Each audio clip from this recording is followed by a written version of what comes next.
Here and there near the trees were small clusters consisting of an Indian warrior and a trapper in animated discussion, while the women gathered beside the brave stood silent throughout the dickering. The warrior had spent hours that morning preparing himself for his role as rendezvous pander, a supplier of flesh to sex-hungry white men. First had come the sweat bath, which had cleansed him of the soil and odors of the long, dusty journey to the valley. Next, his squaw dressed him in his finest of ceremonial skins, then brushed his long hair until it gleamed with the shine of a freshly oiled rifle barrel. A favorite headdress was shaken out so the feathers and plumes spread to full glory. Body paint was then painstakingly applied. He was then ready to drag the women of his family out to the trappers' camps. With wives, daughters, and even unmarried sisters strung out behind him, the Indian Beau Brummel strode through the gathered white men like a carnival barker, singing out in broken English or with lewd sign language the praises of each woman's sexual abilities and excellence. A trapper might stop him, and the dickering would begin. The white man would choose a woman. A price would be agreed upon and paid on the spot to the warrior. Then the trapper would lead the squaw of his choice into the willows for privacy, or lay her down where they stood to get his money's worth of sexual pleasure and relief with dispatch. Josiah tried to hide his shock as he walked past such a scene, the Indian buck and two other squaws watching a white trapper open his fly, roughly pull up the fringed dress on the woman spread below him, and push his penis deep within her. Paddock hurried on, passing by another white man who stood animatedly arguing with an Indian on the price asked for a moment's right to the warrior's sexual property. The white man protested that the Indian should be paying him to service his squaws, stating that he was the largest bull, the longest-lasting and most notorious mountain lover loose at rendezvous. If you picked any man gathered in Pierre's hole, you would find the greatest, whatever you could name, in addition to a man ready to prove just that at the drop of a doubtful word. A wide-eyed greenhorn, awestruck at every turn, was all it would take to set that mountain man to proving he was exactly as advertised to be. At the very least, a greenhorn could stimulate a lie about one's abilities or prowess. In addition to the public fornication and unashamed bartering of those pleasures the trapper had long done without, many squaws wandered by individually on foot or atop a gaily painted and adorned pony. These were the solitary Indian women seeking only one thing. They were in the market for marriage to a trapper. They advertised their wares with the softest of white doeskin dresses and gleaming jewelry as they strutted to and fro through the white man's camps, letting all who approached know that they were not to be taken into the willows without first something more permanent and lasting than a furtive sexual liaison. Such a squaw sought after what was regarded as the highest estate she could enter upon, marriage to a white trapper. As the man of the mountains got drunker, the alcohol became weaker, as did his resistance to the unstated charms of marriage to an Indian woman. If she remained among her people to marry a man of the tribe, she would be consigned to a life no better than a slave's. Her husband would hunt and go to war, but every other chore would be hers. Cooking, cleaning, tanning, sewing, tending children, collecting firewood, and every labor connected with erecting and dismantling the family lodge. It was a dismal life that aged her early. To be sure, she would do the same for a white husband, but her efforts would likely be more appreciated. And although there was a slim chance she might hitch herself to a trapper who would, with joy and frequency, beat her, there was almost no chance that she would not suffer such brutality at the hands of an Indian husband. The white trapper was well known among the squaws of mountain tribes for his gentler approach to women, be they white or brown-skinned helpmates in the wilderness. And what if her white husband occasionally came home in the evenings drunk and beat her?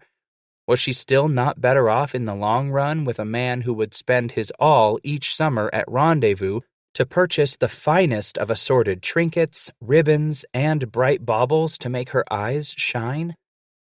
An Indian husband would do no such thing for her, she would tell herself as she primped and preened for the hunt.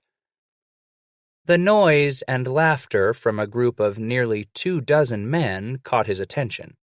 As he melted into the crowd, Josiah found a shady spot where he stood to watch several trappers throwing tomahawks at an immense cottonwood. The tree had been neatly stripped of its bark to expose a large white circle the competitors were using as their mark. They were involved in a match of 5 throws, with the trapper coming the closest to the center of the white circle each of the 5 attempts, winning the match.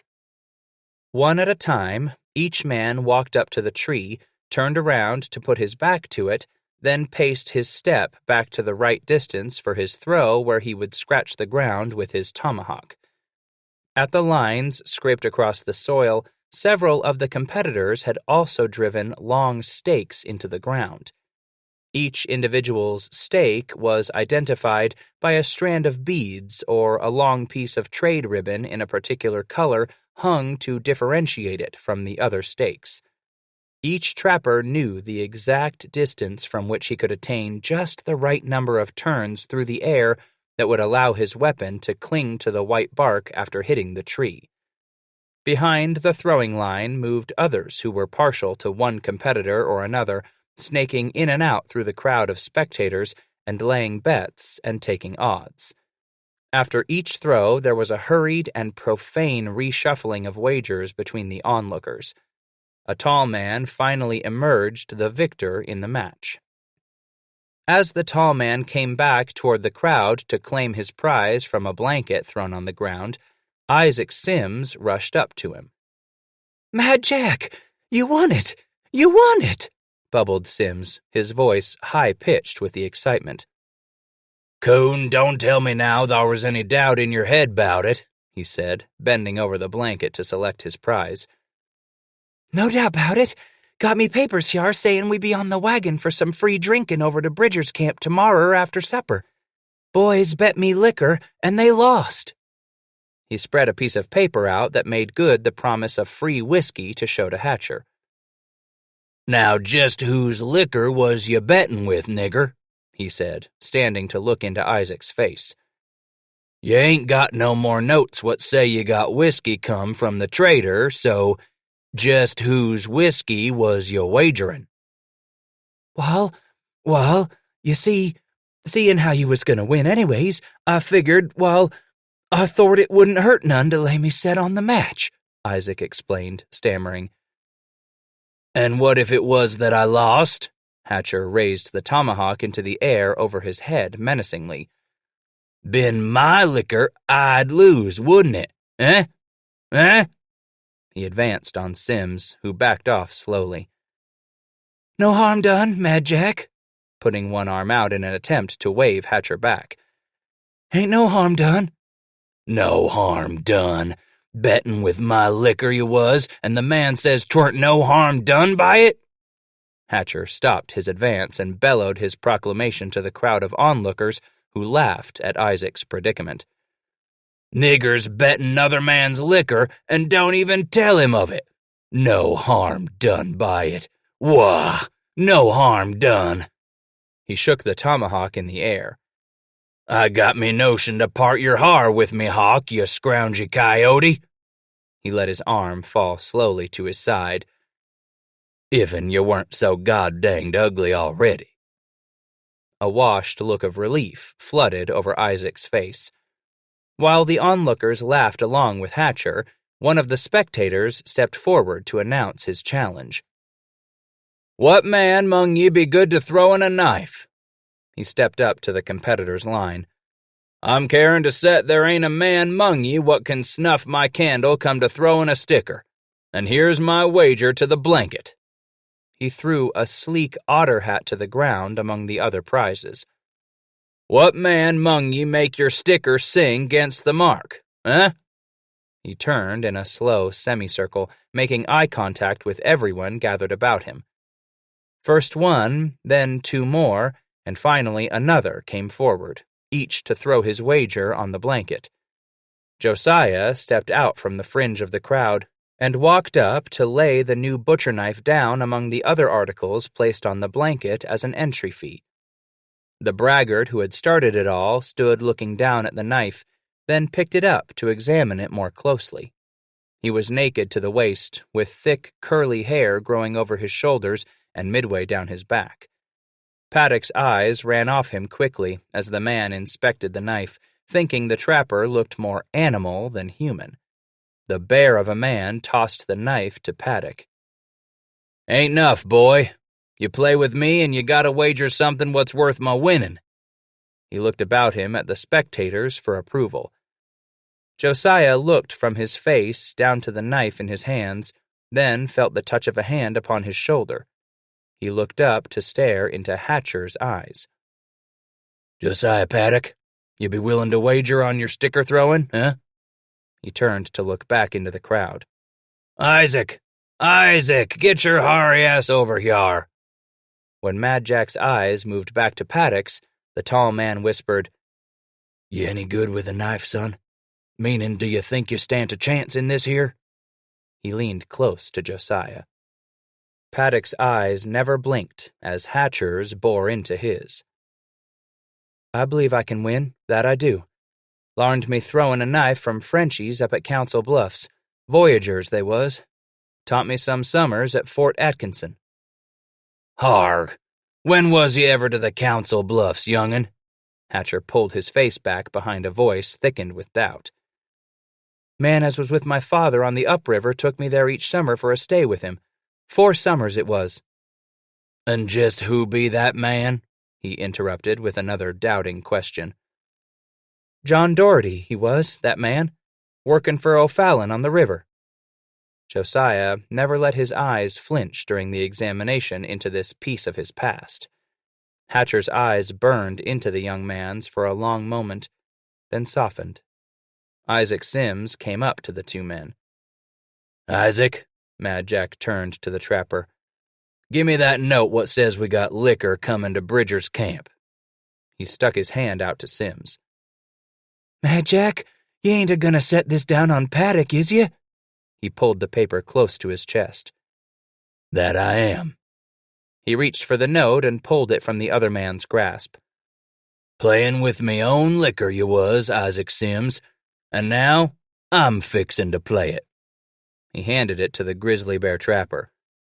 "Hyar now, McLeod, you big nigger. Is that prize of one worth the settin', or be it not?"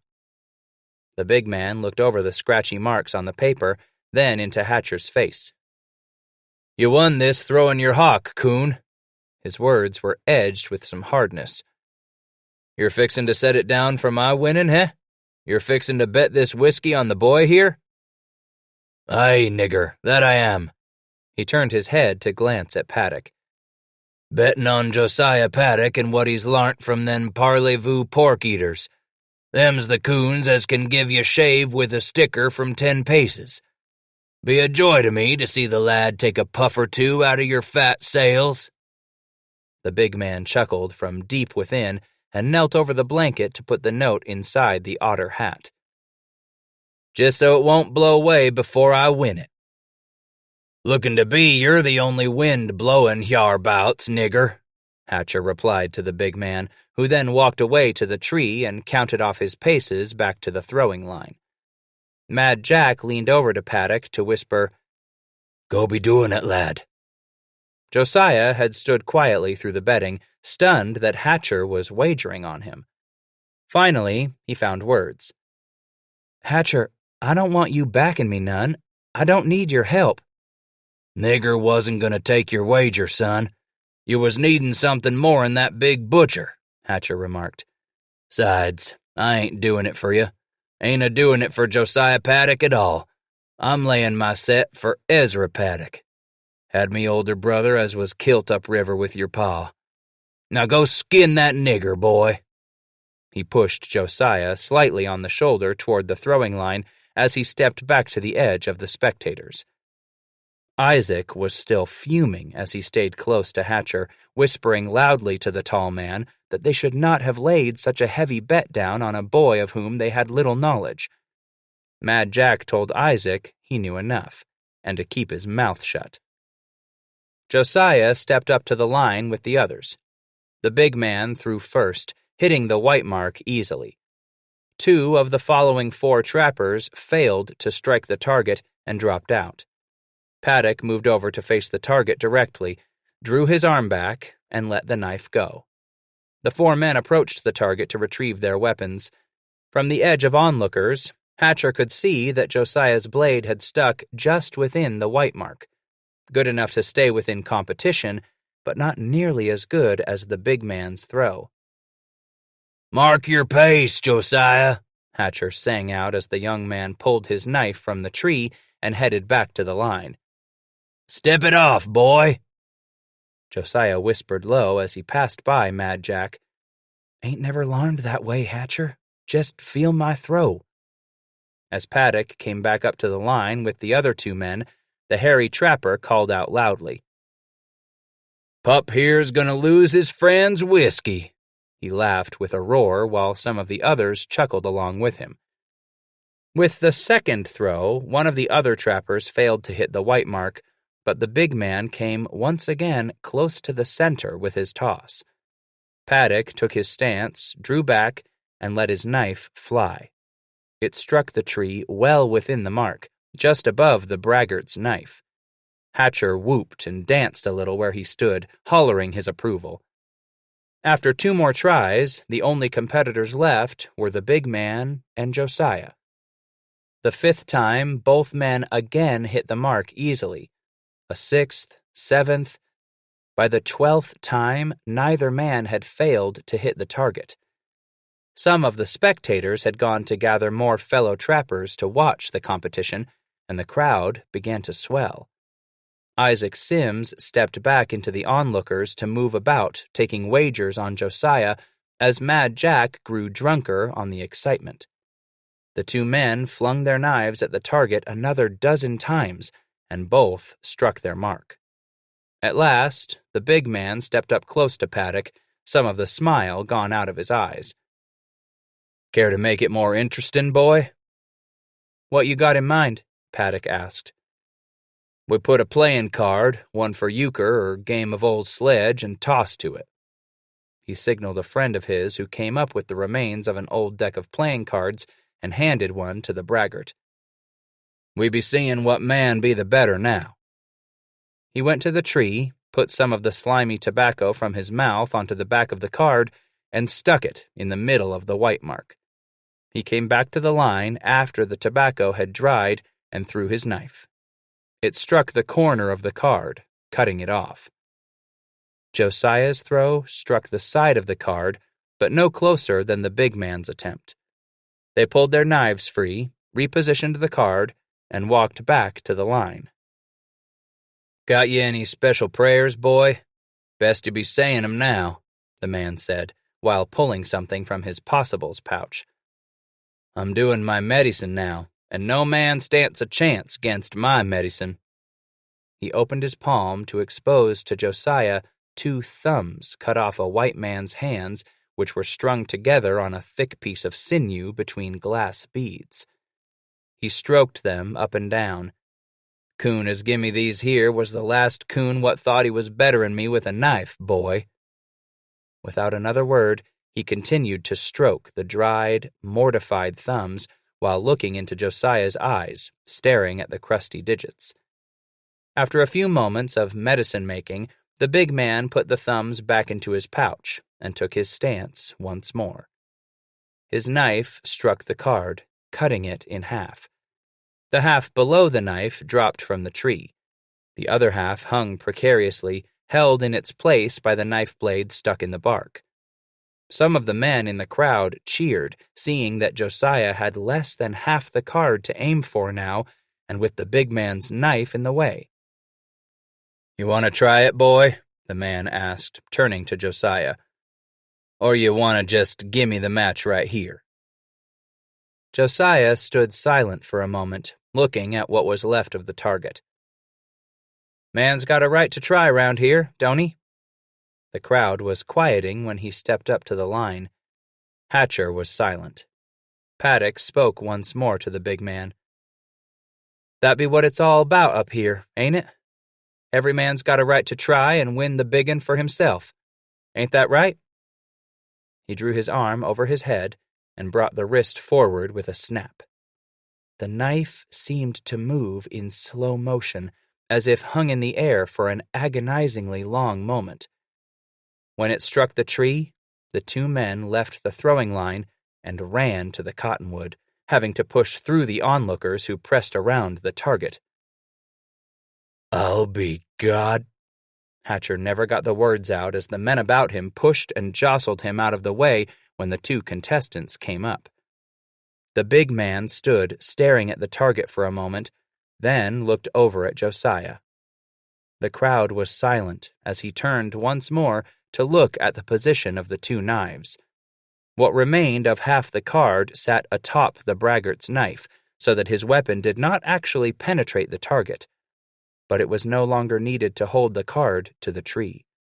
Just above his knife was Josiah's. The young man's blade pinned the remains of the Queen of Spades to the cottonwood now. His knife was caught squarely in the middle of her regal face.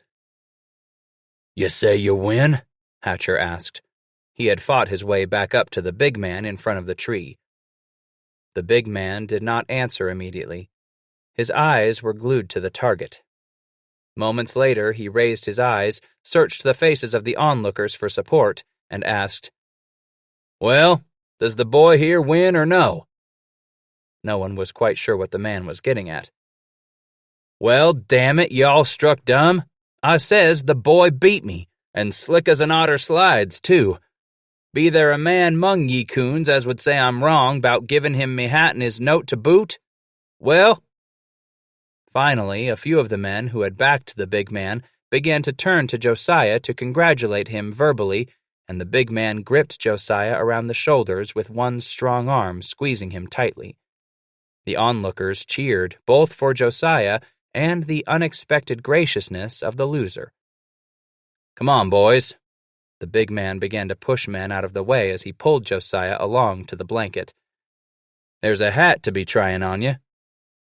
He took his grip from around Paddock's shoulder and bent over to pick up the otter hat. Taking the note from inside the hat, he sat the fur cap atop Paddock's head. "Aye, we'll take you some more har to fit you rightly, lad, but I'm thinkin' with you throwin' the knife like you does, won't take you long to be gettin' the big head like I gots." He pulled the cap down fully over Josiah's ears so that it came to rest just above the eyebrows. The sleek otter fur hat was a beautiful sight, with a long, flat tail of the pelt not used in covering the head flowing down his shoulders and back. Josiah pushed it up on his head a little as the big man put his arm around the young man's shoulders once more. "You might be needin' this too, young'un." He handed Paddock the whiskey note. "But right now, your drinkin's on me, and Alexander McLeod's to be buying the liquor for the winter." He took his arm away and slapped Josiah heartily on the back as Hatcher came up with the two knives from the tree. "Thought you niggers mightn't be needin' these." Hatcher gave the big man his knife and handed Paddock's back to the young man. Josiah stuck it in the sheath at his belt next to the butcher knife he had sought to wager in the contest. "I'd soon be in your moccasins, Josiah Paddock, drinkin' McLeod's whiskey." He stuck a hand out to shake Josiah's, then looked over at the big man. "You riding out with Fitz come break up?" "Not this season, McLeod ain't," came the answer from the shirtless man. "I aim to be headin' out with Milt Sublett and them is goin' to Snake Country till next rendezvous." He looked down at Josiah. "Well, let's be movin', boy. Throwin's a thirst maker if ever there was one, and I got me one made." "See you to camp, Mad Jack," Paddock said, moving off with McLeod. "Yup, see you to camp, Josiah," Hatcher replied as Isaac came up. It was dark when he moved south out of the Rocky Mountain Fur Company's camp. The air was chilly, carrying with it more of those first hints of an early autumn that year. But Josiah walked along loosely, warmed by the whiskey and feeling light in the early evening. Above him, the darkening canopy was being glittered with tiny lights, and the moon was pushing its full face over the mountains to the east. He left sounds of laughter and music behind him as he set out toward the free trappers' camp, slowly melting into a world of dim background noises. As he stepped to the edge of the willows and unbuttoned his fly to urinate, Paddock felt the light fuzziness across his forehead and upper lip. He finished sprinkling the leaves and stepped out of the blackness toward the large fire around which were gathered shadows of dancing men he figured to be his camp. There was one man who was having a hard time keeping his balance in the whirling jigs the others were leading him in, stumbling and scuffling around the flames in drunken glee. Josiah was close enough to recognize Scratch's voice as the other dancers came to halt their wild whirling. "And this here coon has come to rendezvous this day, been one to trap the likes of Colorado waters too, old Pete is." The shadow Paddock took to be the source of Bass's voice was patting another shadow on the shoulder. And I'm for doing the preacher's work in the up country, I am, if it needs be done.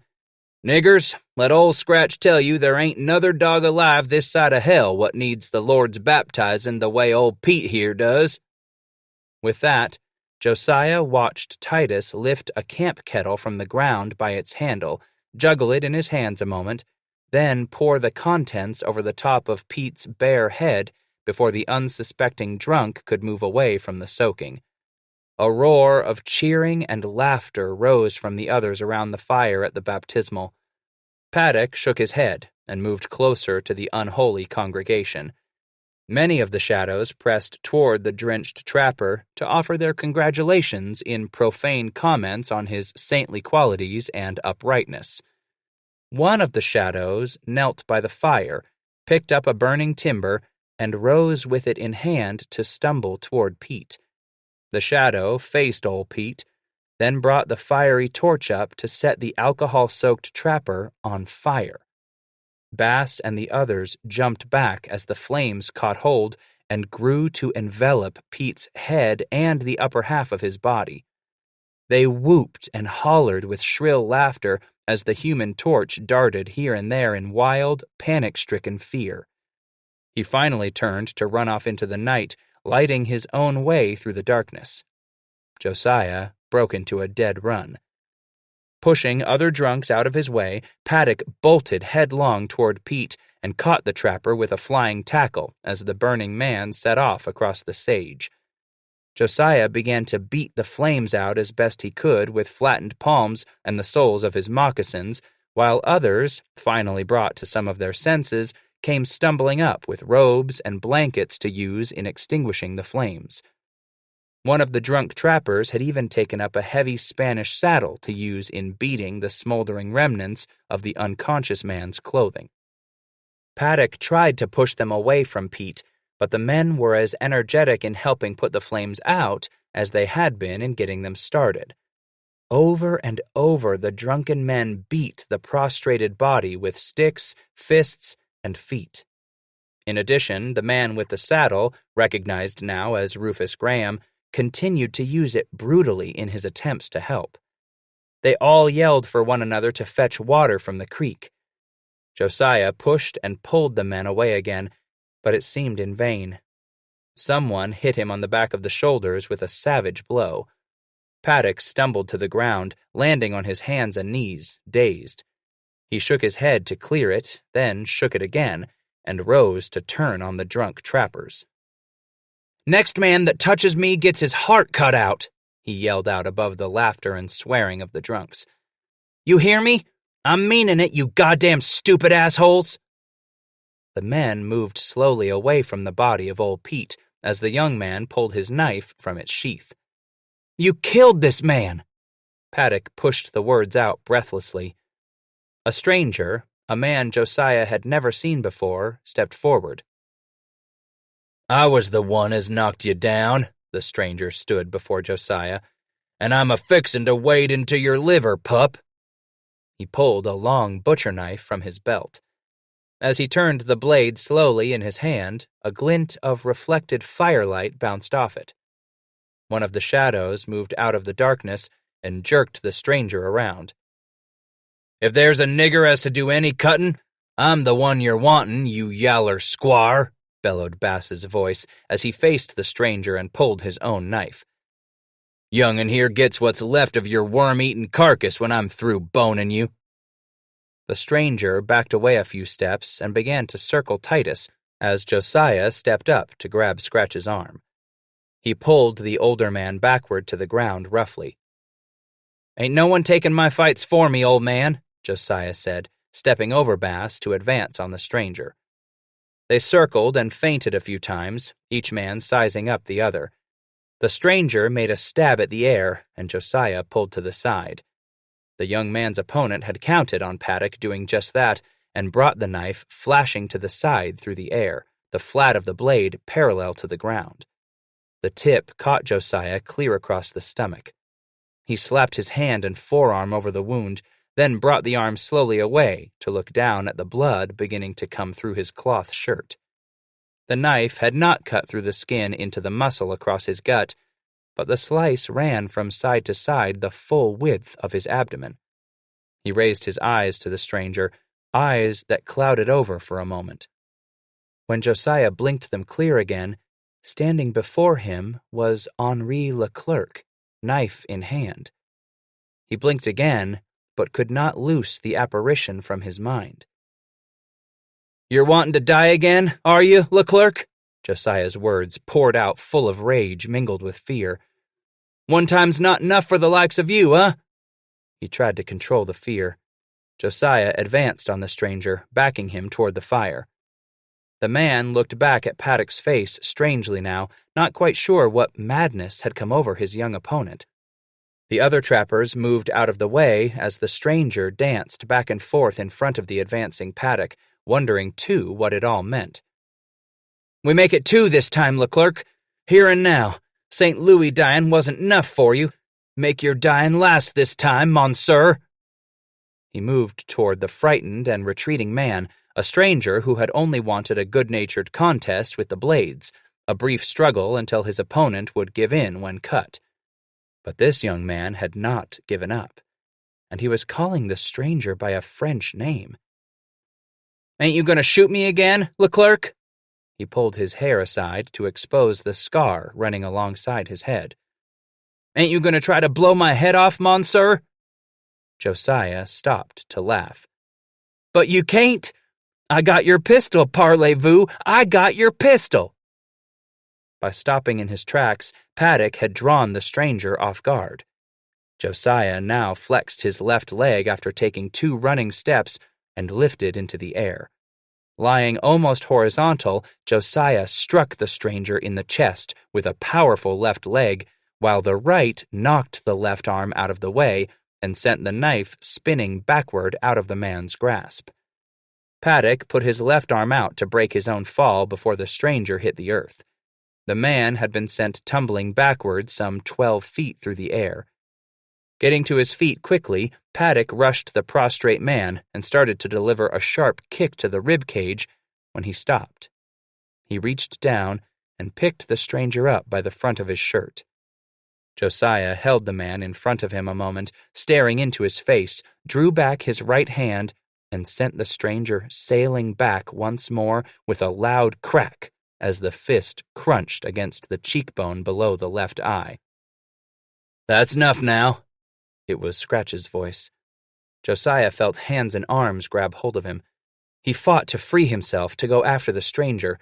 More and more hands laid their grips on him as Paddock struggled and yelled to the faceless stranger. The man sat up, holding the left side of his jaw in his right hand. "God damn it, you're gonna stay dead now. I'm gonna see you stay dead this time." Paddock was screeching, trying to loosen himself from the grasp of the other trappers who had gathered around the young man to help Scratch hold on to his new partner. The stranger got to his feet, backed off a few steps, then stumbled into the darkness, heading north across the prairie. "Easy, goddammit." Scratch's fingers bit into Josiah's shoulders. "Easy now, boy. It's done. It's done. Coon won't be messing with you none now. Josiah's body seemed to go limp, no longer struggling to free itself. Simmer your kittle some, Josiah. Just simmer it some.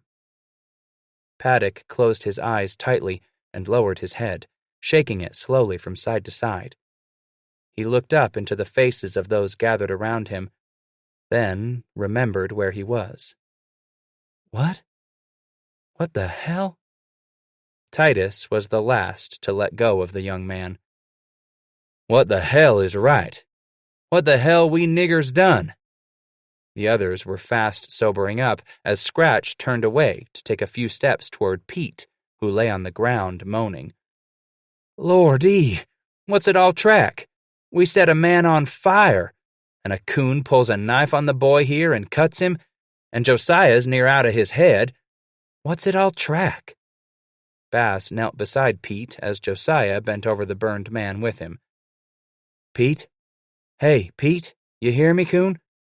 The body groaned some more in painful reply. Let's get him over to the fire now. Get to fixing him up, Josiah said, taking charge. He directed the others to help carry the wounded man into the light.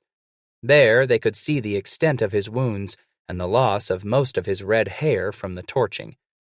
They bathed his wounds with water, then daubed them with bear grease Hatcher pulled from his packs. After more than an hour of hushed attention, the trapper's eyes fluttered and opened halfway into dark slits. Aye, you're back to the world, is you, Pete? Scratch cooed in mellow, mothering tones. He lifted the wounded man's shoulders and pushed a cup toward Pete's lips, but the man turned his head painfully from it. Scratch pushed the cup forward again. Ain't liquor, man. It's water. Just water. He got the cup to the burned lips. Now drink it. Slow. Drink it slow. Bass looked up from Pete and turned to Hatcher. You got my medicine? Aye. The tall man gave a skin pouch to Titus. Here, Mad Jack, you be watching old Pete here. I'll take a looky at young Josiah's guttin'. He rose, and his place at Pete's head was taken by Hatcher. Bass scooted over to sit beside Paddock. Let me have a look-see there. He reached for the wound. Nah, ain't nothin'. Josiah kept his arm guarding the abdomen. Move your hand, boy, Scratch commanded. He put a grip on the young man's wrist and pulled the arm away. Carefully, he unbuttoned the shirt and pulled it down over Paddock's shoulders so that it hung by the belt around his waist. Aw, now, that don't look too bad. You're right there, but it do need some tending to. He opened the drawstring at the top of the pouch and brought out a small antler vial. Bass pulled the stopper and poured some of the thick liquid into his left palm. Dipping the fingers of his right hand into the liquid, he moved to smear it over Josiah's wound. But the young man pushed the old one's arm away. God, woo! What's in that stuff? He turned his head to the side to escape the odor of the strange salve. Just little beaver milk, son. Mix it with me own roots and such is all. He began to smear the thick substance over the full length of the open wound. Josiah flinched, his muscles twitching. Heal you up nice, it will. Don't look like we gotta be doing any sewing on it, but you're needin' something as to tie it up for a while. Bass took the shirt tails from Josiah's belt and pulled his own knife out to begin cutting the garment into a long dressing. Hatch, get Josiah his blanket coat. Yonder, to our lean-to.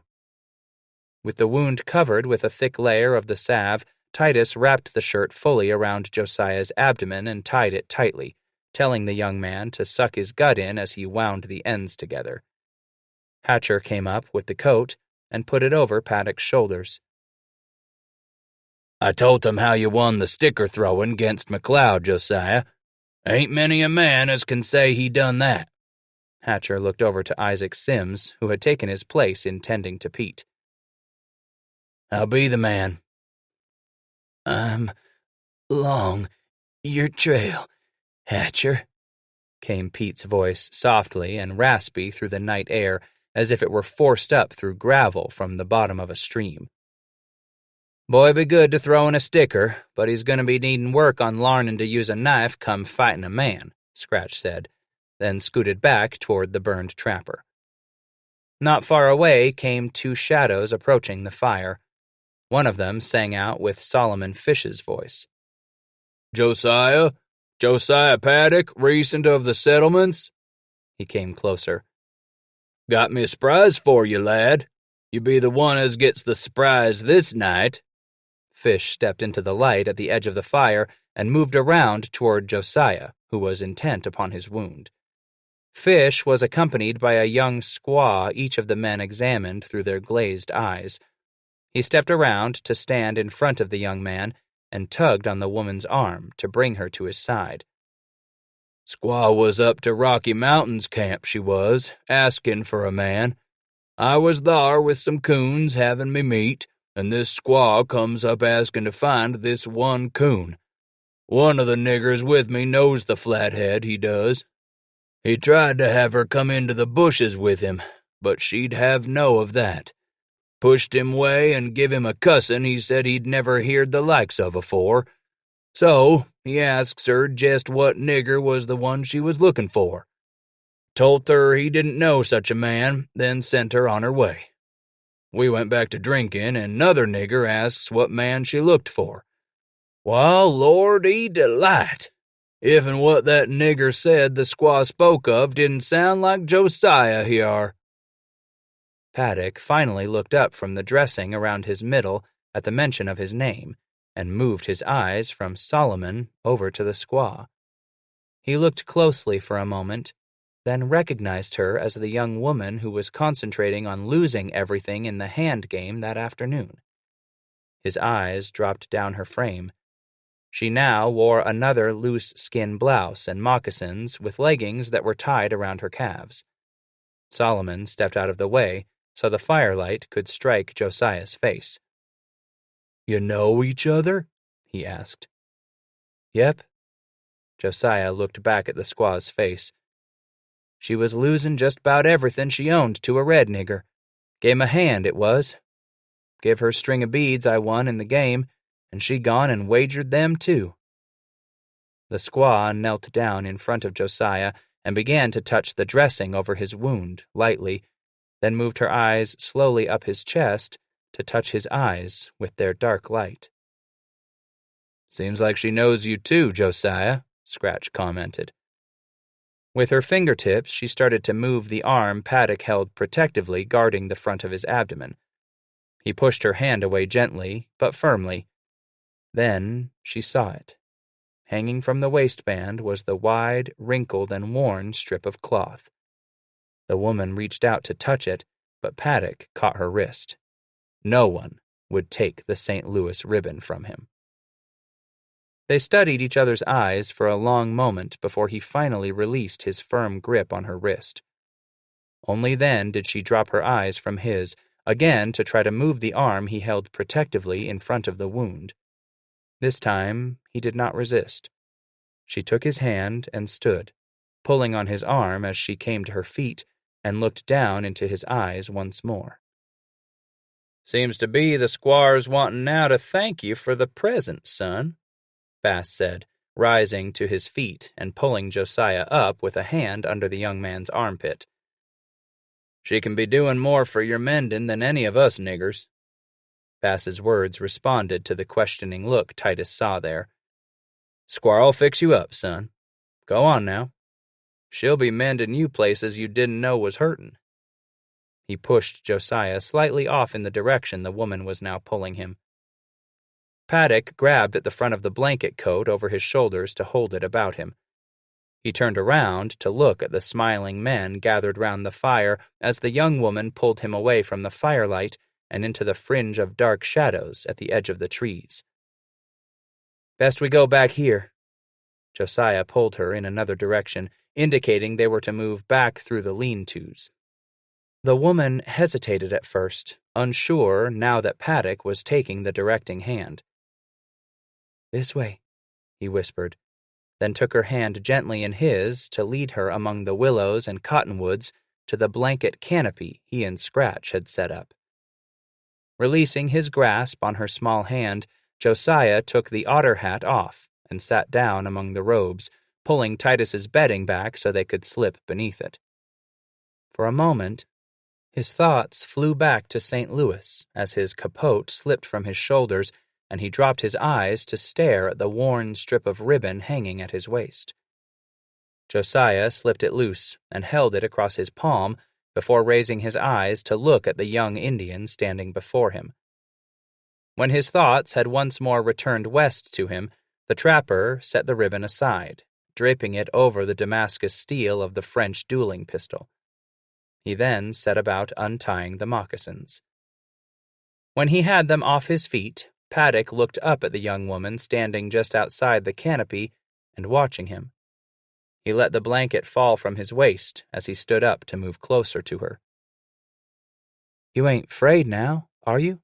he asked quietly, pushing her long, dark hair back over her shoulders. For a fleeting glimpse of time, he saw once more the gentle blend of neck and shoulder lines where he had brushed back blonde hair. Paddock dipped his head into this curve, smelling not the sweet animal musk of a St. Louis woman, but now the fragrant perfume of sage and wildflower. He savored the natural cologne that filled his nostrils, then drew his face back from the curve of her neck. Josiah ran his hands down off her shoulders, the fingertips lightly touching the firm mounds beneath the soft buckskin blouse. His hand went on down to find the bottom of the garment. He slowly raised the blouse over her head as the squaw brought her arms up to assist him in removing it from her body. As it was freed from her, the young woman shook her hair loose, letting it settle, flowing draped over the backs of her shoulders and arms, a small fold of the black tresses falling over her right breast.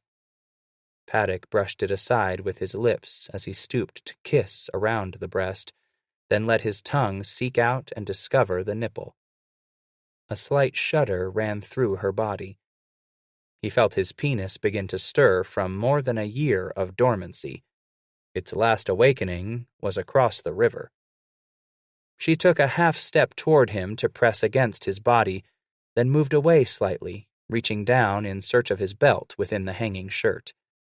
He gently pushed her hand away and looked into her face. "You've been having it like that too long," he whispered, then gazed upon the small but round and firm breasts. He reached up with both hands to run tickling fingers over the responsive nipples that grew hard and erect under his caress. "Been broken in you've been by men as would just as soon take and run." His fingers kneaded the firm flesh stretched over the two mounds. "It ought to been different your first time. No animal hot and breathing hard for the rutting over you. It ought to been different." He went to his knees and untied her moccasins. One at a time, he loosed the wangs from her ankles and gently pulled the moccasin from her foot, then tossed it under the canopy among the robes and blankets, along with her skin blouse. As she stepped out of the second moccasin, he tossed it to join the other and rose to look into her face once more. The young woman untied her belt and let it fall to the ground, then slipped her thumbs into the waist of the long doe-skin skirt and pushed it down over her hips. One leg at a time, the squaw stepped out of the skirt, then tossed it beneath the canopy. She now stood completely naked before him. The woman pulled Josiah to her. He ran his hands over the dome of her shoulders and held her close to him, feeling the slight, trembling quiver of emotion pass through her. Only then did he realize he, too, was trembling. Yes, Scratch had been right. He had been burying a deep pain within him, not allowing a release. A painful piece of him remained across the river. It had been buried deep within him, festering, never healing. He turned to look down at the tattered ribbon lying across the pistol. Perhaps that deep wound would now begin to ooze its poison, and he could begin the slow process of healing. He held the young woman, feeling her quaking lightly against him, the side of her face pressed against his bare chest. Josiah grew more conscious of the stirrings within his own body that commanded his penis to enlarge and grow erect. "We'll make it like it was the first time for you," he whispered, grasping the back of her neck gently to bring her head away so that he could peer down into her round face. The first time for a woman. He had always hoped it would be his quiet gift from Angelique. But he pushed that ghost further away with every growing pulsation of his heart now. The Indian woman was regarding him with wonder, studying the young white man who stood before her only talking, while she stood before him naked, willing, and ready. Paddock thought he recognized something in the face, so he turned away to look at the dark forms rising from the plains to the west. The large, soft breasts that had smelled of animal musk for him that last night across the river. So much space. So much time. Yet he still marveled at the warmth her memory brought to him. He had not been her first, but she had been there for him when he had needed her. And now, this Indian woman came to fill a void deep within him. He would not be her first, but no matter. A release of the poison was needed. "We'll wash all the others away tonight and make it a first time for both of us." Josiah cupped her chin in his hand and bent forward to touch her lips with his. She maintained contact only a brief moment, then pulled away. The woman stared back at him strangely. "Man never kissed you, eh?" he chuckled through a whisper. "Funny the things you can take for granted. The softness of those musky, damp breasts, the taste of whiskey on those warm, wet St. Louis lips. Man told me you Injuns don't go in for such things. But I need to." The squaw stepped away from him and moved toward the robes beneath the canopy, then reached back and took his hand in her two, pulling him down to the buffalo bed. "Most white men probably never took time to kiss you neither, have they? Eh? Just wanting to spread your legs and get it over like a pony race, I bet." He followed her to the edge of the robes as she lay down. Josiah stood for a few minutes, content to gaze at her in the increasing moonlight that had climbed over the mountains to the east. The silver rays played over her body, showing contour and shadow delicately in the soft, pale light. She finally grew impatient once more and stretched her arms up toward him. He was gladdened that once again arms were opened to admit him within. But when he did not come immediately to her side, the young woman sat up in front of him and reached for his belt. This time he did not stop her. The squaw unbuckled his belt with some difficulty, marveling at the metal apparatus on the end of the leather strap. Her interest and fascination ended, the woman sought the secret of freeing the buttons on his fly from their holes. She pulled and tugged to open his pants the way she knew the white man's breeches were to open in the front, but she grew frustrated after a few clumsy and ineffective attempts to move the buttons from their prisons. Desperate, the squaw put her fingers into the waistband of the trousers and attempted to pull them down over his hips. It failed. Josiah chuckled again, gently. "Here, let me show you." He took the index finger of her right hand into one of his and the thumb of her right hand into his other. He showed the young woman how to twist the button to the side to slip it through the narrow buttonhole. The top button at the waist was free. She looked up into his face and smiled, her eyes sparkling with childish wonder. She giggled softly at the new discovery. Looking down at the fly, the woman loosened the next button, then looked up at Josiah's face once more to smile. This was something he enjoyed, being undressed by a woman. He beamed back at her, enjoying her amusement with such a simple thing he had long taken for granted. She freed the last 3 buttons and slipped her fingers inside the flaps at the front of the breeches, spreading them apart so that the pants fell easily off his hips. She stared for a moment at his escaped erection. Tugging now and then, the woman finally pulled the pants off his legs and laid them at the head of the robes. She lay back down and stretched her arms to him once more, moving her eyes from his down to the erect member. "You're just a child," he whispered softly as he slipped down beside her, "and ain't had no chance to grow up yet." Josiah nuzzled down within her embrace as she lay back, surrounded by her dark arms that enveloped him tightly. As he moved his hand over her breast once more, cupping it within his palm, the woman tried to pull Paddock on top of her. "Is that all you know?" He pushed her arms against the robe. "Just get on and get off?" She resisted as he again brought the hand down to caress her breast, but he pushed her arm away without much of a struggle. He kneaded the breast, then dipped his head to it. Josiah brushed his lips against the full diameter of the firm mound, then moved his lips to its center to nibble lightly upon the nipple he put between his teeth. He continued for a few minutes until he felt the tenseness vanish from her body. As she relaxed, Josiah raised his head and put his lips against hers once more. She tightened the muscles in her jaws and clenched her lips shut. He opened his eyes to look into her wide, staring orbits, gazing at him in bewilderment. He drew his face away from hers a short distance. The taste of St. Louis was still with him, and he wanted, no, he needed to replace that taste with another. "We're going to teach you to kiss a man right, we are." Josiah put 2 fingers to her tight lips and tried to pull them apart gently. "No, damn it, don't fight me now. I ain't aiming to be hurting you." His voice was more gruff, a little hoarse with desire. He pulled the lips apart as she loosened them for him. Paddock bent over again and pressed his mouth against hers. She kept it open for him now. His tongue darted out and sought to open her teeth. St. Louis had tasted of whiskey. The squaw resisted for a moment, then slowly parted the teeth in resignation as she had done with her lips. Immediately he tasted the mountains as his tongue wedged through the opening and found the tip of her tongue. She pulled it back at the touch. Josiah sucked a long breath from her lungs, and the tongue relaxed.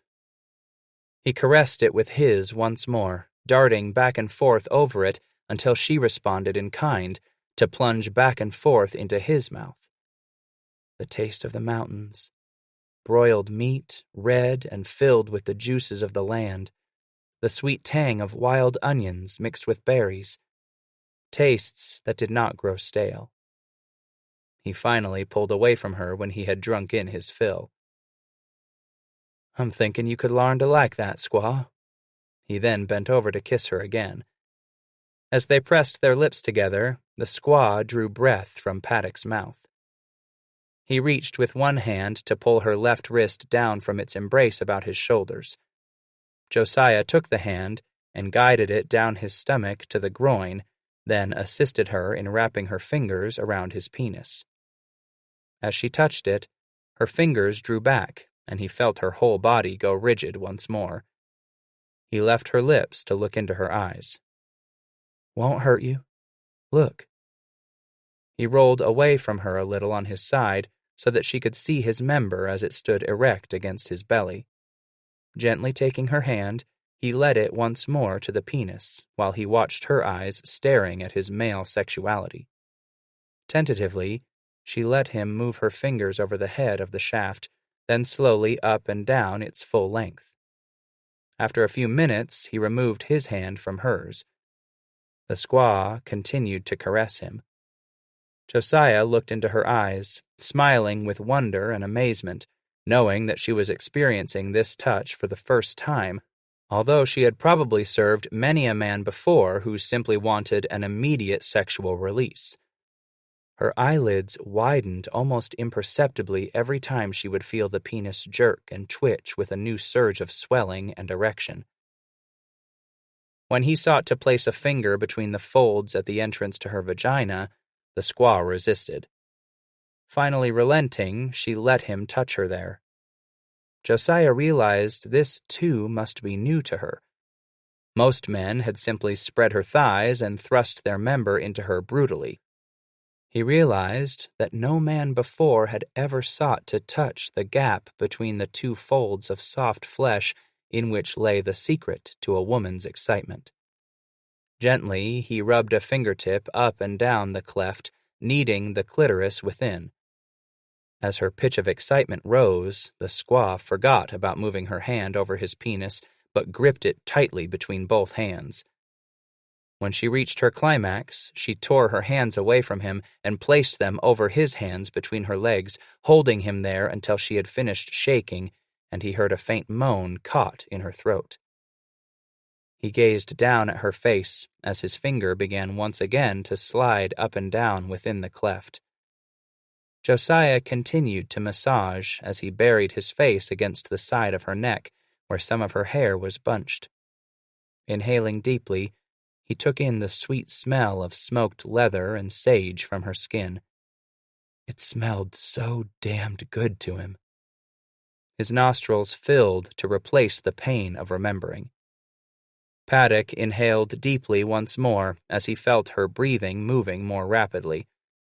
His lips trailed down the skin between her breasts, and his nostrils caught the faint fragrance of some wildflowers he had missed before while kissing the mounds.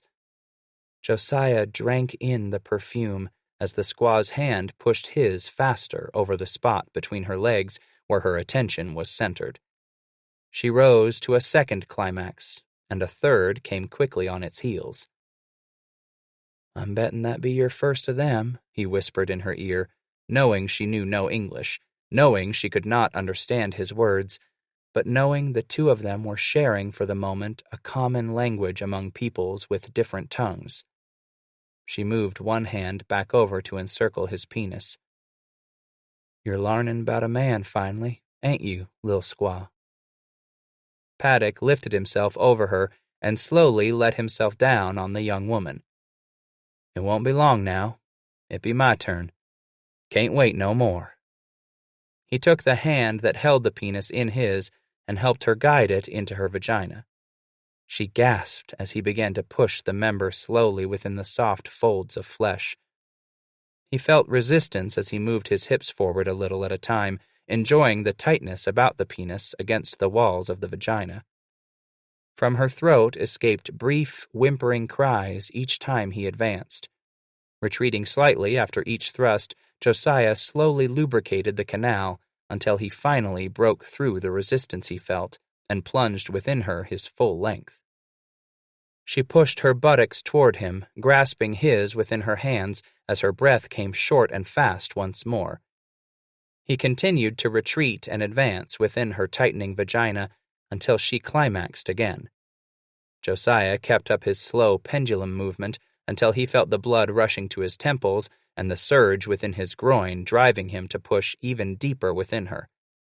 It overwhelmed him as he climaxed along with her peak, feeling himself explode as never before. Not like the others. Never like this across the river. His mind felt like shouting, but all that crept up from his throat was a low growl of long-awaited relief, a faint cry of the lost when finally discovering a familiar landmark. He lay atop the young woman for a long time, his head buried against her shoulder, the side of his face caressed by her black hair. He imbibed the fragrances of sagebrush and wildflowers and smoked skins through the long minutes he had no desire to count.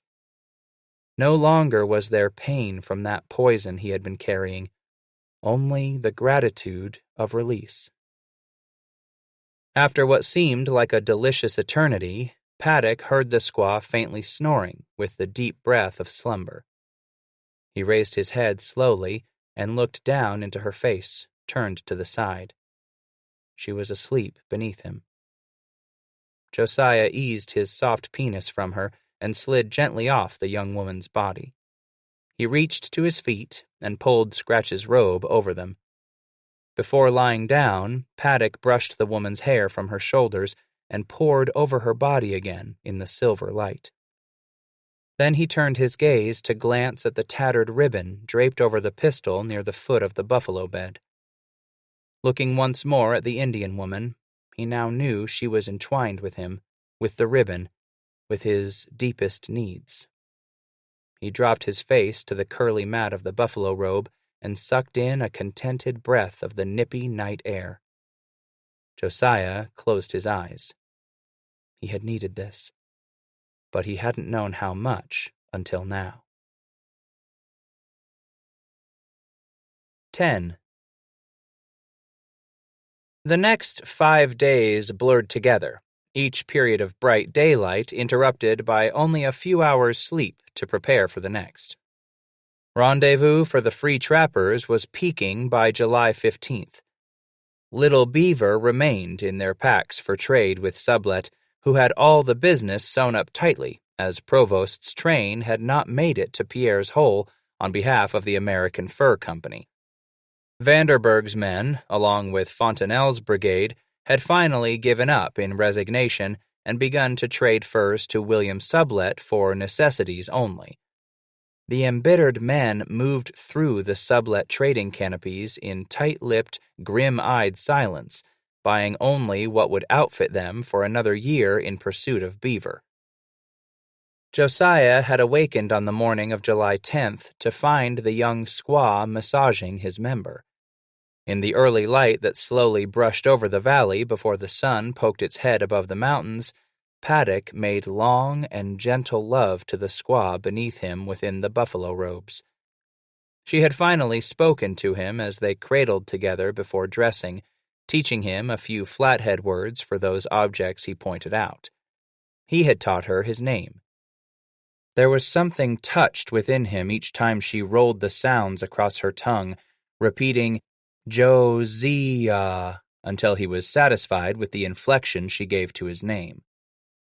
Paddock had walked the young squaw back to her people's village later that morning.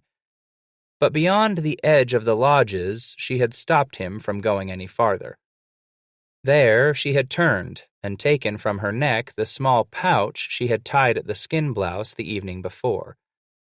The young woman had held it against her breasts, then put the short loop over Josiah's head as he bent forward. Before he could say anything more, before he could touch her, she had turned and run into the village, turning only once to remind him again with a wave of her hand not to follow. Paddock had held the pouch in his palm until he returned to his camp. Josiah had knelt on the buffalo robes and stared long at the tattered, fading ribbon. At last, he took the strip of cloth into his fingers and stretched it out its full length.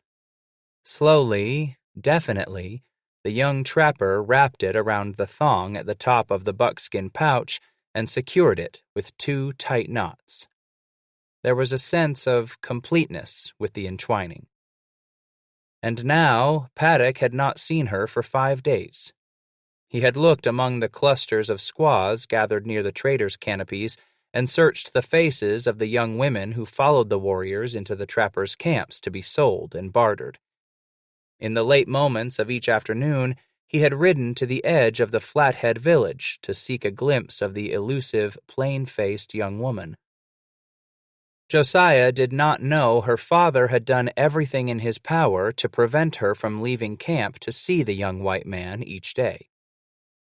It was past mid-morning when Josiah left the knife-throwing competition near the trader's tent with a trophy won in the contest. He carried a large knife in his right hand, his fingers caressing the handle and guard.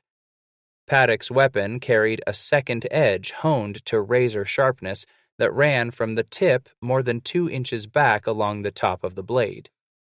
He looked down at the knife in his hand and thought that he would have to learn how to throw this heavy, deadly weapon when he returned to camp. He made plans to have Scratch show him how to make a sheath so the knife could be worn at his side when he became proficient in throwing the balanced weapon. His mind raced to camp and then brightened in remembrance of the squaw. Josiah looked down at the small skin pouch around his neck, then lifted it with a left hand to his nose. Drinking in the delicate fragrances of sagebrush and the smoked skin of the pouch, his mind went reeling back across the days to the memory of that night he had spent smelling her. Within the soft sack, he had found pounded leaves of sage along with the colorful petals of various spring wildflowers. Near the bottom rested a small stone that gleamed with streaks of dark, lustrous blue and a blazing red that rivaled any sunset, dusted over with flecks of a pale yellow. He twisted the rock against the leaves and petals within the pouch to expand the fragrance as he held it beneath his nostrils. Hey! Hey there! Josiah looked up from the pouch. A young man walked up as Paddock came to a stop. I know you from somewhere. The stranger put a finger to his lips and squinted his eyes as he looked Josiah over. My God, ain't you Paddock? You're Paddock, ain't you? He snapped his fingers in front of his eyes that were cutting into Josiah's. Am I supposed to know you? Paddock looked back at the young stranger more closely now, the fingers of Josiah's right hand caressing the knife handle. Where I know you from? God, man! The stranger's eyes went down, then back up Josiah before him. Never did I think to see the likes of you to the mountains. Everyone thought you'd run out. Josiah glared back at the man, straining his mind to attach something vaguely familiar with the nagging thought that this stranger's face was from somewhere out of his past. But just where? I'm afraid you got one on me, friend. You know who I be, but I can't figure on where I know you from or who you be. If this don't beat all, wait till them others hear 'bout this. He was bubbling now. He then stuck out his right hand toward Paddock. Oh, forgot me manners. Name's Keen. They shook hands as Josiah continued to stare into the face, something like a gray, filmy curtain in his mind keeping the memory faint, not recognizable, but nagging him to step back and remember. Frank Keen? Name don't do it for you, eh? The stranger continued. I was with you with Captain Gant. Josiah's hand tightened on the knife. Let's see, you was close to signed up with another man, wasn't you? The stranger put his hand to his chin and stroked the bare skin in contemplation. Josiah's body tensed as he fingered the handle of the large knife. Oh, yep, you come west of St. Charles and joined up with us, didn't you? That friend of your'n signed you up with the captain. We thought the two of you run out back east on us when we come to count and roll one morning. And here you be to the mountains. Why, where's your friend? He get here with you? Something like eagle talons clutched at the pit within Josiah's bowels. No. Mean to say, man didn't come out with me all the way here. Stayed back to the east. Back in the belt, back there. That be a shame, it is. Every man ought to get at least one rendezvous. He reached to take Josiah's left arm in his hand. Well, now, come on. Paddock shook the hand off. The stranger jerked back in surprise. Sorry, man. I didn't want nothing but to talk with you. Tell me about how you made it here is all. Didn't want to trouble you none. I'm sorry. It's all right. Paddock stared at the ground between the two of them.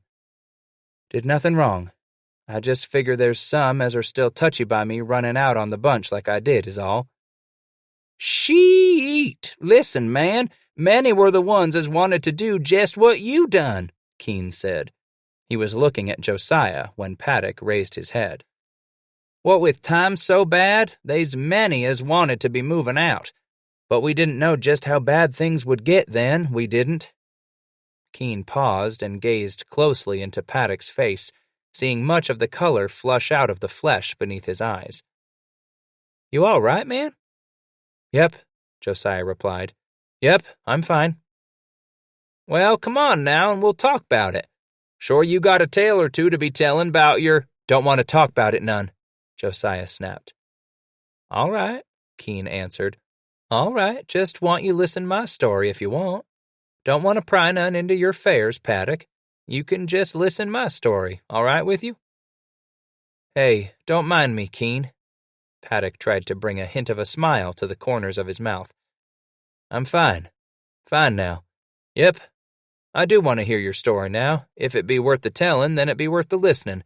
And I'll always be a fella to listen to any big tale. As the two men walked to a quiet, shady spot along the creek, Keen asked Josiah to help him remember just when Paddock had disappeared. With the correct time frame determined, he plunged into his story of the last 9 months. Captain heerd the mornin' you left that you and your friend had gone. He cussed some that mornin', the captain did, but more about the horses you took with you. Well, we had a big council that mornin' afore movin' out, the captain warnin' others as was thinkin' 'bout doin' the same as you did. Said he'd decide later on that day 'bout sendin' a party back to look for the two of you. Never did, and what a boon that'd been for the big puffed-up captain if'n he'd gone east after you, all the time you headin' west afore us. How'd you do for meat, Paddock? Meat weren't no trouble. He picked up some stones between his legs and tossed them into the creek as Keen continued. Not long after you disappeared, we come on some buffler and then some antelope. Ready we was for that meat. Had to cross over the river to the north side in some boats we made up of them buffler skins, stretched out on a frame they was.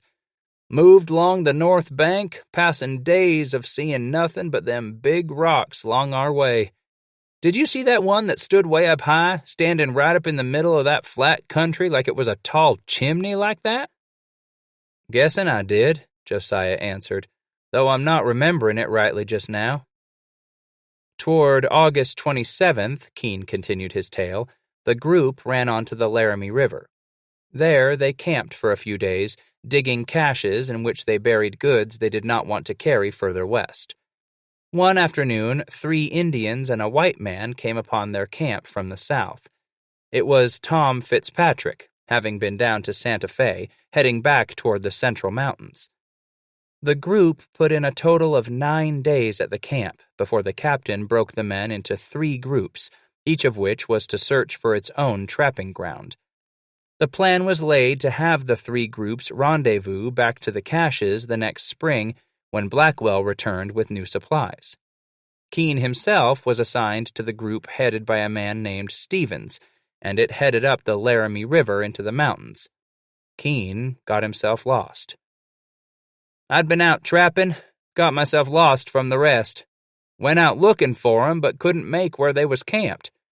Night come on, so I figured to fire me 2 shots in the air, rifle and pistol. Didn't get no answer from 'em. As it turned out, I happened onto 'em the next day. Asked 'em why they didn't answer my shots. They said they thought it was Injuns and they didn't want to tell them Injuns where they was. Traveling got rough, but they soon ran onto a buffalo trail that looked as if it ran through the mountains. Following it, the party descended into a valley where it started to snow on the men. The snow continued for several days, leading the trappers to decide upon spending the winter right where they were. Buffalo was in good supply, so the men were not immediately worried for food. The horses and pack animals would not take to the peeled cottonwood, however. Damned animals starved rather'n eat that cottonwood. After a while, only critters we had left was 2 old scrawny mules. They passed a joyless Christmas and New Year's. Then one day, Stevens sat the men down to announce he had been to Santa Fe before. He wanted to head south to attempt buying some horses. Keen was one of the 8-man party that attempted to head south, leaving 4 men behind in the winter camp. The snow got deeper and deeper for the men traveling on foot, and the jerked buffalo meat soon ran into short supply. The 8 finally moved back to their winter shelters. There they fashioned snowshoes from what leather clothing they had and the remainder of fresh hides. Stevens had the 8 men select 2 beaver hides apiece to haul to Santa Fe from those they would trade for horses. The 2 hides would soon be all there was to eat. They roasted, fried, and boiled the flesh. Then it ran out. They had turned around to return to their winter valley when they ran onto an old buffalo bull.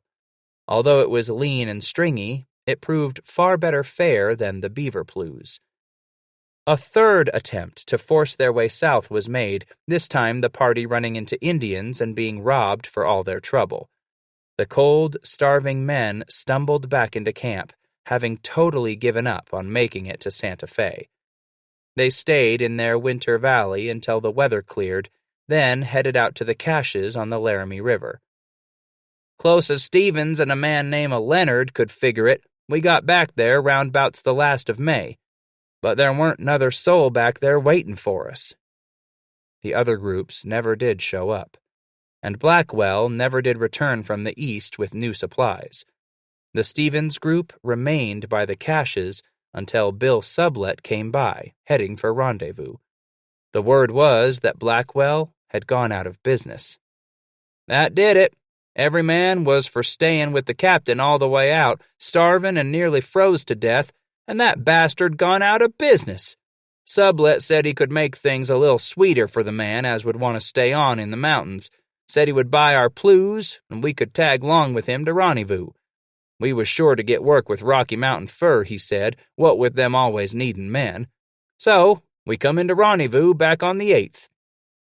Yep, Josiah said, throwing the last stone he could find among the grasses on the bank. Saw the trader come in. Didn't know you with the captain come in with Sublet, though. Captain Gant's bunch come in a few days afore we did, and sheet! Just like Sublet said, this is some doin's rendezvous is, and every man what wants a job with Bridger, Frapp, and old Fitzpatrick got one when they head out for trappin'. Sublet's little brother be here, too, and he's taken a brigade to Snake Country this yar. Met a man the name of McLeod? Alexander McLeod? No, Paddock, Keene answered. Can't say as I have. Just wonderin'. He's with Rocky Mountain, headin' out with Sublet and them to the Snake Country, too, come break up. You'll be meetin' him. Friend of mine, big feller he is, that McLeod. Keene was silent for a minute when Josiah finished, then asked, You ain't told me about what your doin's was after you split out. Paddock stared at the stream, not answering Keene's suggestion to talk about his winter's experiences. Paddock? The man finally peered closely at Josiah. Paddock, you with me? Keene reached out to touch the man beside him lightly. Josiah jerked, caught by surprise in another place. Oh! Paddock looked over at Keene, then went to his feet and stood up. Tell you about it sometime, I will. Best be going off now. Told him I'd be back to camp to help with the noon meal. Fix the noon meal for him. Gotta shoot with a new rifle of mine, too. Tell you about it another time. Keene rose and put out his right hand again. See you on down the trail, then. The two men shook hands as Keene continued. I wish you best of luck, Paddock. You made her this far after leaving us. Lesser man mightn't have give up and headed back toward the east, or worse, starved to death afore that. You made it here, and that makes me feel some good. If ever you see that fellow you split out with again, you tell him I wish him the best of luck, too. You hear? Paddock had started to turn away, removing his hand from Keene's, then turned back around for a moment to reply, Yep, I'll do that. He headed in the direction of camp, repeating the words softly to himself. I'll do that, and looked into the trees about him to see if his whisper had been overheard. When he felt he had come far enough, Josiah turned and looked around him through the tangled maze of willows and creepers. For the last few yards, he had fought with all his strength against the talons ripping at his guts. Paddock took a few more steps along the bank, trying to fight his way against the power overwhelming him, trying to cuss it away under his breath through clenched teeth. The huge bird clamped its long talons tightly around the prey, spread its wings, and with a great rush of air, took to flight. The young man could not see now. Tears clouded his eyes. He tried to blink them away as his jaws began to ache in their strain to swallow back the cry of anguish. Josiah stumbled and fell face forward onto the sandy bank. Trying to rise once, then twice, he gave up. The great bird felt its prey quiver one last time, then life pass from it. Josiah collapsed, sobbing. The tears would no longer be blocked. The wound, tearing apart within, burst and began to bleed once more. Scratch called out to him as Josiah walked back through the lean-tos toward their canopy. The older man rose to his feet, crawling out from the blanket shelter to watch the young man come up. "Where you been, friend?" Bass looked at him closely. "Didn't finally happen on that squaw, did you?" "Nah." Josiah brushed by Titus and knelt under the blanket, pulling his shooting pouch and powder horn to him. "Mightn't just as well forget that for this day, Josiah." Bass crouched under the shelter with the young man. Josiah peered at the older man, a questioning look behind the eyes whose red he had tried to erase away with the cold creek water. "Told you last night we was going to have to be making it to the Napercy village for ponies today. You been gone so long we don't have us time to be shooting your rifle," Bass said, looking out from under the shelter to the west. "Getting on late now. Just might have us time to get them ponies if'n we hurry it up." He scooted to the edge of the robes and came out from beneath the Mackinaw blankets. Picking up a large buffalo hide trade sack, Scratch looked down at Josiah. "Best get you 2 of them blankets, son. Sure to be, bring that big butcher knife along with you, too." As Paddock gathered and folded the 2 blankets he owned, the older man asked, "You wantin' to be keepin' that squirrel gun of yourn, Josiah?" The young man turned to look at him. "Just thought if'n you'd be willin' to part with it. That long rifle'd sure to make some red nigger's eyes shine, if'n you're one to trade her for pony flesh." Paddock looked away and pulled the bedding back to expose the long rifle. He ran his fingers across the wood of the stock and forearm. "Yep," he answered after a few minutes of lightly caressing the weapon. "I'd be for trading it." Josiah picked the rifle up and slid backward out of the shelter. He stood using the weapon to help himself up. "Don't be needin' it no more, do I?" "Don't calculate as how you'd be using it, son," Bass replied. "Then I want to get rid of everything what minds me of what's left back there," he said, looking into Scratch's eyes and giving a quick nod with his head toward the east. "I'm to be a new man out here, Scratch? Then I'm to shake off the old soon as I can. So I'll be trading everything what's from back there." He bent under the canopy and picked up the pair of worn boots. "Take these here, too. You said some Injun might be wanting something such." They headed toward the fringe of prairie sage where the animals were picketed. Josiah pulled loose the knot and brought the halter rope with him as he struggled aboard the Dapple with the long rifle in one hand and the pair of boots under his arm. When he was on the horse's back, he looked over at Scratch again. "You understand what I'm meanin'?" Paddock asked.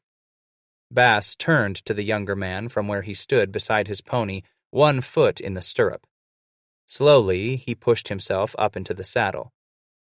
"Think I do, son. Man leaves a lot behind back there, and if'n he's fixin' to make the stake out here, that man's got to shake hisse'f free of all of it. You're doing it. Chip at a time, you're doing it. When time comes, you can tell me rest of what Josiah Paddock was back there. When you're ready, you tell me about where you been since you come out with that bunch from St. Louis. In your own time, son, when you're ready to be shaking it loose from you just by the tellin'. Ain't so much interested in what you was, Scratch ain't. Not now." He nudged the pony away with taps from his heels. Josiah followed and came up alongside Bass. "This old man don't care a whack for what was. You and me gonna make things what they gonna be from now on." They rode in silence, heading south for several minutes before Titus spoke again. "Hatcher ain't to camp no more. Moved north some." Josiah looked over to him without saying a word. The older man kept his eyes forward for long moments before he used words once more. "He and Caleb been trappin' pardners too long, I figure it." Bass continued to put long slices of quiet between his sentences. "Had 'em a squabble too this morning what's been brewin' for some time now, it looks." Paddock readjusted the rifle, waiting for Scratch to carry on. "Don't rightly know how it started. Guessing only them 2 coons know the whole thing."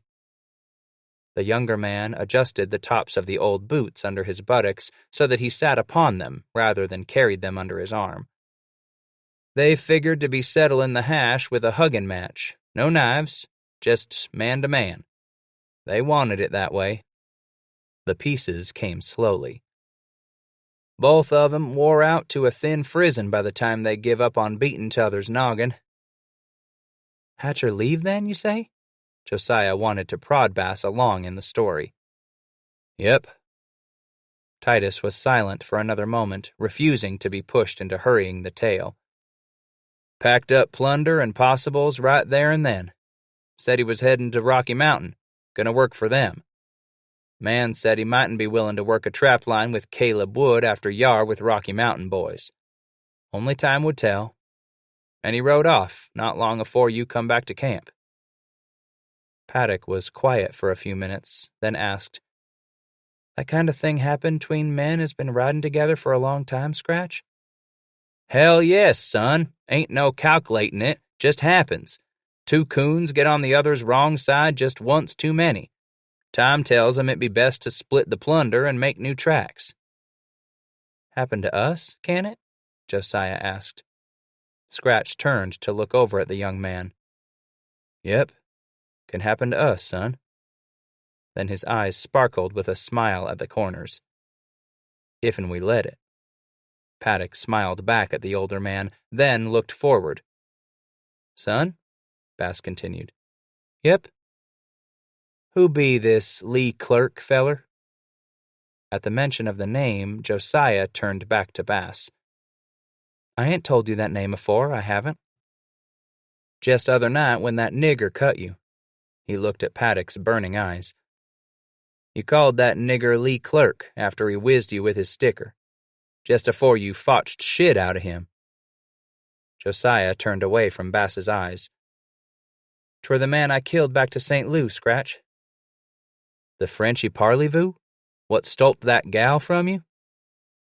Leclerc didn't rightly steal her from me, Josiah replied. Slut never was mine from the startin'. You killed him, though, didn't you, Josiah? Yep. Man was dead when I left him. His eyes squinted a little. Friend of mine told me later that his buryin' was to be some big doin's.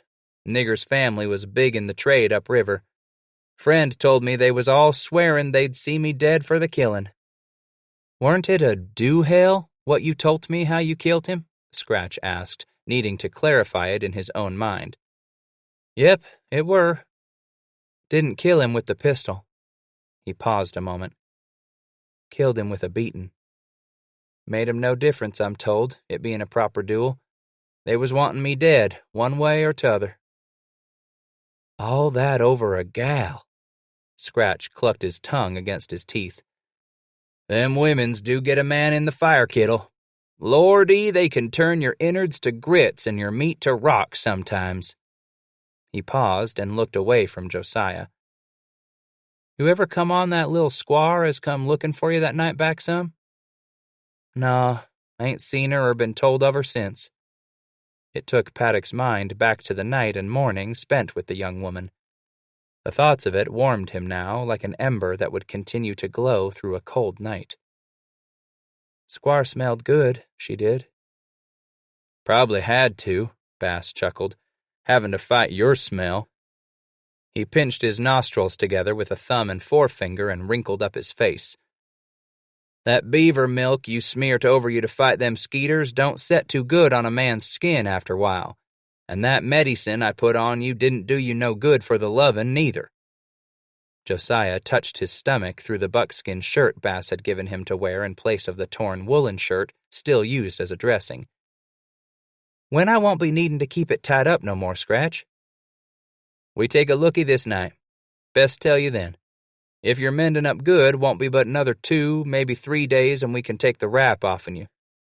Man mends up fast up here, but we don't want to hurry it none too fast. He saw the massive herd of Nez Perce ponies gathered beyond the village and turned his animal slightly to the west. We go round this way, round the lodges. As they rode slowly toward the herd, one of the Nez Perce sentries spotted them and came up, instructing the two white men to stop. Scratch spoke with the warrior in sign language, telling the man what they had come to trade. Josiah looked over the Indian, who was reaching his prime at an age close to 20, sitting proudly atop his decorated pony. He answered that yes, he had a good number of ponies of his own, but that he did not want to trade. The warrior began to turn away to leave. "Lift your rifle up, Josiah," Scratch ordered. Paddock raised the long rifle into the air above his head and caught the Indian's eye. The brown man stopped to look at it before Bass asked if the Indian had an interest in such a rifle. The brave moved his eyes from the older man to the rifle above Josiah's head, then nudged his pony closer to the white men once more. Paddock looked to Scratch with a question on his face when the warrior put his hand out to say he wished to look the rifle over. Bass nodded his head once. The Indian took the rifle and stroked it, cocking the hammer back and pulling the trigger a few times to smile at the sparks as flint struck steel. When he looked back up at Bass after a few minutes of inspecting the lock, the warrior slapped his pony's neck lightly and stuck 2 fingers in the air. Bass chuckled and shook his head from side to side to tell the Indian that 2 ponies would not do. "Nigger thinks he's going to get by cheap for your squirrel gun," Scratch said, leaning forward and taking the rifle from the Indian's grasp. Titus shook his head no again, then patted the rifle in the side of his pony's neck before showing 5 fingers. The warrior looked down from the fingers to the rifle Bass held with a serious expression over his bronze face. He finally shook his head to tell Scratch that 5 was too many and held up 4 fingers this time.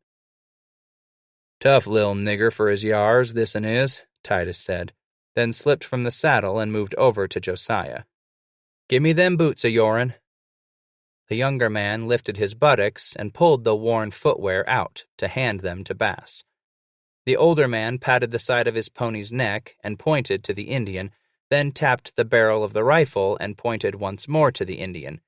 He finally held the boots aloft and pointed a last time to the Nez Perce. When he thought the warrior understood, Scratch set the boots and rifle down, then raised 6 fingers in the air. As the warrior slid from the bareback of his pony, Bass stepped up to Josiah's side again. "Gonna sweeten the honey a little bit." He pulled one of the blankets from behind Paddock's saddle and laid it on the ground with the rifle and boots. The Nez Perce knelt before the goods offered and picked up a boot to examine it. He pantomimed putting it on his foot, and Bass nodded his head up and down in the affirmative. When the Indian set the boot down again and rose, he went over to Josiah's large horse. The warrior walked around the dapple, feeling and patting the horse, then stroking each of its long legs. He came back up to face Scratch. He patted Bass's pony, the rifle, the boots and blanket, then touched the side of the dapple's neck and pointed to his own chest with a finger before putting 7 fingers up. "That nigger wantin' my horse?" Josiah screeched. Bass kept looking into the Indian's face while he replied to the young man's question. "Looking that way, son." "Tell him he can slide," Josiah roared back, looking down into the warrior's startled face. "Nigger ain't gonna take Lady Missouri. No way I'm gonna let him take this horse." "Hush your mouth, Josiah." Scratch never took his eyes off the Nez Perce as he pushed words out from the corner of his lips to Paddock. "Animal's worth a mess of Napercy Palouse ponies. Ain't worth much more to you up here. Trade her for some fresh Injun ponies." "You can slide, old man," Josiah barked. "That nigger and you can dicker all day, but you ain't getting Lady Missouri." Josiah began to pull on the horse's halter rope to guide her to the left in leaving, but Bass was faster and grabbed the rope, jerking the horse's head to stay the young man's attempt to turn away. "Stay your ground, son. You're the child as said he was one to rid hisself of everything from back there." Titus looked up to Josiah for the first time in several minutes. "If'n you're meanin' it, then the pony's gotta go. Nigger wants her, and we wants us a handful of ponies. Now you're holding up the trade, Josiah. Are you skinning yourself of what's back there, or was you funning this old man here?" Josiah did not answer. "Are you going to be shaken free, son?" Still no answer came from the young man. "Eh?" Paddock looked from the older man to the Nez Perce, who was watching the two white men arguing, then turned away to look to the Tetons in the east. He sat silent for a few minutes more, staring in the direction where the lowering sun was running out long shadows. At last, he turned back to Scratch. "Damn it." There were hints of moisture in his eyes. "Horse got me out here, Scratch. She brought me this far." "I know, son." "I don't feel right in doing this." "Horse done you her part, but you gotta let go of it all if you want it to let go its hold on you." Josiah was silent in shaking his head slowly from side to side a few times, then slid gradually from the saddle. He walked around to stand beside Bass. "Traitor." He gave the picket rope to the older man. "Traitor, and be done with it." Bass held 8 fingers in front of the Indian now. The warrior stroked the side of the large dapple's neck, looked back at Scratch, and finally nodded his head one time with consent. Into the Nez Perce herd the 3 men rode, to be shown those animals from which Bass could select the 8 ponies for which he had bargained. Each animal received a careful inspection for girth and saddle sores, a quick look into the mouth, and finally an inspection of each hoof. From the Nez Perce herd, Scratch chose 8 strong young ponies, only 3 of which had the distinctive spotted rump for which the tribe was noted.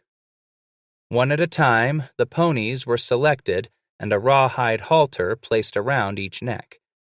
As he pulled the animals from the herd, Bass tied the halter to a long stretch of rope in which he knotted loops so that the ponies would be strung out in a line to be taken back to the trapper's camp. When the 8th was hitched to the rawhide harness, Scratch and Josiah removed their saddles and put them aboard the animals each man had chosen to ride. Paddock finished tying the 2 blankets he had not traded to the warrior behind the saddle and stepped over to hand the Nez Perce the halter around the dapple's neck. The Indian took the rope and beamed at the white man. Josiah took in a long breath and put his arm over the animal's neck. He stroked its forehead with his other hand for a few minutes as the older man and the Nez Perce looked on.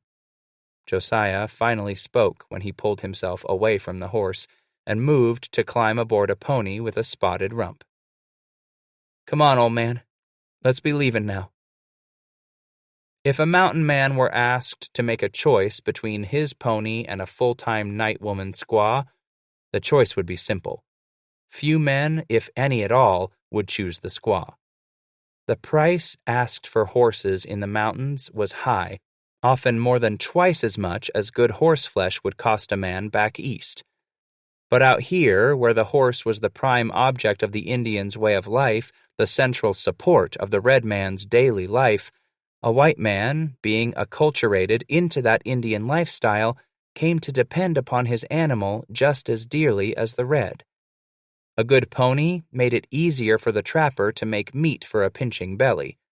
A good pony carried him over the rough, barren landscape quickly into the gardens of each Rocky Mountain valley. And most of all, a good pony would serve his master as sentry and transportation when it came down to those times when Indians were wanting to cut the trapper's hair a little too closely. Unlike the earlier fur trade on the upper river, when men rarely moved away from the watercourses, the scope of the beaver hunter's life had now changed, requiring him to plunge deeper and deeper into the recesses of the mountains, to go where no keelboat and often no canoe or dugout could travel.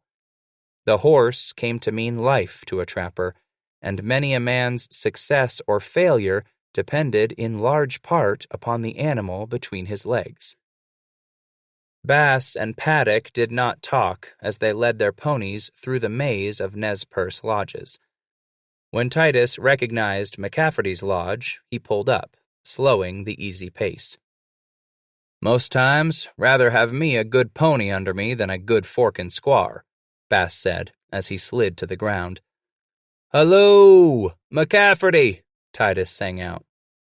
Asa lay stretched on the ground in front of his lodge, his white head nestled on the Nez Perce squaw's lap. She was slowly working over his head, parting the hair in small creases in search of lice.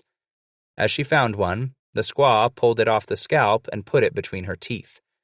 The woman cracked each vermin and threw it aside, then searched for more. Asa opened his eyes to see Bass standing before him. As he put the hook over the squaw's busy hands at his white head, the short man took his shoulders from the woman's lap. He looked from Scratch up to Josiah and quickly down the string of 8 ponies. Been trading, I see. McCafferty pursed his lips as he got to his feet to walk along the line of Indian ponies. He looked closely at each one, then strolled back up to Bass. How bad he take ye? This child's sayin' the nigger didn't get me tall, Bass then nodded to Josiah. But the young'un had to trade the big animal he come out on. Brave wanted that horse bad. Josiah might say we didn't make a good trade. Young Josiah'll soon be larnin' the worth of everything out here soon enough, McCafferty interrupted. Don't take long for a lad till he's got it all in its place proper up here. Your squaw wrappin' up on them skins for the boy? Scratch asked. Without answering immediately, Asa turned to the Nez Perce woman. They spoke briefly before she went into the darkness of the lodge to continue her work on the garments. Says she'll have 'em ready for Josiah the next sun. Asa moved closer to the young man still sitting on horseback. Ye try to talk the lad out of that fancy saddle, Scratch? No, haven't, Bass answered. Not as yet, anyways. Ought to get the young'un a good mountain saddle. He looked up to Paddock. Do ye much better. Lighter, too. Injuns cut the frame out of strong wood, then take a piece of wet buffler hide and stretch it over the frame. Sew it up. When it dries, the hide whitens up as it stretches. Then ye just throws a blanket over it, and ye got a Injun mountain saddle. He patted the rump of Paddock's pony and stepped back over near Scratch. Ye mightn't even get ye greaser saddle as Bass has. Josiah turned to look at the older man's saddle more closely. The wood frame had been strapped tightly together with wet rawhide thongs that, when dried, cemented each piece of the frame to the others. Over the whole frame, then, was placed the mochila, a large, square piece of leather thick enough for boot soles. A slit in the rear of the leather drape allowed for the cantle, while a hole in the front slipped over the low, saucer-shaped saddle horn. From the rear of the cantle, there dropped to each side a small saddlebag sewn to the mochila along its wide skirt. In one of the bags, Bass carried a long piece of hemp rope he used for picketing the animal in the mountains. Wolves would chew through the leather rawhide halters, but refused to touch the hemp. Beneath the large, wooden stirrups with flat bases wide enough to be comfortable to moccasined feet was the single horsehair cinch that held the saddle to the animal's back.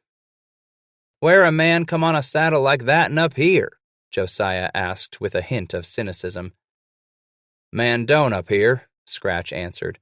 "Gotta take you to Taos to fix you up with such as that." "Mine'll do till then," Paddock commented wryly. "Ain't made my ass sore." "But the bitter water did," Bass chuckled. "Josiah run on some bad water, eh?" Asa chuckled lightly along with Titus and stroked his beard with the crude hook. "Oh, he lived through it all right," Scratch replied, "and he is willin' now to be larnin' by his wrongs." "Well now," McCafferty pursed his lips between the white beard and mustache. "Ye laddies are to be comin' to supper with me the next evenin'. Time'll be that Josiah's new clothes are ready, and I'll have the woman pick us a plump lil pup for the dog feast celebratin'. What say ye, Scratch?" "Do sound like some way to do it up right," Scratch answered, then turned himself to Josiah. "That fit with you, son?" Dog? He swallowed a little. Ain't never et dog. "You'll be in for a treat then, young'un," Bass said, and looked back at McCafferty. You see us the next night, then, coming on sundown time. Scratch moved off to climb aboard his pony. Dog is some fine doings, Asa. We'll be doing things upright for the boy here, won't we? Proper victuals for putting skins over a man's back, he said, winking at McCafferty. Said I'd do the skins for the old days. Let ye have 'em for Josiah, Asa replied to Bass. Skins for nothing, Titus. His merry eyes winked once more at his older friend. I do believe you're on the track, Scratch replied. See you then, Josiah. McCafferty slapped the spotted pony's rump with his hand and stepped back to wave the hook in the air at the two men as they pulled out of the Nez Perce village. It was some time on their journey back to camp before Scratch finally spoke. Tomorrow, Scratch'll want you to be putting at least 20-some balls through that Henry. You ain't shot it this day like I've been having you do every day. 20-some ball tomorrow, Josiah. By that time, this child should be happy with your shooting. I'm wanting that ball to be going where your eye's looking every time. You're going to smell nothing but burnt powder tomorrow, son. Nothing but burnt powder. Good evening, gentlemen, the short, white-headed man called out as Bass and Paddock rode up and dismounted. A fine evening it be, too. Josiah and Scratch tied their ponies up to the stakes holding down the McCafferty's lodge cover and sang out their own greetings in the deepening purple light of sunset. Asa came up to the younger man and put the hand on his shoulder. Me son, let me be the one to show you what's in the kettle this night. This be the feast fit for the savage beast, dog. He directed Josiah to go before him into the lodge. Scratch brought up the rear. To be more rightly, you will sup this night on a pup. Standing near the center of the lodge, he smiled at his own little rhyme. Me squire, the new Mrs. McCafferty, is one what we owe our thanks to. This late afternoon she made her journey through the camp, catching this pup and that, feeling and pinching each one she got tween her hands, all to check it for being plump and grease-fat for this feast. When she'd found a pup almost too fat to walk, my wife placed a rawhide cord round its neck and hung the critter from the smoke flap hole outside. There it hung till all life slipped from its young body. Ah, for they shall soon be cut down like the grass, and wither as the green herb, so the word says. It was with the cry of the devil that this pup wailed. Most pitiful, most pitiful. Whilst the pup was sucking its last breaths, the little Injun children come round and laughed merrily at its doom. Nary another dog could be found near our lodge whilst all these goings on, for it looked to be each one knew just what was happening. In less time than it takes the sun to travel far across the sky, me squire took the pup from its deadly noose and set it here on this fire. Asa now pointed to the fire at their feet near the center of the lodge. There she kept a constant eye to turn the pup all the time, this done till all the dog's har was burnt off. This poor animal was then cleaned in a kettle of water from the creek, and its head rightly taken from its body. She has dressed it out, cut it up, and put it back to the kettle over the fire there to boil. It looks now to be close to eatin' ready, been cooking for some 3 hours now. I've sent me wife to her pappies, and she'll not return till I go for her. So, ye see, Mr. Bass and meself are needin' a likely lad to be servin' this fine meal to us, as I have me no squire hyar to do it. Young Josiah, ye be the lad for the squire this night. Asa directed Scratch with the short arm to sit at his right side upon the robes near the fire. Josiah watched the two men sit and moved to McCafferty's left to take a seat. No, young Josiah. Asa moved to prevent him from sitting on the robes. Ye are to be the squaw this night, and ye'll not be sittin' with the men, Mr. Bass and me. Josiah's eyes flashed from Asa to Scratch. Well, what you want me doin' in your lil funnin'? Boy, Scratch interrupted sharply. This here ain't no funnin'. A squire don't talk to a man lessen he asks her to talk. She don't even raise her eyes to him less'n she has to. McCafferty'll tell you what's to be done." Josiah thought it best to play along with the older men in their game, with him as the butt of the joke. He slowly lowered his eyes and bowed his head slightly. "I find your words right, me friend," Asa commented, "and we best be getting our supper going afore we puts this young'un in a blue fume." He pointed to the opposite side of the lodge. "Over there you'll be finding 2 pieces of hard buffler hide, 'bout this big. Fetch 'em and bring 'em to the fire. They be the plates for Mr. Bass and me." "Gettin' fancy and foo-for-all you be, McCafferty," Scratch responded. "Puttin' dog on such as a plate." "These be Injun plates, me friend." Asa watched the young man find the pieces of stiff buffalo hide, each about the size of a large serving platter. These he brought over to the fire and set them on the ground. Paddock waited to be told what to do next. "This squire might not be the beauty to drive your savage breast to feelin' the fires of hell, Mr. Bass." He looked sideways at Titus. "But she knows to keep her tongue quiet. Pull ye out some pieces of that dog in the kettle, young'un. Put some on each of them hides and bring 'em over here." Josiah put his hand into the still warm water, immediately pulling his hand back out. Tentatively, he stabbed at the water with his fingertips a few times before being able to plunge his hand in to grab the floating pieces of meat from the kettle. Upon each of the buffalo platters, Paddock placed 2 pieces of the smooth, mushy dog meat. To his touch, it felt almost like handling the stomach or intestines of the game he had gutted. But this revolted him.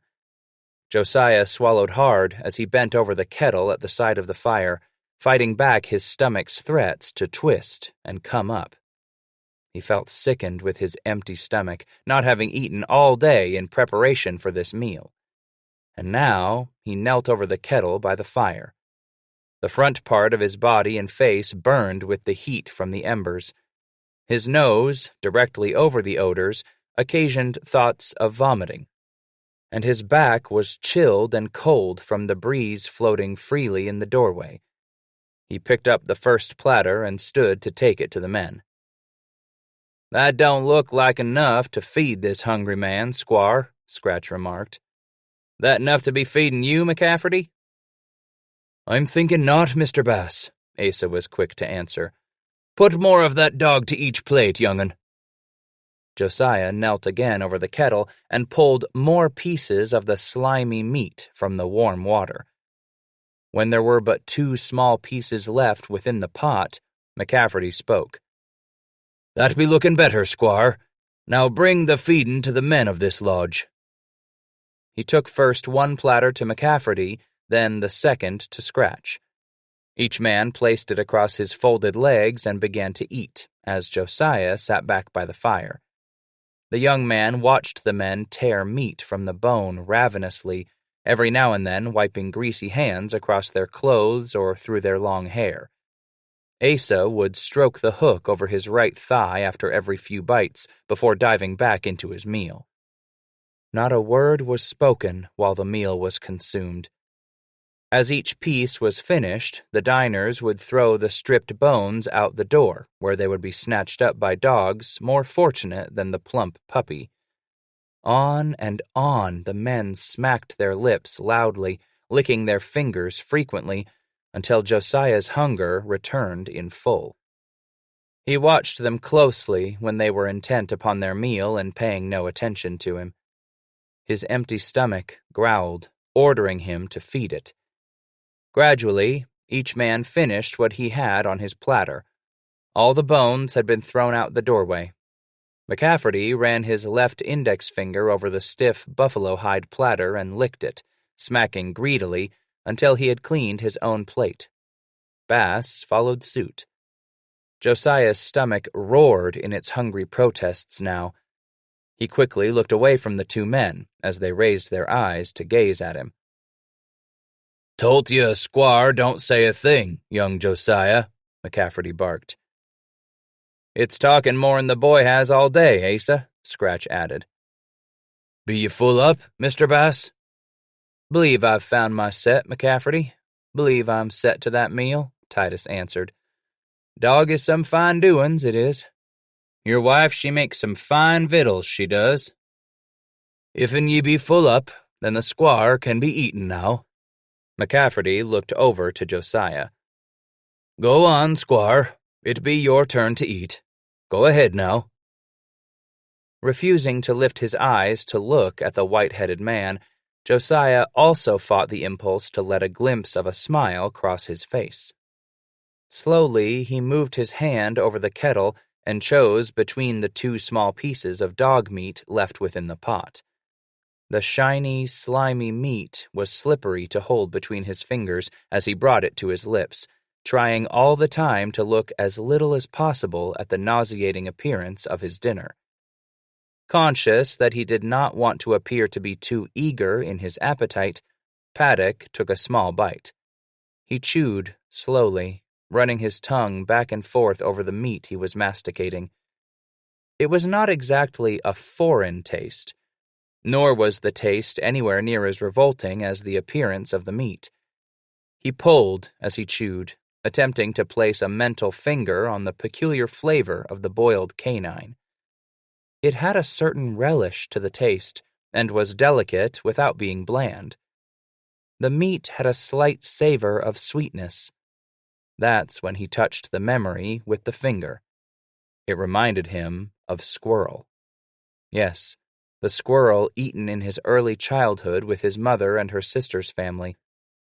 He finished the first piece without letting his mouth enjoy its part of the meal, sending the meal pulled from the bone quickly down to satisfy the yawning pit in his stomach.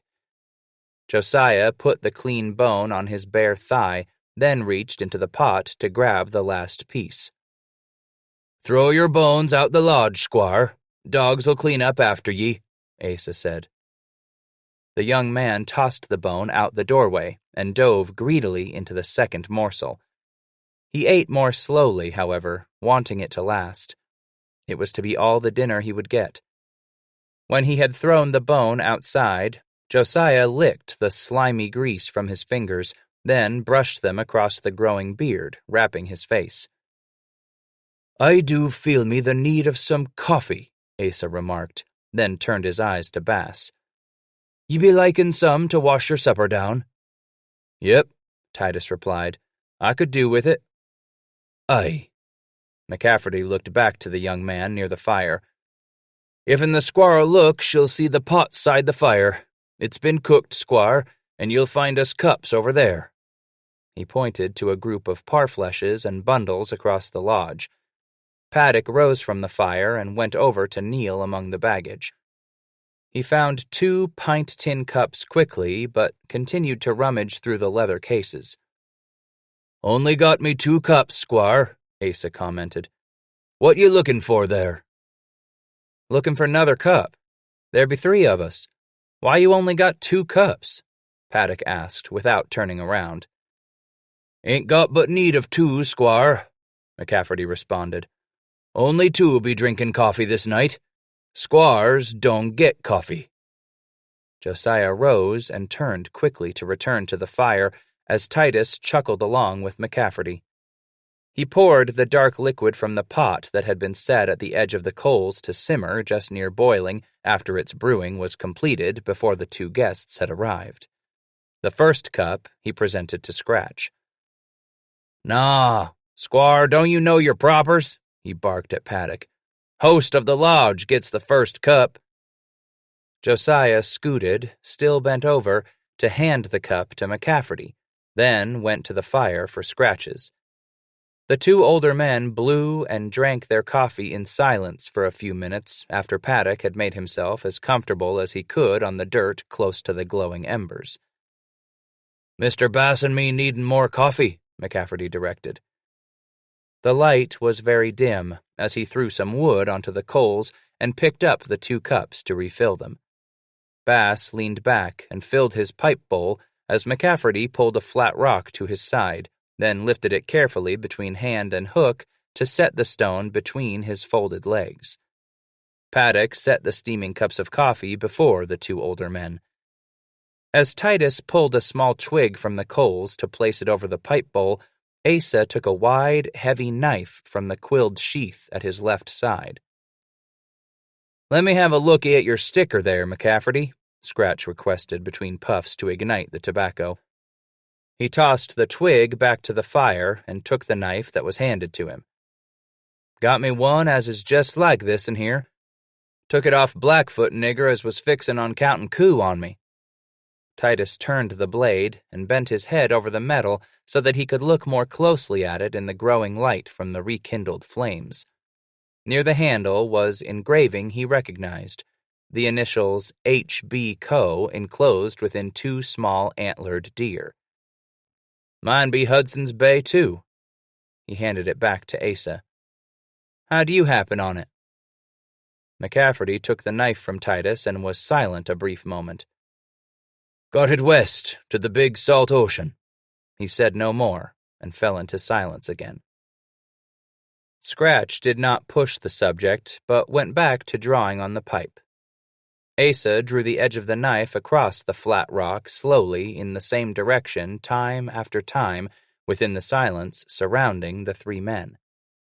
He always kept the top of this favorite sharpening stone soaked in hot bear grease, which improved the edge he could put on a blade. "Would like you to tell the boy what man Asa McCafferty be." Scratch's words finally broke the long quiet. "Want you to tell him li'l about your life, Asa, if'n you'd be to it." "Aye," McCafferty responded slowly. "You're knowin' I'm always one to tell me life, Titus Bass. Boys needin' to know what man it is he be makin' him the trek north to Three Forks, I s'pose." He lifted his cup to his lips and blew on it before drinking. As he sat it back down by his left leg, Asa looked over to Josiah. "Best you move that pot closer to the coals now. It's gonna be gettin' cold afore you know it. Keep it warm." Paddock scooted the coffee pot into the edge of burning embers, almost knocking the top from it. He caught the top in time and set it in its place on the pot. "Squaw wantin' to know about McCafferty, is she?" He looked back up at Josiah. The young man caught himself nodding his head in answer to the question directed to him as a squaw. "Well, McCafferty was begatted and born in 94. That makes me an old man by some ways to lookin' at it, a young'un by others. I be full-blooded Scot, I am, and most proud of that, though I was born this side of the East Ocean. Me pappy come over in 89, he says it were. Pappy always said he got here when this country got its first president. Brung him his wife and 3 boys over here then. 2 girls and me was to come long later on. Moved out right off to get into the wild to be trading axes, blankets, and such as that to Injuns for skins. Simple life it was, but a good one too for him and me mother." Asa went on to describe the moving of his family west from North Carolina to the Cape west of the Missouri River at a time when few white men had ventured that far to settle the land. He told Josiah how he had come to learn both reading and writing at his mother's knee from the Bible every night after supper. In 1810, his father moved the family on west to the Little White River, St. Louis being a good week's ride east of their little settlement. "The next yar, when I was 17, I remember that was the yar the ground shook under me feet. The shakin' started off early to the mornin', afore the sun even come up. I woked up, me pappy yellin' at me, 'Asa, Asa, get up, boy, fetch the dogs, they under the floor after a coon, boy, fetch 'em out.' Me pappy thought the rumblin' and roarin' come from the dogs chasin' a coon critter under our cabin. When we all got up, we could har the dogs outside the place, howlin' and yowlin'. Pappy knowed right then it weren't the dogs under the floor. The ground was shakin' and rollin'.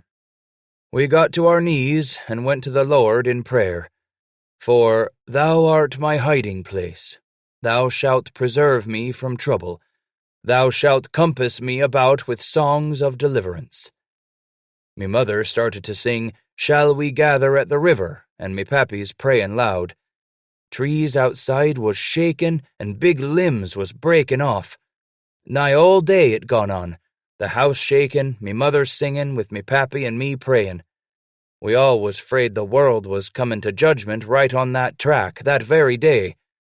Got tired of it after a while, I did.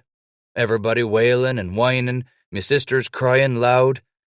Finally told him if the world was coming to judgment and was to see us all swallowed up, there tweren't a thing I could do about it. Close to the sun going down, it all come to a stop, and nothing didn't shake no more.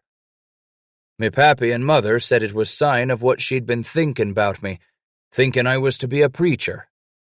I said there was no such sign to that. But come later on that yar, we had the big comet star come over, a big burning star flying across the heavens.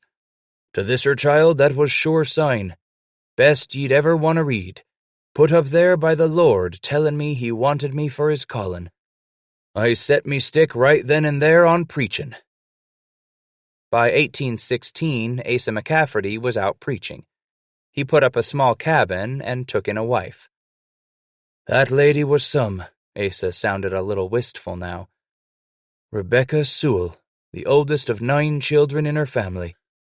We was living off a small garden she'd tend to with me doing some hunting from time to time, 'long with what me little congregations give us 'long the circuit I'd ride. He never laid a claim down on his land holding, however. In 1819, 2 jumpers came in and filed on McCafferty's land. The government backed the interlopers and threw the Scotsman out of his home. That seemed to have done it for Rebecca. She pulled out on Asa about the same time, and he set to drifting.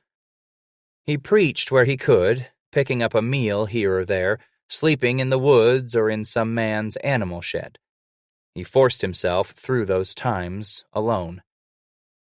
Asa grew quiet as he stopped the dagger blade from its track across the flat stone. With his hand, he pulled a piece of thick, smooth leather to his lap and put it across the right thigh.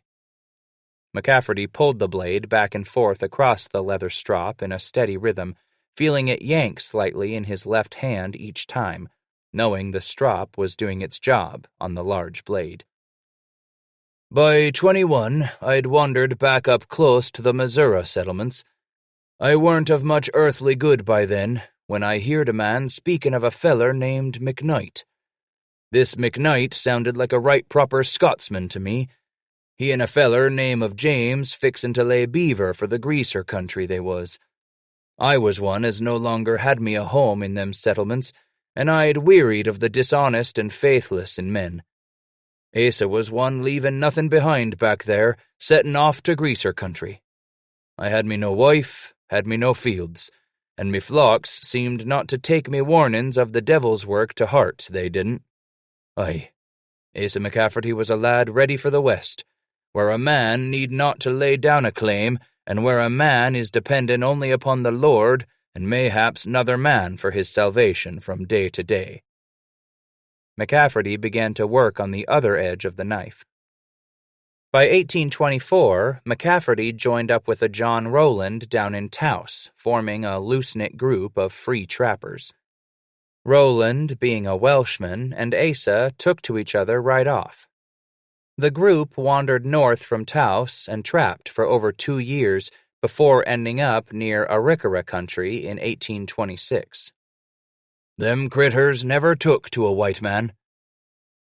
Asa halted the knife and looked up at Josiah to continue his story. We was layin' set up to that Ree country and got happened onto a big war party of them critters, comin' back from fightin' them Sioux on down south. They was all fired up from countin' lot of coups and wantin' to do some tradin' with us, they said. We saw us no way but to trade with them. Night come on and us fellers all gathered up round our fire to the edge of that Ree camp, every one of us ready for what be comin', knowin' Rees must be ones for har stealin'. Though a host shall camp against me, me heart shall not fear. And now shall me head be lifted up 'bove me enemies round about me. Deliver me not over unto the will of me enemies.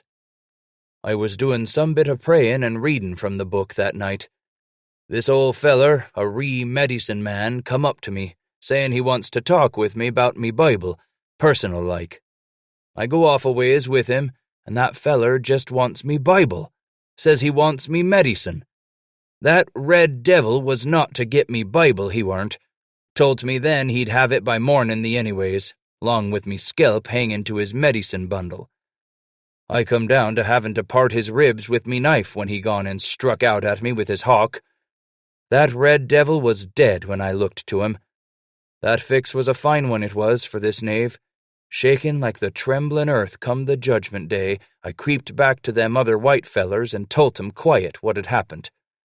Told 'em what them Reese was gettin' blackened up for. Them fellers just looked and looked at me with the queer on their faces. Roland finally told me what they was all seein' at on me. Said me har was white. I'd be damned for the crucifyin' if it weren't the true thing. The Lord turned me har white. Sign it was for this man that I wasn't to be messin' round thar no more. Sign 'bout killin' that medicine man. His hair was some big medicine for the other trappers, so they all crawled out of that country before first light. It was not long before McCafferty split off from the others. I liked the lonesome, I did. Been like that for the most part, on me own, 'ceptin' when I run on this slave of the devil name of Titus Bass here. The Lord bringeth the counsel of the heathen to naught. He maketh the devices of the people of none effect. That be just about it, young Josiah. McCafferty rose to put the knife back into his belt. As he sat back down, the man stretched out, pulling a bow out of his way with the hook.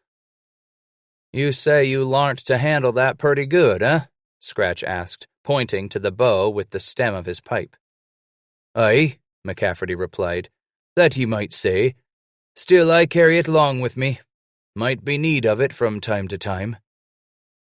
I put a ball out there better'n you put your arrer, Bass remarked, as he adjusted himself more comfortably.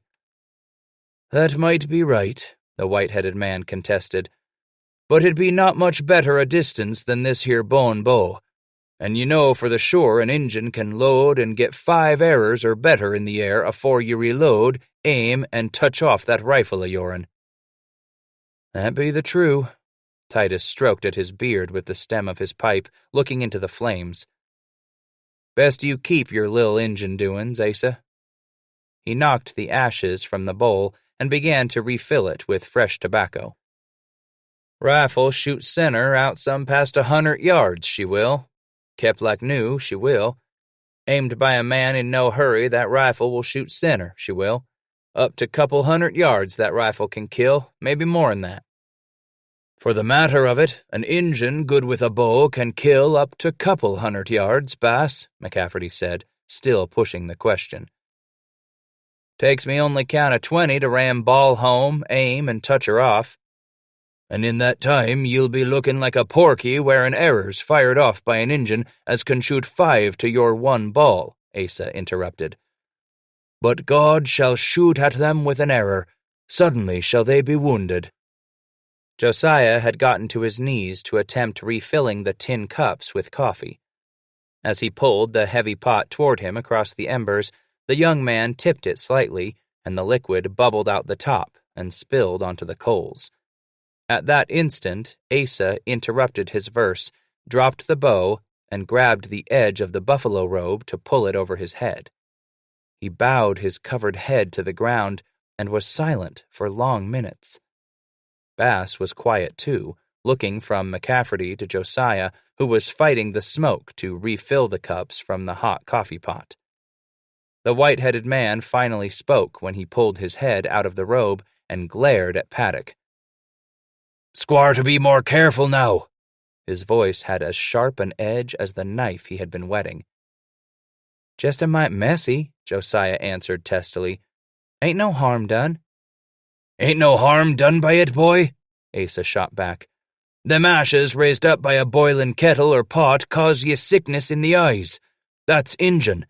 Man gotta set tight till the ash clouds settle back down if'n he don't want to get sickness in his eyes. Lord, how are they increased that trouble me? He raised his eyes to the top of the lodge, where the poles were bound together. "Many are they that rise up against me. Squire gets a lodge-polin' for such as that, young'un. Best ye be more careful the next time, keepin' your own eye on what you're doin' when round the fire." McCafferty shook his white head slowly before looking back at Bass. "Where ye be headin' for Plews come break-up, Scratch?" "Ain't thought 'bout it right jest yet, Asa," Titus answered. "Maybe north and west some, up towards Snake Country. Been while since I was up there." "Ain't got ye a set, then?" McCafferty rose to a sitting position. "What you got on your mind, Asa?" Bass looked over to the white-headed man. "Spit it out. You been chewing on it. Spit it out, preacher." "Jest thinkin' is all," he replied. "Just thinkin' that if'n you'd be willin', ye and the young'un ain't fixed sign on where you're headin', the two of ye be for headin' out with me." "Where'd you make medicine for this time round?" Titus asked. "Medicine tells me head north and east some, out and up toward the Three Forks this yar," Asa replied. Scratch whistled with a low, long sound. "Up to Three Forks this yar." McCafferty had his own private medicine he relied upon to tell him where he would set his traps each year. There was often something mystical, even magical, about how the free trapper would select his destination for the next season. Some of the white men would even pay a handsome sum of trade goods to a friendly medicine man to recommend a destination the red man would see in a vision for hire. Such a consultation with such a native visionary was considered private, protected, and inviolate. No other free trappers were to know of the man's destination. But Asa McCafferty relied not on another's medicine, but on his own visions of where to be and when to be there. "That be up to Blackfoot country, McCafferty," Bass remarked. "Aye, there best be Blackfeets where I'm layin' beaver for," he replied. "There be Blackfeets up to the Three Forks for sure, and that's where I'm headin' out." "You're thinking we make the threesome, do you?" "Aye to that too, Bass," the white head nodded. "Keep our little group nice and small, we will. Ain't trapped me in some time now, so I'll lay set with ye for the season. Lay set with the both of ye, if'n you're willin' to be goin' to the Three Forks." "That's some, it is." Titus looked over now to Paddock. "Willin' to be headin' for some country thick in Bloods, Grovants, and Piegans, Blackfoot all, young'un?" Josiah couldn't answer with words. He didn't know what to say. Bass did not give him much time. "Good. Then Josiah and me be with you and makin' for the Three Forks, McCafferty." He turned toward Asa. "Beaver some rich up there. Pull us some packs out of that country, we will." "Aye. Like to move 'bout in small numbers when huntin' the beaver," Asa remarked. "That critter is the shy animal. Big brigades such as that Rocky Mountain stompin' through beaver country skeer some off, movin' the critters way from their haunts. With all them men and all that noise they make, beaver won't come to bait." "Well now, Asa, you know Rocky Mountain's fixin' to head a shittery of fellers under Bridger up to the Three Forks come breakup, don't you?" Scratch asked. "Aye, I know that. We'll just have to see to it them boys don't get in our way." Asa looked away from Scratch's face and peered into the dying flames. "Rocky Mountain's headin' toward Three Forks. There be Blackfeets to the Three Forks, and we three is headin' up there with me medicine settin' the track for us." He turned his head slowly back to look again at Titus. "Lord, time is gettin' on now. What say we be gettin' this young'un dressed proper for the mountains? Can't be lettin' him get froze up afore we get to cold doin's at the Three Forks country, can we, Mr. Bass?" "You be the one with them skins you're giving him on the prairie, Asa. You be the one to dress him out, too." Titus motioned to McCafferty to signify that he should go ahead with his plans. The white-headed trapper rose from his robes and went to a darkened edge of the lodge, where he opened a large, flat parfleche in the dim light thrown out by the dying fire. McCafferty brought the bundle over to the fire. He opened it slowly and pulled first one legging out, then the other, and handed them to Josiah, hung over the hook on the short arm. "Them to your liking, lad?" he asked. Paddock ran his hand over the leather and nodded his head up and down without looking into McCafferty's face. "Grab your belt there and stand up. I'll be to dressing you proper." The young man responded by taking his belt from the 3 wide loops around the waist of his woolen pants and got to his feet. McCafferty took the belt from Josiah, then buckled it with little difficulty around the young man's waist. He held the top of one legging out between hook and hand. "Step in there, slip your foot through." Paddock put his leg into the leather cylinder, and McCafferty tied the long thongs to the belt. The second legging then went on. "Now get your feet covered with them moccasins you be wearing." Josiah sat down bare-assed in the dirt, and Asa pulled several pairs of moccasins from the parfleche and tossed them to Scratch. "Them meet your mind for Josiah to be wearing?" he asked of his old friend. "They look the set, these here do," Titus nodded. When Josiah rose to his feet once more, McCafferty pulled out a long, rectangular piece of soft cheverel, kid-skin leather smoked to a chamois caress against the skin. The white-headed man knelt in front of Paddock and put the middle of the rectangle between the young man's legs. He then brought the front up over Josiah's genitals and through the belt. The back was brought over the buttocks and tucked through the belt. Both ends now hung down close to his knees. Josiah squirmed slightly to adjust the leather in his crotch, then lifted the front to feel the softness of the breechclout. "Now, your shirt." McCafferty turned to the parfleche and pulled 2 more pairs of leggings out, which he tossed to Bass. Slowly, he brought the long leather shirt out and shook it to full length. "Stick your arms over your head, son." Paddock raised his arms so that the older man could slip the shirt over them and finally pulled the opening over his head. Asa straightened the shirt out over the young man's body, then stepped back to look at Josiah. Scratch got to his feet with a low, approving whistle. The long, thin, string-like fringes ran down the sides of the leggings and along the full length of his arms. The top of the shirt had been sewn together much like a cape to fall off his shoulders down the tops of his arms to cross him mid-chest.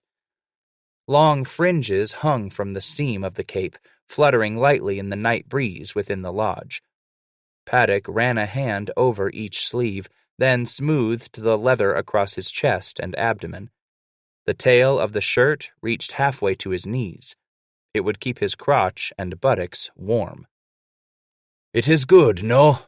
McCafferty asked of both of them.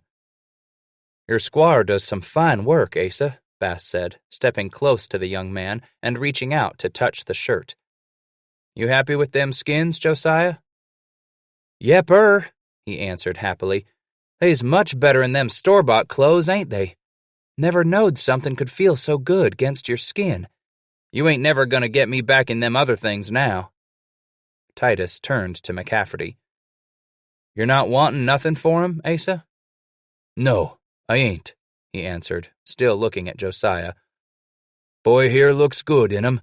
Said I'd do 'em up as a whack for the old days we had us together, Scratch." He now turned to look at Bass. "Boy looks good in 'em, and that be pay enough for me. 'Member me comin' west as a lad. Wished I'd had me a set of them skins right off back then." He looked to Paddock again. After a moment, McCafferty stepped to the door. "Be gettin' me squar now. Time for the robes, it be. I'm settin' on pullin' plunder up in 4 days. Settin' out in 4 days, Scratch."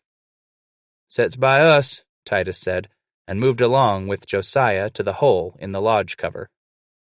The 3 men knelt through to stand under the night canopy dusted with white flecks like sparkling sugar. "We'll be seeing you that morning, Asa." The older man moved off with extra moccasins in his shirt and the leggings over his shoulder. He leaped aboard his new pony. "Don't know just what I can say, McCafferty," Josiah began. "Nothing to be sayin', lad," he answered. You're headin' with me to Three Forks. Be lots of time for sayin' what's on your mind. He took a few steps away from the young man. I gotta be gettin' a squar now. Be to seein' you in 4 days, Josiah. We settin' for the Three Forks, Scratch. And you knowin' if I ever be ready to go on my own, be leavin' you again, you'll not be s'prised by it. The old white head turned and disappeared among the lodges before Paddock wheeled about and jumped aboard his Indian pony with the bundle of old clothing tucked beneath one arm. "These some, ain't they?" He leaned over and slapped the very quiet Bass on the shoulder before smoothing the shirt against his skin once more. You'll be needin' good skins up to where McCafferty's medicine takin' us, son, he replied softly. "Why the hell we goin' up there?" the younger man asked as they moved off. "Mean, if them Injuns is so bad, why we goin'?" Bass clucked. 3 guns better'n 2, son. We goin' 'cause beaver thicker up there. Blackfoot's run off the big bunches. We got us a better chance. Just the 3 of us. Smaller bunch. Harder to find or catch. "Nah," Josiah responded after a little thought. "I want to know why you was goin'. Seems to be something else." Bass looked up and studied the sky for a few long moments before forming his answer. Something brung me and the Whitehead together again, son. He slowly looked back down at Josiah. My bones tell me to be follerin' McCafferty. Something's pullin' me north with him. Your hoodoos again? Might be sayin' that, Josiah, he answered. There be reason for ol' Asa showin' up now. Reason for him to be wantin' me to go to Three Forks with him. My medicine tells me to foller his medicine, see which nigger got him the stronger. My bones just itch, plain itch to be seein' what's pullin' him up there. 11. You wake, son? Scratch asked quietly of the robe-covered form at his feet. The lump under the buffalo hide stirred a little, then rolled over. Playin' possum, ain't you?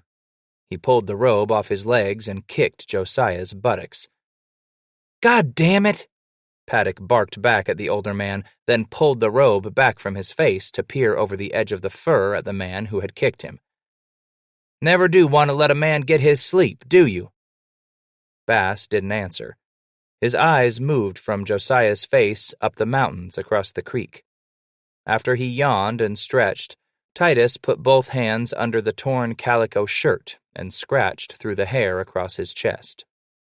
All the time he looked at the peaks through blood-daubed eyes that burned a little in his attempts to keep them open. It irritated him to feel this way. Titus thought back to the time when, as a young man, he never greeted a morning with this heaviness in his mind and body. He sighed. Got you them graybacks now, huh? Paddock mumbled sleepily as he watched Scratch raking through the hair on his chest with dirty fingernails. Shit, ain't got no nits, Josiah. If ever you was wake when I got up, you'd be knowin' I'm one to itch when I get up, Bass responded. Ain't no graybacks.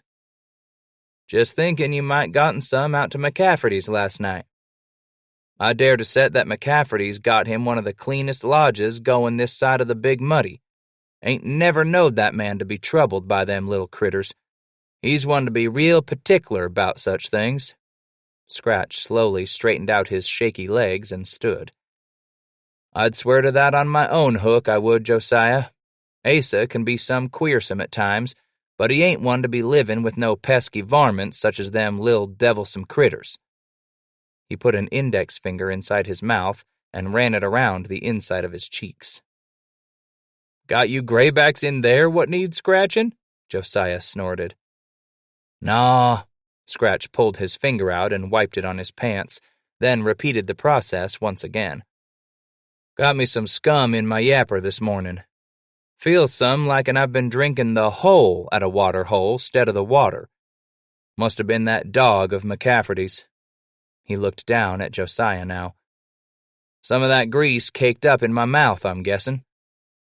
Bass shook each leg one time, then set off toward the creek when he snapped his fingers and turned around, returning to the canopy. He crawled in across his robe and began tearing at one of the leather bundles. From it he pulled an old, dented coffee pot, blackened over more fires than Scratch dared remember. The older man rose to his feet and headed to the creek once more, tossing the coffee pot into the air and catching it several times. The whistled notes of a song disappeared with him among the willows and creepers along the creek bank. "What you so goddamn pert 'bout this mornin'?" Josiah hollered after him. But there came no answer from the man down at the water's edge. "What reason he got to be so goddamned pert this mornin'?" Paddock asked himself. He sat up and drew back his shoulders, yawning wearily. Shuddering slightly in the chill air of the overcast morning, Josiah reached behind him where the new leather shirt had been placed the night before to serve as a pillow. Bringing it to his lap, the young man ran his fingers over the leather and played with some of the fringes between his fingers. Then he spread it out and pulled the shirt over his head, tugging at the tailored garment to get it over his large chest. Kicking some at the robe over his legs, Josiah stood up outside their blanket canopy and straightened the breechclout and leggings he had not taken off when he had crawled under the robe to sleep the night before. The air was chilly to him yet.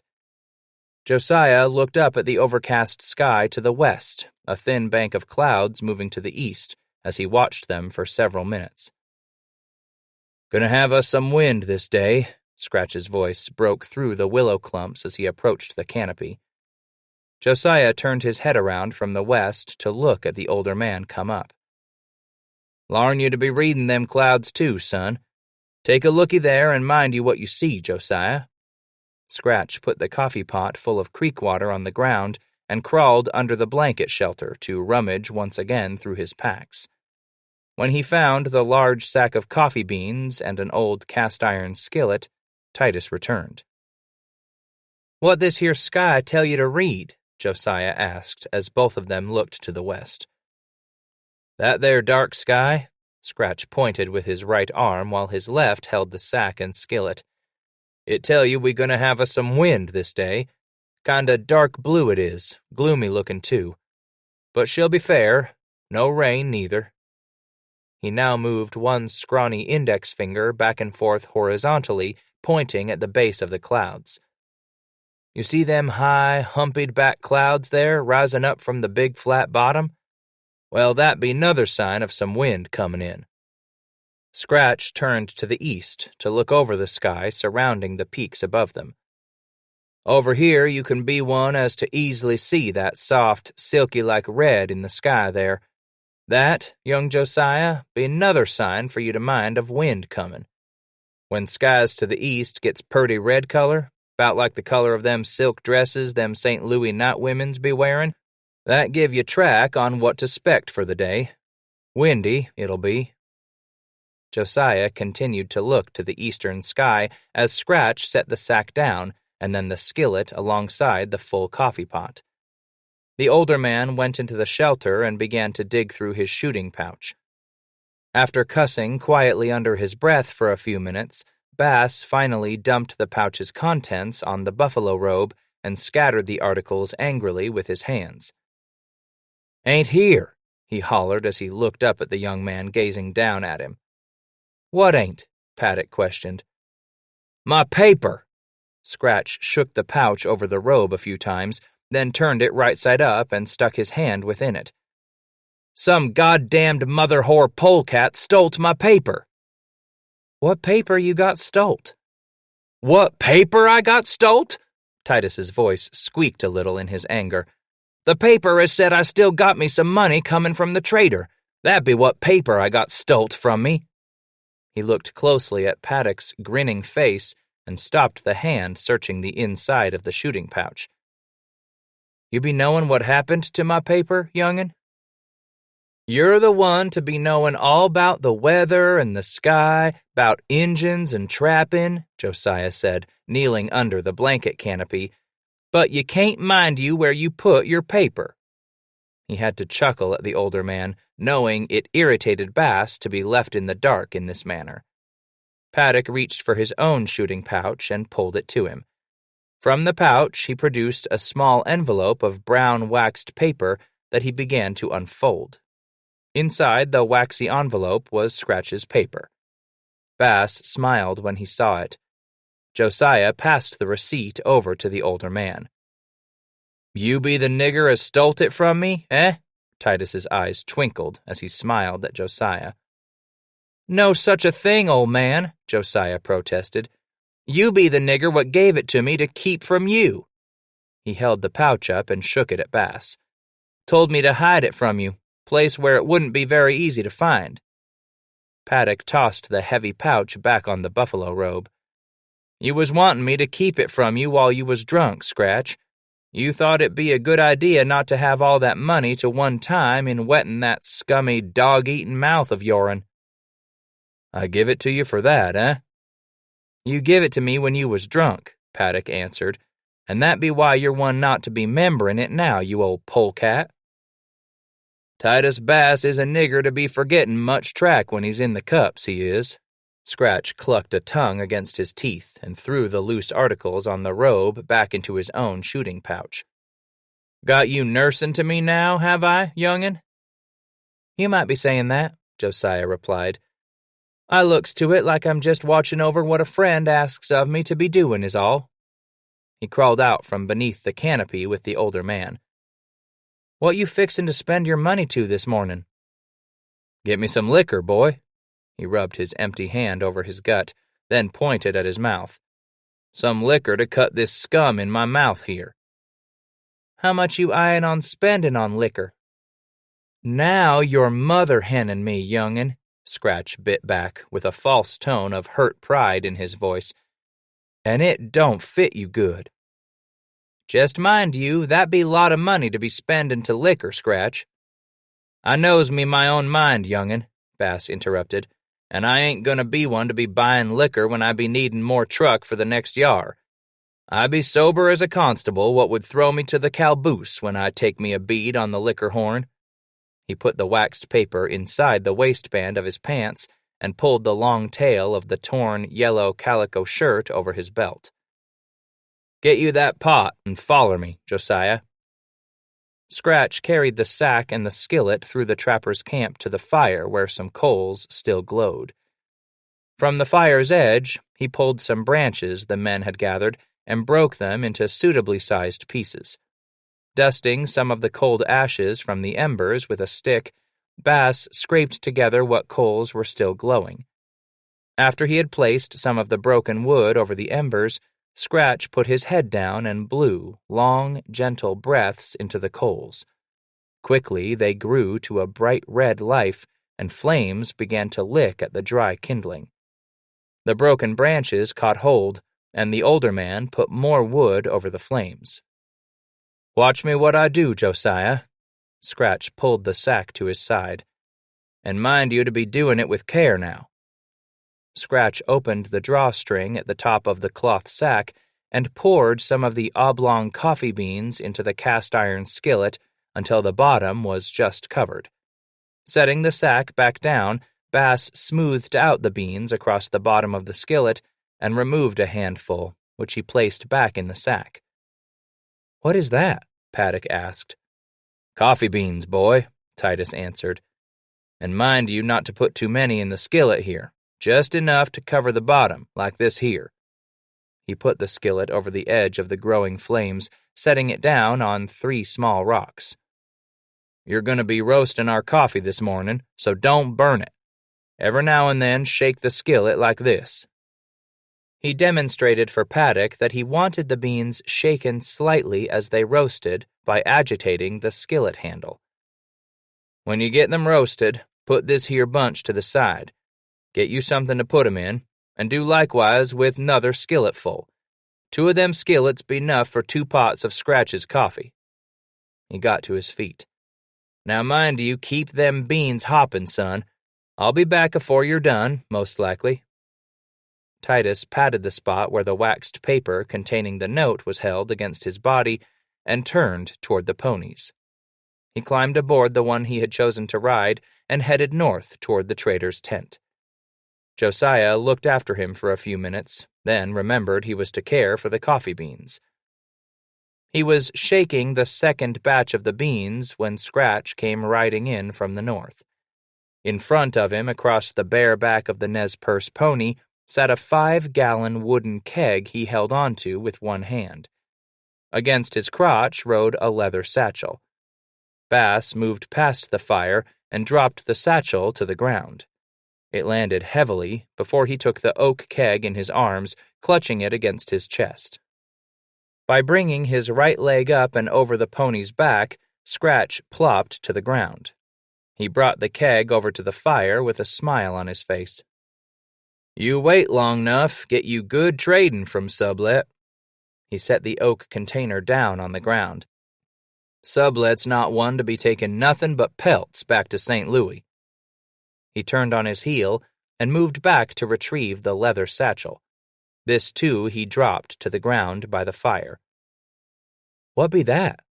Josiah was interested in the heavy sack, still shaking the skillet as he looked up at the older man. "Gleena, son." Bass walked away toward the lean-tos and canopies. "Lead." When he returned, he carried 2 pint tin cups and a small smoked skin pouch in his hands. After he had set the cups down beside Josiah, Bass began to scoop handfuls of the coffee beans from the piece of chopped wood where the young man had put them after roasting. Into the small pouch he dropped the beans. "Them ready?" He nodded toward the skillet Paddock was shaking. "Think they be." He brought the skillet away from the flames and dumped its contents onto the cut timber. Scratch put his hand into the pile of beans, bouncing them against his palm as he put them into the pouch. "They be plenty ready. Hot they are, too." When all the beans were in the pouch, Bass drew tight the drawstring at its top, then chose a small, hand-sized stone from the edge of the fire. Placing the skin pouch atop the cut timber, he began to pound the beans with the small rock. "Smell me coffee makins," Elbridge Gray said, approaching the fire and rubbing his eyes with both hands. "That's the doin's," Titus replied. "Sit yourself down when you got your cup in hand. Got you some whiskey whilst the coffee's brewin'." Gray turned back into the lean-tos, while Scratch continued to pound the roasted coffee beans against the cut timber. This crude mortar and pestle soon gave him the consistency of grounds he desired. As he opened the skin pouch and dumped half the coffee into the pot, Elbridge returned with a large cup in hand, followed by 3 more of the free trappers who had been stirred from their slumber by Gray's announcement that Bass had whiskey for the drinking. "And a bright morning to you," Bass nodded to each of the arriving trappers who sat down close to the fire. "Have your coffee ready in a bit." He took the handle of the pot and placed it on the stones over the coals. Bass reached behind him and took the large Blackfoot dagger from his belt.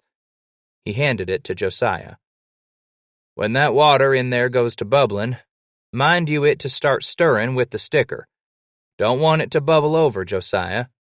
Titus backed off as Paddock scooted closer to the coffee pot. He reached for the wooden keg and rolled it to his side. "Time not be long afore that coffee's brewed, but time 'nough for some liquorin'." The 4 trappers gathered around Josiah and Scratch as the older man hefted the keg onto his thighs and put one of his tin cups beneath the wooden spigot. Turning the handle, Bass watched the light brown alcohol pour into the cup. The others grunted their approval as each of the cups was filled just short of brimming. "Buy you that keg this morning?" Gray asked after taking his first drink and wiping his mustache across a sleeve. "Yep," Titus answered as he filled Josiah's cup. "Cost ye some, it did, what with the trader asking $1 a gill for his whiskey," Elbridge commented. $4 a pint, that makes it, and ye brung ye in a 5-gallon keg back? That's some."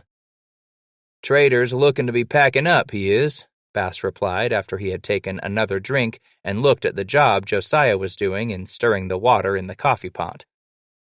Made me some deal for this jack o' liquor, Titus Bass did. 'Tweren't no $4 pint, this whiskey weren't. Kegg'd cost me some that way. Let's see me. 5-gallon to cost you some $80, it would, Elbridge remarked, quick as he was with figuring such things. $80, say you, Scratch said quietly as Josiah looked over at him. You spent you $80 on liquor? Paddock's voice was a little sharp. Boy's like some fat motherin' hen, he is. Bass clucked like a chicken, then took another drink. Didn't cost me no $80 for this keg. He patted it with his left hand. Trader real happy to sell me his liquor some cheap, he was, not wantin' to have to be carryin' it back to St. Louis. He kept Josiah in suspense a while longer by taking a long draw on the whiskey in his cup. $50 he took, and threw in the keg to boot, too. You ain't slidin' your words, is ya? Caleb asked over the edge of his mug. Nah, ain't, Titus responded to the doubt. Sublet was ready to be sellin' such even to cuttin' prices, he was.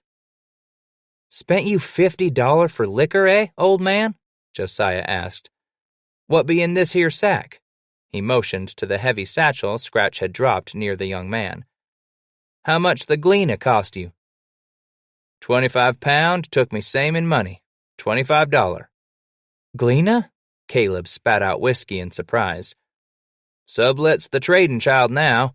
He's not one to be taking lead back to the settlements. Scratch turned his head to look at Caleb Wood. Was to $1.50 a pound, Gleena was few days back. He looked back at the coffee pot Paddock was stirring with the big knife. Now lead be down to $1 for the pound. That leaves you with only round $40-some, Scratch, Josiah remarked. Leave me with nothing, son. What? Paddock turned to look into Bass's eyes. Watch your coffee, boy. He lifted his chin to nod at the boiling pot. She's boiling deep now. Take her from the coals. Bass finished the whiskey in his cup as Josiah pulled the heavy pot to the ground away from the hot embers. Titus poured his cup 1/4 full of whiskey, then turned it over into the coffee pot. What's that for? Josiah questioned again. Settle them grounds, answered Scratch. Let it set for a minute now whilst I have me another whiskey. How'd you spend all your note? Should have had you some $40 left. Paddock was still confused. Give the trader $40 for something Elbridge has been wantin'. Bass raised the long tail of the calico shirt and put his hand beneath it to bring out a flintlock pistol he had stuck in the waistband of his pants. Each of the men leaned forward now to look over the pistol as Bass handed it over to Gray. You're still wantin' them books, huh? Elbridge questioned as he took the pistol from Titus. Yep, Bass nodded. You said you'd trade me them if and I get you that pistol, Titus said, pointing to the flintlock Gray held. The one you had your eye to what the trader had for the sellin'. Elbridge set his cup down so that he could fondle the pistol with both hands. You must be wantin' them books about as bad as me wantin' this pistol. You're still for the trade, ain't you? Asked Scratch, concerned that the trapper would not want to complete the bargain struck days before. Yep, you can have your books, Gray replied, but I don't know what you're wantin' 'em for. Hatcher said you can't read. That's right, Bass shot back. I can't. He leaned over the coffee pot, then picked it up to pour himself a cup of the hot, black liquid. Can't see as how they are going to do you any good, then. Just be more to carry with you, said Gray, looking up from the pistol to Bass. Said I can't read, Gray, Titus retorted, then sat back on the ground next to the oak keg. Didn't say me nothin' about havin' me some coon to read them books to me, now did I? Naw, guess you didn't. Josiah here can read with the best of 'em, Titus replied, as Paddock looked over at him, raising his face from the cup of coffee he was pouring for himself. This here pardner of mine gonna be larnin' me to read from them books all over again this here winter with them absorkies. I am, huh? Josiah asked. That you are, young'un. Bass blew on the coffee and brought it to his lips. Been larnin' you some, I have, ain't I? Now it be time you be larnin' me to read 'gain." He took another drink, then nodded at Elbridge. "Gray, get them books now, will you?" "Yes, sir." He rose to his feet. "Got your trade, Bass?" After a few minutes, he returned to the fire with 2 books, which he handed to Scratch before taking his seat once more by the fire to finish his whiskey. Titus sat his cup of coffee down as the books were handed to him. He placed them in his lap, one atop each thigh. First touching the biggest of the 2, a thick volume with a fading dark blue cover, Titus caressed the collection of Shakespearean tragedies as gently as any man would touch something very special to him, with a reverence for something newly within his grasp. Scratch moved his fingers over to the book entitled The Pilgrim's Progress, resting on his left thigh. Its white leather cover had become soiled and greasy over several years among Gray's packs. "You're going to be taking me to school, Josiah." "Titus Bass is going to the Rocky Mountain College, Paddock," Gray commented. "You're going to be the teacher in that Trapper's Lodge Literature Society." He rounded the last 2 words off with big syllables of impressive dimension. "Listen to that nigger talk," Caleb snorted. "Man's had some schoolin', that one has," Bass replied. "Ain't none you other niggers got no books, anyways you lays your sights to it.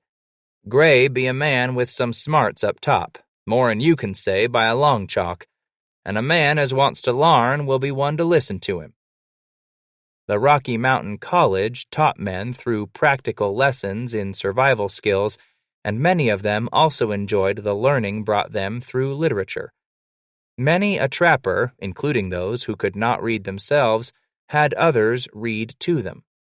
The few who were better educated than others were the teachers in this open-air institution of higher learning. They were those trappers who often quoted passages from a favorite author. Jedediah Strong Smith had for years packed along some 20 volumes of his favorite literature in addition to his ever-present Bible. Caleb Wood grunted, but was interrupted from saying anything more as some noise broke from the north. The trapper's attention turned to watch the approach of a large group of white men moving slowly in their direction. Bass and Gray got to their feet as the mounted riders leading pack horses began to move past their fire. "Billy Sublet's lil' brother moving out," Titus commented. "Milt's headin' for the Lewis River," Gray remarked, then nodded toward the squaw who rode behind Sublet and to his right. "Taking his family with him, that one is." Milton Sublet rarely moved through the West now without his young wife. Since his marriage to her back in 1829, the woman always traveled with her husband's brigade during its hunting journeys. For the past few months, the squaw had been nursing Milt back to health. Early in the spring, Sublet had been cut up badly in a knife fight and was now convalescing from the wounds that refused to heal. She had given him 2 children, one born in 1831 and now old enough to ride in front of Milt on his father's horse, and the other peering out from the cradle board slung from his mother's back. "Getting 'em a late start to the day," said Scratch as he looked overhead at the sun breaking through the clouds. The wind was beginning to gust across the flat prairie. It was now past midday. Beside Sublet rode the German-born trapper Henry Frabe, who would help Milt command the brigade of Rocky Mountain Fur Company trappers. 15 of the men were directly attached to the company, many of them Canadian half-breeds. With the company men rode Alexander Sinclair with his 14 men, now hired on with Rocky Mountain under a loose business arrangement. Bringing up the rear of the group rode Nathaniel Wyeth with his remaining 11 Yankee greenhorns. Wyeth had approached Milt Sublet days back, asking to travel along with the company brigade until they had passed through Blackfoot country. Sublet had agreed, feeling that even if the Yankees were not proven mountain men yet, their mere presence bulked the detachment moving out for the fall hunt. These greenhorns just might help to deter a wandering war party from acting too hastily. This mountain mixture of irritable, cranky men moved lethargically past the free trappers. For more than a week, most had joined in the orgy of rendezvous drinking. They were still somewhat testy at being the first group to leave Pierre's hole, being the first to push out onto the hot prairie with aching heads. Some moaned and groaned as the rocking and swaying of their horses gave rise to that feeling of nausea. This group would move southeast out of the hole, cross over the Teton Pass to strike the Snake River, which they would follow west, then north in their search for beaver during the fall season. However, with such a late start because of the sluggishness of the men, Milton Sublet would have to order a halt this evening after a journey of only some 7 miles down the valley. At their evening fires, they would be joined by a small party of flatheads who would request to travel along with the brigade through dangerous country. The last of the men pulled past, with Alexander McLeod bellowing out his parting words to the free trappers.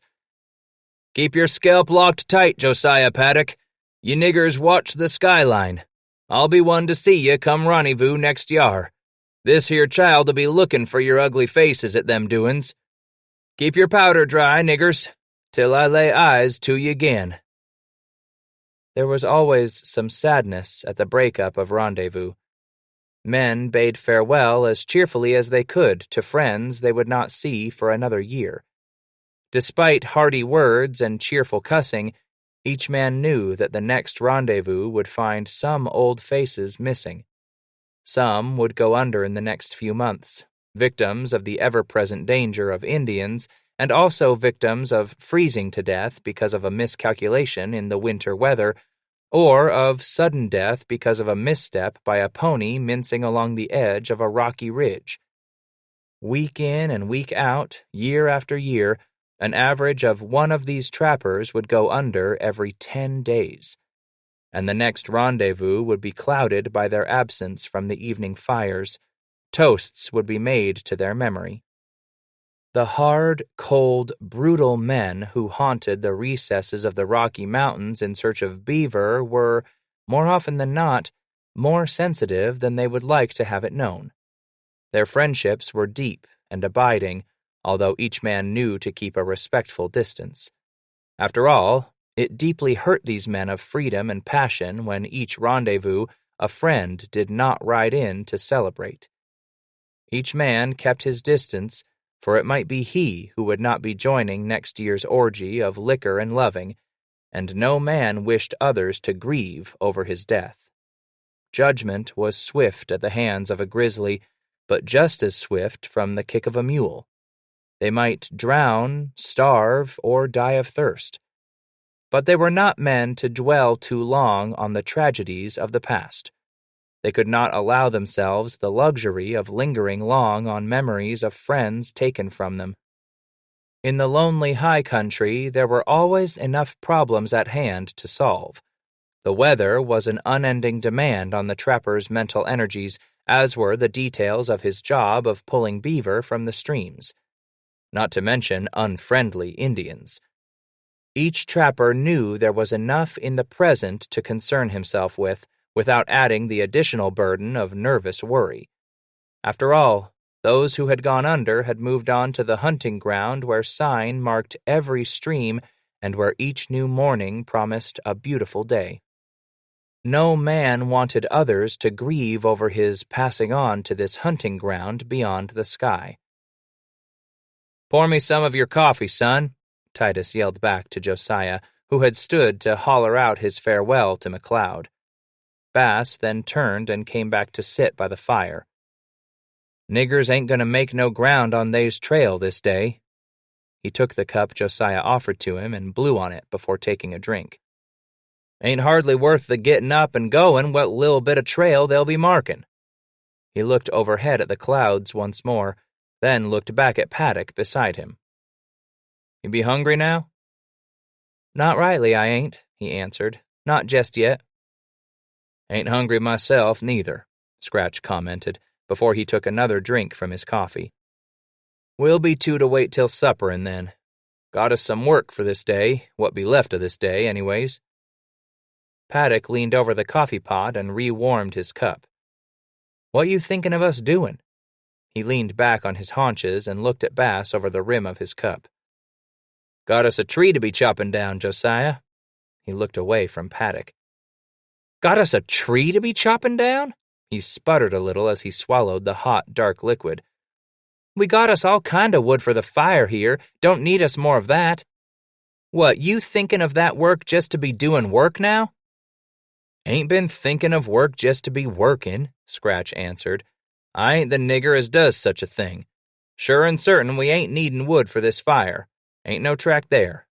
But we got us whole passel of lead to that cottonwood you been plunkin' to past number days. Titus Bass ain't one to be leavin' good passel of lead to a damned tree if'n he can be doin' anything 'bout it." "Fixin' to pull the lead out of the tree, huh?" Gray asked as he made himself more comfortable on the ground with the whiskey keg between him and Scratch. "Yepper. Ain't got nothin' better to be doin' this day elsewise." Bass swallowed long on his coffee. "Time be this critter's mendin' up for the fall hunt. Gotta be makin' me balls, too. This here child's not goin' where we's headin' without some passel of balls for old Make-em come, I ain't. Melt me down some Gleena." "Whar ye and Josiah fixin' to be movin' out to?" Solomon Fish asked. Bass finished his cup of coffee before answering, then snapped the cup downward a few times to shake loose the coffee grounds. "Makin' beaver to the Three Forks, we are, come break up."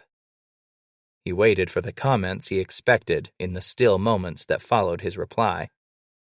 "That's some." Elbridge shook his head slightly from side to side. "Blackfeet's thicker'n fleas on a coon dog up at that mark." "You niggers going up with Bridger's boys, then?" Caleb asked. "I heerd they was headin' that way after trappin' west of there some, I did." Bass looked down into his empty cup. "But we ain't on the tramp with them fellers this season. Nah, just 3 of us going up there straight off, first whack at breakup." "Who be the other man?" Gray queried, then looked away from Scratch, who continued peering into his cup. "Child's name be McCafferty," Titus volunteered. "Trapped with him some yars back. That white-headed nigger has come in with them Napercy to rendezvous." "He trapped them Columbia waters, then?" asked Gray, leaning over to the keg and filling his cup halfway with the diluted alcohol. "Wintered up with the Napercy, he did. Injun Princess caught the nigger's eye. Hitched hisself to her afore that village broke up to move toward rendezvous. She's a looker, too, ain't she, Josiah?" He nudged Paddock in the ribs with an elbow, but got no answer from the young man except a fleeting look out of red-rimmed eyes. "Young'un here took a shinin' to that squaw right off. Says he didn't, but this here nigger knows the better on that." He nudged Josiah again. "You're starting in on that shit again, ain't you, old man?" Paddock snapped back. "Just tellin' the truth is all it be, boy." He chuckled a little as the others looked on. "This here child be one to see it in your eyes when she was fittin' you to them skins." "Fittin'? Hell!" Josiah squeaked a little in protest. "Feelin' be more like it. Squaw run her hands everywhere you'd care to be havin' a squaw run her hands over you, old man. And you liked you every bit of it, too." "Aw, don't be taking it all so hard now, young'un." Scratch had that soft tone in his voice suddenly. "Squar just doin' what needed doin' to fit you, that be all. If'n that squar took a shinin' to you back, she'd let you know. But she be one to last with one nigger till he lodge-poles her, way I figure that one. I seen me my number of squars, I have. That one be McCafferty's till he up and decides to kick her out of his robes. Napercy Princess she be, and that makes that squar one to know something better and go jumpin' from robe to robe. That one larnt better'n that, I reckon. Scratch knows them womens, he does, and that'n be McCafferty's till McCafferty's tirin' of her. Scratch knows him them womens." "Josiah don't stand any chance against that old white-headed shit, huh?" Gray prodded at Paddock. "Ain't that way tall," Josiah sought to protest. "You got it all wrong." "Ain't none of us heerd how you got it right, Josiah?" Scratch requested as he stabbed Paddock in the ribs with a bony elbow. God damn it, ain't gonna touch that woman. Don't want me none of them troubles. He quieted his voice somewhat. Woman troubles make for bad times for a man. Had me enough of that. Don't want me no more troubles over a woman. Finish that coffee of your'n, son, Bass said, rising, and we'll be getting this workin' your skittish bout out of the way. Paddock drained his cup, and Bass tossed his cup to the young man. Titus leaned over to begin to pick the 5-gallon keg up, then set it back down before he had brought it to his waist. What the hell is this nigger doin' anyways? He bellowed. Liquor's here for the drinkin', coons. We'll be wantin' me some of that barleycorn when the sweatin's over. He turned on his heel and went back into the grouping of shelters, carrying his 2 books and followed by Paddock. After they had stopped by their canopy to search for an axe Bass remembered having borrowed from Caleb Wood, the 2 men made their way down to the creek, through the rushing water, and up the other side. That white spot be just 'bout black now, don't it? Queried Bass, patting the trunk of the tree below the target. Titus then reached for the axe held by Josiah. I'll get her going down, and you'll be wrapping the skinning on this job. As Paddock stepped back out of the way, Bass gripped the handle of the axe and swung the blade toward the cottonwood.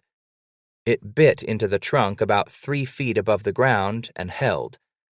Titus had to step forward to yank the axe from the tree's grip. When he stepped back, Scratch leaned the handle against his leg and removed his shirt. He then tucked the sleeves of the torn calico shirt into the waistband and belt of the trousers he wore. Again, he gripped the handle and swung widely at the trunk. He chopped at the trunk several more times, then stopped. He leaned the axe against his leg once more, spit into his palms, and rubbed them together. You want me to take a crack at it? Josiah asked. Nah. Titus picked the axe up as Paddock reached for it. Shit, this ain't gonna be no trouble, son. Besides, you'll be breaking it up after I get it down anyways. He brought the axe back to the side, then forward against the trunk. The sound of the blade biting into the cottonwood rang through the cluster of trees and willows along the creek as the older man labored away. Eventually, the cottonwood fell from its base, the heavy top branches landing in the creek. Bass stood still and let the handle slip through his hands until the blade touched the ground. He puffed a little and wiped his forehead. Taking the bottom of the shirt that now hung well past his knees, Titus mopped his face with the calico. When he had run the shirt over the back of his neck, he let it hang once more from his belt. Scratch only then dropped the axe handle to the ground. Come on.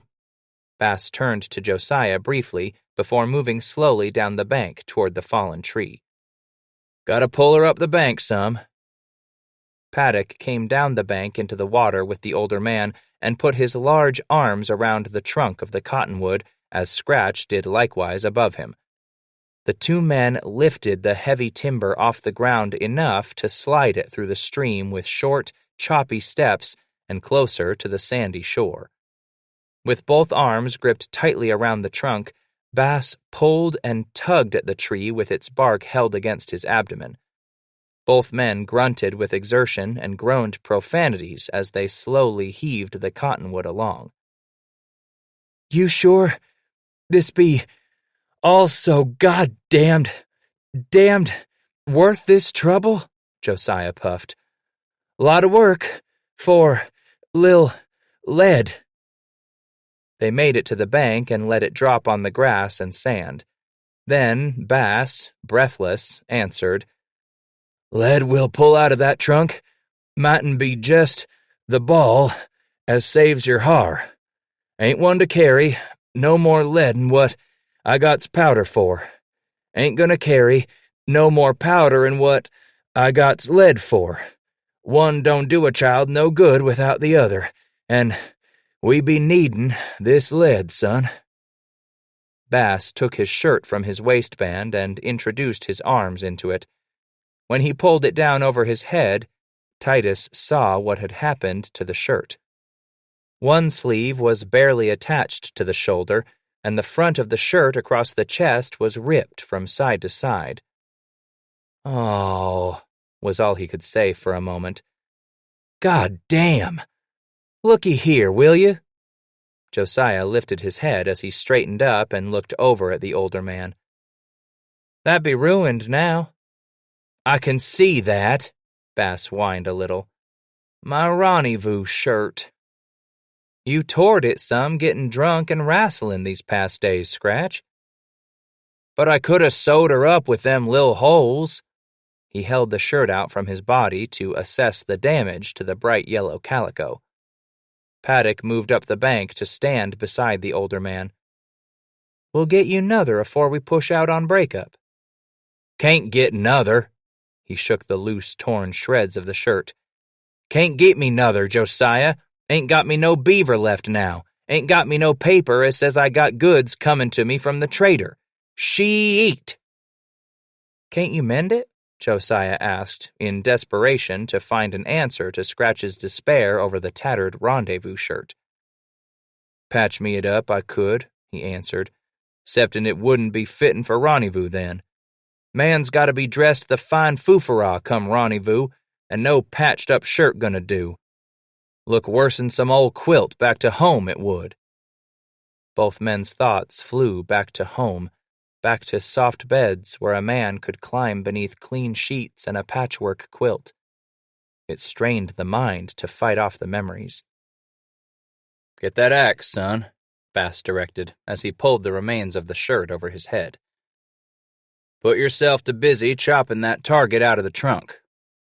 He bent over the tree to indicate to Josiah 2 imaginary lines on either side of the white patch, then stepped aside as Josiah moved past him to pick up the axe. "I'll be going back to get us something for the lead you'll be digging out." He scooted down the bank into the water. As he trotted across the rocky bottom of the stream, Titus heard Paddock setting the axe to work on the cottonwood. By the time Scratch returned, the young man had finished on one side of the target and set to work on the other. Bass crawled up the bank wearing his own long leather shirt. In his hand, he carried the new cast-iron kettle. Scratch moved past Josiah to find a soft spot in the grass above the young man. There, he plopped down to look on as Josiah axed the cottonwood, sending large chunks of the tree into the air each time he sank the blade into the wood. "Bring that hunk up here on the flat," Scratch directed when Josiah had completed separating the target from the rest of the tree. The young man dropped the axe to the ground and puffed momentarily before leaning down to heft the one section. Struggling up the bank, Paddock dug into the sand with his toes through the moccasins. Paddock dropped the section of cottonwood at Scratch's feet and fell to the grass, relieved it was over. "Catch your breath, boy," Titus said, rising to his feet. He headed down the bank and brought the axe back up, then rolled the section of trunk away from Josiah. When he had it standing flat on its end, Bass brought the axe over his head and swung downward. Over and over he repeated the action, having to set the trunk upright a few times before it lay about him in several pieces. "Lazy time be over, Josiah. Come on over here and get your knife busy." Scratch turned back to the pieces of cottonwood on the ground. "And bring that kittle with you." He sat down on the grass and took one of the split pieces into his lap across his thighs before pulling the Blackfoot knife from his belt. Josiah came up and sat down near the older man, putting the kettle down between the two of them. "Gotta dig the lead out of the wood now, wherever's a hole." "I can see that," Josiah said testily. "Sure you can, young'un," Titus remarked. "Get touchy with lil' work, huh?" He stuck the tip of the knife blade into the wood and began to work it around in search of the ball that had marked its path through the wood but had not exited the other side of the tree. "Ain't the work," Paddock replied. "Sorry I bit at you, you mangy old man." He looked up to see Bass eye him and smile. "Just getting tired now of all this sitting round here." He pointed his knife toward the valley of the trappers' rendezvous. Wearing on you, eh? Bass went back to work with his knife. Want to be moving out to do what I come to the mountains for. You'll be getting enough of that soon now, Josiah. Be this time come next yar, you'll be loving these here shinin' times, rendezvous doin's and all. You'll be bug-eyed to take a horn of medicine water come that time, you will. I'll swear to that float stick. Man swallers that fire down here 'cause he won't get it for 'nother yar, maybe never again for some coons. Man swallers fire to forget them as'll never be drinkin' with him 'gan. Drinks to forget all he's come through just to get hissef that drink to rendezvous. That makes this whole consarn something purty special, don't it? You come up here to trap beaver, didn't you? Josiah asked, without looking up. Told you afore, man don't come up here for the money, not the beaver. Sides, plews come summer ain't worth the trappin', howsomever, Josiah. The older man kept working at the wood until he freed another piece of flattened lead, which he dropped into the kettle with a hollow sound. Beaver ain't got good plews this time of yar, and every nigger up here's needin' new fixin's, new outfit maybe. It be good idea for this rendezvous time. Man ain't got nothin' better to be doin' than come out of the up country to spend some of them beaver dollars he'd froze up to get in this past yar. We got us our outfit, don't we? Paddock stopped his knife and looked over to Bass. We can go talk with McCafferty about moving out. He set back to work, pulling lead from the wood. Them fellers Sublet and Frapp moved out already. We could be moving out come the morning. Got us a ways to be going from the sounds of it to hear you tell it. Ain't that far a piece from here, young'un, Scratch answered. Them Blackfoots is close enough to us here, them niggers is. What makes the all-fire difference when we move out? It don't now, I guess. Just gotta dig this here lead out of this tree. Then we go back and spend rest of the day making balls for the both us. You still figuring on winterin' with them crow, what'd you call 'em? Absorkies? He asked, then hurried on without allowing Josiah to respond. Yepper, ain't no man gonna keep me from Arapuesh's band. McCafferty's got him and a Percy squaw along with him. How them Absorkies gonna take to her? Crow ain't got no truck with the Napercy, far as this here child knows of. Damn if that wouldn't take the circle. Bass clucked his tongue. I'm setting my sights to them Absorkies, howsomever you lay it. That'd have us where our har was short if'n they didn't take to McCafferty having him and a Percy squaw along, it would. Josiah threw another piece of lead into the kettle. Hey, old man, you figure you can show me to making a sheath for this here sticker? Out of rawhide? Bass questioned. Certain we can. You can be doing it from me showing you about sewing with sinew whilst I'm mending moccarsins. You ain't giving no answer to my question, Scratch. Paddock was a little irritated. We gonna move out in the morning or ain't we? Bass stopped his work with the knife to look up at Josiah. Son, said we had us some things to be doing this day, and tonight we'll just stay by the fire and drink out of Scratch's jack o' liquor. And? Paddock looked into Scratch's eyes. And tomorrow we'll see what set McCafferty's got to the end of his float stick. See what he thinks of moving out early. All right, Josiah said, a little resigned. With that squaw and all her truck, it'll take old Asa some time to be packing plunder and possibles to the breakup. Scratch set back to work. Don't really believe you're going to move that man till he's ready to be moved. Just who in the goddamned hell's going to be Bouchway in this here group? Josiah had not taken his eyes from Scratch. Is it going to be McCafferty this and McCafferty that? Is that man going to be Bouchway? Titus kept picking at a bullet hole in the piece of wood in his lap, working the knife blade deeper and deeper into the cottonwood for a few minutes, before he answered. By some sign, McCafferty be Bouchway. Then, by another sign, old Scratch be Bouchway. That ain't telling me nothing. Hush up, minute, boy. You're wanting all your damned questions given back to you in nice, purty little packages, ain't you? All wrapped up in purty paper with a purty little bow tied to the top? Scratch spoke quietly but evenly, without an edge to his voice, without the sound of malice. I ain't got them kind of answers for you, son.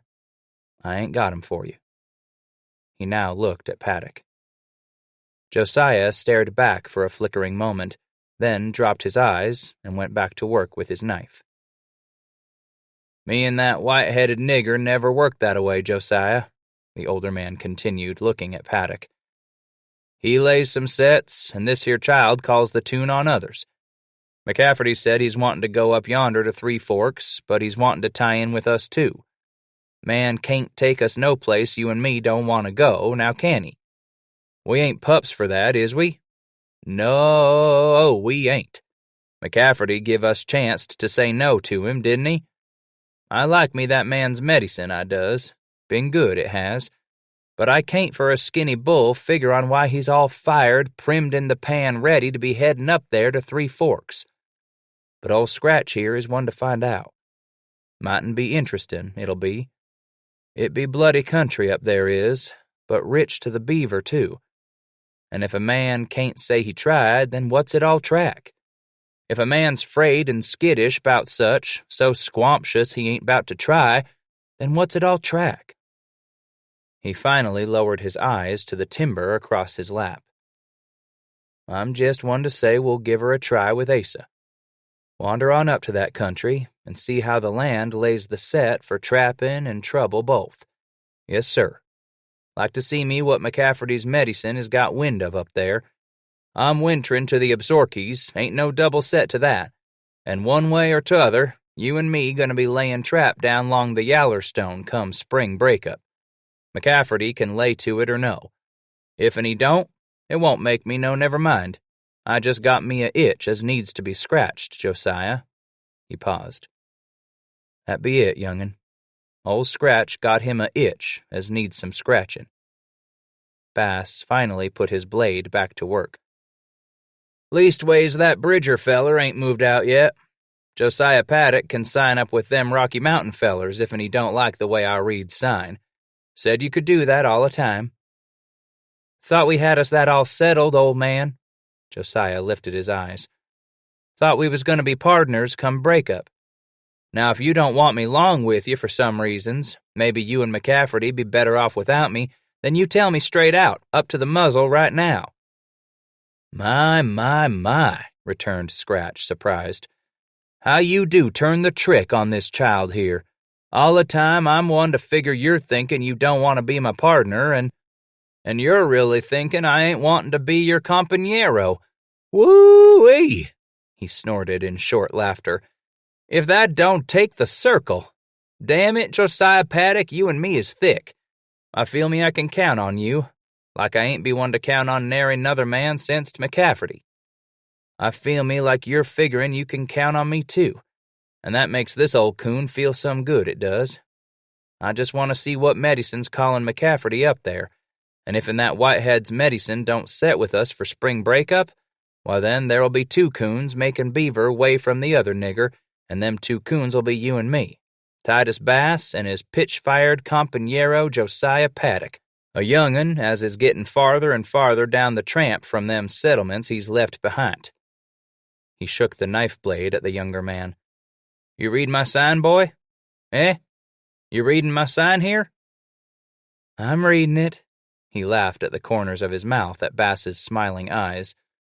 You're layin' it heavy to the trail, and I'd be downwind from you. I'm readin' your sign. Then get you back to work there, young'un. He waved the knife blade once more at Josiah, then pushed it back into the cottonwood timber across his thighs. I got me a dry on 'gain, so's I need me some liquor, and I'm one as can spit more'n that tin cup can holt, so's old Scratch is gonna mother that whole jack o' liquor this night. Lessen them other niggers made it bottom dry. I'll be liftin' har then, son. With me a big dry to pack and no liquor to help it, I'll be liftin' har. Bullshit, Josiah chuckled as he plopped another piece of lead into the camp kettle. He looked up at Scratch, who was chuckling too. The sun had moved low in the western sky by the time they carried the kettle back to their camp across the valley creek. With supper out of the way, the trappers gathered to whittle down Scratch's keg of trader's whiskey. Bass put the lead on to melt and prepared to mold round balls. He thought of something else crying to be done while waiting on the lead to soften. In the light at the fire's edge, Titus pulled thick, stiff rawhide from a pouch, along with an awl for Josiah and one for himself. He set the young man to measuring the large knife against the rawhide for size. While Paddock was cutting the leather down to the proper dimensions for a belt sheath, Titus tore strips of sinew to suit the job at hand and put them in his mouth to soak while he looked over the pairs of moccasins he would need to repair. From his lips protruded about an inch of each of the sinew strips. These tips of the tendon thread he would keep dry and stiff, to serve as a needle to begin the trip through the awl-punched holes. With the top of the keg serving as something flat and solid beneath the rawhide, Paddock set to work punching holes in the thick leather. Bass started the lacing with a few stitches and then handed it over to Josiah to complete, showing him how to stitch around the long hole at the side of the sheath. There, he explained, was where Paddock would hang the sheath on his belt. With the younger man at work on a double overhand locking stitch Bass had learned from the crows, Titus settled down to repair his many pairs of worn moccasins. He blended his sewing, bullet-making labors with drinking and yarn spinning, accompanied by the other free trappers around the night fire. This day-end celebration, compared with those of past evenings, was muted, for it seemed to each man that rendezvous was moving to a close. A chapter in their brief lives was concluding, and they fought the melancholy of it. Soon they would find themselves on a hillside overlooking Pierre's Hole, turning in the saddle for a last look at the valley of summer memories, a look that would have to sustain them through the coming year. The memories would pull hard at each man's soul. There would be missing faces around next summer's campfires. Milt pushed his squaw away. She had been attempting to look over his wounds this morning, trying to explain to him that some of the lacerations might require new poultices of chewed roots. The thunderbolt of the Rockies didn't feel spunky greeting this new day. On top of the nagging headache, thirst, and diarrhea from his general physical malaise, the young captain was irritated that his brigade had not covered more ground the previous day. And now the men were slow in rolling out of their robes, slow in moving to pack the horses to resume their march. Sublet's anger gave him some new vitality as he hobbled around the small encampment, kicking at those trappers who were refusing to budge from the warmth of their bedrolls just yet. The rudely awakened men saw from Milt's scarred and slow-healing face that he meant business. Sublet returned and sat atop some packs beside Henry Frabe. Old Frapp could afford to be philosophical about such things. "Take care, Sublet." He handed Milt a pipe filled with fresh tobacco. "Not going to move them for them ready to move this morning."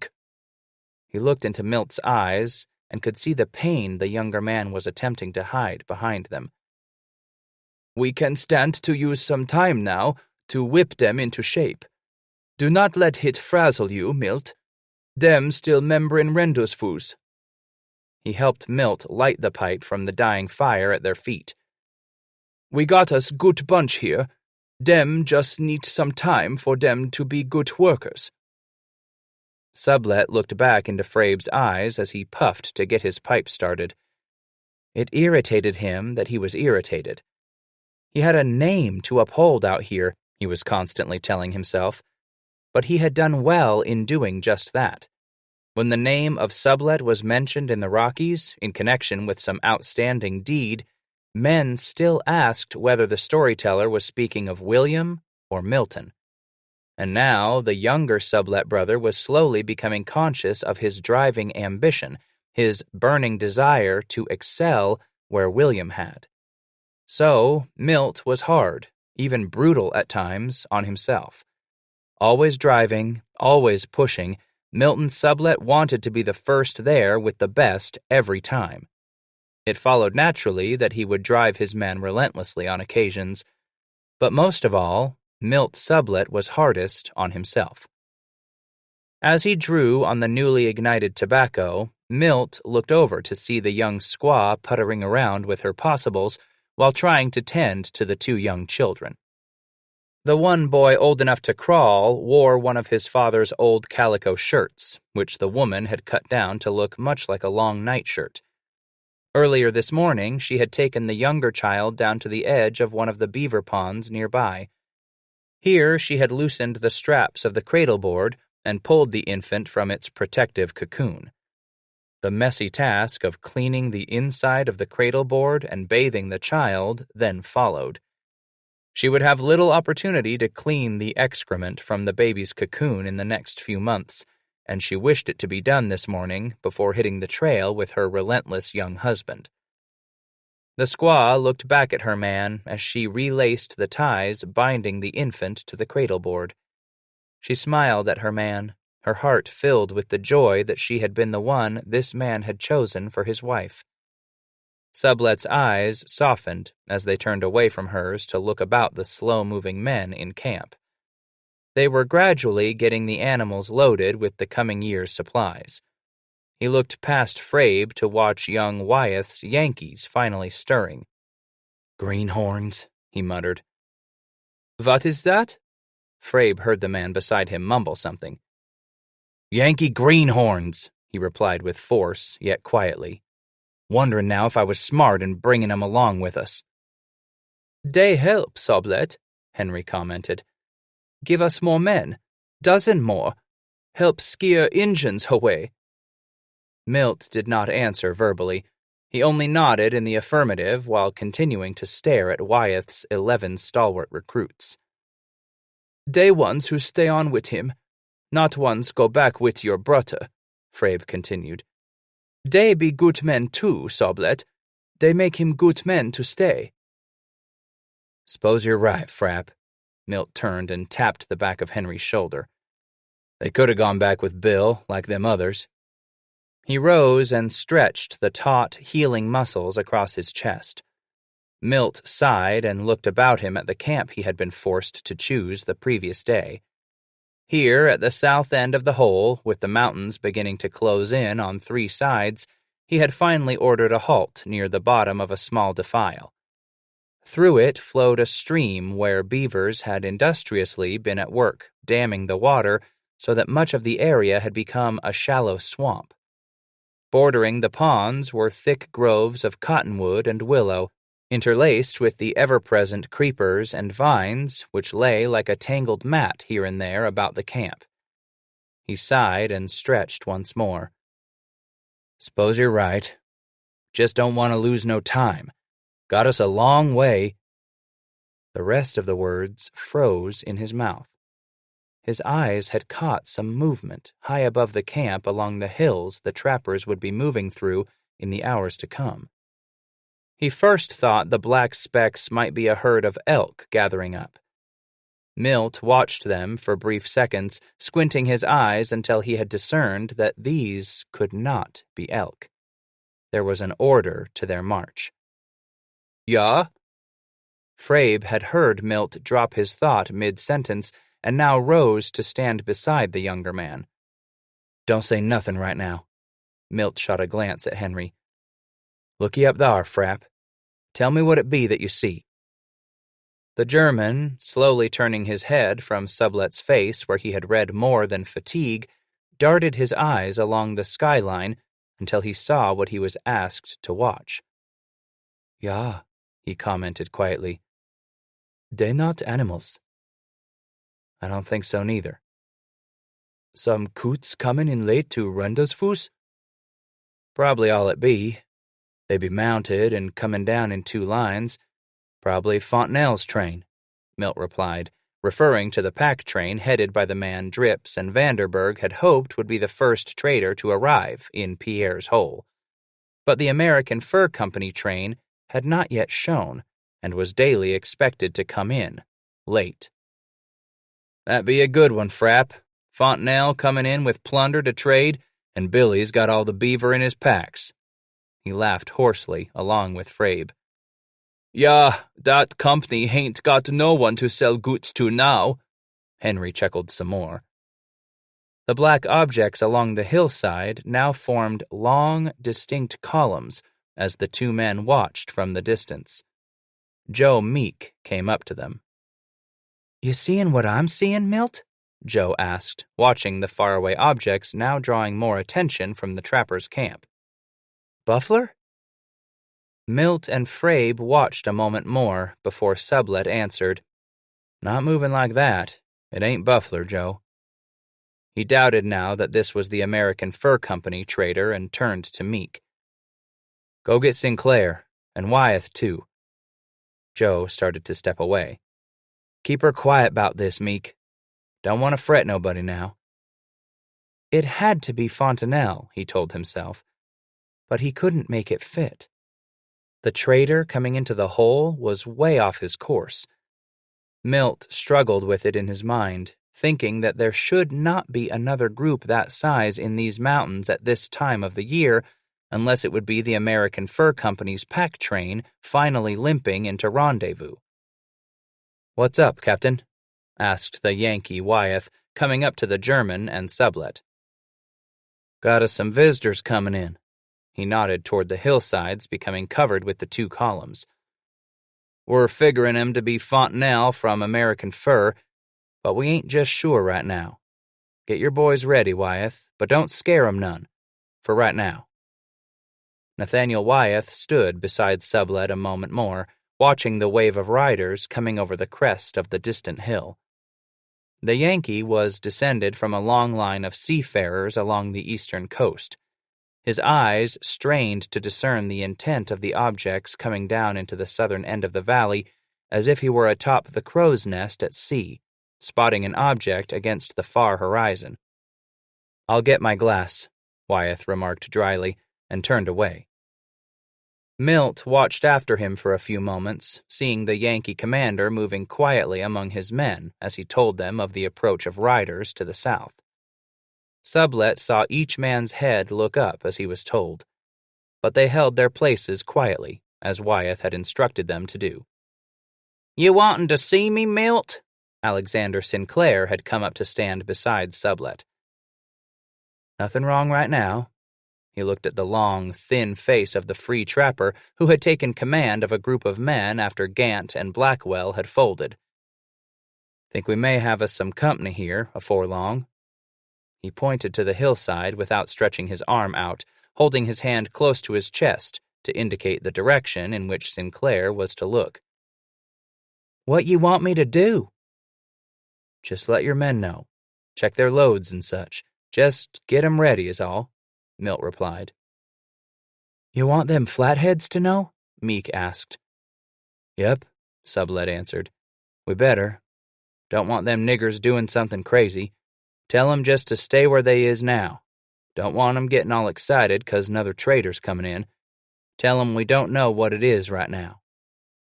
Joe moved off at once to carry Sublet's instructions to the Flatheads, who had come into camp the evening before, requesting the company of the trappers on their northward journey to their homeland. "We'll see what it be on the horizon." Wyeth had come back up as Meek took off. He snapped out the sections on his long brass spyglass and brought it to his left eye. The right was not so strong, so Nathaniel had become accustomed to putting the mariner's early warning spyglass to his left eye. He sighed as his eye adjusted to the lens, then moved the spyglass slowly up along the hills until he caught the leaders of the two columns.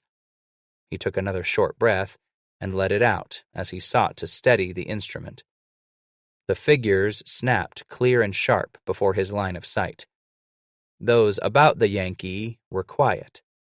The camp was silent, eyes and ears on the small group of men who were now waiting for some word from Wyeth.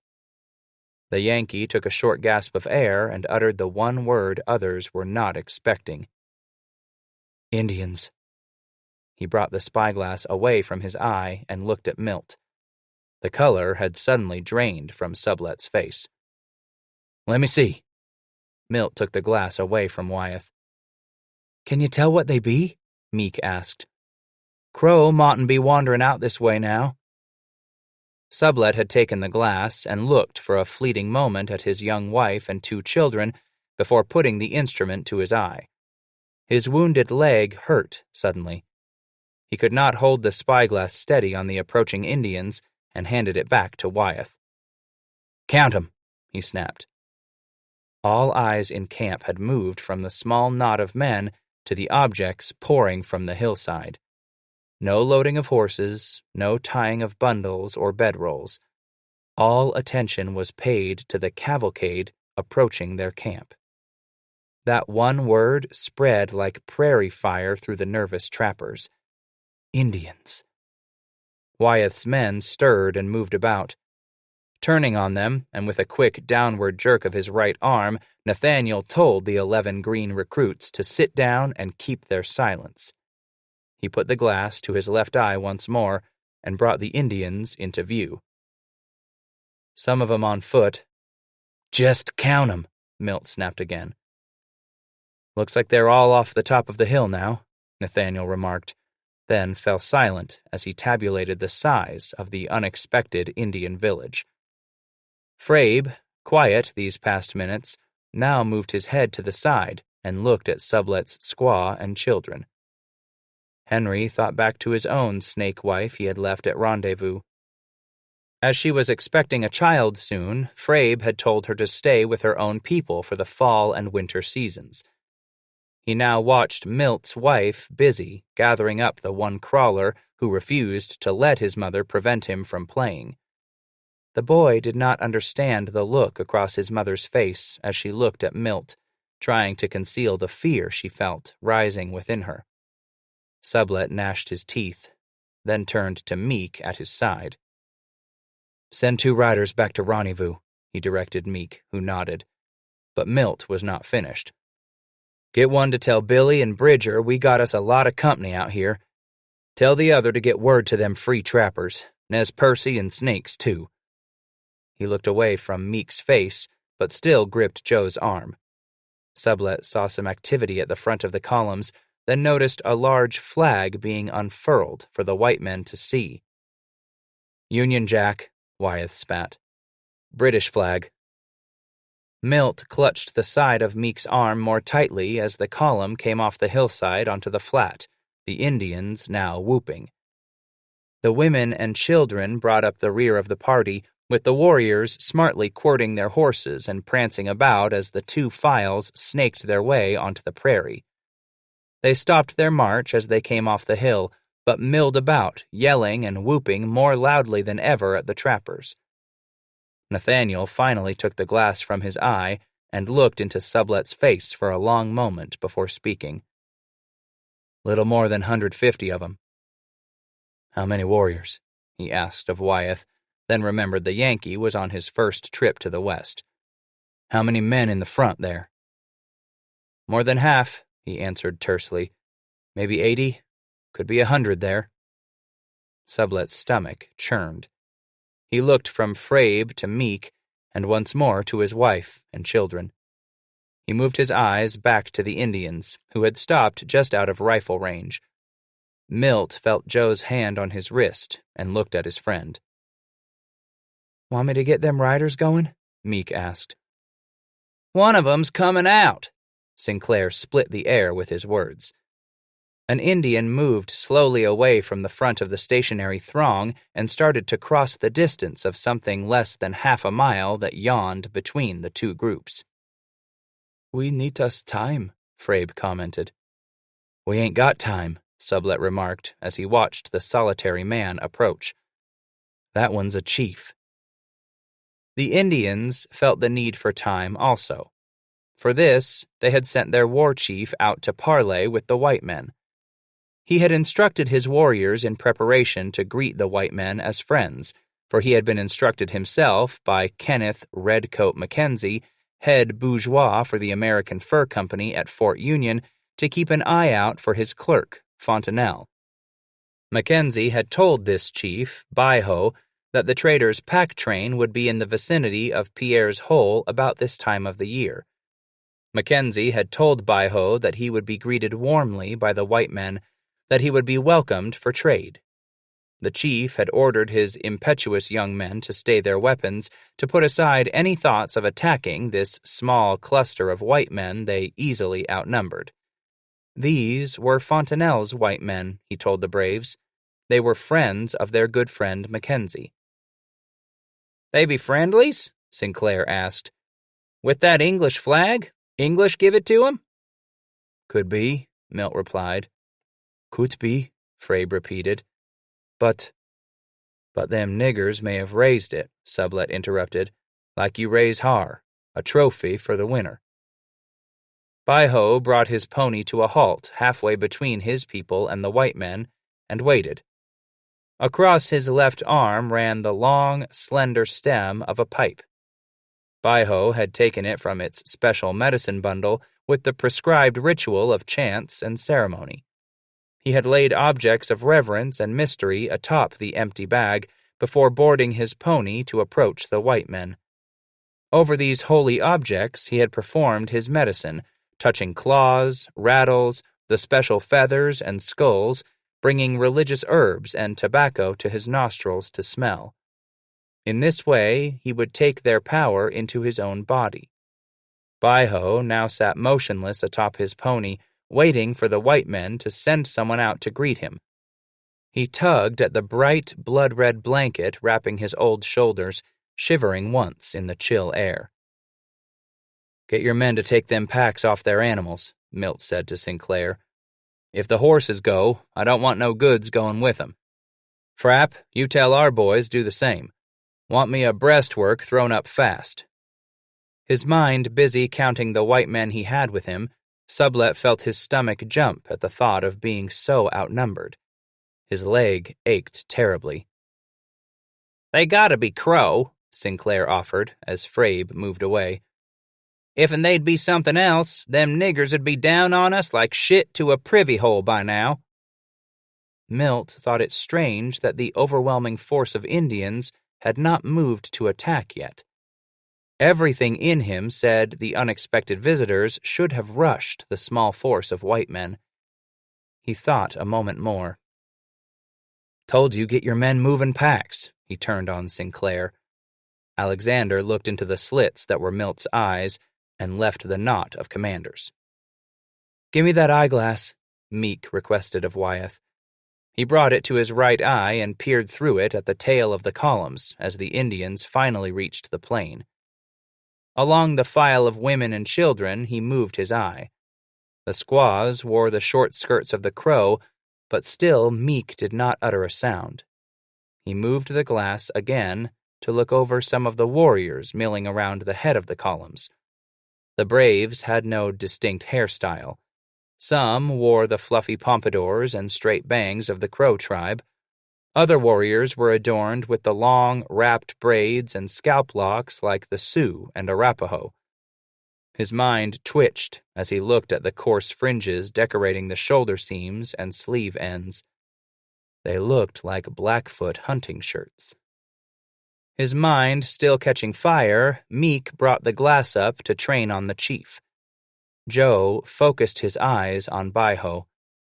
Atop the Indian's head was a large buffalo headdress with the horns attached. Feathers fluttered in the breeze from the tips of the black horns. He dropped his gaze from the Indian face smeared with paint and a faint smile. Meek's vision then held along the chief's left arm. There rested the squat, thick bowl of green soapstone ahead of the long, slender, carved wooden stem adorned with colorful trade ribbon, feather drops, and brass tacks.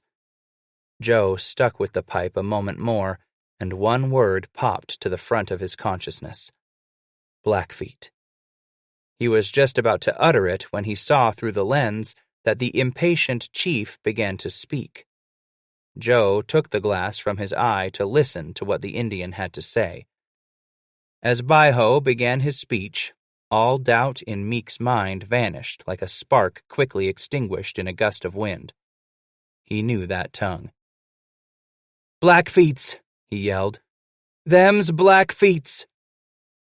"Get your men going to rendezvous now, Joe," Milt barked at his friend.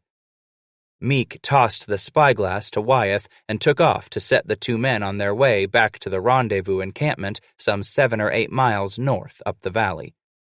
Milt stared at the chief, then peered behind Baiho to the plumed and painted warriors milling close to the timber.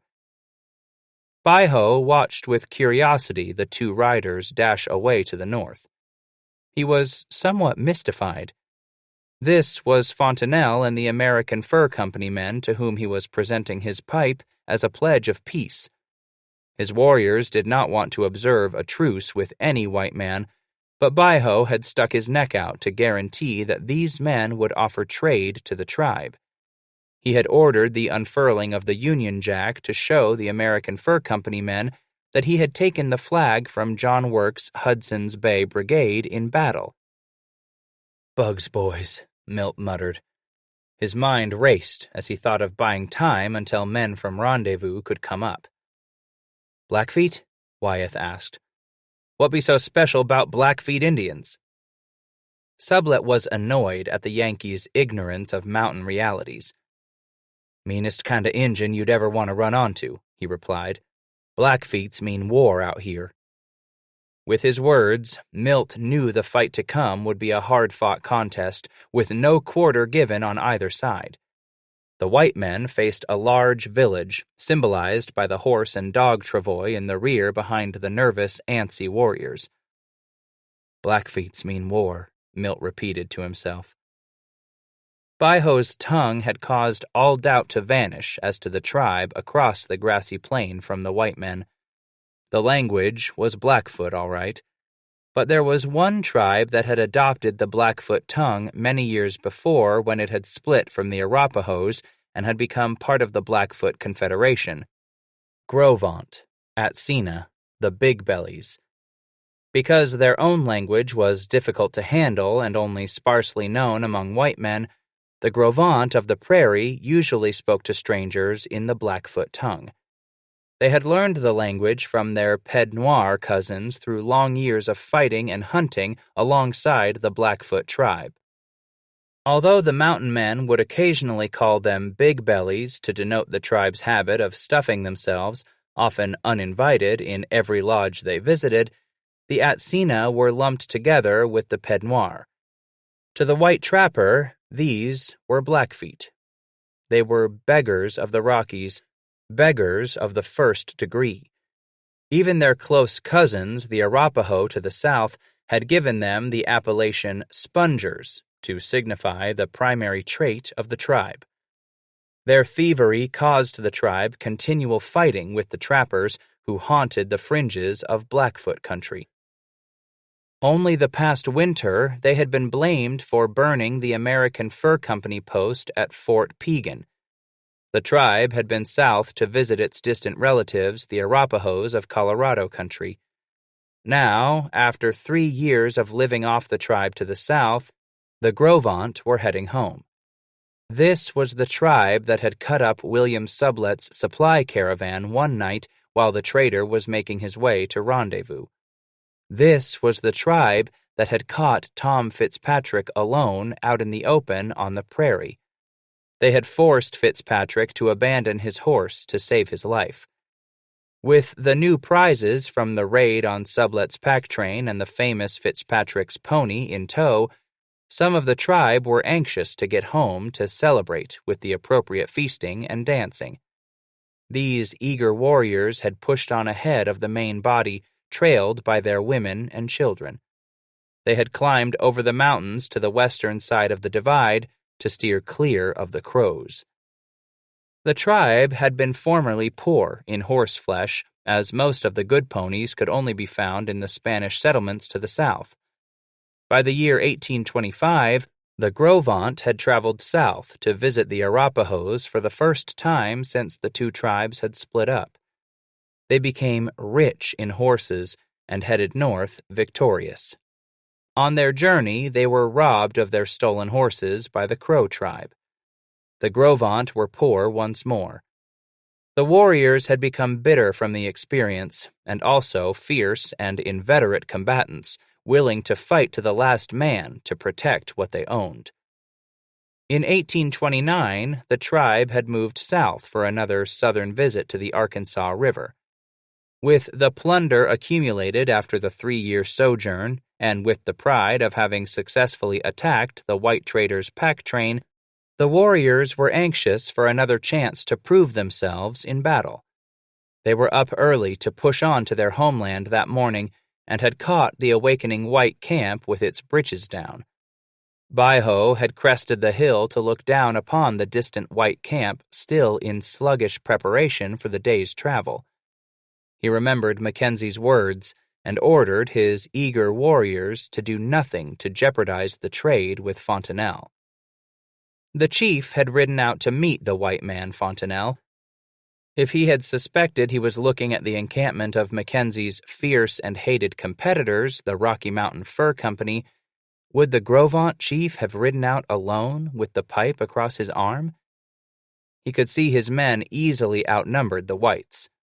If he had suspected this was a Rocky Mountain Fur Company brigade, why would he not have attacked? If he had suspected this to be Mackenzie's competition, why did Baiho bring the warriors' families, the women and children, down from the hills onto the dangerous prairie? If he had suspected this was anything but Fontenelle's pack train, would the chief have allowed his young men to whoop and holler as they approached the white men? The Gros Ventre do not attack in such a manner. They would sneak up on their enemies as silently and as deadly as they could. Baiho came forward with the pipe and called out in Blackfoot his merry greeting to the American Fur Company white men. That pipe across the chief's arm galled Milt Sublette. He wasn't about to let any Blackfeet get away with that old trick. He looked behind Baiho to the milling warriors, believing them to be making preparations for war. Sublette thought to himself that they needed time too. That pipe stuck in his craw. Milt had too many friends who had gone under to the Blackfeet. He wasn't going to fall for the ruse of an offered pipe. Deep within his bowels, Sublette knew Baiho had come forward with the pipe to buy a little time for his warriors, to gain a closer look at the enemy, to count heads and rifles. While a useless parley was going on, the chief would be waiting for reinforcements to come up. Milt only hoped his reinforcements from Rendezvous arrived first. He stomped around in a small circle, his head bent forward. Sublette was angered at the arrogance this tribe had exhibited in coming onto the plain with war whoops and yelling, blankets fluttering in the morning breeze. It maddened him that they had boasted in this manner before attempting to wipe out his small, overwhelmed force of trappers. Milt cussed the useless Yankee greenhorns. He raised his head to look at the small group of flatheads and swore loudly at them in English, knowing they still would not understand the words, only his tone of voice. Milt spat on the ground. The Blackfeet would be all the more arrogant in battle and eager for blood with their enemy, the Flatheads, within the white man's camp. His wounds bit at him and made him feel faint. He swore at his leg. He was in no condition to lead the coming fight. Wyeth was still so green he smelled of freshly cut grass. Sinclair was in no better shape than Sublette himself. The free trapper's partisan had lost some toes the previous winter to frostbite. With the loss of those toes, Sinclair could not be counted upon to lead an effective fight on foot across the flat plain. He could go to battle only on horseback or in close quarters in the willows and creepers. Milt would have to count upon Frabe and Meek to lead the fight. But Sublette was not ready to fire the first shot. He figured they would stand the defensive while hoping, praying the reinforcements arrived in time. Control of events was soon to drop from his grasp. "Dat Cosset Injun wants to talk," remarked Frabe, also grown impatient, while watching the chief sitting alone atop his pony halfway between the two groups. There came no answer from Sublette or any of the assembling Rocky Mountain fur trappers. think we should go talk with him, Sublet? Milt did not get a chance to answer. I'll go talk with that nigger, came a voice behind Frabe and Sublet. The words had come from Antoine Godin, an Iroquois hunter and trapper attached to Milt's brigade. Sublet turned to him as Godin continued. I know enough of his damned tongue to palaver with him. His eyes glared, seemingly on fire. Godin turned to the flathead chief at his elbow to ask, Your rifle charged? The Indian's eyes flashed into Godin's, and he nodded in the affirmative. Then you cock it and foller me. Godin moved off toward the horses. This Iroquois half-breed was ready enough for the scrap. The Blackfeet had killed his father, Thierry, 2 years before along a little mountain stream some 70 miles from Pierre's Hole, a stream the trappers had come to call Godin's Creek. The Blackfeet had rejoiced in the man's scalp.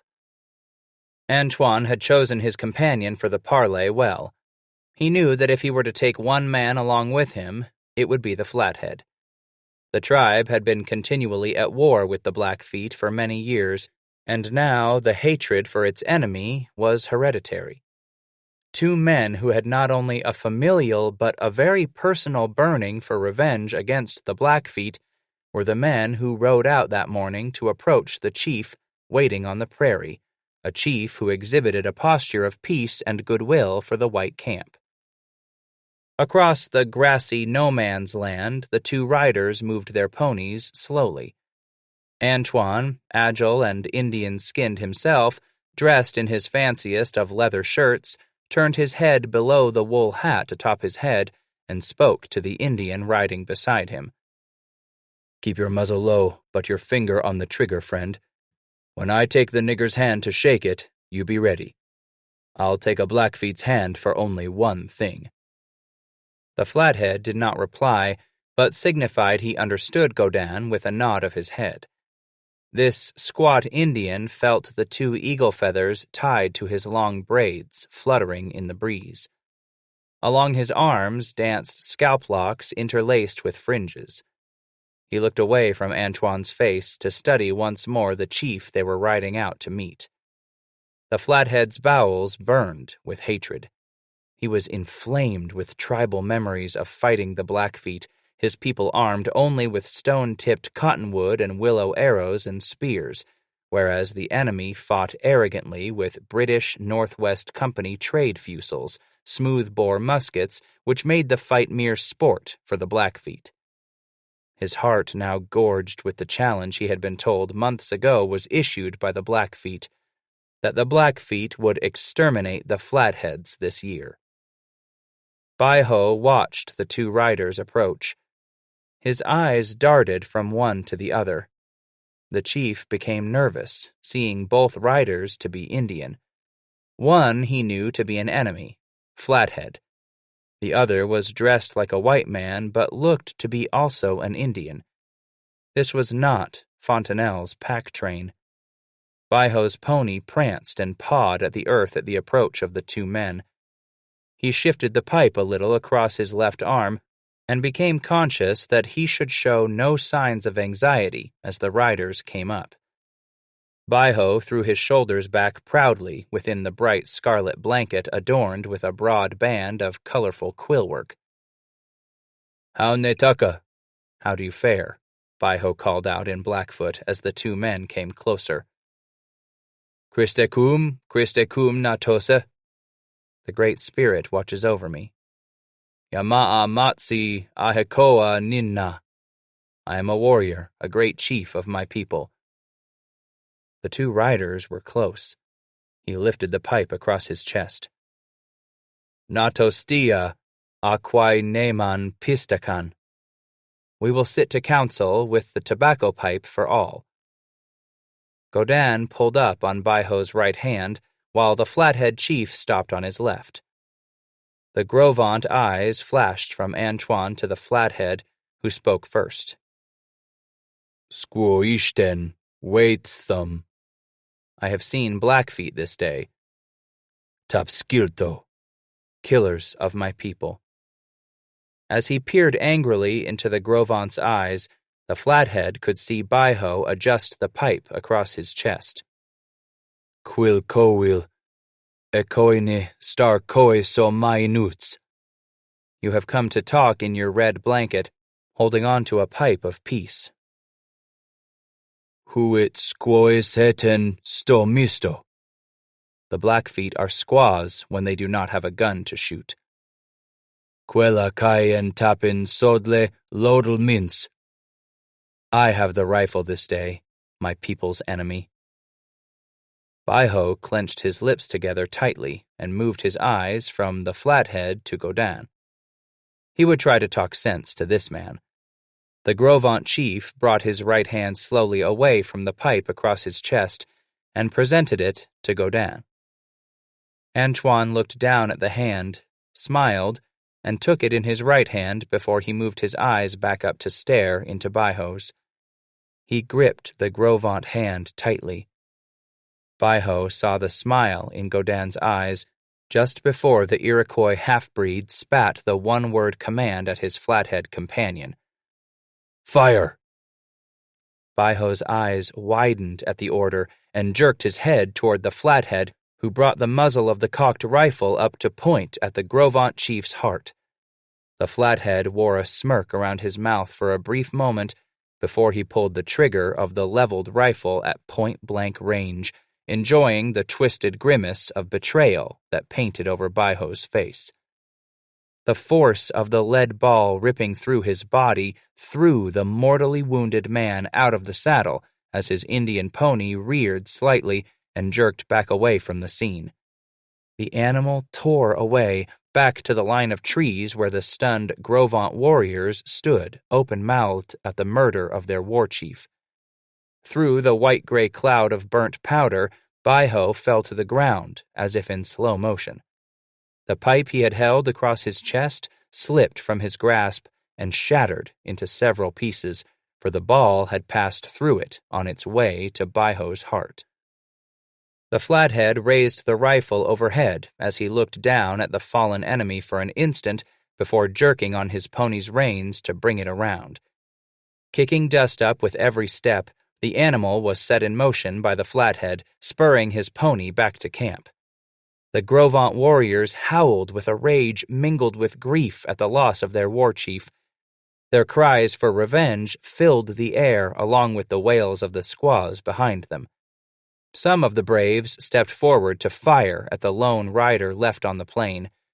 With the lead balls whistling past and splitting the air about him, Antoine Godin leaned to the right off his pony to grasp the edge of Baiho's bright scarlet blanket. As he pulled on the corner of the quilled blanket to yank it out from under the dead Indian, Baiho's body rolled across the ground as if Godin had set a heavy top in motion. The Iroquois half-breed snapped the red cloth into the air, gave a throaty war whoop, and turned his pony to the north. Across the whole of the distance of his ride back to the white camp, Godin whooped and waved his bloody trophy. In the blanket was a single hole. He had in hand a prize worth more than any scalp, symbolic of the revenge he had taken for his father's death. The bullets fired from the smooth bores followed after him, but Antoine galloped back into the trapper's compound without a scratch. He leaped from his horse before it had come to a full stop. Wyeth had witnessed his first mountain action. He was stunned and open-mouthed at the brutality in the quick chain of events. The Yankee was near Godin as the Iroquois dismounted. "This was Job with a vengeance," Wyeth yelled out to Antoine. "Art thou in health, my brother?" quoted the Yankee from reverent literature. The Battle of Pierre's Hole was on. Some of the Gros Ventres women now moved their ponies and children deeper into the grove of cottonwood and willow, beating animal and child alike to spur them into action. The braves continued firing, and one by one fell back to reload within the protection of the willow brush cover. They were stunned. Their ritual for peace parley had failed them. But these were Indians steeped in the metal of Blackfoot tradition. Grovaunt eager for the fight, boiling for the spoils they knew would be theirs when they had wiped out this small force of white men. Many of the warriors continued to taunt the whites, running out a short distance across the prairie to yell threats of obscene mutilation, brandishing their personal medicine charms, anointing themselves with paint hastily brought out of sacred bundles, and waving their fusils overhead. Several rushed about to retrieve their medicine shields, from which the covers were stripped for action. They believed that the magic of the shields would make the Indian warriors virtually invulnerable to the white man's bullets. Amid the noise of the howling Grovaunt village, some women were pulling horses and dogs back up the hillside or farther south into the valley, while other squaws emptied their hands and went to work pulling deadfall and brush together within the grove of cottonwood and willow. The Indians would let the white men lead a suicidal attack. No warrior had ventured out on the plain to collect the remains of the Grovaunt war chief. As the women scurried about constructing the crude breastwork from natural materials, the warriors continued to rain lead and arrows across the grassy prairie at the trappers. Confident their enclosure within the swamp would give them additional protection, the Indians chorused threats of mutilation and promises of quick death should a white man venture to attack their stronghold. They shouted out that the white men were squaws for not coming forward to the fight. Immediately behind the breastwork, a few of the women broke off to begin digging long trenches within the structure, tearing at the soil with knives, tomahawks, and even bare hands if nothing else was available. Here they would make their stand just outside a loop in the little creek with the hills rising about them. Milt ordered the men of his Rocky Mountain Brigade to close quarters and make a short dash to the left, where a small ravine ran obliquely to the Indian fortress on its way to the creek. Singly and in small groups, the white trappers began to dash forward to the ravine while those behind kept up a covering fire. Sublet watched the migration begin, then turned to locate Wyeth. "Keep your Yankees here, Wyeth," he commanded above the noise of sporadic fire from the muzzle-loaders. "Them damned greenhorns ain't worth a spit right now. Keep 'em down behind the packs. Get 'em moving. Now!" The Thunderbolt, as Sublet was known among the Rocky Mountain trappers, turned to move his small family behind some thick baggage, as the air carried the sounds of the children's cries to his ears. Wyeth heard the force behind Sublet's words and got his 11 men to scoot behind the assembled tangle of baggage and packs. He told them to keep their heads down, informing them that here they would be out of danger and would not be joining in the fight. They were frightened, every man, but some itched for the battle and chafed under their leader's order to remain hidden and out of the way. Nathaniel now turned away to direct the actions of several men from Rocky Mountain Fur and Sinclair's trappers, getting them to secure all the animals in camp at a safe distance, out of rifle shot. He was determined that even though Sublet had ordered the Yankees to take no part in the fight, Nathaniel Wyeth was going to exhibit himself with courage during the conflict. Sublet's trappers were closing within a good distance for a rifle shot along the ravine. From there, they kept up a warm fire, sending lead into the grove where they heard more activity from the Grovaunt than they could see through the dense brush. Each man knew he and his companions were outnumbered, but took heart in the fact that for the time being, they had the Indians digging in and surrounded. Still, the Grovaunt were good shots with their Mackenzie rifles and excellent shots with their elkhorn bows. Most of the men knew all too well that a charge or rush upon the breastwork would be suicidal. All they could do for the time being was fire into the tangled grove where they heard the Grovaunt screaming back at them. The 2 runners sent back to rendezvous were riding the 7 miles at breakneck speed. All Sublet's trappers could do now was to keep from getting shot and wait. 12. He was dozing lightly in the chill of early morning when he was kicked in the back by Scratch as he rolled over in his sleep. Josiah sat up immediately, blinking his eyes. He was blind for a moment. Then he realized the old man was asleep and had not done it intentionally. Paddock looked out from under the canopy as he scratched at his beard. He let out a sigh. Rolling onto his left side to pull the buffalo robe from his legs, Josiah was stabbed in the back by the wooden handle of the heavy-bladed knife he wore at his waist. Looking at it, he was proud of the somewhat crude workmanship of the rawhide scabbard for the sticker. It was his workmanship. Standing to fight with a groggy head, the young man thought of making coffee to ward off this dizziness from last night's work on Bass's keg. He thought a moment and remembered that the coffee pot was still by the fire, but he would need to roast and grind some more beans. Slowly crawling across the robes beneath the blanket canopy, Josiah found the old man's bundles and seized the sack of coffee beans. He had everything he would need. Paddock's heart jumped when a hand suddenly gripped his left wrist and the buffalo robe flew off the older man's body. He was staring down the bore of Scratch's .54 caliber flintlock pistol. "Hear you now, young'un," the older man rasped. "Don't you be going messing with my possibles like that when I'm asleep." "Just gonna make us some coffee, goddammit!" He was still battling the surprise and tried to shake the hand loose from his wrist. Bass lowered the pistol. "Don't mind you making coffee at all, son." Titus released Josiah's arm. "Just don't want you doing such as you did again. Me sleep and all." He spat over the robe to the grass. "Coulda put a ball through you without even knowing it was you as was there." Paddock began to pull the sack of beans from the canopy. "Some damn thanks that be. Man doing you lil favor by getting coffee makins out and roastin'. You say you'll shoot him?" "Josiah, just do us both a favor," Bass said, putting the pistol back into his belt. "Don't go messin' round like that again on me when I'm sleepin'."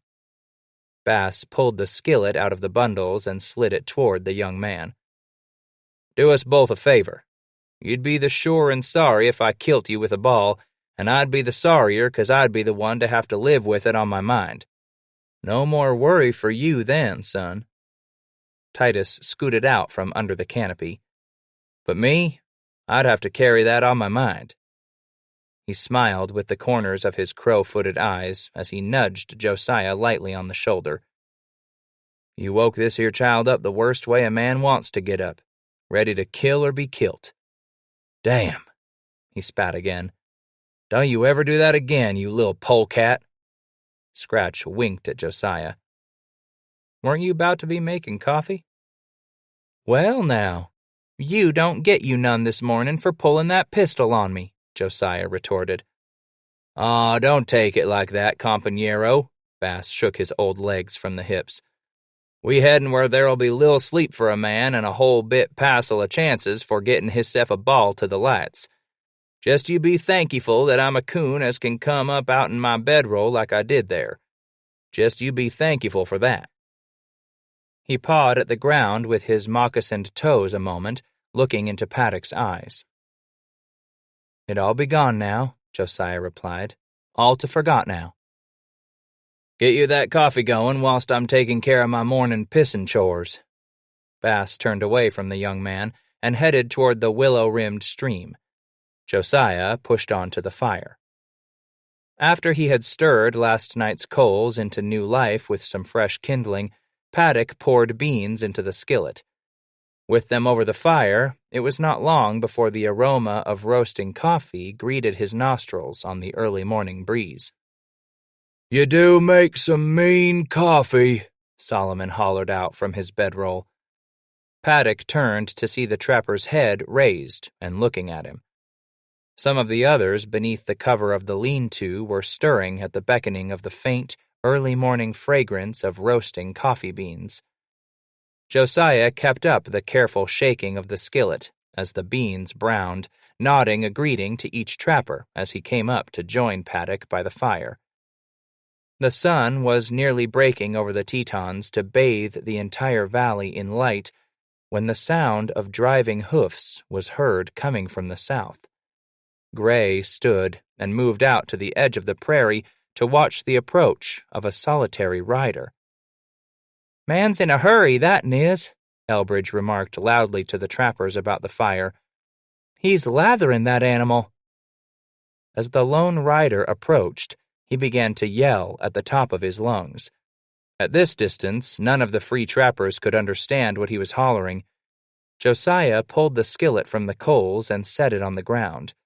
He rose and went to stand with the others, watching the rider come up. "Who is he?" someone asked. "Dunno." There could be no answer yet. "Blackfeet! Blackfeet!" the rider yelled as he whipped his pony, slapping the animal's flanks with the felt hat he held in a free hand. He was riding hard, his buttocks kept out of the saddle by standing in the stirrups. "That nigger say Blackfeet?" Gray asked of Paddock. "Sounded like it," Solomon Fish answered. "Down the valley! Blackfeet down the valley!" The rider was near to the group of attentive trappers. "Get your guns! Blackfeet down the valley!" "Yep," Josiah answered now. "He said Blackfeet." "Where in tarnation?" Solomon started, but the rider reined up the lathered pony in a small cloud of dust just before he reached the assembled men. "God damn it, we got us," the rider said, breathless. "Got us Blackfeet down the valley. Sublet's camp got 'em pinned down for now. Injuns got us outnumbered 3-1. Get your gun! Get your gun! I gotta tell Sublet and Bridger. Just get your gun! Come a-runnin', all you niggers! Blackfeet down the valley!" He put his heels savagely into the pony's ribs, and the animal jumped away. "Great graybacks," Caleb shot in. "We got us some Blackfeet to fight." "Let's go." Solomon turned and dashed off to the lean-to. "Get Bass saddled up." Gray took off in a trot, yelling back to Josiah, who was suddenly left alone. "Tell that nigger he's got some Blackfeet down the valley."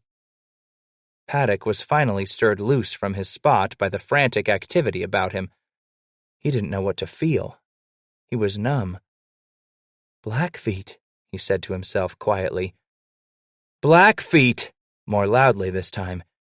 He felt the surge of adrenaline shoot straight through his body with the excitement of his first Indian fight. It helped to flush away some of the fear he felt rooting him to the ground where he stood. "Blackfeet!" "Get moving, Paddock," Wood hollered out as he ran past, the first to get ready. "Get Bass moving too." He was headed to the edge of the prairie where the ponies were tethered. Josiah finally moved from where he had been anchored with excitement and fear. He took off on a dead run through the lean-tos and shelters, finally skidding to a stop by the blanket canopy. Bass was not there. "Scratch! Scratch!" he yelled out as he turned his head, throwing his voice into the willows ahead of him. He took a step in that direction when the older man appeared. "What the hell's wrong with you, boy?" Bass stepped out of the tangle of willows, buttoning up the fly on his pants. "Get a man off his shit." "Blackfeet!" "Blackfeet?" Scratch's head jerked around from side to side. "Down the valley," Paddock blurted out. "South?" "Got Sublet pinned down," Josiah said, pointing south with his arm. "Down the valley." "How you know it?" Titus buckled his belt. "Rider come in." Josiah took off at a trot beside Scratch. "Says them Blackfeet got Sublet's men down 3-1. "I can let that shit go another time." Scratch dove headfirst beneath the blanket canopy. "Woo-wee! Josiah, we got us a Blackfeet fight." He threw back the buffalo robes, both hands busy pulling at knife, shooting pouch, rifle, and an old fur hat. Titus slid back out and stood, hurriedly throwing the pouch strap over his right shoulder and pushing the knife between his belt and waistband of the pants. "Get your truck, boy," he shot at Josiah to put the younger man into motion. Paddock had been somewhat hypnotized by watching Bass complete his speedy preparations. "Every man's got to have him his first Injun fight, and yours couldn't be better'n if I'd picked it myself. Blackfeet. There's Blackfeet down the valley waiting for you, Josiah. Come on. Josiah pulled the new rifle and his shooting pouch heavy with balls to him, then latched onto the powder horn. He saw scratches still lying on the robe. You want this? He picked up the older man's powder horn. Gimme it. Scratch leaned forward to take the horn from Josiah. Figured you might be needing it if old Makem comes to be shooting any Blackfeet. Paddock slid out from under the canopy. Goddamn smartass you are, youngin'. He slipped the horn strap over his shoulder, where it hung tucked close under the arm. Let's go. Josiah took off a few steps behind the older man, struggling to put the straps of both powder horn and shooting pouch over his shoulders as he trotted out to the ponies. Bass climbed aboard his animal bareback after pulling up the picket rope. Throw me your rifle. Paddock did as he was instructed and tore loose the knot that held his pony to the picket pin. He jumped to the back of his animal smoothly and righted himself ramrod straight. Here you go. Titus threw Josiah the rifle. Let's be making trail sign. Bass dug his heels into the pony's flanks as he spun the animal around and headed south onto the prairie covered with sage. Paddock was not far behind. Already the valley was filling with riders spurring their ponies down toward the action. White men kicked horses into furious speed beside the Shoshone and Flathead warriors who had also been told of the Blackfoot village. Like racing ants, hundreds of mounted riders were covering the plain, filling the air with whoops and laughter as they sped southward. Only minutes before, the dispatch rider had whipped his lathered animal into the Rocky Mountain Fur Company camp to the north. William Sublette had been engaged in directing the work of his packers and clerks, who were busy loading furs into bundles for the trip back to the States. Robert Campbell, Sublette's partner, had been sitting on the ground under the tent with a small manuscript of paper on his lap and an inkwell at his side, writing a letter to his brother back home in the settlements. All activity had come to an abrupt halt when the runner came with the urgent news. Blackfeet! Blackfeet! The man panted. Blackfeet got Milt pinned down. They got us 3-1. Trappers scurried out of shelters, tents, and from beneath canopies to crowd around the perspiring rider. Blackfeet down the valley. Get your arms, boy. Milt needs you come a-runnin'. Campbell jogged up to the scene of milling trappers and stood beside Bill Sublette. The trader listened to little more before turning to find Bridger in the crowd. Gabe, Milt and Frapp pinned down. Let's be putting our ponies to the run. He turned away from the rider as most of the trappers scattered back to their shelters to get their weapons. Come on, Bob. We got us Blackfeet to take care of. They dashed back to the trader's tent. Get us our ponies. Campbell took off to retrieve an animal for himself and Bill. Sublette was immediately crowded by his clerks and packers, asking if they were to go. No, he snapped. You're to stay here. You ain't gonna go down there and get cut up. He knew all too well what might happen to these young American and French helpers, greenhorns all, if they should become involved in a fight with Blackfeet. He continued to impress upon them his orders to stay put and guard the camp as Campbell came riding up, leading Sublette's saddled pony. Bill grabbed Bob's rifle, pouch, and horn along with his own and tossed them up to the mounted man. He pulled the cover from his own rifle and took the reins from Campbell. Bob snapped the fringed buckskin scabbard from his own rifle and pitched it near the side of the tent before sticking his arms through the straps on the powder horn and pouch. Bill muttered something and dropped the pony's reins for a minute to yank his coat off his back. He quickly rolled up his sleeves, then dashed back into the tent.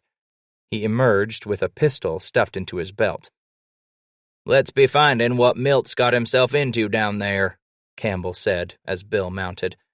If them Blackfeet got Milt pinned down, it'll be a different story when we get there. Bridger had his favorite runner, a small buffalo pony, picketed beside the bower where he had been lying and enjoying a bowl of tobacco when the dispatch rider had arrived in camp with the news of the fight. Dropping the pipe onto the robe when he returned from hearing the rider's news, Jim quickly saddled his pony. He always complained how flea-bitten the animal was, but it was a pony a man could count on when the cards were down. Bridger pulled his coat off and dragged it under the bower with him as he retrieved rifle and supplies for the coming fight. He forked the pony between his legs and turned south with the other trappers scampering across the plain. The prairie was now crowded. Men were kicking their horses into furious speed. As soon as a man could grab his rifle and possibles, he boarded his horse and moved down the valley. Blistering across the plain were a few hundred riflemen by the time Sublette turned to Campbell to shout out some instructions as they rode beside each other at full tilt. "Bob," Sublette had to yell above the clamor, "if I go under, want you to take care of things back east for me." Sublette went on to make a verbal will to Campbell as they rode, itemizing what he wanted done with his personal possessions should he be killed in the coming battle.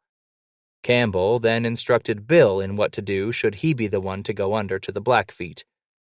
Amid the noise and dust rising from the valley of Pierre's Hole, Sublette and his friend Campbell appointed each other the executor of their verbal wills. Many a man this day would appoint another to take care of things in the event of his death. This was the soldier's manner of preparing for battle, his mind eased that his last requests would be seen to by a friend. The word was being passed from camp to camp, through one village after another. It was a word that brought red man and white alike to the common cause. Flathead and Snake joined the white trappers in the rush south across the plain. Every man had a vested interest in this fight.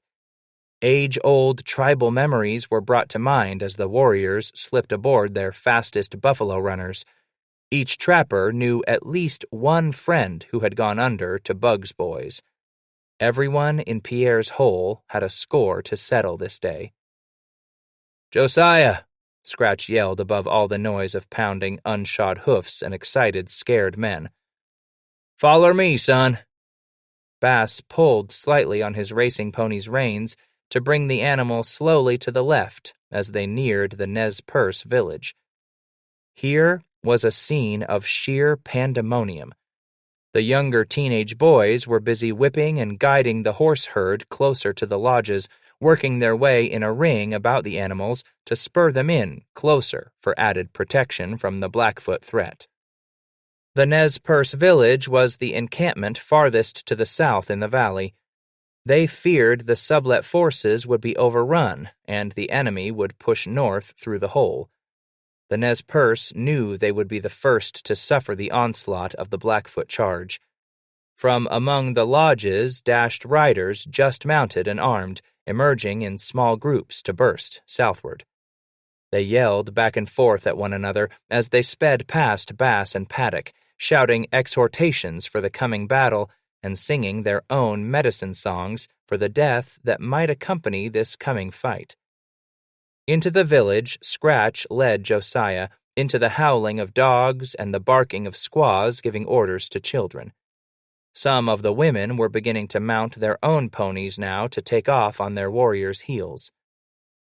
"What them squaws goin' for?" Josiah hollered over to Titus.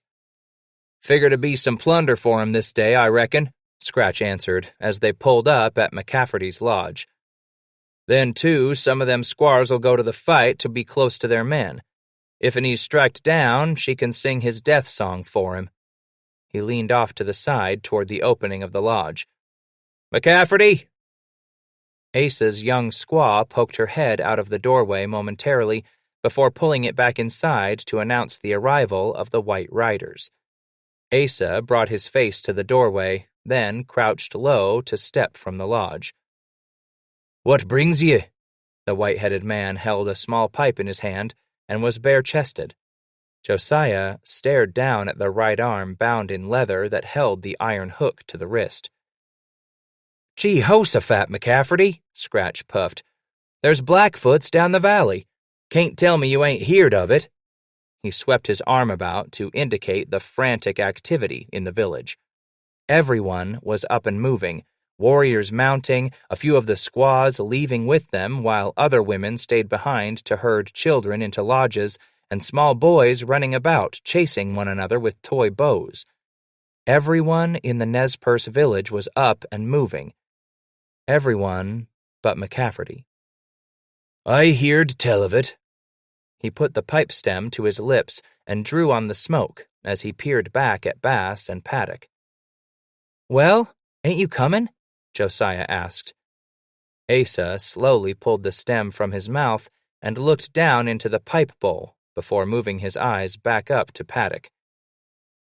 "Ain't got me any truck with them Blackfeets. McCafferty don't—" "Shit!" Bass interrupted with a snort. "Ever man up here got truck with them devil niggers. Ever man has seed what them Injuns does." "Ain't never had me a run-to with Blackfeets," Asa interrupted. "Can't say as I have me any hate for 'em neither. Blackfeets ain't the ones I carry the black heart for." "You've changed, Asa McCafferty." Titus let slide the quiet words. "Don't doubt me that one set, Titus," he answered. "Don't want me them Blackfeets down on me, not now. Don't want them Blackfeets down on me." "You ain't comin' then?" Titus asked. "Can't say it any plainer, Scratch," the whitehead replied. "Don't want them Blackfeets down on me now." Bass stared at the short man for long moments of silence. The air, empty of words at this place, would in time begin to write the final chapters in another mountain tale. "Come on, Josiah," ordered Scratch, continuing to stare into Ace's face. "Titus Bass has got truck with them Blackfoots, and Titus Bass is going to kill him McCafferty's share this day. Let's go." He yanked hard to the right on the reins to twist the pony's neck to the side in leaping away from Ace's lodge. Josiah looked at the short Scotsman for only a moment before digging his heels into his animal's ribs to follow Bass. At the edge of the village, Titus slowed to let Josiah come alongside. "How you figure it?" Josiah asked the older man. "I don't," was the answer. "McCafferty not wantin' any truck with them Blackfoots? I don't figure it." With that, he put the animal between his legs into a full gallop, not waiting for Josiah to stay by his side. They melted into the frenetic rush of riders scurrying across the prairie. The Grovant village heard the approach of hundreds of hoofs before espying the arrival of some 200 trappers besides over 500 Indians from the Shoshone, Flathead, and Nez Perce villages. Much of the bravado of their boasts and promises of death to the white men quickly disappeared as the Grovant watched the swelling numbers of enemies come across the prairie. Some covered their mouths in sheer astonishment and surprise before moving backward to take final cover within the fortress thrown up by their squaws. Behind the brush and deadfall, within the trenches and foxholes hastily dug, they vowed to continue their fight. Milt's trappers saw the retreat from the ravine where they continued to pour lead toward the Grovant position. The women and children received word from the retreating warriors. None of them had expected anything like this. None of them had expected a rendezvous encampment nearby. But the grassy plain before the Grovant warriors boiled with activity. The warriors commanded their women and children to retreat back up the hillside. Those who could not fight were told to make good their escape. The women would be saved this day so they would live long years of mothering sons who would avenge the deaths to come this day in battle. Farewells were hurriedly made before the squaws were pushed south. Those women who elected to stay now set to work reinforcing the barricades or frantically clawing at the earth to deepen the trenches inside the fortress. With the retreating Indians would go the word of warning and challenge, a challenge to be given the entire village somewhere still to the south across the mountains. The brave ones left behind could only hope to stay the attack by the trappers long enough to allow their families to escape to fight another day. A Canadian Indian half-breed attached to Milt's brigade in the ravine looked behind him at the massive arrival of reinforcements. Made bold by the presence of overwhelming numbers, or perhaps by a desire to strike the second blow of the battle, the half-breed let loose a war-whoop from his throat and dashed from the draw toward the willows. Within the first few steps of his headlong run for fame, he was shot in the chest. The ball spun the half-breed around before throwing him to the ground. At the puff of smoke from the Grovant rifle, several of the trappers aimed their weapons and returned a volley of lead. But no one now showed any particular interest in rushing the fortress. One trapper snaked out of the ravine to grab onto the collar of the wounded, foolish half-breed. Keeping his belly pressed against the ground, he pulled the casualty back to the cover of the trench, where an attempt was made to stop the blood pouring from the unconscious man. The trappers stared down at the half-breed bleeding to death and realized the enemy had a clearer sight of them than they had of the Indians holed up within the brush. It tended to make a man cautious. With the arrival of the Allied warriors, many were emboldened at first to make an attack, eager to strike a coup to be recited around lodge fires to come, eager to snatch up the spoils of the battle. But they soon grew reluctant to make that suicidal run toward the enemy fort as word spread of the half-breed's foolhardiness and its price. William Sublette whipped his horse into the midst of the confusion. Campbell called out for one of the Wyeth men to take their horses away from the battle scene. Young Milt hobbled up to his older brother. "Good to see you, Billy," he said. "Bet it be," the older Sublette replied. "Got yourself a little engine trouble, I see. How many you figure?" Wyeth counted 'em with his glass, came the partial reply. "Maybe only 80 to 100 warriors. Dug in back there in the willows, back toward the stream." "You try storming it yet?" Bill asked. "Nah, just got the boys strung out along that wash over there." He pointed for William to see. "Can't see us much of a thing in there. Hear a lot going on, but can't see a thing of them niggers holed up in there." He paused a moment and looked back into his brother's eyes. "I ain't much good for this fight, Billy. Can't move fast. My leg is—" "Get yourself low over there," Bill interjected, pointing to the ravine where Milt had directed the trappers of his small brigade. "Stay put. I don't want to lose you, Milt." He nudged his younger brother forward toward the others before turning his head from side to side to overview the whole skirmish and the lines being set up by the arriving trappers. As they left their ponies, the men sprinted forward only a short distance to take their places beside the Sublette brigade. Everyone was stationary, firing only a few random shots in the direction of the Grovant fortress. Bill was angered that more was not being done to take the fort, angered that the outnumbered Grovant were not being pressured more. He pushed forward to the ravine, from which he could catch a glimpse of the brush cover thrown up by the enemy. Sublette was impressed. The fortress was in a good location that provided more than adequate protection, if for no other reason than that it could not be seen by the white men without exposing them to Grovant lead. Still, he told himself, he had never been one to lie back. There was a job to do, and he would have to step into this leadership vacuum. Bill scooted back out of the ravine to the main line of gathering trappers, where Bob Campbell stood waiting for him.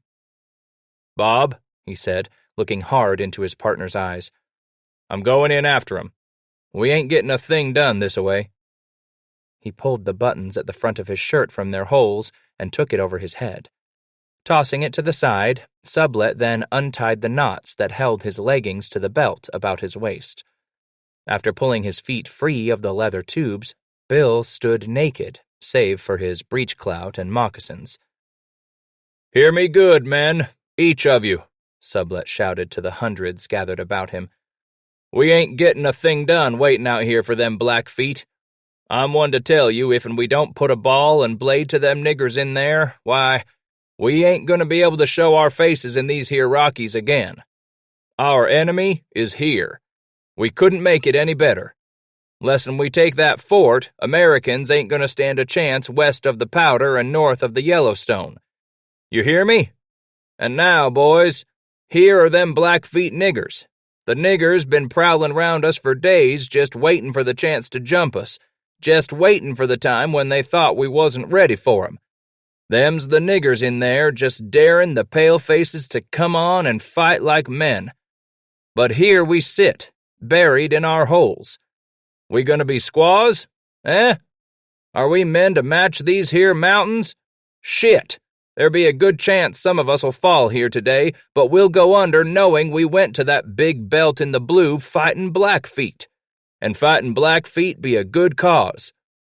Will your lives be worth the tinker's dam? Will your possibles and ponies be safe if when we don't teach them Blackfeet they can't get away with callin' these here men squaws?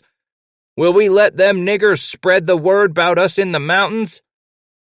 The men about him had turned from time to time to look at one another during Sublet's speech. They now raised a cheer, and many rose to strip their shirts from their chests. Bill turned to Campbell. "Bob, you know the Flathead. Go now and tell 'em of goin' to rub their enemy out." He pressed his palms together to dramatize the word rub. "Go tell 'em that, and say to 'em that we need their help. Just let them Flatheads know we're beside 'em in this, that we white men are goin' in there to rub them Blackfeet out." Campbell nodded to his friend and left without another word. He translated some of Sublet's speech for the Flathead warriors nearby, as others gave the gist of Bill's proposal to the Shoshones and Nez Perce. Sublet motioned for Milt to come to his side. The younger brother came up, and Bill gripped his shoulder tightly. "Milt, you stay behind on this'n. Want you to know Bob's to be in care of my things if I go under today. I've told him what to do. Just want you to know that Bob'll take care of things back east if this is my day to die." He pursed his lips and looked once more over the assembled trappers. While his brief declaration was being presented to the friendly tribes, Bill turned away from Milt to address the trappers again. "Back to Rendezvous, I got your beaver to take back to the States," he shouted. "There ain't no beaver country be open to you if we don't take that fort, now. Nez Perce watching us, Flathead and Snake too. The Crow and Rapaho gonna hear of this, that we didn't take that fort. They'll say we're squaws, same as the Blackfeets. Then there ain't gonna be no beaver country open to us." Campbell came back up to Sublet's side. "I'm going in with Bob and any other coons as wants to rub them niggers out. Who's with me for the fight?" A few of the trappers stepped forward toward Campbell and Sublet. Bill nodded to each one as the 30-odd whites gathered about him. When it seemed as if no others were to appear from the hundreds who had listened to his exhortation, Bill hollered, "Let's go!" Both Sublet and Campbell raised their voices into the air with a shrill war whoop to accompany their dash toward the willows. Behind them followed the white trappers and about as many Indians. Titus Bass had stripped his leather shirt off and stepped forward when Sublet had called for volunteers. Somewhat reluctantly, Josiah had come up to stand beside Scratch. Before either had time really to ponder his decision, both found themselves sprinting headlong into the willows. "Jesus Christ!" Josiah hollered as the advance slowed and the white men about him slid to a halt behind clumps of willow. "Shh, boy," Scratch hoarsely whispered. "I come to fight. I ain't one to be hanging back on this. That Sublet ain't one to push no man out front. He's gonna lead the way." Joe Meek scooted past Scratch and darted up to the left of Sublet. Bass grew silent as he looked forward through the thick undergrowth, feeling within himself the desperate, teetering balance between the need to show courage before the others and the fear he felt rising up within his bowels, knowing the enemy was now like a trapped animal, and all the meaner for it. Slays in the Night, the snake warrior, came crawling up beside Titus and whispered in broken Shoshone so that Scratch would be able to understand. The snake warrior told Bass that he was a strong fighter, a Shoshone much accustomed to combat in the brush. But Slays in the Night said he feared the cover about the enemy fortress to be impenetrable. He spoke of the danger of being alone before the fort, subject and helpless before the dangers that awaited the man who stormed the enemy's position. In quieter words, the snake warrior concluded by saying that he would not shrink from this fight, that although he might die, Slays in the Night smelled Blackfeet this day, and there was killing to be done. After all, the Indian then turned to face the dense grove. It was a good day to die. The warrior gripped Scratch's wrists tightly for a brief moment and crawled off to join the Indians who were taking up the north flank about the fort, while the trappers with Sublet were moving out to stage themselves along the south flank. Bill had given the battle what it needed most, a leader. To Josiah's left snaked Alexander Sinclair and his brother, Pruitt, along with a few of the free trappers who had joined Milt's brigade for the fall hunt. Sinclair had grown bold and proud by the actions of Bill Sublet and Robert Campbell. He pushed through the grass and creepers to share their glory, along with sharing the danger of sudden death. Wyeth moved past Josiah and stopped near Sublet, who clutched the earth only a few yards away from Paddock. "Bill," he whispered to get Sublet's attention, "them Indians over there need someone to command them." "Yup," was all Sublet replied. "I be the one, Bill," Wyeth volunteered. He'd had it in mind when he had crawled out to the willows. Nathaniel had promised himself that he would not be found wanting in courage this day. "I'll see that the starboard doesn't fall short." With that, he slid off to join the few Nez Perce, Flathead, and Snake warriors who lay bunched together. Wyeth spread them out around the fortress on its northern flank. Bill could only smile in watching the young Nathaniel slither off to take charge of the friendlies. A few months before, this Yankee had been an ice merchant in Boston, and now he was not only getting the green worn off, but taking a leading role in the fight as well. Sublet motioned to Meek to come to his side. "Joe, take you some of them men and go down that way, along the creek. Want to spread out round 'em a little more." Meek pushed himself away and snaked from man to man, gathering a good-sized force to follow him as the southern flank would be spread toward the creek. Bill waited for Meek to move his force away, then turned to motion to those left behind to follow him into the thicket. One by one, the trappers set off behind Sublet, Campbell, and Sinclair, pushing their way laboriously through the swamp created by the industrious beaver, which had taken refuge when all the commotion had begun. Each man moved slowly and cautiously, for no one could see more than 10 to 15 feet in front of him because of the tangled brush of willow and creeper. Carefully, a man would move aside a branch here and there to peer ahead, ever mindful that in doing so, he might make a handy target of himself. Bill would advance in the lead at times, then Campbell or Sinclair, each one turning on occasions to yell a warning or a come hither to those behind. In the swamp, the trappers crawled and slithered. From their position, they could catch a glimpse now and then of Meek's detachment, co-commanded by Tom, White Hair, Fitzpatrick, who had recovered much of his strength through the medicinal properties of whiskey and buffalo meat. Everyone believed he would force a show of the enemy, force the Indians into the open for a final, quick, and decisive battle on the plain once they had the warriors on the run. Josiah moved up beside Campbell, with Scratch coming up on his right hand. Bass put a half-dozen balls from his pouch into his mouth. Bill's brother Andrew, younger than Milton, moved over Paddock's moccasins to nudge his brother's leg. William turned around to see that Andrew had come to join the skirmish. He smiled at the young man, then looked forward once more. Their small group now numbered 7 men, the rest having left for the creek with Meek and Fitzpatrick. A few yards off Scratch's right hand lay 2 Americans Bass did not recognize, both of them looking past Titus to await the next signal from Sublet. It would prove to be an interesting postscript to this day's famous battle that Antoine Gaudin and the Flathead chief who had accompanied the Iroquois half-breed onto the plain to kill Baiho were not among those who plunged into the fight.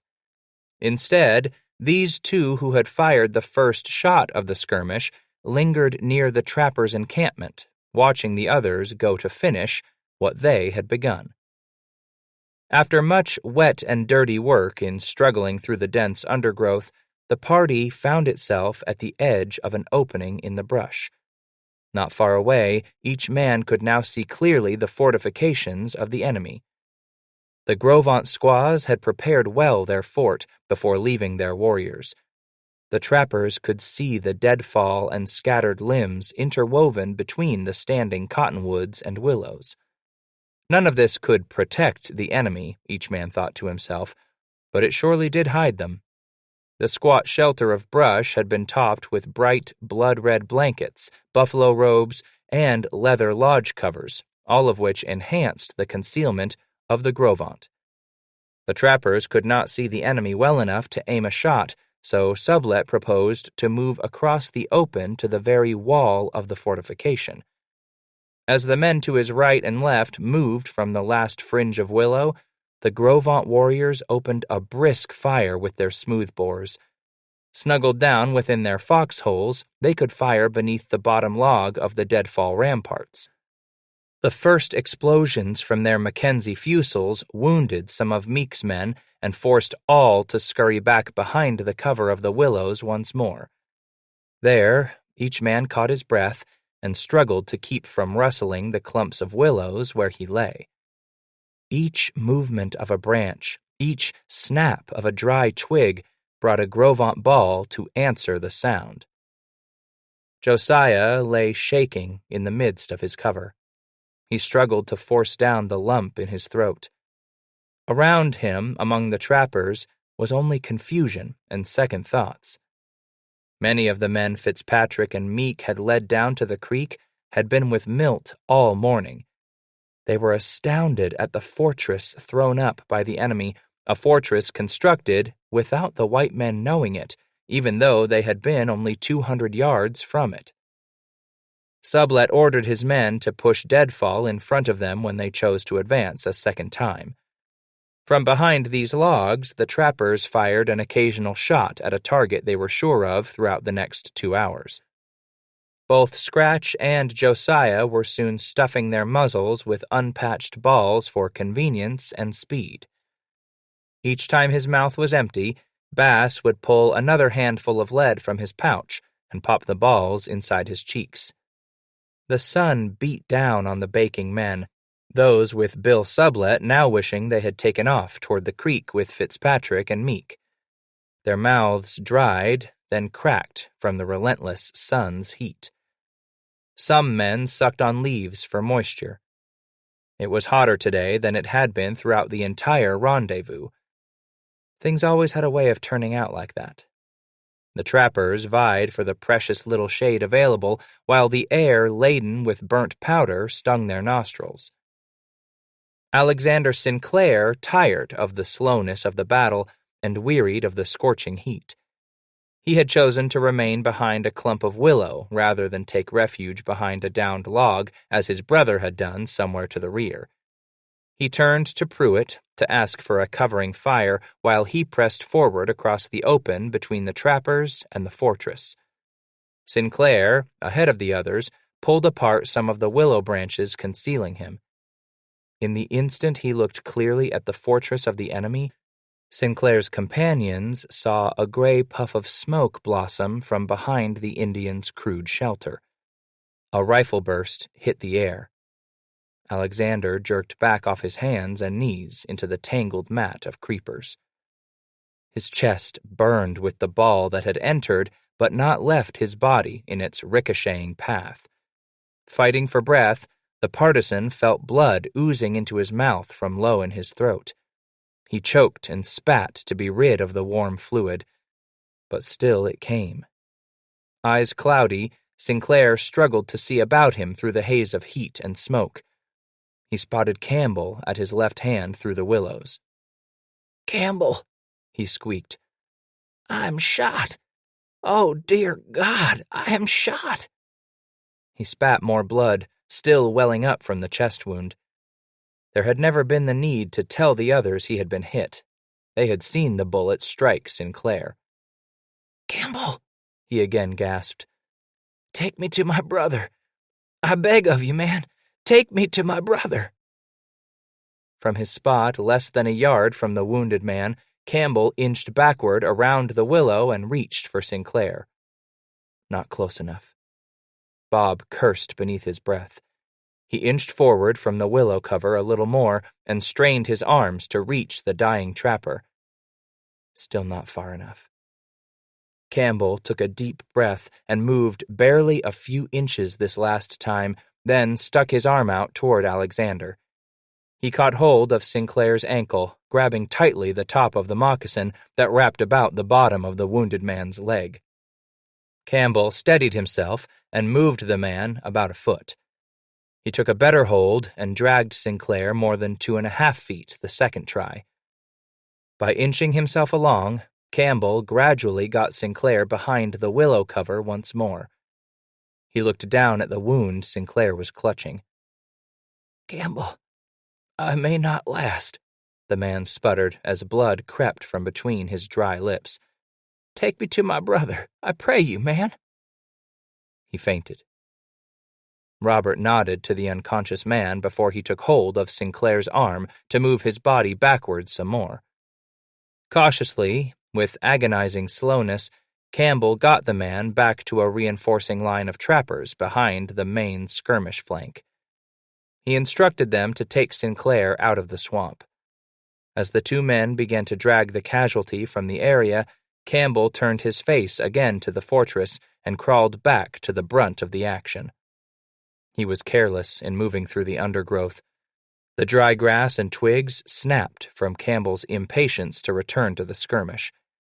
As he moved past a Rocky Mountain Fur Company trapper named Phelps, a ball whistled through the air. With a dull thud, it crashed into the trapper's left thigh. Phelps cried out in pain as he gripped the wounded leg with both hands. Campbell twisted around to look behind him at the injured man. He realized he had caused the trapper to become a target. He had been too noisy. Bob cursed himself as he slid backward toward Phelps. He stuck his head around a clump of willow after reaching the bleeding man and spotted Bass. "Hey," he called out in a loud whisper, then ducked his head. "Hey!" He whistled low to attract Scratch's attention. Bass looked behind him from where he lay, not sure if Campbell meant him. "Yep, you," Campbell said, motioning with his arm. "Come over here, will you?" Titus looked about him once more, then studied the fortress for a moment before sliding toward the wounded trapper and the man who had caused the injury. Across the dry, brittle grass, Titus slid ever so slowly. Still, he found himself making noise that sounded like the thundering hoofs of a buffalo herd to his ears. Another piece of lead whistled out of the fort and went spinning through the willow over his head, snapping off a branch that landed on the back of Scratch's neck. He froze for a moment, fighting the impulse to remain where he lay. Eventually, he battled back the reluctance to continue his crawl, but still wondered what madness had possessed Campbell to call him over. Titus finally slid belly flat alongside Phelps and stared over at Campbell with angry, questioning eyes filled with disbelief. "Take this man out," Campbell whispered loudly. "Take him back." "You son of a bitch," Scratch shot back. "Take him out yourself. He got your ball for you, least you can do." "I ain't gonna argue with you, man." Campbell's whisper was quieter now, but still persistent. "I'm asking for your help." "And you bushways can slide. I ain't gonna haul this man out of here." Phelps groaned, still clutching the wounded thigh with both hands, white-knuckled. "Please, oh my God, somebody, one of you." Scratch looked down at the face and studied it for a moment before lifting his eyes once more to peer at Campbell. "I ain't doing it for you, Bushway. Doing it for him," Bass said. He rolled his rifle off his chest, slid the straps from his horn and pouch off his shoulders, and grabbed Phelps's belt. A foot at a time, Titus began to drag the wounded man from the dangerous willows. Campbell pushed up by Sublette, who had moved more to the left for a better sight of the fort. Bill had seen what had happened to Sinclair. Most men realized what awaited them if they made a foolish move. Sublette was disgusted that they could not get a good shot at the targets within the fort. The trappers were pinned down. From his new position, he watched closely several openings in the brush the Indians had gathered about them. Within a few minutes, he spotted what he wanted. Through one of the loopholes the enemy was using to fire their devastating shots, Bill caught a glimpse of a pair of eyes peeping out at the trappers. As quickly as thought could become action, he brought the rifle stock to his cheek, aimed, and fired. The eye disappeared, exploded by the penetrating lead ball to the Gros Ventre warrior's head. Bill drew back down to reload as Campbell slid up beside him. "You see something?" Robert asked in a dry whisper. "Watch that hole." Sublette grinned and motioned his head for Campbell to look. "You'll soon have you a fair chance for a shot." He struggled to drive home the charge of patched ball within the powder-caked barrel. He could not. Bill looked about him before peeking once more at the fortress. Sliding backward a couple of feet behind some more willow, Sublette rose to his knees to try to force home the ball against the breach. The man in front of him turned at the sound of Sublette's cursing the resistant lead. At that instant, more smoke blossomed from the enemy stronghold, and the air shattered with another rifle report. The trapper in front of Sublette, who had raised up to look around at Bill, now pitched backward, the side of his head chipped away by an Indian bullet. Before the trapper had even fallen backward onto Sublette, Bill felt a crushing blow against his left shoulder. The force of the ball spun him around before he fell prostrate beside a cottonwood, the dead trapper stretched across Bill's naked legs. Campbell had seen his friend wheeled around with the force of the bullet. The Gros Ventre warrior who had fired the shot had counted 2 casualties from 1 charge. As the bullet had finished its fatal course along the trapper's skull, it had come reeling back to explode against Sublette's shoulder. Bill fought the churning of his stomach in protest against the faint-giving pain. His rifle lay tangled within his legs. The trader struggled out from under the trapper's lifeless body. Bringing his right arm across his chest, Sublette grasped the left arm and moved the wounded shoulder up and down in a few slow rotations. He sighed. It was not broken. The ball hadn't hit a bone. Still clutching the wounded arm, Bill struggled to sit up, but grew faint and collapsed again, gasping for air. Bob was beside his friend before a moment more had passed. "Bob," he begged, "take me back. Take me back." Campbell needed no prodding now. This man he would drag out himself. He yanked on Sublette's belt, but could not move the heavy man across the grass. Reaching forward, Campbell put one hand under Sublette's armpit and began to drag his wounded friend out of the swamp. When there was finally enough cover between them and the enemy fortress, Campbell set his rifle down and knelt to pick Bill up into his arms. From there, the trader was carried back to Milt's encampment. Flatheads and Nez Perce, who had stayed behind, came up to take Sublette from Campbell's weary arms. At Bob's direction, they carried Bill to a protective stretch of the creek where Campbell bathed the wound. Bob stripped his shirt from his chest to make both dressing and bandage to bind up the bleeding hole. He then directed the Indians to construct a litter so that his friend could be borne back to rendezvous, but Sublette would have none of that. The 2 white men argued for a few minutes before Campbell finally acceded to letting Bill remain in the trapper's camp where he could direct some of the action, though wounded. The Indians propped Sublette beneath a tree as Campbell returned to the fight. From his position against the cottonwood trunk, Bill continued to give orders to the men, spurring more and more trappers into the swamp. All through the late morning and into the afternoon, more riders came down from rendezvous until the only men left behind in the main encampment were greenhorns, clerks, and French Creoles, who knew only rivers and keelboats. They were of no use in an Indian fight anyway. They'd just get in the way. By the time Bass slid back into the willows for his rifle, horn, and pouch, the Nez Perce, Shoshone, and Flathead warriors under Wyeth's command had fully flanked the north side of the Grovant fortress. Finally stopped from any further advance by the creek, the Yankee set his soldiers to firing into the thicket. Unknown to Nathaniel or the warriors who followed his orders, their bullets were aimed right at Meek's position. Both groups were now caught in a deadly crossfire that did more damage than the Grovant could have ever hoped to inflict. Instead of firing, the men within the crude fort kept their heads low and let the two sides hack away at one another in their ignorance. Through the hours of the middle of the afternoon, both sides of the Allied forces suffered needless and stupid casualties because of their ignorance of each other. On into the hottest part of the day, the trappers battled thirst and the acrid, smoke-filled air. Less and less firing came from the fortress. The Grovant warriors were letting the two flanks battle it out around them. They would save what little powder remained in their shelter, firing only when assured of a target. A Nez Perce less than a yard away from Wyeth pitched backward.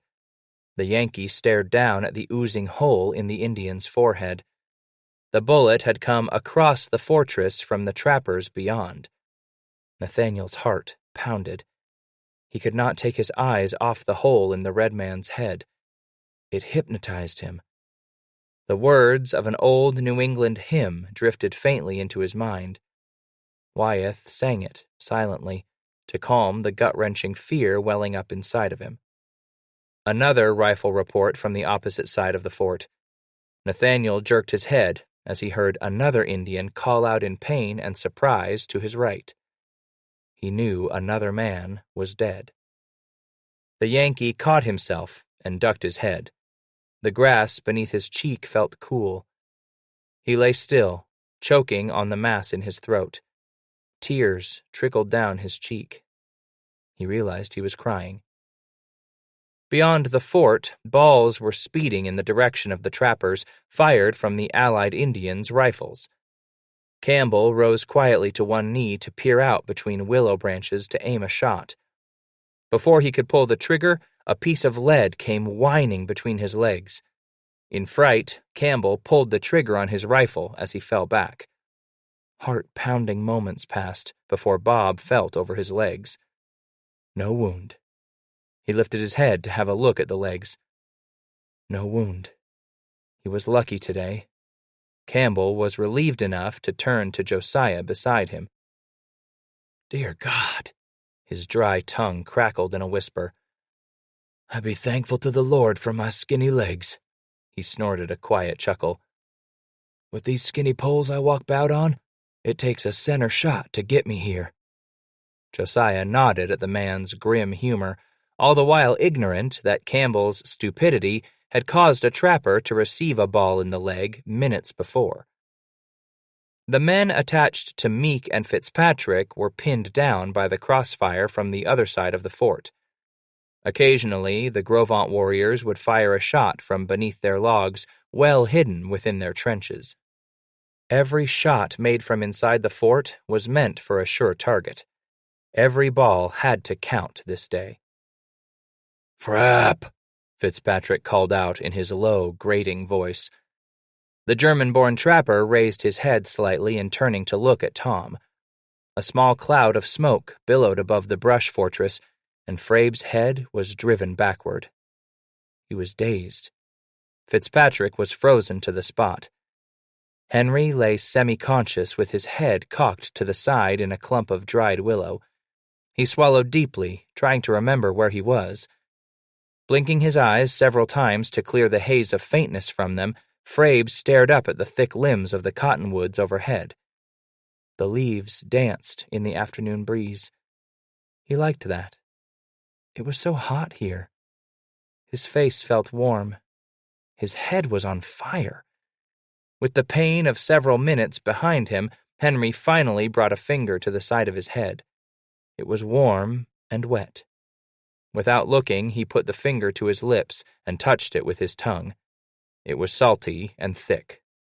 Blood. Frabe touched the side of his head again, running the finger within the groove left by the bullet's path. A thick lock of hair had been shorn away. "Flesh wound," he mouthed soundlessly. He sighed and slipped into unconsciousness with a thin, crooked smile on his bloody lips. Through the hot hours at the middle of the day, the battle continued.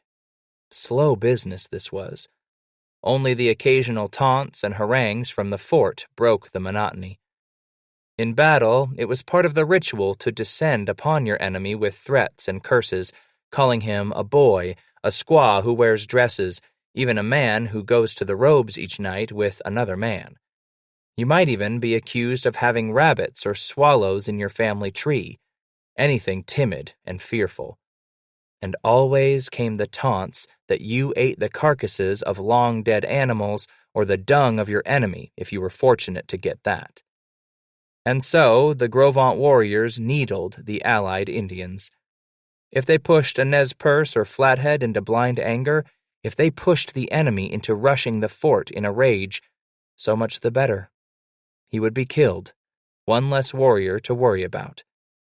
From their foxholes, the Gros Ventre shouted and sang out their taunts, and waited for a charge. But there was no chance of that. A single Indian might rush the fortress where he thought it weak. He might touch the walls of the fort, perhaps even fire a ball or arrow into the Gros Ventre compound before snatching a buffalo robe or a blanket and dashing back to the safety of the willow. Such a trophy would earn him praise. Such a prize would be as good as a scalp any day. It was sport to the allied tribes. They dared each other to perform the deed repeatedly. It was a test of bravery and courage at its finest, with a little of a gamble thrown in for good measure. Those warriors struck down in the foolish play were not mourned for long, but the victors received whoops of triumph. The curtain around the fortress was disappearing, but the Gros Ventre stuck to their foxholes. The blankets were being taken, but this sport did not accomplish a thing in battle. It killed no one. Henry Frabe was found unconscious and brought out of the swamp by 2 trappers. A Flathead squaw was stationed near him to attend to his wound. The German awakened as water was dripped between his lips by the woman. Within the thick brush, one of Frabe's neighbors decided that he had had enough of waiting the battle out. He started to push forward the log he had been behind for more than an hour. By the time he had made it within a few feet of the enemy's breastwork, the log had been struck with balls many times. Behind the man rose stout cheers as he inched his way to the foot of the fortress. From this position, the trapper yelled back that it was the trader's whiskey that made him the warrior he was this day. Then suddenly, he left the security of the log and dashed to the top of the fortress wall, where he stuck his head over the edge. The man's head snapped back as 2 balls entered the brain just above his eyes. The body crumpled to the earth over the log he had brazenly pushed up to the fort in his drunkenness. From inside the fort, several arms came out to drag the trapper's body into the foxholes under the bottom logs of the wall.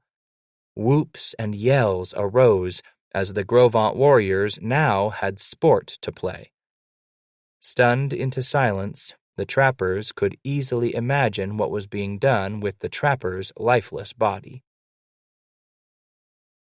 Zenas Leonard, along with companions Smith and Keene from the defunct Gant and Blackwell group who had hired on with Milton Sublette, did not want to be found lacking in courage. The trio of trappers pushed into the underbrush with 2 flatheads. Slowly, they circled the fort until they reached a spot where they supposed they would not be detected. They got no closer than 40 yards from the wall when one of the Indians was struck in the head with a lead ball. The 4 remaining men dropped from their hands and knees to their bellies. Each man was still, holding his breath. But Smith's foot twitched nervously against the dry grass about him. Another shot rang out. Smith's nervousness earned him a ball through the abdomen. Leonard pushed forward for cover behind a clump of willow, but the balls were coming at their position too furiously now. Zenas decided to retreat. He turned to make good his escape, only to find that Keene and the Flathead had deserted him. Leonard scooted back to the wounded Smith, who begged to be carried out. That suited Leonard just fine. He now had an excuse to retreat without being accused of cowardice. Reputations burned and tarnished under the sun. Zenas pulled Smith some distance back to safe cover, then put the wounded man on his back. Still on hands and knees, Zenas pushed on. Near the body of the Flathead first shot lay Keene, life oozing from him. Leonard carried Smith out of danger, returned to remove Keene, then set off once more for the skirmish. By late afternoon, Jim Bridger was irate over the pace of the battle. Resolved to get something done, Gabe pulled away from the skirmish line and crawled back into the trappers' encampment. There, he approached Bill Sublett with the proposition he had in mind. Damn! Jim tried to spit, but his mouth was full of dry cotton wads that choked his tongue. We'll never clean them goddamned niggers out this-a-way. How you set to putting fire to their fort and burning the horse suckers out? Sublett studied Bridger's flashing eyes. Bill was disgusted too. It aggravated him to have to sit back and watch the battle mope along with no resolution in sight. But Bridger had an idea. Old Gabe could always be counted on to come up with something to break a stalemate, one way or the other. Yep, we better burn 'em out, Gabe. Sublett twisted his head around to shout at the encampment about him. He felt the breeze stiffen in his face. Bill smiled at the help Mother Nature would give his trappers as he bellowed his orders out to the men. Burn the niggers out! We'll fix 'em that way. Burn the fort and pick 'em off as they come out on the run. Bridger moved about, carrying his command to others to have them gather dry wood. Some of the squaws who had followed their warriors to the battle site spread through the swamp to drag back deadfall and brush for the torching of the enemy stronghold. Most of the trappers were happy to see something being done. Finally. The battle had seen little progress either way, but still the wounded were being brought back to the camp. Now they could push the wood before them to the open and set fire to the dry, crackling grass. The breeze would do the rest. The trappers felt cheered as they were back in control of things. As the squaws had scurried off at Bridger's direction, the Allied warriors still in camp asked what was going on. When the plan was laid out for them, the Nez Perce and Flatheads raised a mournful protest. Shouting their objections to both Bridger and the wounded Sublett, the Indians howled that they did not want the fort destroyed. Although it would bring a speedy conclusion to the battle, the friendlies did not want to see the enemy's possessions destroyed in the fire. They protested that this was a village on the move, a village that had been visiting. They would be laden with plunder and prizes. There would be robes and rich-colored blankets. The victors would be able to fight over the shiny trinkets and rifles. No, they did not want to see the enemy stronghold put to the torch. After all, the enemy was surrounded, was he not? He could not escape, could he? All the spoils of victory were as good as theirs now, and only a fool would destroy his own plunder. Sublett and Bridger heard them out for long minutes, then vetoed their objections to the plan. The firewood was carried into the willow jungle, and the process began of placing the timber where it would ignite the enemy fortress. Bridger crawled about on his hands and knees while the bonfire material was put into position, carrying the word to trappers and Wyeth's Indians alike that soon there would be plenty of targets at which to fire. Inside the fortress, the weary Grovant noticed a change of mood among the attackers. There was now feverish activity taking place among the trappers, whereas before the white men had been content to lie low in the brush and fire a random shot. But now, what were those squaws doing? Those women of the enemy tribes were gathering dry brush and timber. It was being piled as close to the fort as the enemy dared to approach. What could it mean? They were going to set fire to the fortress. They were going to drive the proud Grovant people from their stronghold. Frantically, they looked about them at the positions taken up by the enemy without. Whereas before those positions had been the cause of a murderous crossfire in which the enemy wounded one another, now those same positions blocked all escape.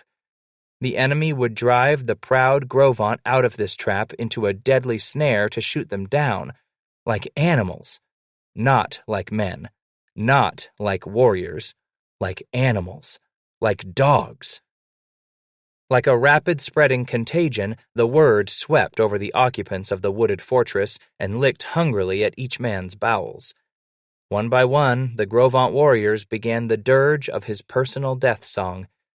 Instead of girding for death and the journey to the ever after, the death song was the final mantle of medicine a warrior would cloak himself with to stay death a little longer. It was the final ritual used to prolong Death's dog soldier from exercising his Grim Reaper's prerogative as to time and place. The mournful, often off-key dirges filled the air about the fort and drifted through the swamp on the afternoon breeze. The white trappers who knew the meaning took heart at hearing the Grovant warriors setting themselves to song. "That's Death's song," Scratch said, rolling his head to the side to whisper to Josiah through a hoarse, dry throat. "They's getting ready to die, seeing the fire that's coming. They put to they's death song, getting ready to die." He turned his face away from paddocks once more and watched through the willows what he could of the Grovant fortress, when for some reason the singing died away by itself. No torch had been put to the gathered bonfire. No shots had been fired recently. The singing died slowly away, and all was quiet for a few minutes before a single, strong, clear voice rose over the walls of the fort to be carried on the air to the enemy waiting without. One of the younger war chiefs who had assumed leadership when Baiho had fallen heard the many warriors begin their death songs when all knew of the impending end by fire. But the war chief had not sung his song. Wounded in the leg, the man struggled about the interior of the fortress, dragging the maimed member, now swathed in a blood-darkened legging. He ordered his warriors quiet. With his personal vision this day, they would not need their death songs. If his personal medicine was strong, each man would live to fight another day. The dirty, powder-grimed warriors about the war chief fell silent as he moved to the edge of the fortress. The Grovant chief took a deep breath and turned his face skyward to look at the falling afternoon sun. He closed his eyes and began to shout aloud his message to the enemy gathered close about him. All day the trappers had listened to the taunts and harangues of the Grovant, but this voice was something else altogether. It was spooky the way the death songs had ended almost as suddenly as they had begun. What had happened? Nervously, the white men and Indians waited. What was going on? What did the enemy know? The war chief's clear voice rang through the air as the final taunt. He would try one last desperate attempt. "My enemies!" All became quiet at the southern end of Pierre's hole. "When we had the powder to explode with thunder and the ball to fly to your hearts, we fought you in the open. We proud warriors of a great people took refuge in this brush shelter only when we had little powder and ball left among us. We are a proud people, and our death this day will be carried on the winds throughout the mountains. Grandfather will tell our friends how we were murdered like dogs. But our brothers will not mourn for long. They will not cut themselves and rip their clothes at our death. Our brothers will find you to carry your death into the dark hole of the insides of Mother Earth. Yes, our enemy, you are mighty and strong of arm this day, and we are small and grow weak without powder and ball. We know you can murder us like the flakes of a spring snow before the mighty sun. You will burn us out like the touch of the sun, and we will melt away before you. But our women and children have gone. The women carry within their stomachs new warriors to take our place. The children grow to hunt you down. They will know of the murder of our warriors this day. We who will soon be gone like the wind blows the seed across the prairie do not care. What does it matter? We proud warriors have already thrown away our bodies to the grandfather. If you are hungry for our flesh and gnaw after our bones, if you thirst for our blood, then wait here, our enemy. Stay here by the ashes of our burnt bodies. Stay here, our enemy, and wait while our spirits go to carry on the fight. Stay here, our enemy, and you will have a fight worthy of our people. If you hunger after us, you will soon grow fat with a bellyful of our warriors. Stay by our ashes, enemy, and more will come your way. Before the sun hides at the end of this day, there will be 400 lodges of our brothers here to see what you have done, our enemy. Already they are close, following the trail marked by our travois poles. Already they smell the powder of this fight in their nostrils. Our women and children have gone to carry the words of this day to our brothers, a day when the strong took the weak to kill like dogs. Stay here, our enemy, and our brothers will take our places in numbers that are like the pebbles of the stream to count. They are strong, as we are weak. They are brave, as we have grown weary. They are many, while we are few. Their hearts grow full at this time, our enemy, full of fight for you. They are coming now to avenge our fall. Glory from the grandfather will come to us in your death. Burn us now and wait. Death will be your final step. Throughout the speech, most men were silent, ears pricked to the Blackfeet tongue being used by the wounded war chief. Those who anxiously asked of companions, "What's that Injun yellin'? What's the nigger sayin'?" were quickly silenced by those straining to catch hold of the Gros Ventres' words. When the chief's speech was finished, every man who knew a smattering of Blackfoot took his turn in attempting a translation. Members of the allied tribes were asked to help. The words of the chief were spoken and respoken time after time through Indian after Indian. One message came through all the various translations, a message that spread like the plague through the trappers and Indians gathered around the fortress. "Blackfeet comin'. Heap lot of Blackfeet comin'. Heap big fight. Blackfeet comin' for heap big fight." It was amazing that they had gotten at least that much out of all the Shoshone, Flathead, Nez Perce, and French Creole translators. The broken English shot through the ranks to cause panic. Many men began to slide back toward the trappers' encampment and the ponies. The bad translation of bad English, and even poorer Blackfoot, said to some that the enemy was near at hand to rub them out. Men moved frantically to reach their horses. In the confusion, one of those running hell-bent for leather sought to explain his action to the others. "Blackfeet niggers! Blackfeet back to rendezvous already! They cuttin' up our camps now! Blackfeet back to rendezvous!" Step after mad step, the trapper burst past his white companions, infecting most with the paranoid nightmare of Blackfeet rampaging through the defenseless rendezvous encampment.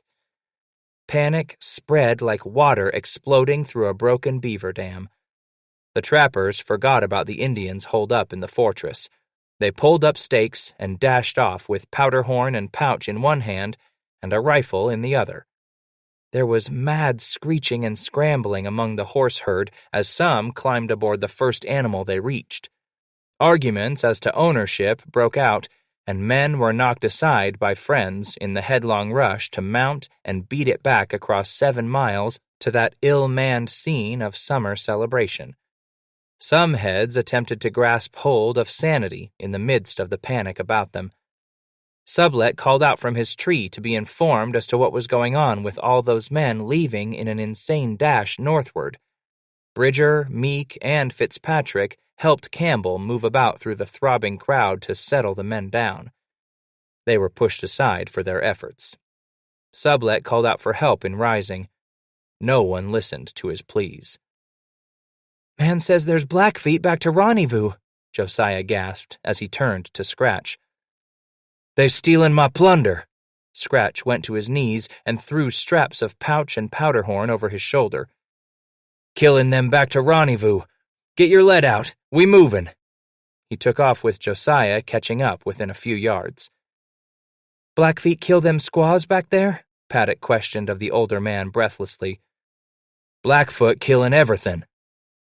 The two men dashed from the edge of the willow and underbrush into the open filled with milling men and dust, shouting and fistfights among brigade companions. Josiah stopped dead in his tracks, and his jaw went slack in his surprise at the mass confusion. Someone put a hand tightly on his shoulder. Paddock wheeled about to stare into the dark, blazing eyes set under a shock of thick, snow-white hair. "You!"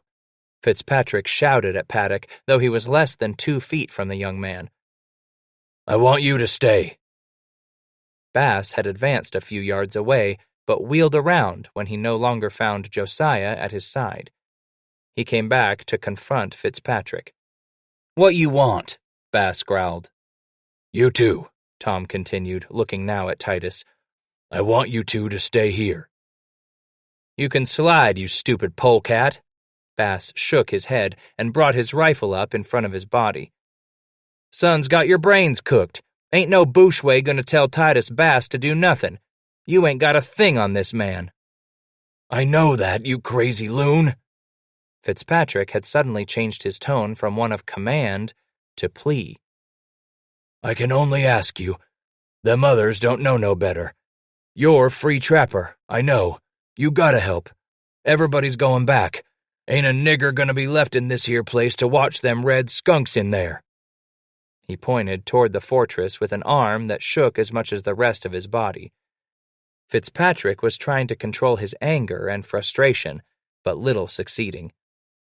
"We need some of you to stay back here. I'll stay. We'll get some more to do it too. An eye on the fort, that be all we need. Will you do it, man? For the love of God, will you do it?" Tom's eyes darted between Josiah and Bass, pleading with their deep intensity. Meek came running up to the trio. "Got me 'bout dozen men," he yelled above the noise of hundreds of voices and many more hoofs. "Them red niggers was with us till they heerd. Not a one of 'em stayin' here." "Just as well." Tom turned back to look at the two men he had cornered. "And you two? What be it? You turnin' out? You goin' back?" It was Titus who twisted his head slowly to look at his young partner. But Josiah kept looking into the eyes of Fitzpatrick. Gradually, Paddock turned to look into Joe Meek's face, then brought his eyes to rest on Bass's. "We stayin'." Josiah spoke the simple words evenly. "What you wantin' us to do?" Only then did he turn back to face Whitehair. The hand Fitzpatrick had nailed on Paddock's shoulder loosened from its grip and patted twice before Tom removed it. "You go with Meek here. He'll be spreading the men out round the fort. Don't want none of them niggers in there to get away." Fitzpatrick spun away for another attempt in begging more help to remain behind. Into the mad, shoving uproar, the two partners followed Meek. "Why you stayin'?" Paddock asked of Bass as they walked along. "I don't know, rightly. You got a lot of plunder back there. Don't stay on my count." "But you told Fitz we, meanin' both us." "I ain't making your mind up for you. You know that, Scratch." "You ain't, I know that." "And your plunder?" "What 'bout it?" "You worked whole yar for them plews, buy them goods all such." "If my cash be raised when we gets back, Me and me partner just gotta work that much harder, I suppose." His eyes twinkled with the first smile Bass had felt within him all day. Josiah winked back at him. Bridger trotted up. "Joe!" He put a flat palm against Meek's chest. "I gotta go back. Do you read my sign?" He didn't wait for Meek to answer. "The whole company's back thar. I mean, everything we worked for. I gotta go and hole it together." "I follow yer, Gabe." Joe nodded and shoved his head toward the horses, restless with all the commotion. "They'll need a man like you back thar. Get now. We got some good coons like these to stay. Go on." Bridger looked at Scratch and Josiah briefly and nodded to each before wheeling about to enter the horse herd. He finally located his old flea-bitten gray and spun into the saddle.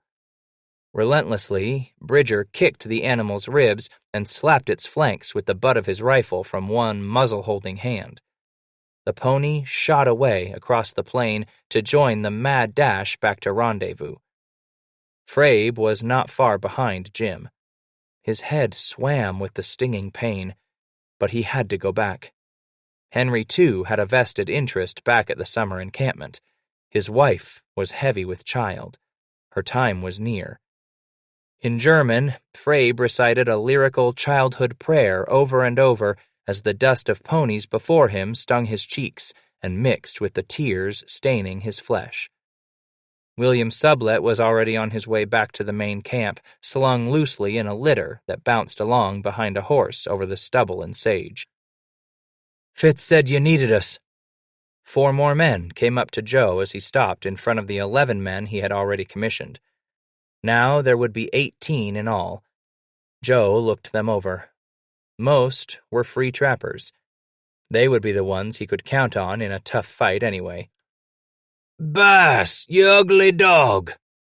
The voice was familiar. Hatcher? "Ain't none the other," Mad Jack sang joyfully. "And young Josiah Paddock, recent of the settlements." He nodded at the younger man. "You're getting a paunch full of Injun fighting this day, eh, son?" Neither Scratch nor Josiah could really recognize the man speaking to them. It was Hatcher's voice, all right. He said he was Hatcher, too, but the trapper had almost half his face covered with a blackened, bloody bandana that was tied over the left ear. Several rivulets of blood had dried down the left side of Hatcher's neck beneath the knot that snuggled close to the earlobe. What face was not covered with bandana was smeared over with dirt and blackened with burnt powder, streaked with thick bands of sweat. Bass knelt in front of the reclining man. "What in the blue ball blazes happened to you, Jack?" "One of them Blackfoot niggers shot good hunk of my ear off," he said, patting the side of his head. "'Twas a damned fool thing to do. Tried to reach the wall of that forkin' fort. Thort my head was blowed way at the first. Had to crawl back to the crick by myself. Niggers didn't see me doing my getway. Damned fool things I always do. Never change, will I, old man?" Bass shook his head without speaking. He felt the salt sting at his eyes and wondered if it was sweat or tears. Meek interrupted everything else. "We gonna go back thar now," he rasped, motioning with his arm. "I'm wantin' you to fan out yourselves and keep low. No man closer'n 20 paces from nother, you hear? No bunchin' up. Stay out by yourselves and keep your goddamned heads low." He looked fleetingly to Hatcher. "No man moves in on the fort. No man fires a shot less'n he can see what he's aimin' to. You foller me? We sit it out hyar, make them niggers think they still got the whole valley out thar with us. We just sit tight like a treed coon and wait till we get some word down from rendezvous. Less'n you got something to say, let's be doing it. Move on in thar." With that, the men moved out in small groups toward the willows at the edge of the clearing. There, the trappers began to spread out around the brush fortress once more. But now, each man was fanned out some 20 to 30 yards from his neighbors on the left and right. Each man was alone. The minutes crawled by and became that hour when the sky decides between day or night. In the snail's pace of time, each man was alone with his thoughts of thirst and hunger. He would push them aside to think of other things, memories of rendezvous. His mind flooded with thoughts of the women and children north, up the valley, thoughts of powder and ball, traps and beaver, ponies and possibles. Each man went through a lonely struggle to fight the impulse to scream. In the distance, a man set to whistling with mellow notes the melody to Wayfaring Stranger. The other trappers heard a ball from the fort crash into the brush near the whistler. They waited. The tune started again. "That you, Mad Jack?" Scratch hollered out, no longer afraid of the enemy's bullets. "And the tune be a favorite of mine, too," Hatcher answered, then started whistling the song again. "You ain't hit, is you?" Bass questioned. "Not bad," was the answer. "I just want the rest of you help me with my song." He choked a little on the pain. His next few notes sputtered off-key. Josiah had crawled up to Scratch and started to move past the older man without saying a word. "Where you going, boy?" he demanded. "Gonna get Mad Jack." Bass caught hold of Josiah's leg and held tight. "Get your ass back there where you was, goddammit." "Hatcher's been hit again." "I know it, but you ain't doing a shit if you get yourself kilt going after him." Titus dropped his words for a minute as the tune was picked up by Hatcher again.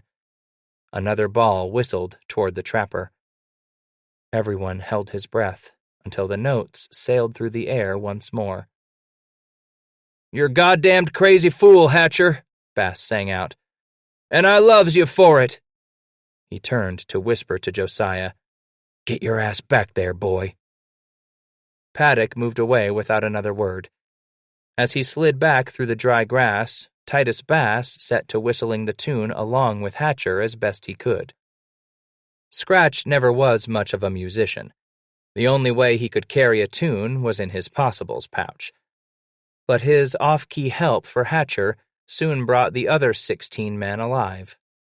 One by one, each began to whistle the song with Bass and Mad Jack. With each new set of notes raised by another accompanying trapper surrounding the fortress, a ball whined into the air. But still, the song did not end. Josiah looked in the direction of the new notes as each trapper followed along. Nearly every man was whistling along with Hatcher and Scratch now as the grove rang with their song. It startled none but Paddock when Mad Jack let the others carry the melody with their whistle while he set to singing the words. "I'm just a poor wayfaring stranger, traveling through this world of woe.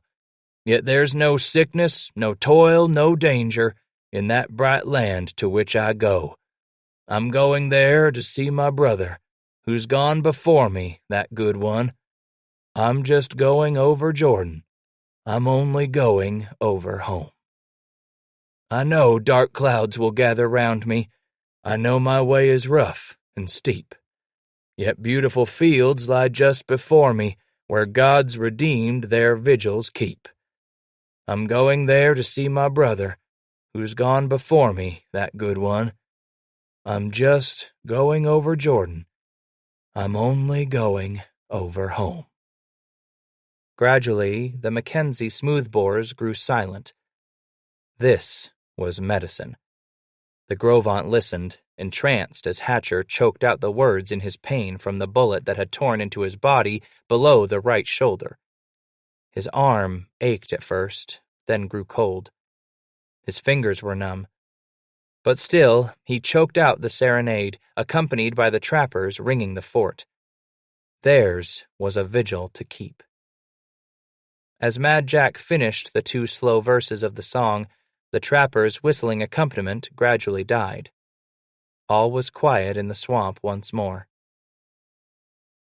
"I'm gonna sleep now, coons," Hatcher called out to the others.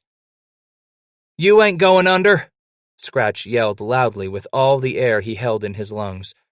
He waited long moments for an answer. A ball from the fort crashed into the willows nearby.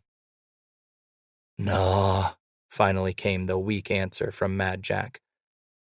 Just gonna sleep some, Saul. Night, Hatcher, Bass shouted. Have you good dreams in that land where you goin'? The tears stung his eyes. Save a set for me there, you hear? Save a set in that good land for Titus Bass. I'll be waiting for you, Scratch. The words came weaker now. I'm so tired. A hand dropped away from the front of his shoulder where the ball had splattered against a rib and sent fragments of bone crashing through the lung. God, I'm tired. He tried to spit some blood from his mouth. I'm so tired. Scratch. And then, it didn't matter anymore. Into the rendezvous the rescuers sprinted. But no rescuers were needed. Bleary-eyed camp keepers stumbled out from tents where they had been drinking the last drops of the trader's whiskey on the house. Some had been sleeping off the morning's drunk. They appeared to be just as confused as those riders who came tearing up the valley into the large encampment. Angrily, the trappers asked if any Indians had been sighted. The answer was no. Slowly, the story was given to the camp keepers that a promise by the Blackfeet to attack the rendezvous had been given during the battle. Only then did the Greenhorns feel rescued. Bridger wheeled his pony into the Rocky Mountain Fur Company camp and spun from the saddle. A camp keeper came forward to take the reins of the lathered animal from Jim. Old Gabe looked about him for signs of something to make sense. Nothing did. All was as he had left it that morning. Still wary, Bridger gathered a crew of veteran trappers he could count on to remount and keep a constant guard around the perimeter of the rendezvous site. He told them to keep their eyes peeled for fresh signs of Blackfeet while they still had light. Then he sent them on their way. He too would have a look around for himself. Things were confusing to Bridger. It just didn't wash. Frabe tore into the Rocky Mountain camp on Bridger's heels, but did not dismount. He took a look in all directions, then put his pony into motion once more. Henry finally brought the snorting animal to a halt outside the lodge where he had left his wife with her Shoshone parents. His squaw's brother stopped him from entering with only the show of a hand. Before Frabe could question why he was not allowed to enter, a baby's first cries were heard from the lodge. The woman's brother smiled at Frabe and cradled his arms in pantomime of rocking an infant. Henry laughed with bellyful gusto, whooped as loud as he could, and pushed past the young warrior. Frabe had forgotten about his wound. Inside the lodge, a snake midwife presented the German with his first son. Gradually, the full impact of the Grovant ruse descended upon the mountain men. Slowly, they realized they had been tricked. They had always felt the Blackfeet to be wily foxes, but this took top blanket prize. In small groups, the trappers resaddled and turned south once again, now determined more than ever to wipe out every enemy warrior in the fortress. The trappers had been tricked, and that soured their milk some. Bridger would stay behind, however, distrustful of everything right now. He would see to it that his guards stayed in the saddle through the night. The Creoles didn't merit even a first chance from old Gabe. He burned with the idea of Jim Bridger being fool enough to fall victim to a wild goose chase. Gabe was not alone. Many a mountain man was feeling damned sheepish in Pierre's hole that evening. By the time trappers appeared back at the swamp from the fruitless race to rendezvous, nearly 3 hours had passed, and the sun had disappeared behind the low range of mountains to the west. In small knots, the shame-faced men dismounted and stood around in the clearing near the creek where it had all begun that morning. Quiet rage boiled through each arrival back at the battle scene. Every man had a personal stake in the fight of the previous hours, if only because it had robbed him of precious relaxation. Every man had spent the day under the double yoke of exertion and danger, but the words spoken this evening were grim-lipped praise for the enemy's successful trick. It had worked. It had saved their lives, for the time being. Now it was too dark to set fire to the fort. No one could see the targets running from the flames into the inky darkness. It was too late for that now. Besides, there was not a man already not weary of the bone-tiring battle. They were bruised and stiff from the mule kicks of the muzzle-loaders. Hungry, thirst-driven trappers smelled nothing but burnt powder in their nostrils. The enemy's blood could wait until the morning light. The orange glow of sunset descended into the first licks of purple across the eastern sky. Meek went back into the thickets to carry the word that each of the free trappers had secretly suspected deep within all along. The threat of an attack on the rendezvous had been a hoax. Joe moved from man to man around the dark, silent fortress, telling each one to draw back some distance from the enemy, to pull back strategically to the edge of the cottonwood timber that ringed the swamp. Fatigued, the men scooted back through the dark shadows of the willows where they would not be overrun so suddenly if the Indians attempted a night attack. With a wider buffer zone, they could stand a better chance if the enemy decided to break out. Meek emerged from the wood and plopped down to relax against some of Milt Sublet's baggage. Several older veterans of the mountains gathered around and lighted their pipes. Together, this handful of men would attempt to tally the casualties. The dead already numbered the half-breed, Sinclair, Keene, Smith, and the trapper dragged into the fort. That many for sure. The Nez Perce, Snake, and Flathead women would have greater tears to shed. The number of those known dead among the allied tribes was steadily rising, and it was too dark now to go looking for more bodies. There were wounded on both sides of the allied forces, but Sublet, Frabe, and most others would pull through. Those men gathered with Meek fell silent for long moments, thinking of the wounded trappers who would be lucky to make it through the night. Bitterly, they all swore vengeance on the enemy come the first rays of the sun. Paddock shivered slightly in the dimming light. He smacked at the troublesome mosquitoes that flitted about his face in the damp, cool air at the edge of the swamp. He listened to the murmuring voices from the trappers gathered somewhere behind him. They seemed so far away. Josiah strained to hear what they were saying in their low, terse voices. If he could hear them, it would help overcome the loneliness and fear. The trappers seemed as far away as the rising moon. He wanted a drink of water. By now, he had decided he would give his new rifle away for a drink of water. The insides of his mouth felt cracked, they were so dry. He must think of something else, Paddock told himself in a whisper. Straining to listen to voices from within the fortress, Josiah heard none. It, too, seemed so far away. All was quiet within the black, looming walls of what was left of the enemy's shelter. The shadows had gone already. All was quiet. The reality of this day was like burnt powder to him. It was gone, spent. But something faint remained to nag at all his senses. He had to have a drink.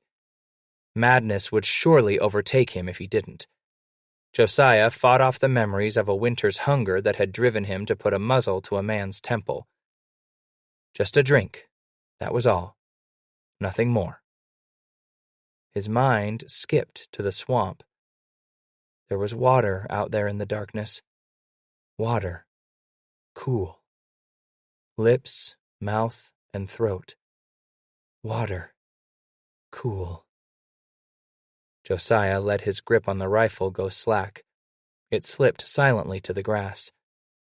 Over his head, he removed the straps of horn and pouch.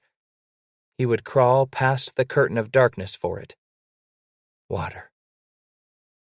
On his belly, Josiah pushed himself through the grass. He used the hand in front of him for eyes, to feel the obstructions of willow and clumps of creeper. Paddock fought his way along blindly until his seeing-eye fingertips touched something wet. He explored cautiously. It was a small pool, not moving water. Paddock splashed his fingers about in it quietly. Then he brought the wet fingers to his parched lips. In luxury, he smeared the cool liquid over the cracked flesh. Again, the hand went into the pool, cupped this time to bring a swallow back for his throat. It was gritty as it slid past his tongue. Sand, he thought, but wet all the same. He could spit it out, or wait for his stomach to expel it. It did not matter. It was wet. Again and again his hand dipped into the murky, tepid pool. Wet, cool, water. Josiah heard the whistled notes of the song. His mind reeled as his hand jerked up. The tune was coming out of the darkness somewhere to his left, far away. He was scared. "Hatcher?" he croaked. "That you, Hatcher?" Josiah's voice sputtered in fear. The tune stopped, and all was silent for a moment that seemed like an eternity to him. "No, son," came a familiar voice.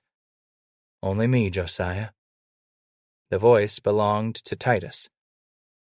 "About the only decent thing I can do for Mad Jack now, son. Sing his medicine. About all any man can do for him now." The words drifted off into a stifled sob somewhere out there in the darkness.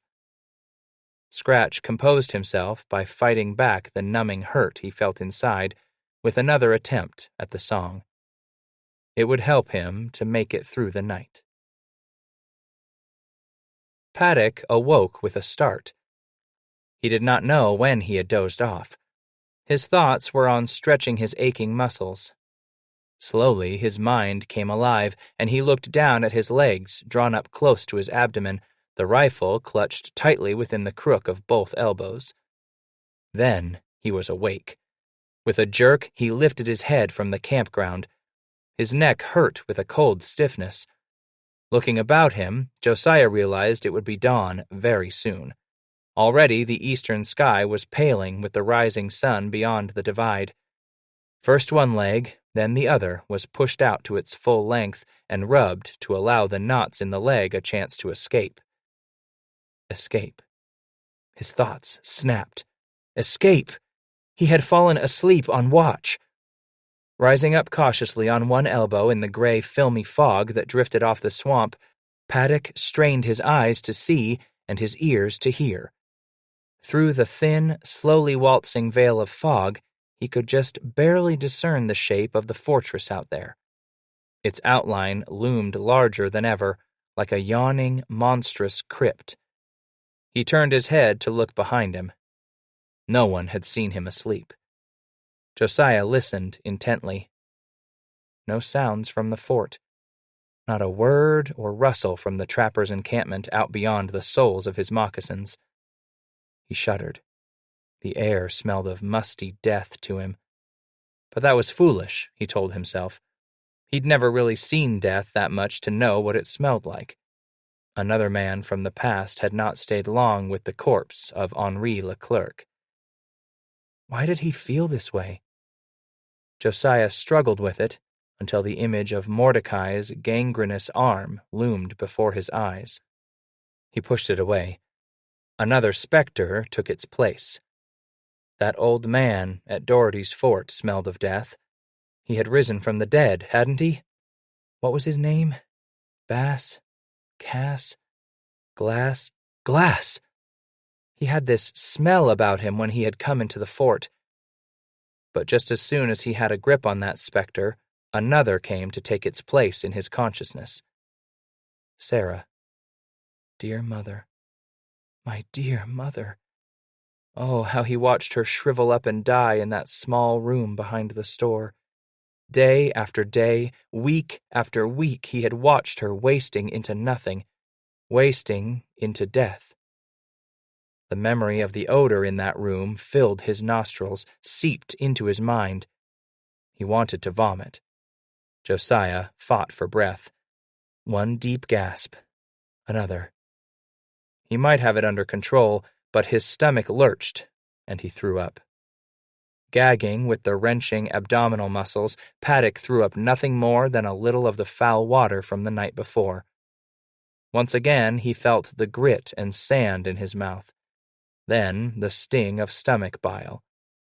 He gagged again, fighting for air, but nothing was left in his stomach. The lightheadedness had passed. The specters were gone. He shuddered and laid his head back on the ground. Sleep was all he needed for his head. Just sleep. When he awoke again, it was to the sound of loud voices behind him. Josiah jerked up as he heard men crawling through the edge of the woods toward him.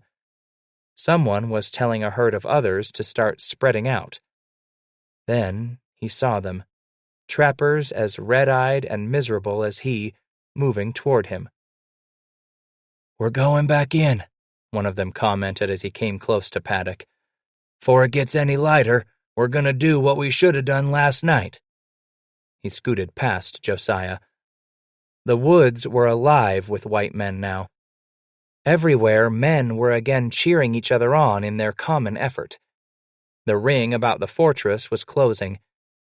To the edge of the swamp, the mountain men crept, numbering only a little more than 100 this time. Paddock looked at the gray sky above the cottonwoods, then followed them into the swamp. A few more of the trappers came up behind him. They had ridden in this morning from rendezvous, feeling as foolish as any man could for the madness of the previous afternoon, each one wishing he had been among those to stay behind to guard the fortress. Someone fired a shot. There was some shouting to determine who had done it. Only a trapper. The order was given for the men on the north flank to fire a volley into the fort, then reload while the southern flank fired a round. This would allow some men to have a charge in their rifles at all times. The first volley burst through the morning air. The balls crashed through the brush fortress. Everyone waited for some return fire. There was none. A few of the trappers hurled taunts at the enemy, hoping to stimulate some return fire. None. The order for the second volley was given. Lead clunked with a dull sound into trees and whistled through the brush walls of the fort. Again, silence. A few of the trappers were spooked again. An unearthly quiet pervaded the swamp as the rifles' echoes died. No more was the air filled with threats and promises of the Gros Ventre.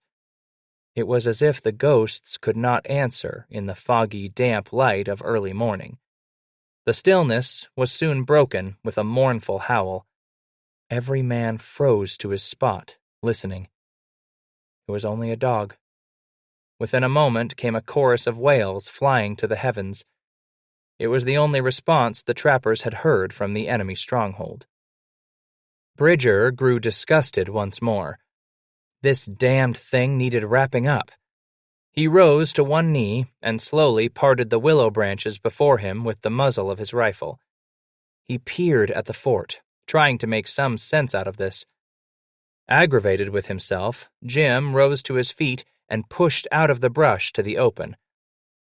The enemy did not fire at him.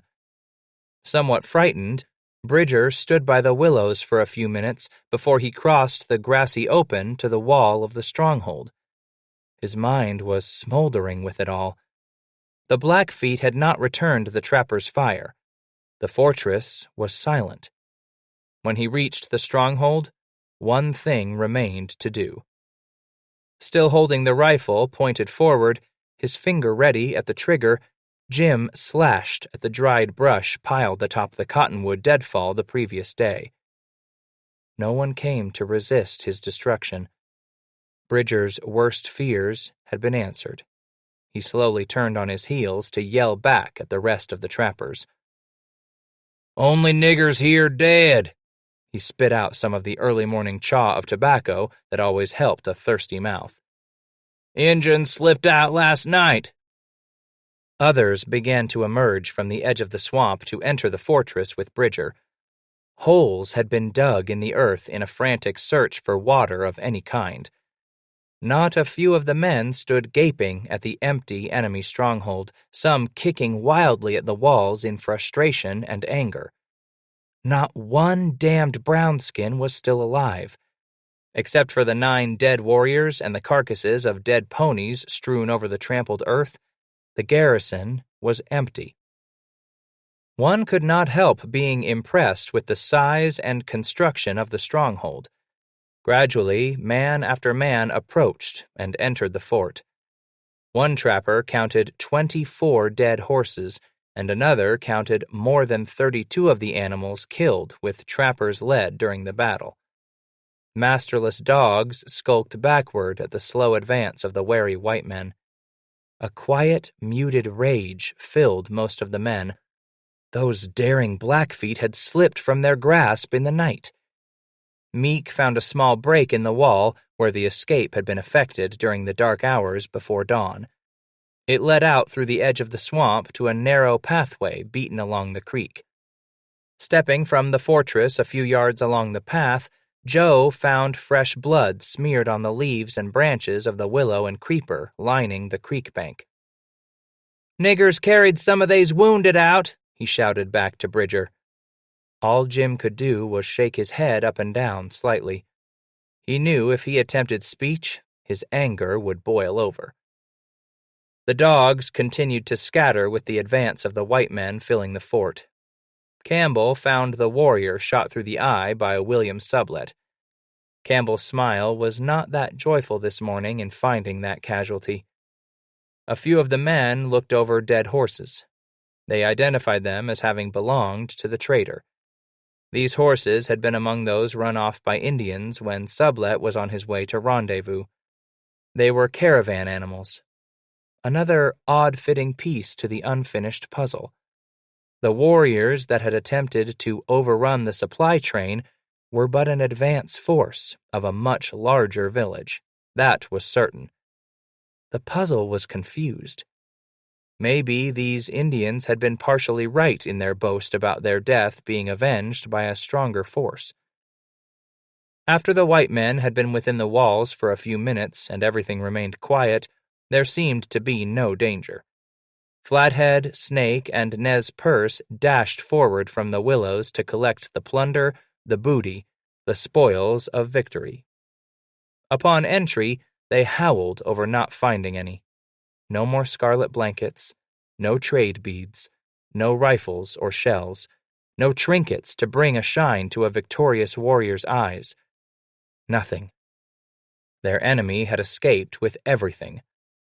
Almost. In their red anger, the Indians pounced on the bodies of the dead Grovant warriors. First, the scalp was lifted with as much pride as if the victor had taken the trophy in hand-to-hand combat. Then the corpses were pummeled and beaten before they were mutilated. As Josiah stepped from the brush to join Bass and slowly approach the fort, the dogs set to howling once more. The eerie gray veil over the swamp had yet to lift. The 2 men entered the walls. A buzzard took flight, swooping low overhead, its intended meal being disturbed by the men within the stronghold. Both trappers ducked as the bird registered its protests by winging low over them. Meek came back into the fort leading a strong, light pony. "Jim!" Bridger wheeled about to watch Joe approach. "This'll be Fitz's pony?" "Looks to be." "What I'm thinking, too." The evidence added another piece to the confusing puzzle. These had been the Indians who raided the supply caravan and caught Tom Fitzpatrick out in the open alone. This was one of the 2 horses he had taken with him when he set out to carry word back to rendezvous that Sublet was east of South Pass. It was all becoming a little spooky. "Whar you find it?" Bridger questioned. "Up in the woods a ways." He threw a thumb backward. "Got some 20 to 30 head out thar in the trees. Seems they cached 'em out thar when things got going." The warriors milled about inside the fort, hoping to pick up a clue here or there that would tell them where the dead had been buried. The corpses would have been raised from their hastily dug graves and scalped. But the earth within the brush compound had been trampled down repeatedly by the survivors to cover all traces of the shallow graves. Back over the well-packed soil, the friendly Indians scratched as they howled in bitter disappointment. Paddock halted. Scratch bumped into him in surprise, then looked down at the scene, causing Josiah's stomach to pitch and roll. Near one of the foxholes by their feet lay the remains of the liquored-up trapper who had climbed to the top of the wall and had been shot in the forehead for his trouble. The young man looked down at his first view of the brutal butchery of mutilation. He had heard Scratch talk of what he had done to the Arapaho warrior who had stolen his topknot, but seeing it was something else altogether. Not much of a face was left to recognize on the body the Gros Ventre had pulled into the fort. It had been beaten repeatedly until the head was a lumpy mass from which poured the brain material and much blood. The cerebral organ was now drying after many hours of exposure, and flies buzzed about its juicy treat. The man's arms had been hacked off and stuck upright into the crudely opened abdomen, the crusted upper arms pointing wildly into the air.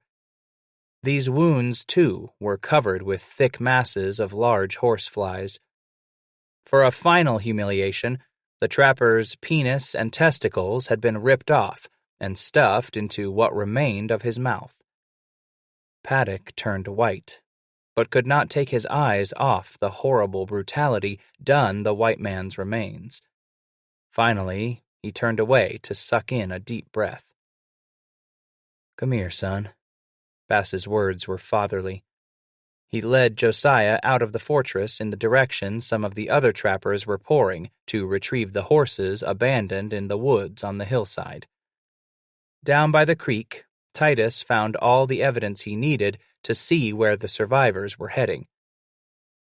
"Let's foller along here a bit," he said, tugging at the younger man's sleeve. It was not long before the two passed by the first bodies of the enemy, corpses recently dead and abandoned after the Indians had begun their escape from death.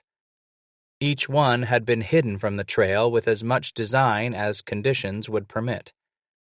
The device would hopefully keep those who followed from finding the bodies and raising the scalps.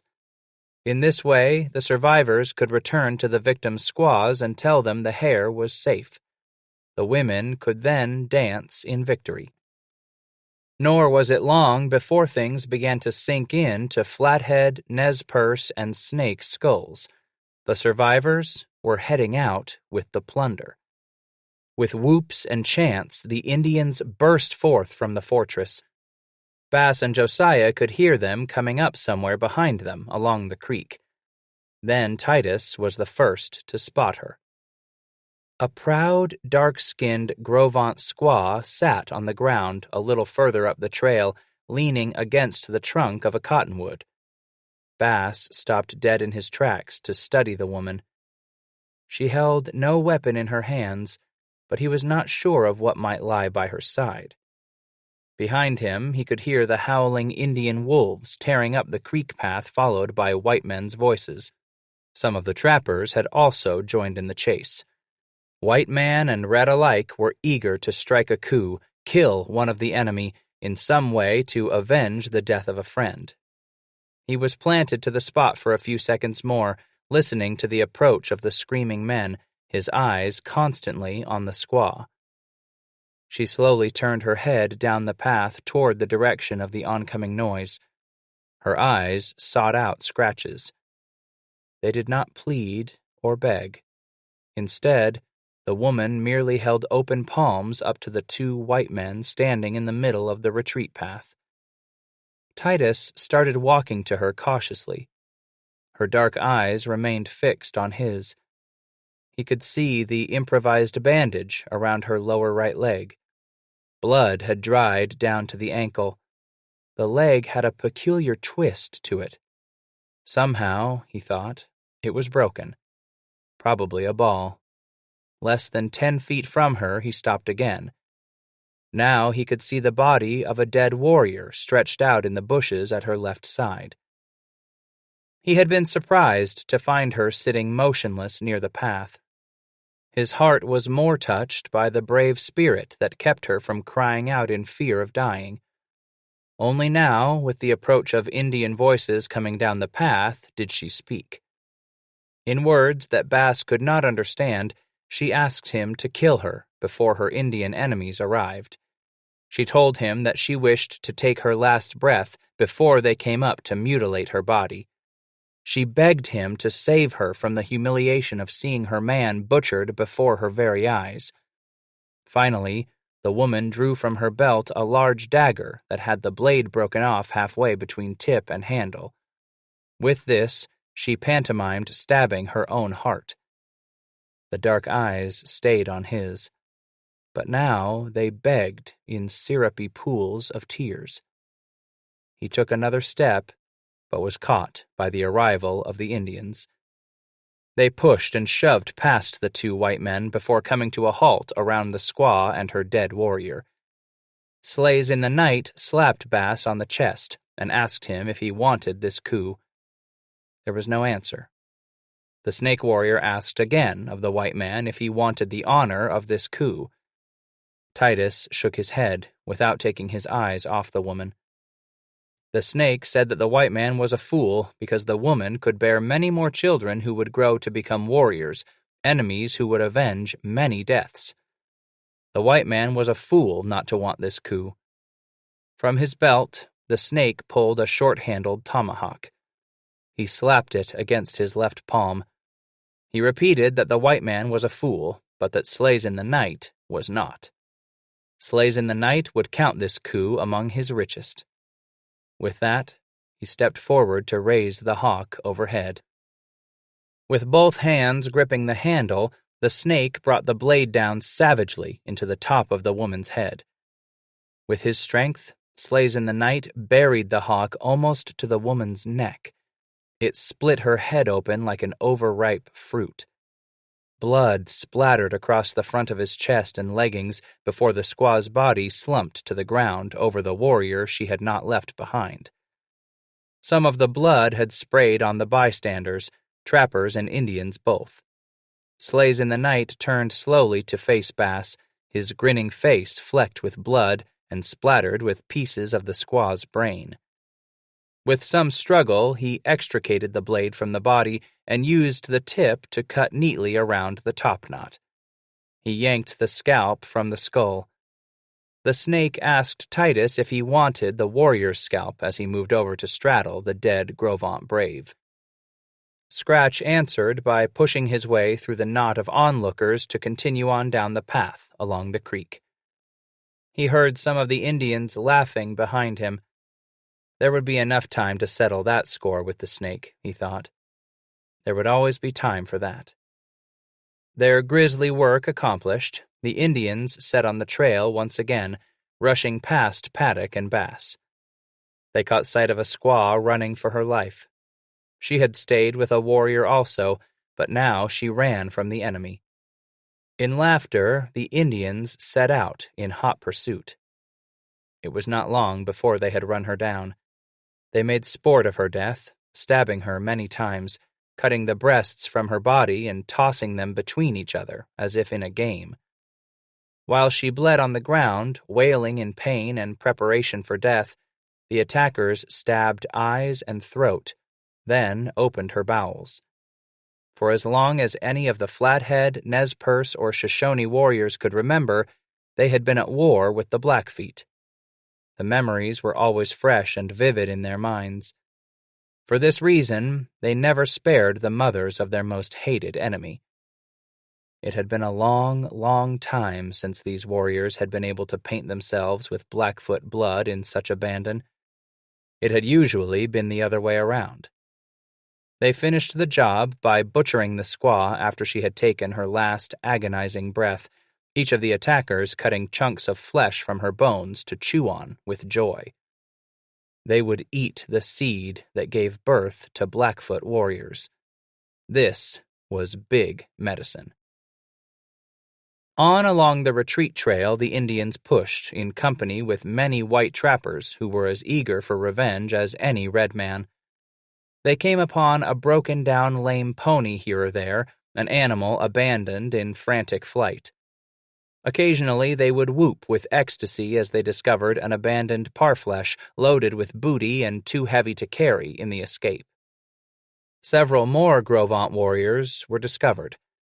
Upon each of these dead braves, the Indian counted numerous coups before mutilating the bodies and lifting the scalps.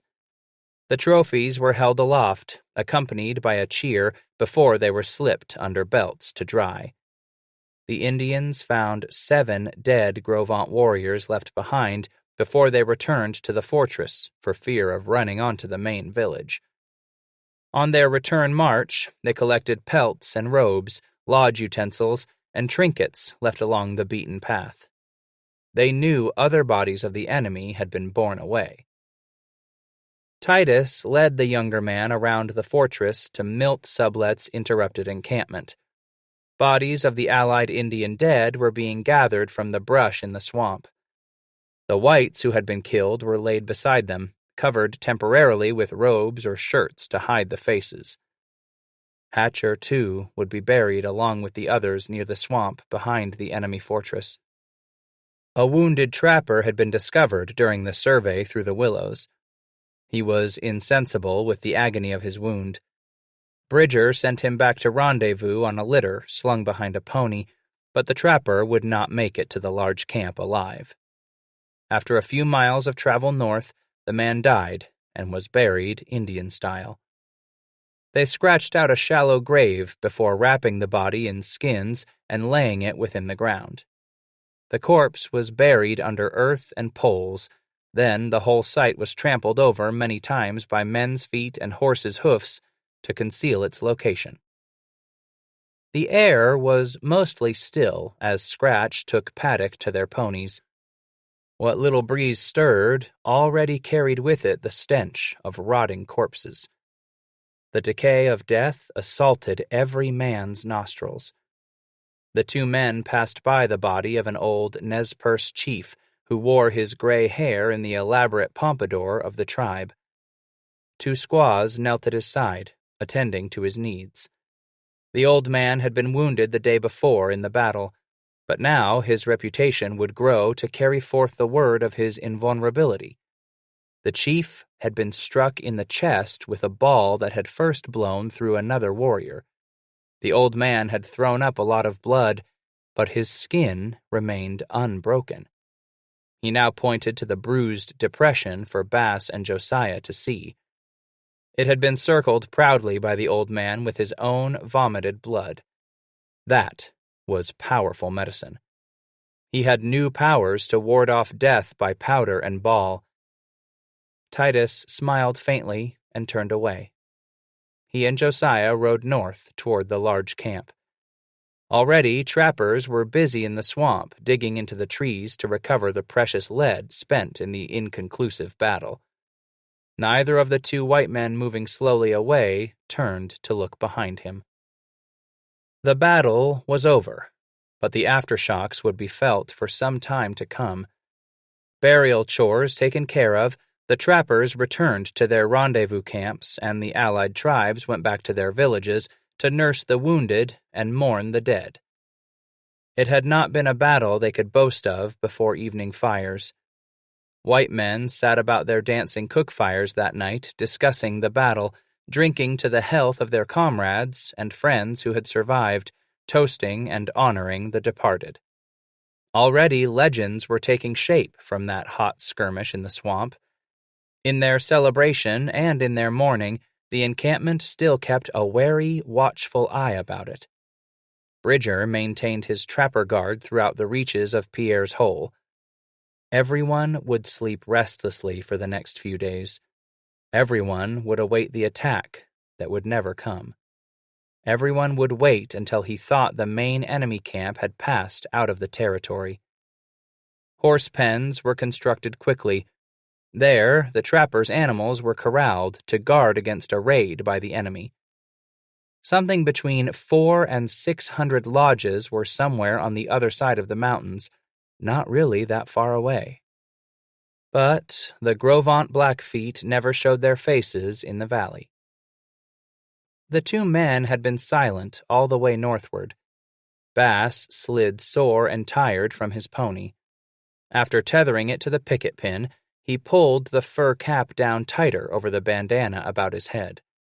Josiah plopped to the ground wearily. "We still going to Three Forks with McCafferty day after morrow?" he asked the older man as they headed back through the shelters to their canopy. "Yep," Bass answered. "After Asa didn't come with us after them Blackfeets?" Josiah asked, a little dumbfounded. "Yep," was the answer again. "I don't get you sometimes." Paddock shook his head as he dropped his pouch and horn beside the rifle across his buffalo robe. "I want to see that man's medicine, son." Titus's voice seemed far away, distant now. "He's got something up there, and now more'n ever Titus Bass wants to see what it be. More'n ever Ol' Scratch wants to see what's pulling him up there." He dropped to his knees beneath the canopy, finally to look into Josiah's eyes. "This here child wants him to see what's stuck in old McCafferty's craw." 13. The damn thing angered him. Scratch never had been one to let flies trouble him, but this one was a devil. Bass was laid out under a tree, eyes closed, half asleep. Every time he wrinkled up his nose and twitched his cheeks, the fly took off, only to land on him moments later. The older man rolled over onto his right side and drew up his feet slightly. That just might help, his foggy mind thought. There it was again, with all its tickling little feet. Raising his arm, Scratch slapped at the fly. Then it was back again. This time it landed on the left side of his nose. He slapped hard against the cheek, waking himself up with the force of his self-inflicted blow. "Goddamn critters," he mumbled, blinking his eyes to stare into Josiah's laughing face. "What was so goddamn funny, boy?" Paddock's laughter sputtered to a halt. "Fly critter getting to you, huh?" He continued laughing. He was on his knees right beside the older man's body, rocking back and forth with his lusty mirth. "Yep, what be it to you?" He sounded a little testy, just aroused from his sleep.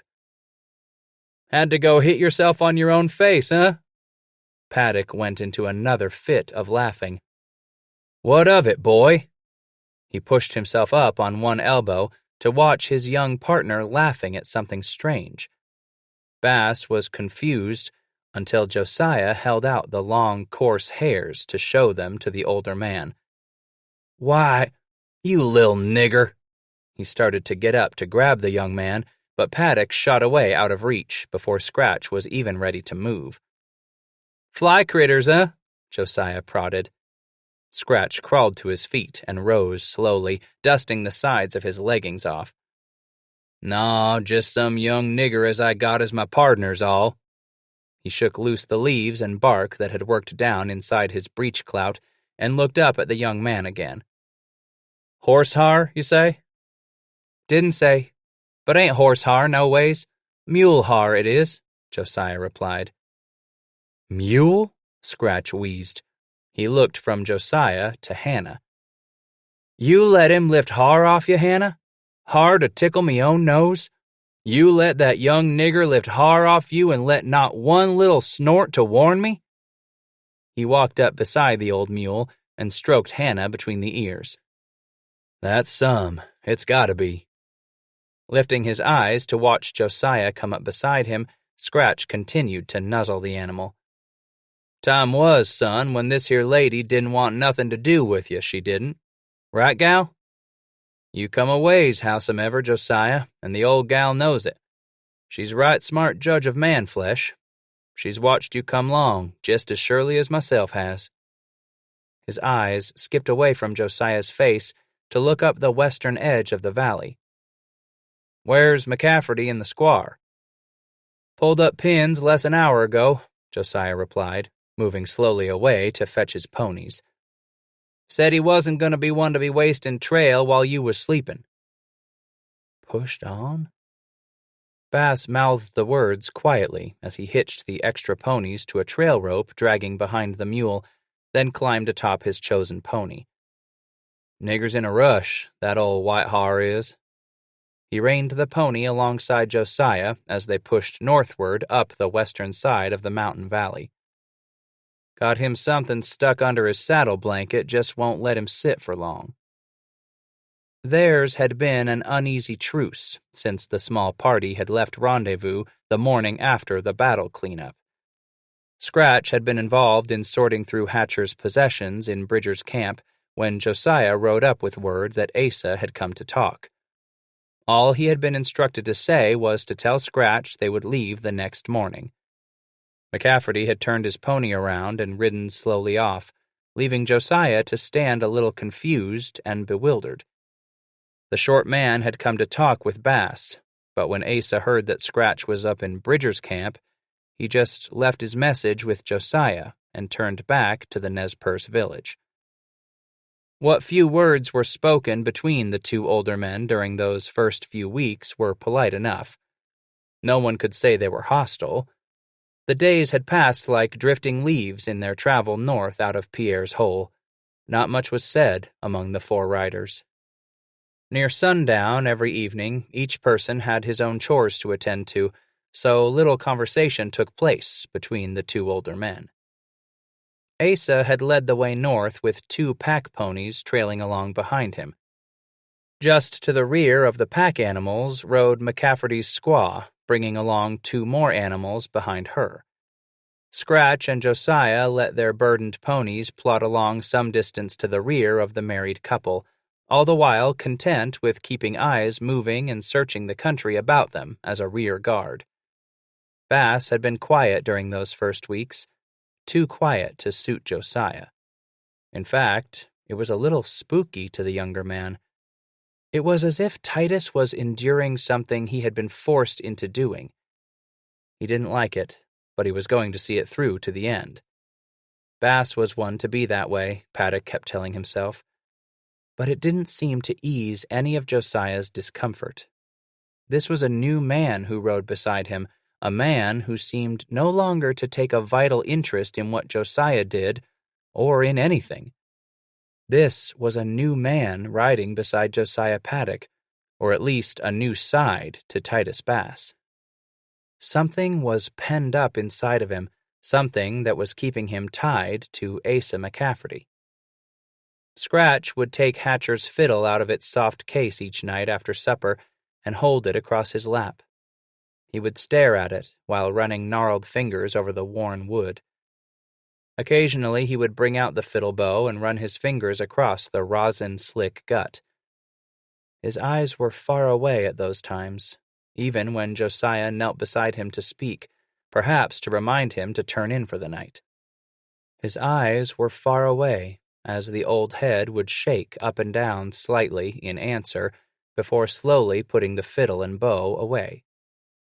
Paddock would crawl off to his robe, glancing at Asa and the squaw before snuggling under the warm hide. Then he would turn his head to look back at Bass. The older man slept those nights sitting up, with the robe pulled around his shoulders, the fiddle across his lap replaced with a rifle and Hatcher's 2 horse pistols. Josiah never knew if Bass slept at all. He was always awake when Paddock finally nodded off, and always up before first light, puttering around with the fire when the young man finally opened his eyes. It was spooky. And there was the morning Josiah had opened his eyes quietly without stirring and seen Scratch leaning over the still glowing embers of the fire. The older man was laying branches of sage across the coals while mumbling confusing words into the canopy of the trees overhead. What few words Josiah caught that morning were jumbled and made no sense. Just common words, grandfather, helper, beyond, but they meant nothing to Paddock. It was enough to make him wonder about the older man. So many things had been turning too fast to comprehend anyway.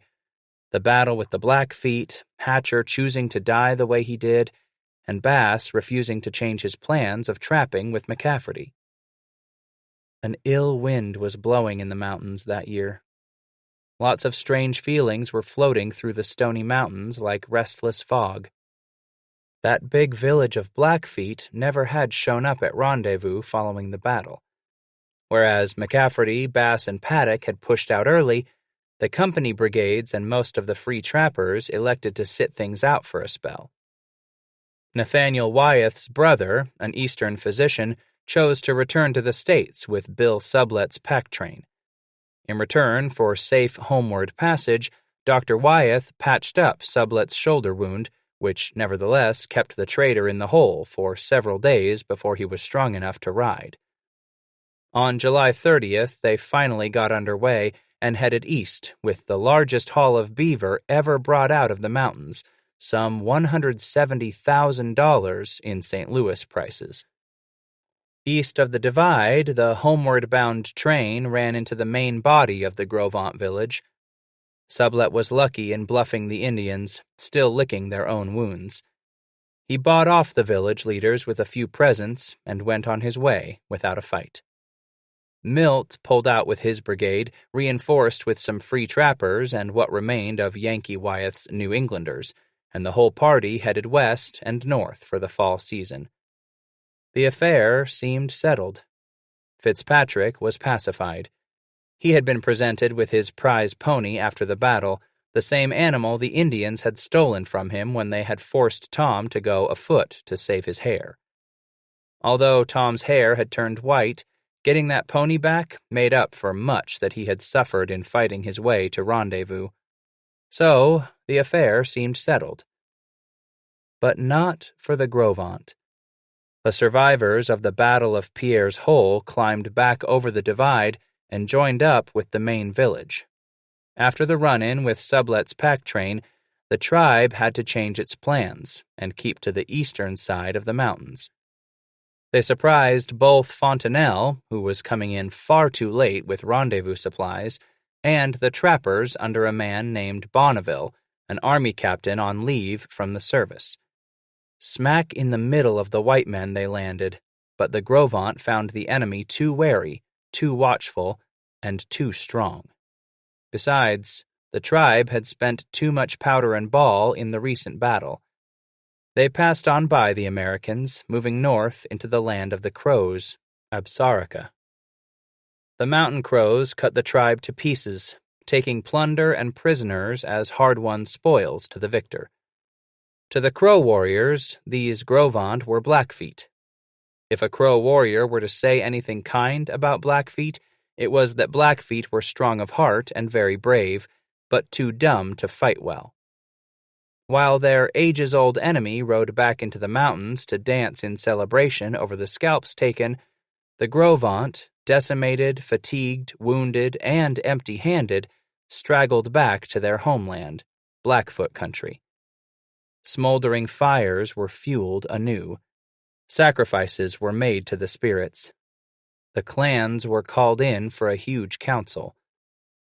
When the coups were all counted and the pipe had been smoked, the Blackfeet, Grovant, and Blood tribes were as one. They knew what to do. They needed only to find out where the Americans would be trapping. The small party of McCafferty had moved into the semi-arid region north of the Hole, that lowland basin where only saltbrush, sagebrush, hop sage, and the ever-present greasewood stretched out mile upon mile before a man's eyes. What little grass survived there, buffalo and needlegrasses, did so because of deep roots and narrow blades. Thereby, the grass took in as much water from the ground as possible, while giving as little as possible to the hot, dry air. Only along the watercourses could one find the box elder or cottonwood, which survived because of seasonal freshets. A dry land this was. From streambed to streambed they pushed, occasionally finding a narrow trickle of cool water for man and beast, though more often than not they had to scoop sand out of the watercourses to allow some brown, milky liquid to ooze up from below. For the past 2 days, they had been without water of any description. Through some of the low gaps across the countryside and along some of the dry watercourses, they passed small depressions some 12 to 15 feet across. Bass once drew to a halt by one of the excavations and got down on his knees to smell more closely of what he hoped to find. Josiah kneeled beside the older man. "What is it?" Paddock asked. Buffler waller. "Huh?" Buffler come dig up the ground to shine up they's horns. Dig 'em a hole like this. Scratch spread out his arms as if magically to encircle the depression. Them critters lay down in 'em and waller round in the dirt after workin' on they's horns. Just like it was the finest bath you'd get back to one of them whorehouses in St. Louis. Them big critters like they's wallerin', them Buffler does. Paddock suddenly noticed the ground damp near the deepest part of the depression. In the center stood a small pool of liquid. He rose to stumble over to it. Wouldn't drink me none of that, son. Bass knew just what Paddock had in mind. Josiah slid to his knees in the damp sand before turning to look back at Scratch. Bad water, huh? The doubting tone was back in his voice. Worse'n any you had afore, Josiah. He came up beside Paddock. Can't be nothing but rainwater, Josiah said, staring at the liquid. I'll have me a drink afore it dries up, like this here. He took a handful of the wet sand and let it trickle through his fingers. Buffler waller ain't no place for smart nigger to be drinkin'. Buffler come here to drink if'n they's thirsty after a rain, and if'n there ain't nothin' else. Then I can drink here too. Let me finish, boy. Buffler shit and piss here too. Titus's words caused Josiah to stop his cupped hands just before they reached his lips. That's right. That whole mess in there just been bakin' and cookin' under the sun. No tellin' rightly what lil varmints be in that water by now. Josiah continued to stare at the putrid fluid in his hands. Slowly, he parted the palms and let the warm liquid pour from them. Scratch put a hand on Paddock's shoulder. Come on, Josiah. Ain't much a trip from here. Where you find Buffler wallers, a child can find him Buffler. May take us some days, but them critters is out there. Come on now. Let's be on the tramp. He helped the young man to his feet, and they moved slowly back to their ponies. Why don't you carry no water? Josiah was more commenting on what he felt to be stupidity than asking a question. Wah! Bass snorted, moving away from the younger man to pick his pony's reins up from the ground. Women's and pilgrims need be carryin' water, Josiah. Ain't a mountain man worth his licks up here you're gonna catch carryin' water. Wah, that's some. He swung into the saddle. Now down to the southern country, that be where a man'll drop like a fly less'n he carries water longst with him. Water scrapes, them is, down there. Man as works out of Taos and west of Santa Fe, them coons ain't got a lick o' sense less'n they's packin' a paunch or gourd full o' water. He snorted to clear the dust crusting his nostrils. But up this here far north, no man got any call to get worrisome 'bout dyin' of thirst. All man needs to do up here for lil thirst is chew some, maybe smoke that baccy. Seems to help, it does. Want some? Scratch had dug around in his possibles pouch and bitten off some of the dry leaves which he presented to Josiah. Paddock looked down at the parched, brown twist of tobacco and shook his head sullenly. Heh, you can't say as I didn't offer you the chance. Leastways, chewin' or smokin' seems to get a nigger's head off the dry he's got. Naw, now, Josiah, not a man with wit still 'bout him gonna die of a dry in this here country.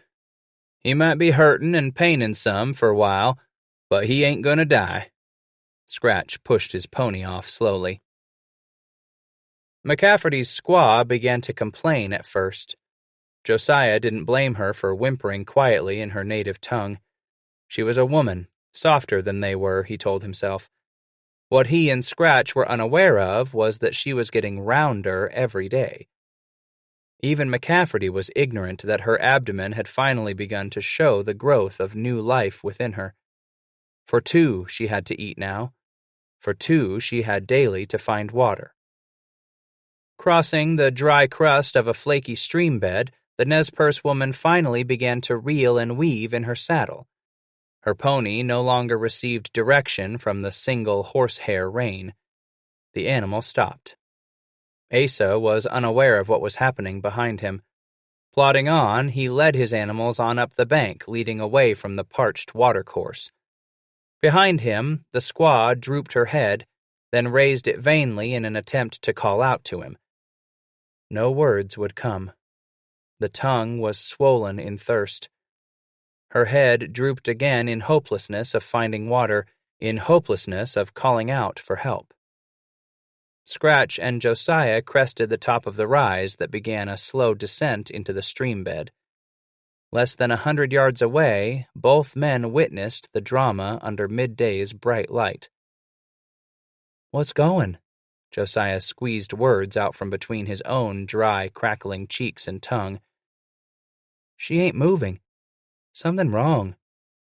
"You keep your ground, son," Scratch bit back as Josiah started to urge his pony into a faster pace.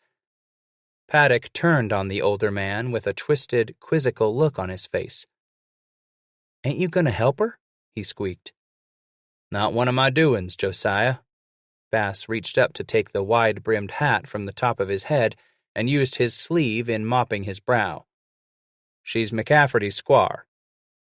"So you're just gonna sit there, not knowing at all what's going on? Just gonna let her fall off and then ride on by?" He looked from Scratch down into the creek bed again to see the woman slump more to the side, as if in preparation to fall from her pony. "Ain't you got any heart in there with all that other what's eating you up?" At the words, Scratch jerked his head to look over to the young man beside him for a few moments, then snorted and shook his head. McCafferty!"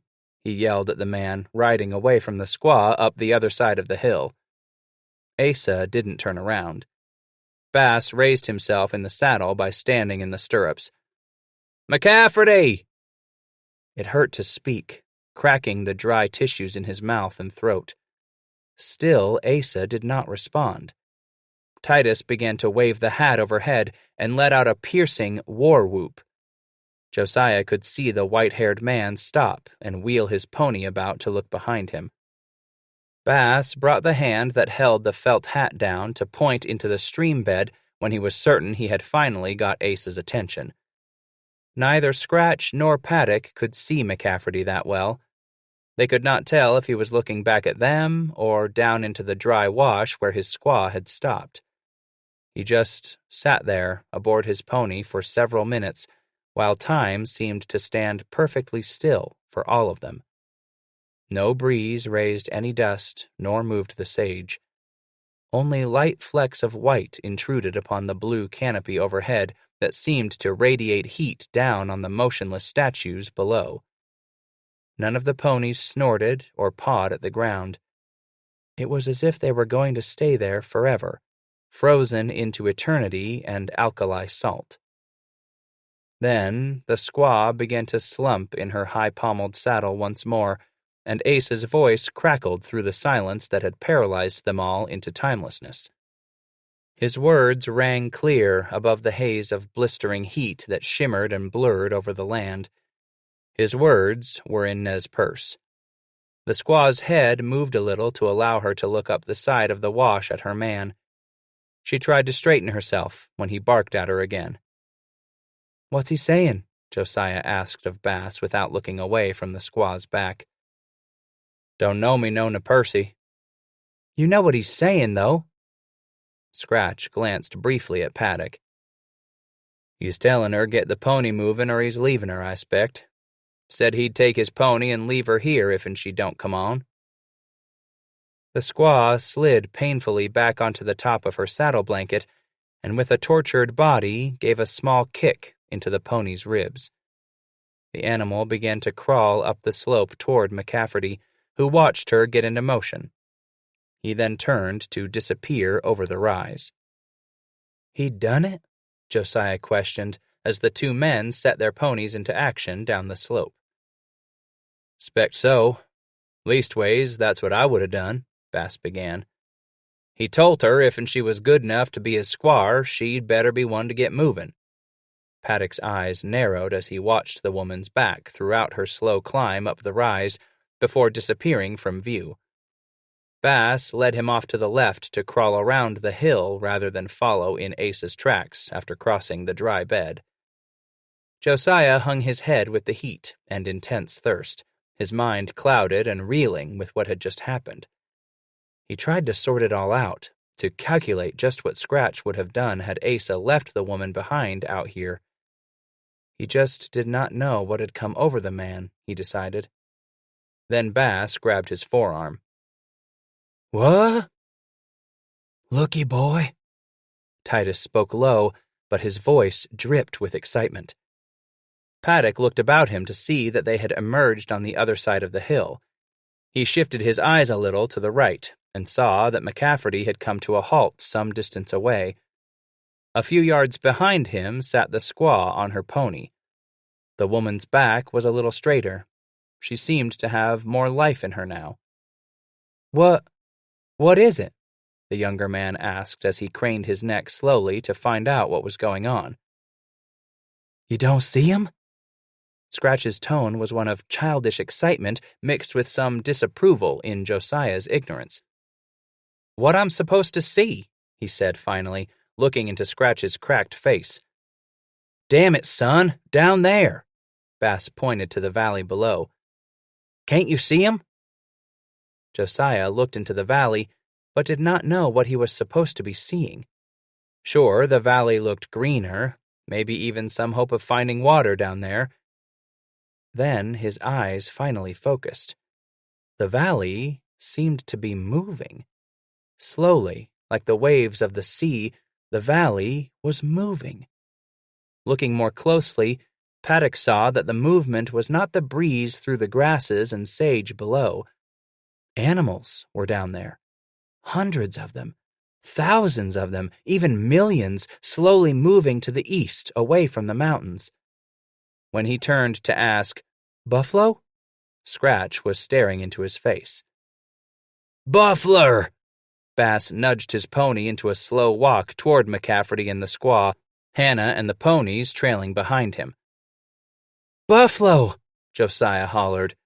The only response he got was a stern, disapproving glance from Titus. Paddock put heels into his pony's flanks and followed the older man as he joined Asa.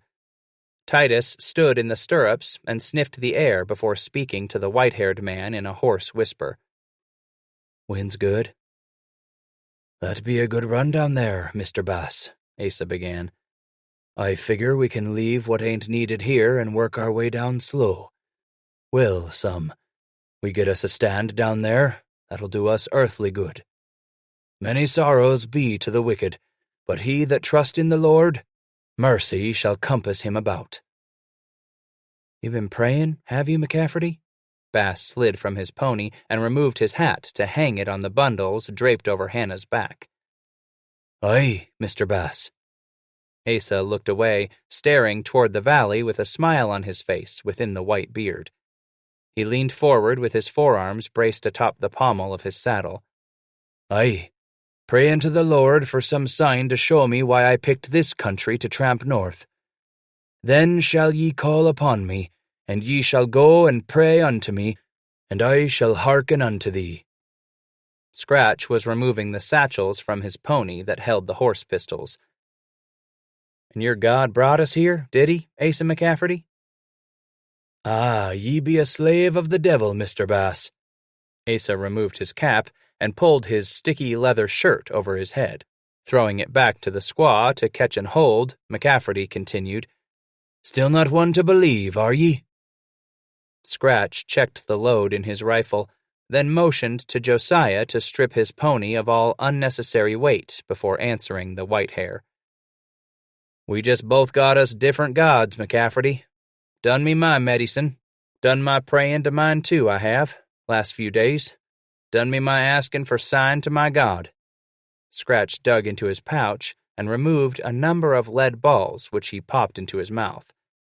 Pushing them between his cheek and gums at the side of his mouth, Bass nodded toward the buffalo herd below. "So, we don't rightly know jest whose God it were send them buffler to us, now do we?" With that, he pushed his pony away, leaving the rest of them behind as he walked his animal down the slope. Josiah came up beside the white-haired man and waited while Asa continued to stare at the valley below. Without looking up at the young man, McCafferty spoke again. "Lift up thine eyes on high, Josiah Paddock."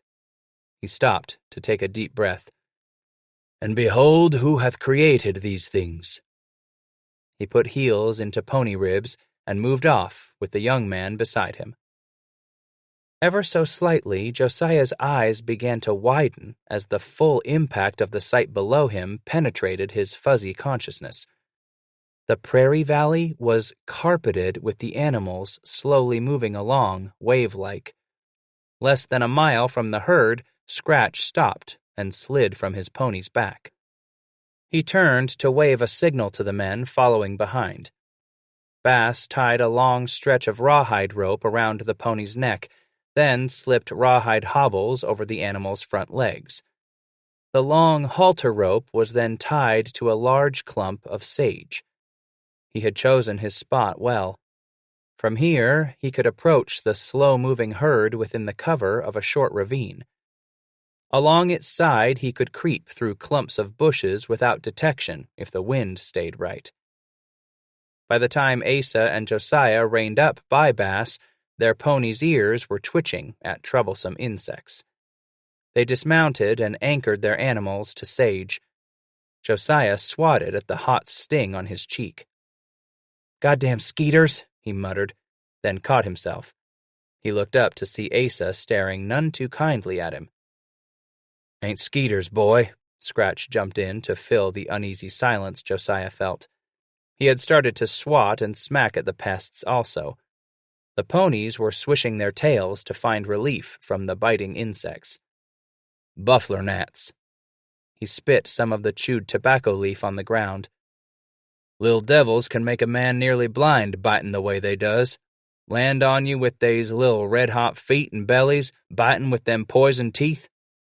Josiah had begun to scratch at the burning blisters each gnat left behind. "Times are when them nigger gnats make a pony run mad, they will. Give him a fever. Man, too. Just like he had the ague." He took a toe and ground the drying tobacco juice he had spit into the dust. "You boys ready?"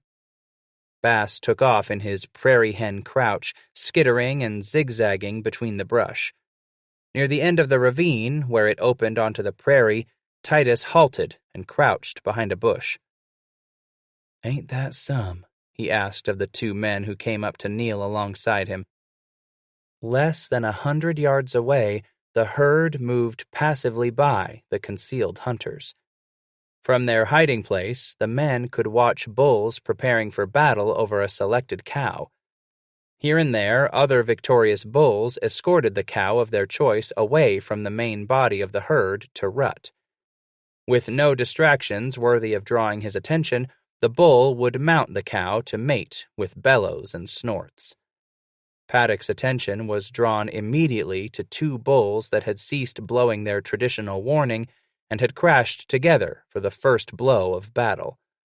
The crack of skulls and horns rang with a dull note up the ravine where the men lay hidden. Both adversaries backed off a few yards to measure each other. Shaking their heavy heads with a snort, then raising their noses to bellow for all to take heed, the opponents pawed at the earth. The younger of the two, anxious for his first rut, made a mad dash at the older, more mature bull. The old one jerked his hindquarters around by pivoting on the two front legs as his enemy stumbled past, unable to make an effective charge. Again and again the youngster attempted to catch the old man napping, but the big bull kept an eye on his opponent while feigning no interest in the upstart. Tiring of this youngster, who had picked himself a cagey old man to challenge, and impatient for the cow that stood some yards off coyly looking on, the big bull finally decided it was time to teach the upstart and others a lesson. "Best time of yar for buffler huntin'," Scratch whispered to the young man beside him. "Ruttin' season, they's all gettin' pulled up together. This here be the time when a man can see a herd this size coverin' the whole prairie black like that. Them old bulls don't give a man no mind at all when they's fightin' or when they's ruttin'. Child can walk right up to 'em and them bulls don't pay him no mind. Got 'em other things to tend to, it seems." The young bull raced in for another charge. This time, he had the old man's actions figured out. When within range, the youngster cut sharply to the left as the old bull pivoted. Deep into the chest of the old man went the youngster's horn. What saved the aging animal from being ripped open were two fortunate actions, one on his own behalf and the other taken by the young bull. Not a proven fighter yet, the youngster did not know what to do when he had made contact with his enemy. Instead of ripping to the side with his horn, he left it in the old man's chest while trying to butt him, using the strength in his hind legs. The cagey oldster then merely moved backward with each blow of the opponent's head until the horn was no longer in his chest. He was lucky. The young bull's horn had not yet grown long enough to puncture a lung. The veteran was hurt, but not with a wound that meant death on the prairie. Startled, the youngster backed up a few paces as if dumbfounded that he had not seriously weakened his adversary. His chest matted with thick hair now showing traces of bright blood, the old man merely snorted back a challenge, as if to say he wanted the youngster to try that again. Made bold by the smell of the blood he had drawn, the young challenger dashed again toward the waiting bull. With speed and agility that amazed Paddock, the old bull leaped to the side and planted his horn beneath the diaphragm of his enemy. With the force of his blow and the speed of the youngster's dash by him, the horn ripped through the thick flesh all the way back to the hindquarter before it was pulled out, dripping with blood and body fluids. The youngster jerked to a stop and twisted his head about to look first at the old man, then at his own side.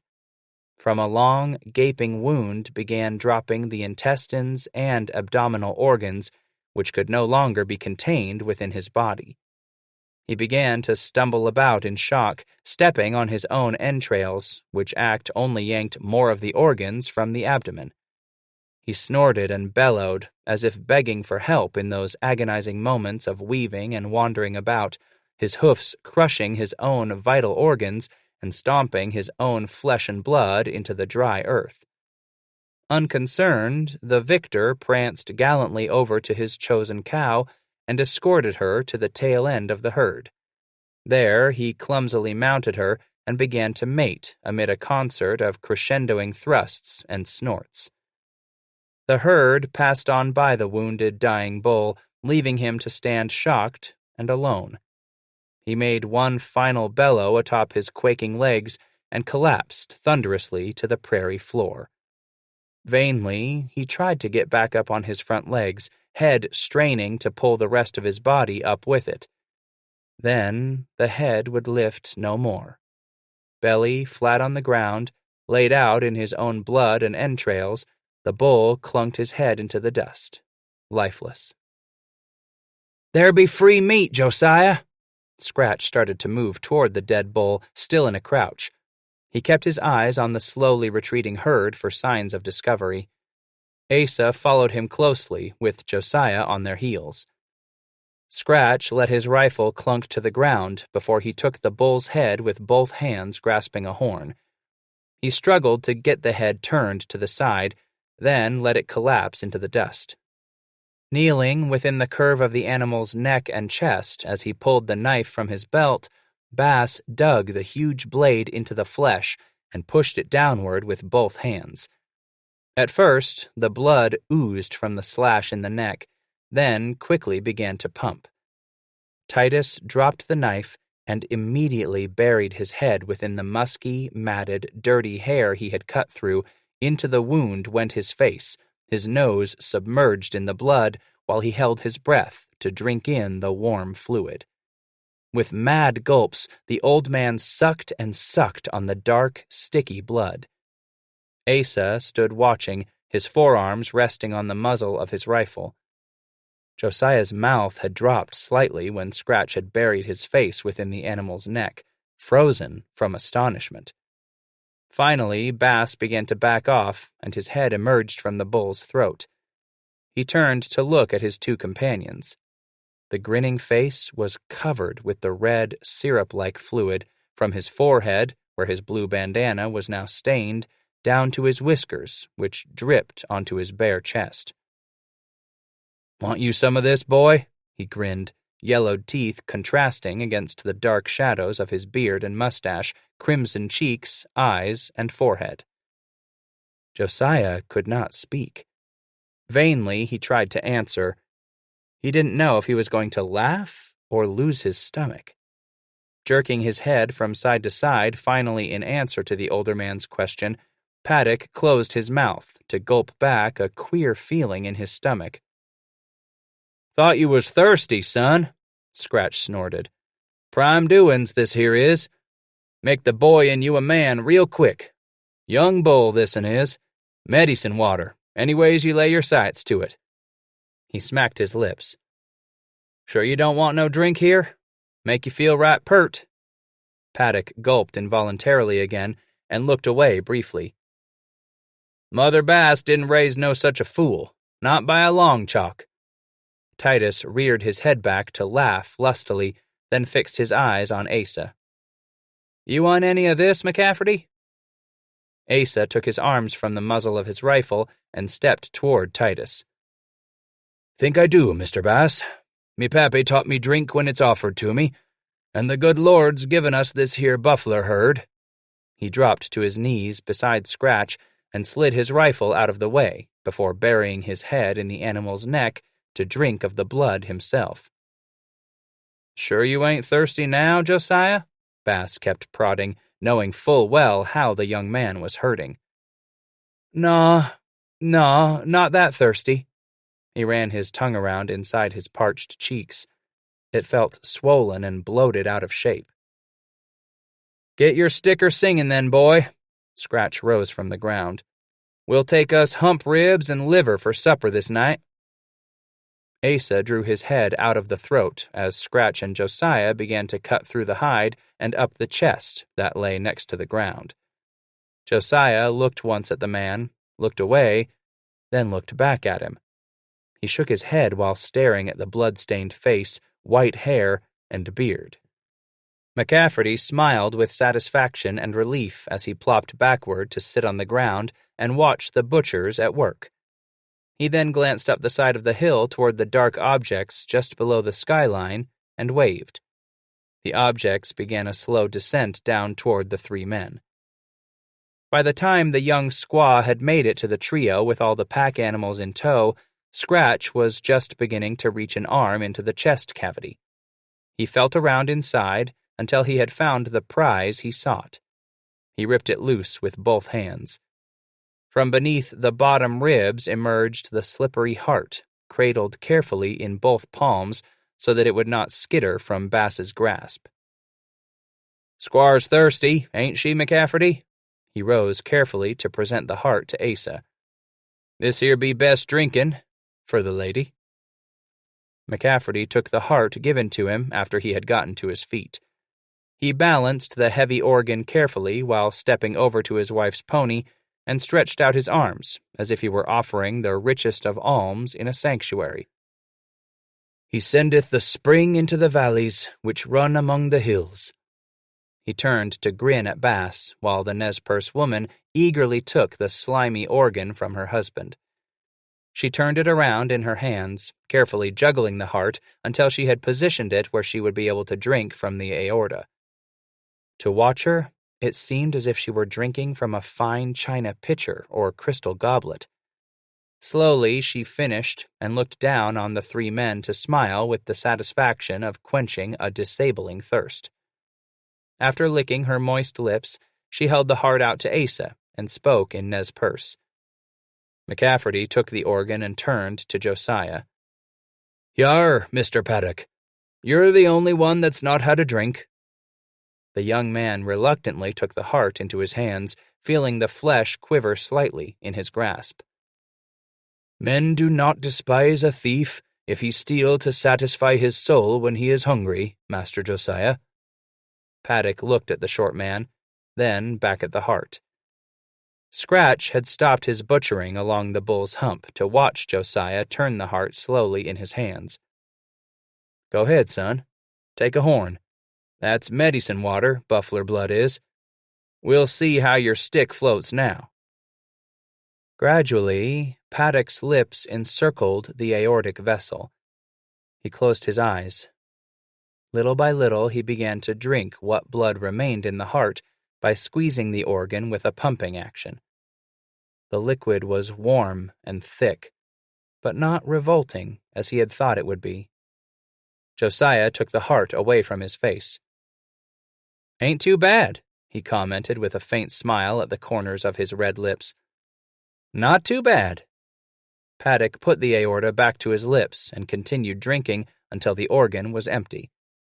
The fluid had poured past his parched cheeks and tongue, down past the dry, dusty well he had visualized his throat to be. It was warm and thick, he thought again, like syrup poured over Johnny cakes, but it was wet. The heart finally empty of fluid, Josiah took it from his mouth and licked his lips. "Like that, huh?" Scratch chuckled and went back to pulling hide from the hump. "Man be thirsty or hungry enough, he'll get himself a taste for a lot of things." The young woman slid to the ground and came over to the carcass to help with the butchering. "She's the one to be doing that work, more'n likely," Asa commented. Bass straightened and stood up as the Nez Perce squaw set her knife to work. He backed off and watched her begin to slip the hide off the carcass with even, delicate strokes. "Man does the killin'," Titus remarked. "Squaw does the cuttin'." He turned his head to look eastward along the valley at the retreating, slow-moving herd. "Wind's still good." He looked at Asa and Josiah. "Care to run 'em? The whole shittery?" "You take the young'un with ye, Mr. Bass," Asa said, shaking his head in the negative. "I'll stay here and finish this." "Come on, young'un. We's to run and meet."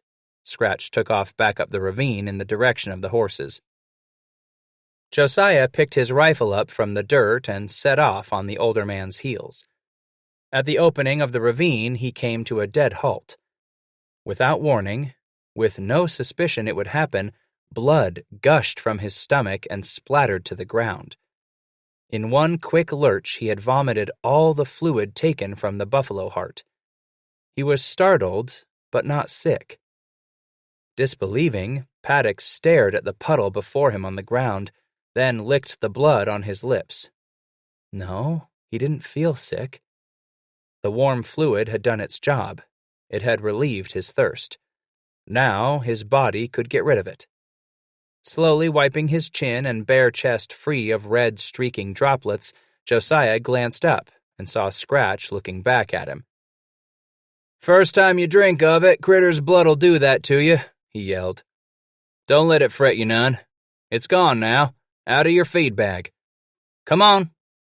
He continued his dash along the ravine. Paddock looked at the drying puddle once more and took off in a trot toward the ponies. Scratch was mounted by the time Josiah came up. "Check your load, son. See to it that she be damned well seated, and let's go." Josiah pounded the butt plate of his rifle against the earth's crust and climbed aboard his small Nez Perce pony. "Want you pay some mind to your pony, son. When we get into the herd, let him have his head. He'll know what to do and what not to do. You just foller me and pick yourself a good young cow, you hear? Them bulls spell trouble for you, they will. 'Sides, they's ain't good eatin'. This here time of yar be best for meat huntin'. Robes ain't worth the tinker's dam, howsomever. Just look for a yaller hide as is turnin' brown. Them be the young cows, seal fat and sleek. No bulls." He nudged his small pony with his heels, then looked back over his shoulder to shout at Paddock. "You take you just one shot, son. No more. Just one ball. If'n you don't make meat with it, pull out and head back here. Don't wait for me. I'll catch up to you later. Just one ball." Paddock nodded in agreement and followed Bass down the ravine and past the two butchers. Titus kept to the southern slope of the valley, a few hundred yards above the herd as he approached the buffalo from the rear. Josiah rode up closer to the older man's right as they walked their ponies through the sage and grass that swept down to meet the valley floor. Both of the trained animals were aware of what they would soon be called upon to do. Their heads nodded up and down in anticipation, but Josiah took his pony's excitement as lack of control. He struggled with the rein tied about the animal's lower jaw. Bass looked away from the approaching herd and saw Paddock working his pony too hard. "Ease up there, boy," he whispered softly. "Just let the pony have its head. You give him knees when you're ready to get down in that shittery of critters. Pick you one out, that's all. He'll do the rest for you. Ease up on them reins. That's it." He smiled approvingly as Josiah finally resisted what seemed to be his better instincts and let the reins go slack. "Just you remember to keep to the outside of the herd. Don't go getting yourself in the smack dab of them critters. You fall off or get pitched somehows, the smack dab of all them hoofs ain't no place to be landin'. Just keep your pony's nose to the outside here, pick you out one, and make meat of her." Josiah nodded his head and looked past Titus down at the herd. "You'll do fine first time, son. And mind you, just one shot. Don't take—" He was interrupted by some new snorting from the shaggy animals below in the valley. They began to mill for a few moments and suddenly bolted. The wind had shifted, and the poor-sighted animals, unable at first to see the hunters above them, now had a clear scent of the nearby riders. The sea of furry buffalo suddenly pulsated with new life at the recognition of danger and thundered off in a stampede. "Boy, you're on your own. Woo-wee!" Scratch jerked hard on the pony's bridle to lead the animal in a slant down the slope toward the racing herd. "Old make 'em come, gonna make us meet." He rode away yelling at the top of his lungs, suddenly freed of the necessity of hoarse whispers any longer. "Here's to mountain doin's. Here's to shinin' times. Runnin' meat for boss ribs and buffler tongue." Yahooing as he approached the side of the mass of thundering beasts, Bass cut his pony a little to the right, where he could ride on the outer flank of the herd while picking out his target. "By God, these be the plumb center of times for a man. Ain't no bushway what knows runnin' meat. Jumpin' Jehoshaphat, we is in the meat." Josiah had given knees and heels to his pony when Bass had dashed toward the herd. He slowly released a little more of the bridle rein from his hand. Racing down the slope, he decided to test the pony before reaching the noise and confusion of the hunt. With a quick jab, he pressed against the upper ribs on the right side of his chosen pony, just behind the front leg. Instantly, the animal cut to the left. Paddock smiled all over. A couple of short jabs in the left side brought him back to heading straight for the herd again. Ahead of the young man, Bass had already chosen his target and was coursing his animal easily into the midst of the herd. Josiah reached the edge of the black flood of fur and hoofs just as he heard the dim report of a rifle over the continuous clap of buffalo thunder. He thought he heard a wild whoop of joy. There was no sighting the older man now. Bass was lost in the clouds of dust swirling and billowing up from the prairie. Already, Paddock was close enough to the moving sea to find himself beginning to choke within the walls of dust that streamed back toward him. Clods of dirt bit at his face as he pushed his pony to higher speed to match the momentum the buffalo had attained. Tears began to stream from the corners of his eyes and mix with the dirt across his cheeks. There it was starting to cake into rivulets of wind-dried mud. Josiah's animal, head low as every muscle strained in the race, was waiting for Josiah to make a choice. Turning his head to the left to blink his eyes clear of dust and water, Josiah spotted a good-sized cow. "Pick yourself a good young cow, you hear?" Bass's words pursued him. Through the dancing swirls of dust, he tried to discern her coloring. "Jest look for a yaller hide as is turnin' brown. Them be the young cows." Scratch's voice rasped again in his ears. Paddock quickly decided the one chosen was his meat. She was moving in and out of the edge of the herd. "She see me?" he asked himself. "She know what I'm after?" His palms sweated against the wood along the wrist of his rifle. Within the left hand twisted the bridle rein nervously. Consciously, he brought his left thigh out from the pony's side and stuffed the rein between the blanket and his leg, where he hoped it would stay. "No use to me now," he muttered. The cow dashed to her right, away from the edge of the herd. "Got her now! She's alone!" In his excitement, Josiah slapped both his knees against the pony's ribs, not knowing as he did so that the rein dropped from its leg hold. The animal beneath him shot away at the command. It too sensed this was the chosen animal.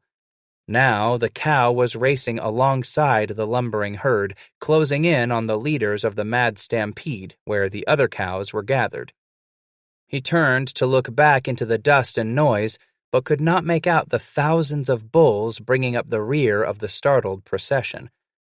Somewhere from within the cloud-reaching swirl of dust, he thought he heard another whoop of joy. "Scratch having his day," he mused, as he turned his face back around to fix his eyes on the cow some 20 yards ahead of his pony. Bass had dropped his first cow easily, near the fringe of the herd. With a cheer of victory, he jabbed at his pony's side to pull the animal out of the herd and continue its race across the prairie. Titus rotated his rifle in both hands to bring the muzzle up to his lips. He blew a gust of breath down the barrel to clear the touch hole. His left hand creeped up the narrow end of the powder horn and popped loose the cap. Bracing the butt of the rifle against the toe and instep of his right foot as best he could aboard a galloping pony, Bass spilled more powder into the air than he dropped down the barrel. Frantically, he tried to find the thong that held the cap to the powder horn so that he could return it to its hole. Finally, he gave up the search and jerked the horn strap across his shoulder so that little, if any, powder would be jarred out. Back to his mouth went the muzzle. Digging a lead ball from inside his cheek with a dry tongue, the hunter spit it down the barrel. With the barrel clutched tightly in his right hand, Titus leaned off to his pony's right side. The animal began to course away to the right, as if following its rider's command. Bass straightened back up in the Spanish tree saddle. "Oh, you're gonna be that way about it, huh?" He tried again, this time leaning forward against the animal's neck as he prepared to jam the rifle butt against the ground. With a long arm reach, Scratch placed the butt on the ground ahead of him with a clunk, then quickly swung the weapon backward as the pony raced by the spot where he had succeeded in ramming his ball home against the powder. Back into the bend of his left arm the rifle was laid. His right hand began to search for his priming horn. Frustrated in his attempts to find it along his pouch strap, Bass jerked the powder horn back down into readiness and spilled powder into the air across his lap. By good fortune, some grains fell into the lock's pan. He tugged to put the horn high across his chest once again, then pulled the hammer back and snapped the frizzen down over the pan. "Now you can pull right," he commanded as his knees gave direction to the pony beneath his buttocks. The animal veered smoothly out of the edge of the herd, directing itself more by sound than sight within the crush of racing bodies coming up from the rear. Bass let the sea of cows shoot by, then kicked his animal back into the midst of the herd as the bulls began to make their appearance on the cows' tails. "We make meat out of one of these mean critters now." He suddenly realized that as he opened his mouth to yell, It was immediately filled with dust. He tried to spit, but there wasn't enough moisture left.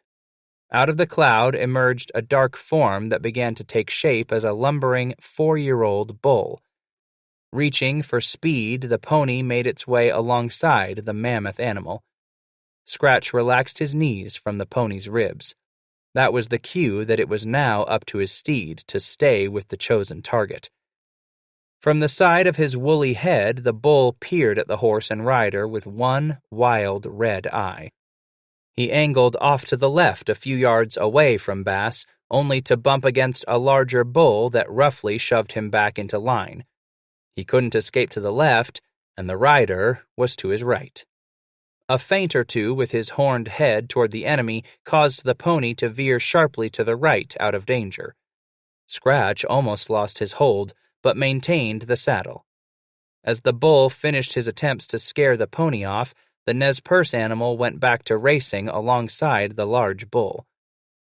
Titus jammed the butt against his shoulder, found the front of the trigger guard with his right index finger, and quickly snapped the barrel down so that the muzzle pointed low on the bull's brisket.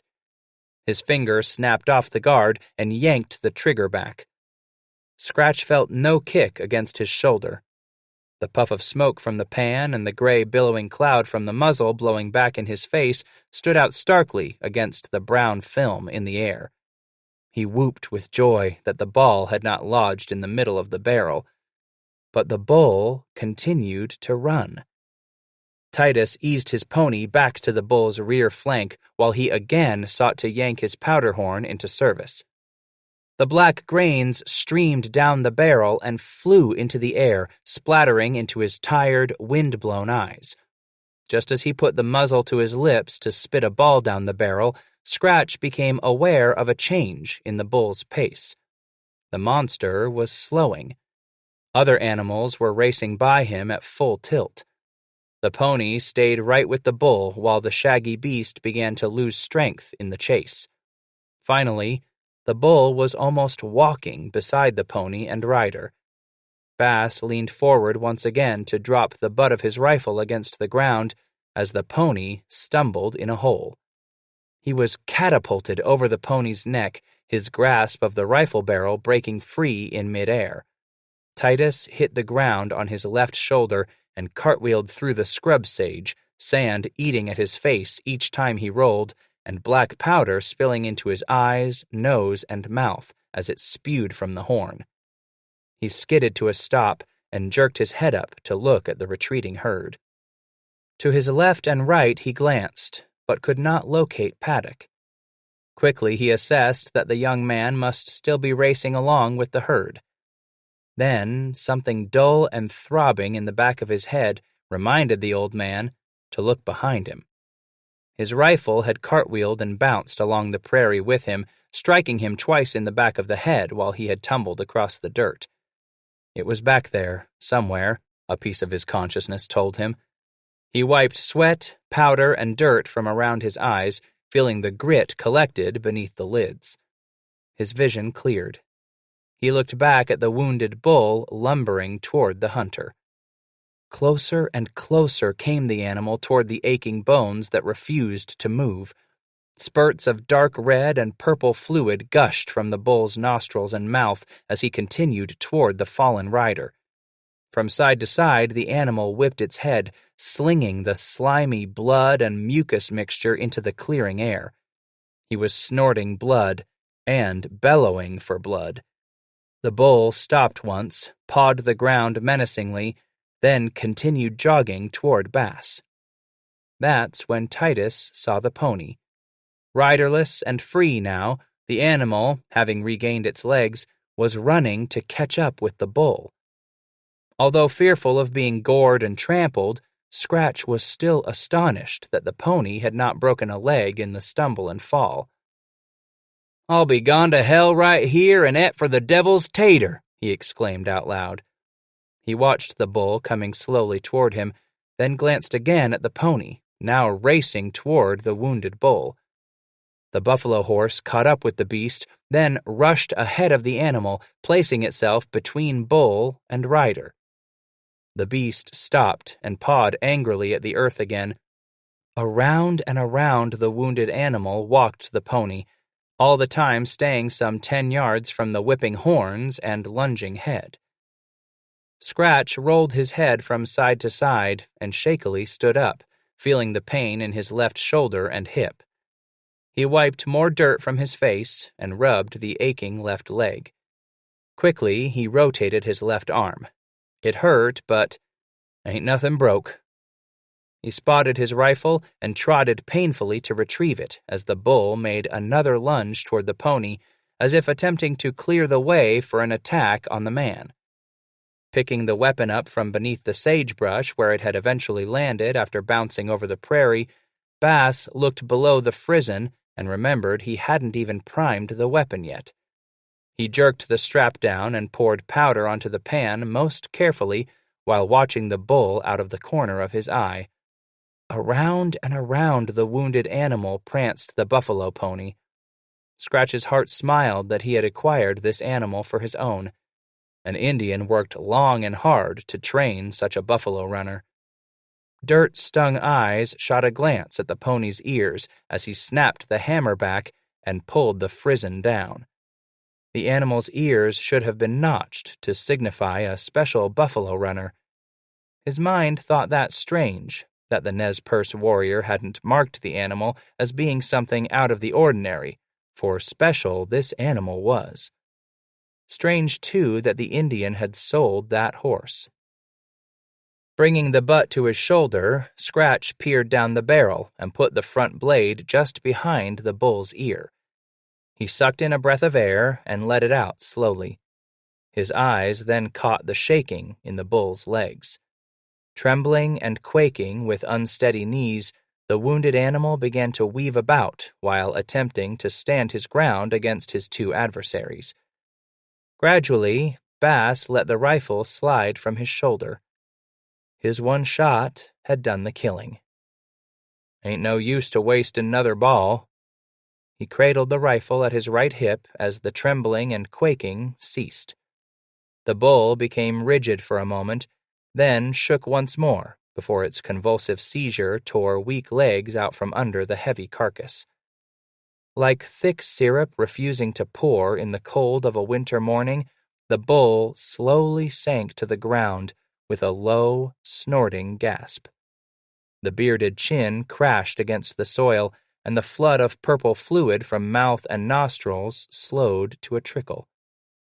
The pony stood still a moment more, then bent its head to nibble at the dry grass peacefully. The animal did not shy from Titus as he approached it to pick up the long rein strung out on the ground. With the rope, Bass tied the pony to one of the bull's front legs. Then he stood back a moment to survey the job ahead. Once more, he glanced eastward at the disappearing cloud of dust, which told of the retreating herd. He turned his head westward along the top of the hills to see if he could find sight of Paddock. Boy must still be running. Told him, goddammit. Told him just one shot. Didn't want him to get hurt. I didn't want the boy to get hurt, he muttered to the hills, then turned away to look at his pony. Aw, young buck's all right. Probably just running for hell of it. Dressing the buffalo out was always a frustrating chore for Scratch, a man more accustomed to handling deer or elk. Those carcasses could be rolled about on the ground with relative ease, or with some effort hoisted into a tree for skinning and butchering. With the buffalo's immense weight, however, rolling the animal on its back was out of the question, and a sane man would not even consider attempting to hoist such a beast off the ground by himself, even if there were trees across this treeless valley. The bull having landed on his belly in the final collapse of death, Bass had to shift the carcass only slightly in preparing it for the knife. After laying his rifle alongside the bull's head within the curve of one horn, he tugged and struggled with one leg at a time. With some exertion, he pulled the legs away from under the body so they would serve as braces during the tugging and pulling that would be required in skinning the animal. Straightening for a moment to wipe his arm across the soaked bandana and his forehead, Titus pulled his knife free from his belt. The strap on the pouch and horn chafed at the side of his sweating neck, so he pulled it over his head and slung it from one of the bull's horns. Bending low over the animal's neck, he stuck the knife into the thick fur and began to slice from the throat across the back of the neck and down the other side to the throat once more. The rest of the hide was now separated from that clinging to the skull. By leaning over the bull with his knees and thighs braced against the beast's ribs, his toes dug into the ground, Scratch could begin forcing his knife blade through the hide along the course of the spine. A squaw after lodge hides would not make such a cut from the nape of the neck back to the tail, but Bass was after only selected cuts of meat. He pushed himself away from the rear flank and braced once again near the animal's hump. Only partial skinning required now, just enough to pull the hide away from the hump along the shoulders. He shifted the knife in his hand so that he could run an index finger along the top of the blade. As Scratch began to cut hide from the bull's shoulders, he was interrupted by some shouting coming from the east. "Yes, sir, old Scratch having him a day of it," Josiah mumbled as he peered back at the cow of his choice after hearing what seemed to be Bass's second shot of the chase. Now it was his turn. Eating up ground some 12 yards at a time, the pony continued to gain on the cow. Josiah leaned forward along his pony's neck while it did the work of catching the target for him. From the corner of his eye, he peered again and again out at the hills to his right, then to his left. They seemed to be narrowing into a V ahead in the distance. He raised his eyes to peer over the top of the pony's head, but could not determine a thing about the country before him. Everything was noise and dirt, dust clouds and stinging clods filling the air. He leaned forward along the pony's neck to continue his run. His body felt as if it must have been miles since he had heard Scratch's last shot. His mind felt bruised with the days of heat and thirst. And now, the chase. He was out there alone, except for the pony. He must remember the pony. Always keep thinking of the pony. "You just do that. Keep thinking of the pony. Ain't gonna let him spill me. Not me. Not now." Paddock had come alongside the animal. Easing back slowly, he sat up straight. Josiah brought the weapon into the crook of his shoulder after pulling the hammer back. He found the trigger, then his target just behind the shoulder and a few inches above the bottom of the brisket where the heart was pumping blood furiously. Josiah pulled the trigger, but no puff of smoke emerged from the pan. Startled actionless for a moment, he finally looked down into the pan itself. The frizzen looked good, his flint too. "Must have just lost my primin' back along the way," he thought to himself to keep from cursing his own stupidity. It was a jostle to pour powder into the pan while riding at full tilt, his eyes constantly moving from the job at hand to the cow. Black grains spilled over his arms and lap, but soon he was done and put the powder horn away to his side. Josiah snapped the frizzen down while pulling the hammer back with a stout snap. "I know how to aim you. Just spit fire this time, old gal," he mumbled as he brought the butt once more to his shoulder, found his target, and pulled the trigger. This time, there was an explosion from the muzzle following the flash of smoke from the pan. The cow just ahead and to his left pitched forward on her head, bouncing high into the air with the tumbling crash against the ground. As the cow came rolling off the first impact, Paddock's pony was just passing her. The cow rolled in the air, involuntarily splaying her legs wildly, with nothing beneath them now to give her support. A flank falling to the ground struck against the pony's side on its way down. The pony stumbled to the right from the collision's force as Josiah frantically grasped at the spot where the reins should have been. But they were dragging the ground. His right hand hugged about the rifle, Paddock stuck his left hand into the pony's mane, then wrapped and rewrapped the horsehair around his fingers. "Ho! Ho, you now, goddammit!" he was screaming into the pony's ear. Josiah pulled to the right with his clutching fingers and kneed the pony in the right side. It responded immediately. "That's more like it, critter." The animal led him out of the edge of the herd and to the side of the narrowing valley. Brought to a halt, the pony pawed at the earth as if something more were expected, as if something were unfinished. Paddock caught his breath slowly, drinking in air as he found the loose rein. Finally, his heart stopped its racing beat and slowed to a canter. The rest of the herd was passing with thunderous hoofs below him. All the while, the young man closely eyed the passing sea of bodies to discern if Scratch was among the huge animals. When the last of the older bulls had run by, Josiah looked westward along the rolling hills of the valley. Scratch was not to be seen.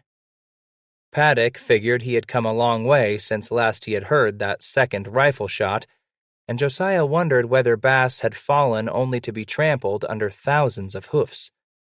His mind conjured a scene of nothing left of Titus Bass except for his greasy leggings and breech clout. Little else would remain after that herd passed over his body. "Nah," he said to himself quietly. "Old Scratch ain't one to go under just yet." Still, he watched to the west nervously, but figured that with the rolling of the plains, he could not see the older man, and Scratch could not see him. Then Josiah spotted the cow. She lay on her side in a massive heap of flesh and fur against a large clump of sage where her tumbling had stopped. "Dead of a broke neck, most likely," he said aloud. He rode over to the buffalo carcass, dismounted, and stepped up to the dead animal cautiously. Then a smile warmed his whole body. He felt warmed by what he had done, by what he had accomplished his first time running meat, and with just one shot. "You take you just one shot, son, no more. Just one ball," he heard Scratch saying, as if the older man were at his side. Paddock looked around suddenly and was surprised not to see Bass with him. The nervousness returned. To hear the old man's voice just might be Scratch's medicine. Should he start to dress the animal out or go back to find out what happened to his partner? Josiah's eyes strained to the west. He'd go ahead and try to dress the cow out by himself. "Ain't gonna be no goddamned pilgrim 'bout it, I ain't. This here my meat, and I'll do the cuttin' on it," he mumbled. Paddock started to set his rifle against the cow's side when Scratch's voice came to him again from out of the blue, clear and ringing this time. "Say, son, you got a ball a huggin' that breech, don't you?" Josiah instinctively grabbed for his rifle and looked about him to see where Bass was hiding. "Aw, my head's just playin' tricks with me," Josiah snorted. "Best you always load up soon's after shootin' your rifle as you can," came the voice of the older man at him again. Josiah rubbed his wet palms along the length of the stock. "Never know what surprise be waitin' for you up and over that rise." All right, goddammit, I'll reload right here and now." Josiah did not like the voice in his head talking to him in Scratch's own voice, but most of all, he did not like the ill, nervous feeling that gave rise to that voice from within. He pulled his pouch from side to front and was pouring powder from the horn into his palm when he saw the specks along the northern skyline. His eyes, frozen on the figures contrasted against the cornflower blue sky, Josiah was unaware that he was spilling powder on the ground as it poured over his hand. They looked to be shadows out of some distant dream at first, standing motionless and fuzzy along the sun-shimmered horizon. He caught himself losing powder and looked down at the muzzle. Paddock dusted the grains off the end of the barrel and looked back up to find the figures were moving down into the valley from the northern slope. The shadows were descending easily at first, and he could count about 10 of the figures on horseback. Josiah jerked his head around to find his pony nearby, munching on grass after the chase. He looked once more to the floating black specks against the hillside. They had picked up their pace in descending to the valley floor. Paddock began to ease toward his pony, then looked over his shoulder at the advancing horseman. "Injuns," he cursed. No doubt of that now. Feathers were streaming from the shadows' heads, and rifles or bows being held in outstretched arms. With his left hand, the young man swooped up the long rein and leaped onto the pony's back. "It's going to be a race now, old gal. Get your young ass for the west like you've never been one to do afore." The animal shot out across the plain up the slow rise on the rolling prairie with furious kicks from the rider's heels. The wind from the west had now shifted and was coming at his back. It cooled his neck as he realized his blood was running cold. He admitted he was scared. The pouch slapped angrily at his side as the pony crested the top of another small rise and raced down its westward slope. He looked behind him to see the advancing riders gaining some ground on him by steering in a sharp diagonal off the northern slope. They just might catch up, he began to think. Then his mind raced back to the vision of Scratch, now nothing more than greasy buckskins embedded in the valley floor. "Sweet Jesus, Bass gotta be up here a ways." A clump of something gripped its claws within his dry throat. "Bass'll be up here." Then he put his thoughts to the race. From minute to minute he looked behind him at the riders yelling for his blood. Over a third small rise, and he began to pick out the dark figures on the prairie ahead of him. Closer he rode without looking back, straining his eyes to stay riveted on the figures before him. The forms began to emerge as a huge mass of a single buffalo, a pony off to the side, and a man leaning over the carcass engaged in the labor of butchering. Josiah began to yell and yahoo fiercely at the top of his lungs. At first, his voice squeaked with the dryness clamping down on his throat. He choked and spat, then tried again. Louder was his warning this time. Should he fire his rifle? Then he remembered it wasn't loaded. There was powder down the barrel for noise, but no ball to follow it. He slammed the butt against his thigh in frustration and anger. "Best you load up soon's after shooting your rifle as you can," returned the prudent voice. He would shove it out of the way with his own. "Injuns! Scratch! Injuns coming in!" The words mingled with the pounding of hoofs. He watched the figure of the man straighten up to full height from his skinning chores. "Injuns! God damn it, Scratch! Injuns! Just don't stand there!"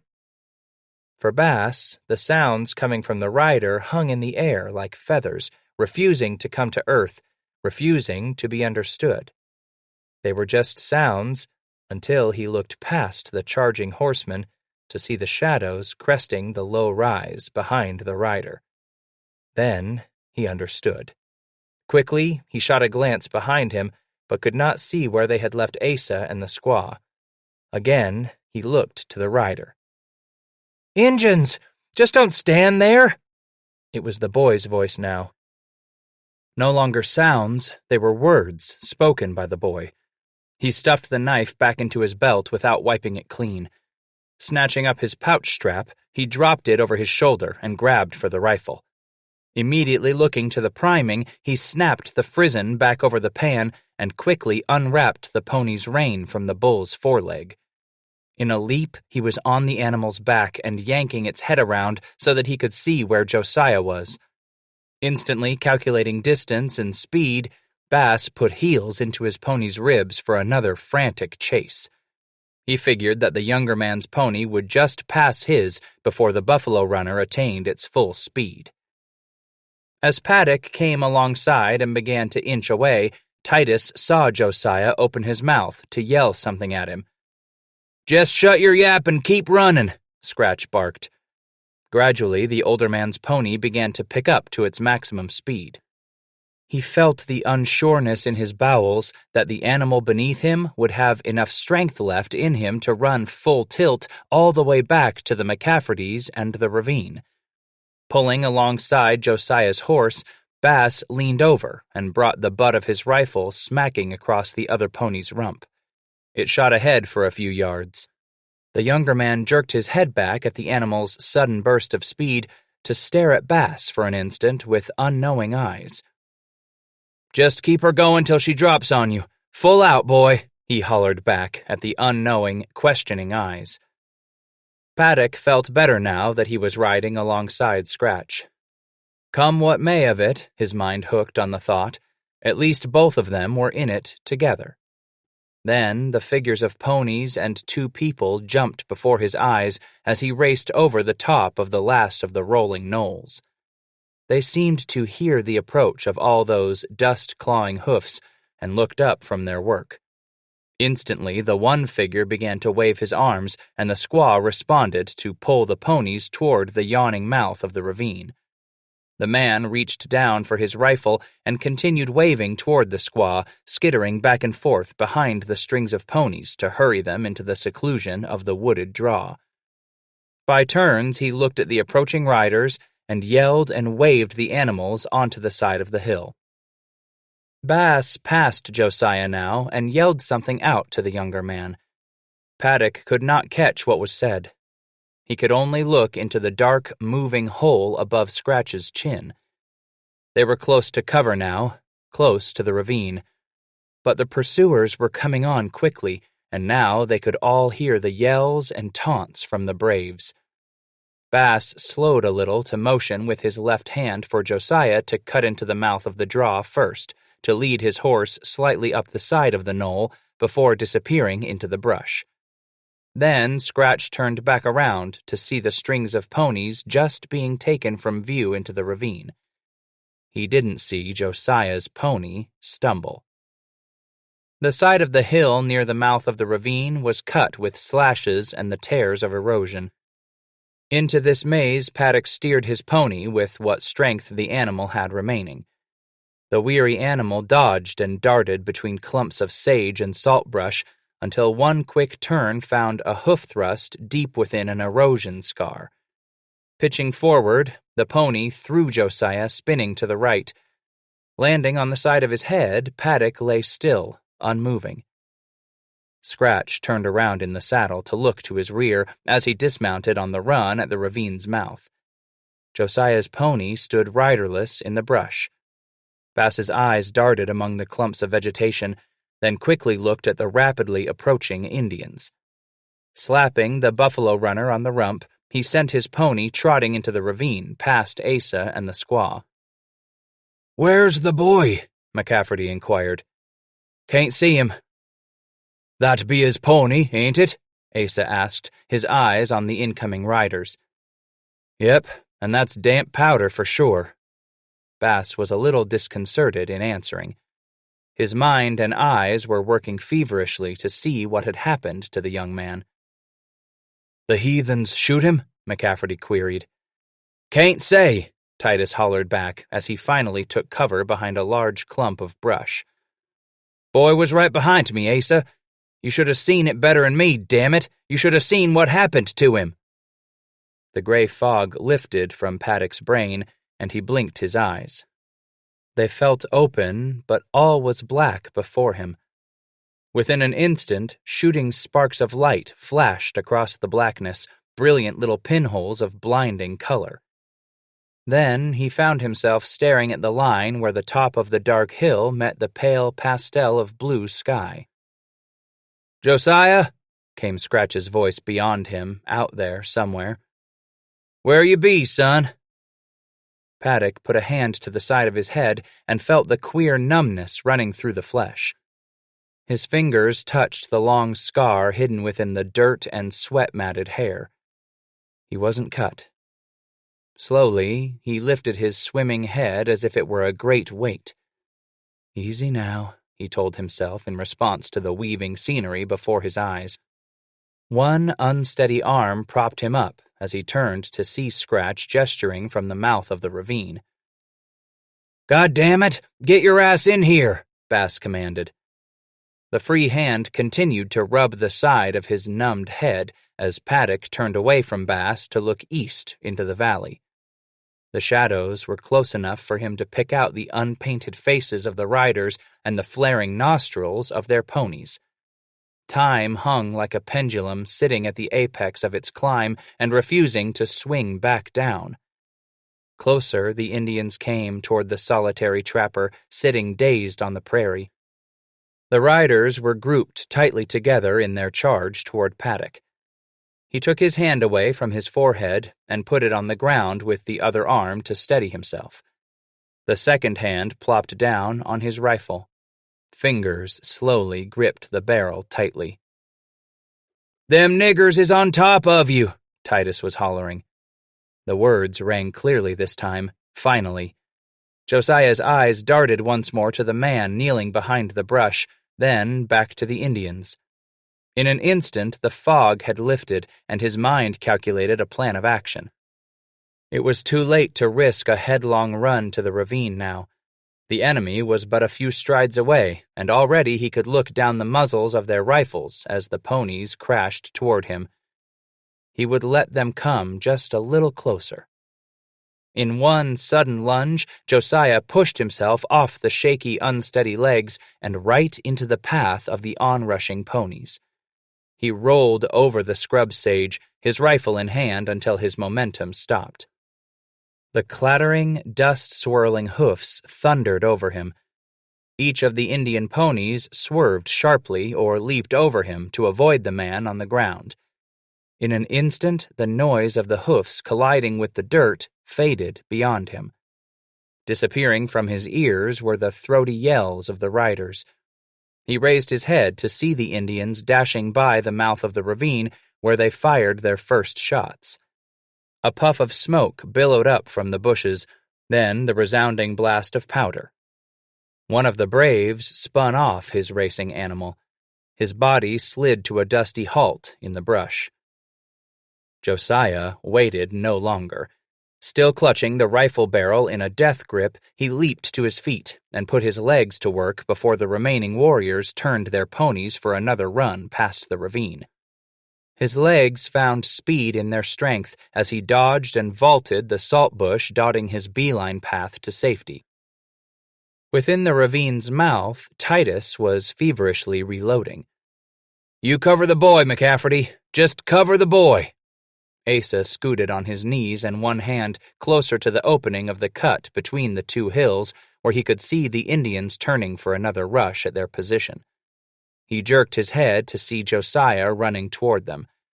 Asa rose to one knee and braced the rifle against his shoulder. "Here the devils come, Mr. Bass." "I hear you." He placed a ball into the muzzle.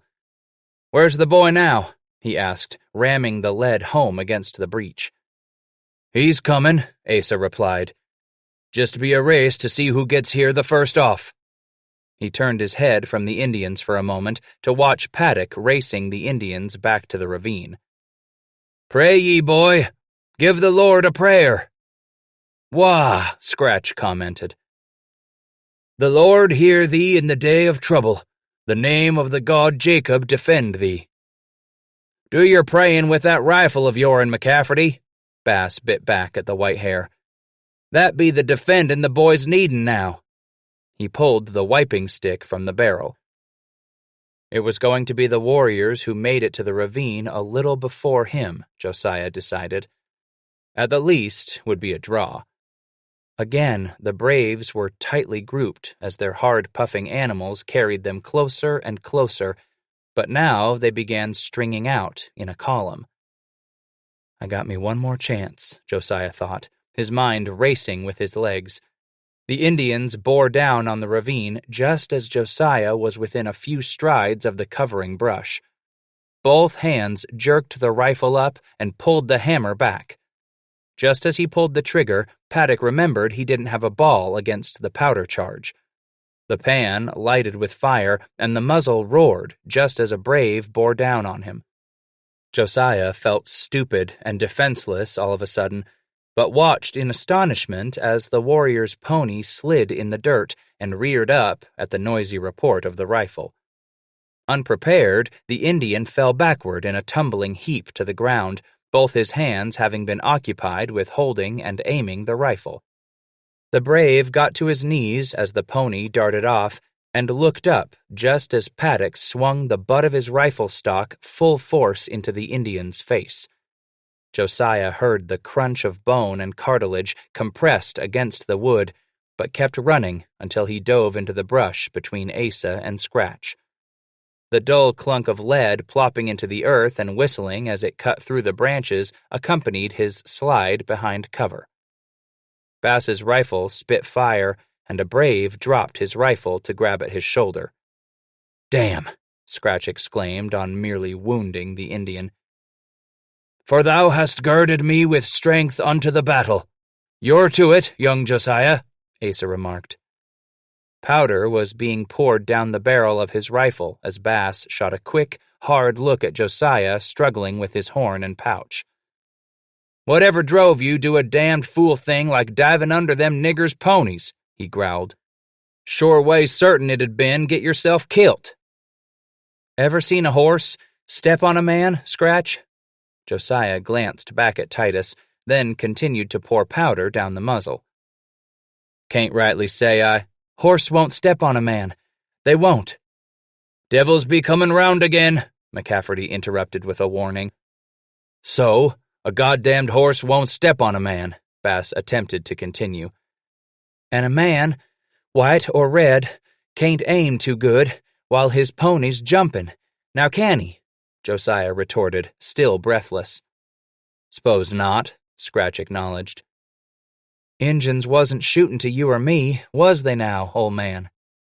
Josiah grinned a little over the lesson he had just given, despite the oncoming riders. Bass leaned back up on one knee and placed the rifle against his shoulder while looking at Asa. "Boy's larnin' us fast, ain't he, McCafferty?"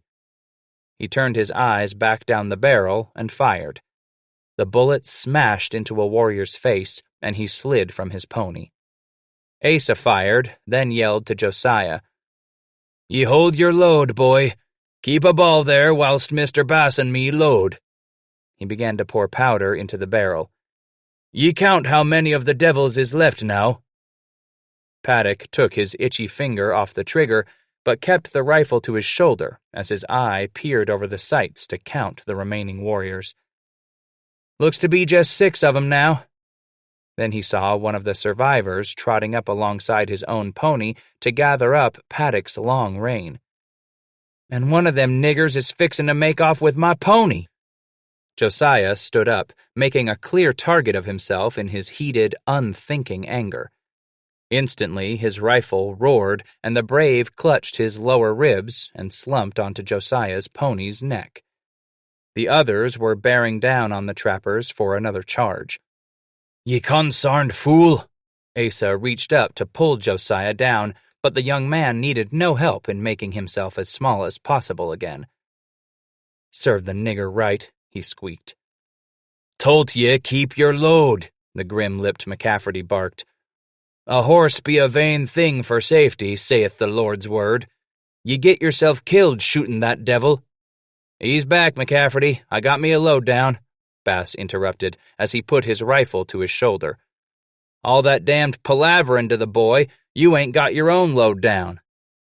The charging warriors had now slung their rifles from their ponies' sides and had taken bows from the cases worn on their backs. From wolfskin quivers had been drawn arrows that were quickly notched onto bowstrings. Their rifles were empty, and to reload would take all too much time from keeping up the pressure on their quarry. They aimed their ponies once again toward the ravine while they dipped low behind their animals. "Niggers ain't give us a good shot now." Titus rose slightly from his kneeling position to scoot out to the edge of the brush. He began to holler and yell at the approaching warriors. He fired at one, dropping him from his racing pony. The 4 other braves swerved off from the ravine. "Half starved for har, this child is." Scratch ran in a crouch toward the fallen Indian. "There's way to rout the fleas sides killin' the dog. Get this nigger's scalp fresh. Them others see us to be big medicine." "I'll be damned if that nigger don't take the circle. Consarned fool Titus Bass is," Asa mumbled. "Ye both fools. Both ye can slide. You'll be getting along just fine whilst you still got your har, Josiah Paddock. Bass knelt over the fallen warrior with a quick glance at the retreating warriors still on horseback. They were yelling threats in their own tongue, threats at Scratch not to raise the hair. With his knife drawn from his belt, now crusted and stained with buffalo blood, Titus raised the weapon in the air and waved it back at the Indians whose prancing ponies stood some 80 yards off from the ravine's mouth. You keep your eye to them niggers for me, Josiah, Bass yelled, his head half turned toward the white men. One of 'em raises a bow to give me a error, shoot to his lights. Bass turned back around to wave the knife once more to the Indians and cried out with a triumphant war whoop. He brought the blade down while picking up the braided hair with his left hand. Into the warrior's braids were woven gun screws and brass rings for ornamental medicine. Twisting the braids between his fingers to gather up the hair on the top knot he wanted, Scratch pricked the Indian's scalp with the tip of the blade. But the warrior had played possum on the white man.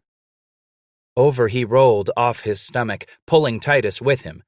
Scratch went to pull his left hand free from the Indian's hair, but now the twisted braids wrapped around his fingers held them imprisoned. He felt the gun screws and sharp brass rings cutting into the flesh of the bound hand. Gonna tickle your hump ribs, nigger. Drawing back the knife to slash out at the warrior, Bass started to drive the knife home, but the Indian brought his leg up and kicked Titus low in the abdomen. With a woof of pain, Scratch drew the free hand across his abdomen to protect it from the second blow planned by the brave. He jerked on the handful of hair he held, pulling the enemy off balance so that the kicking leg went wild.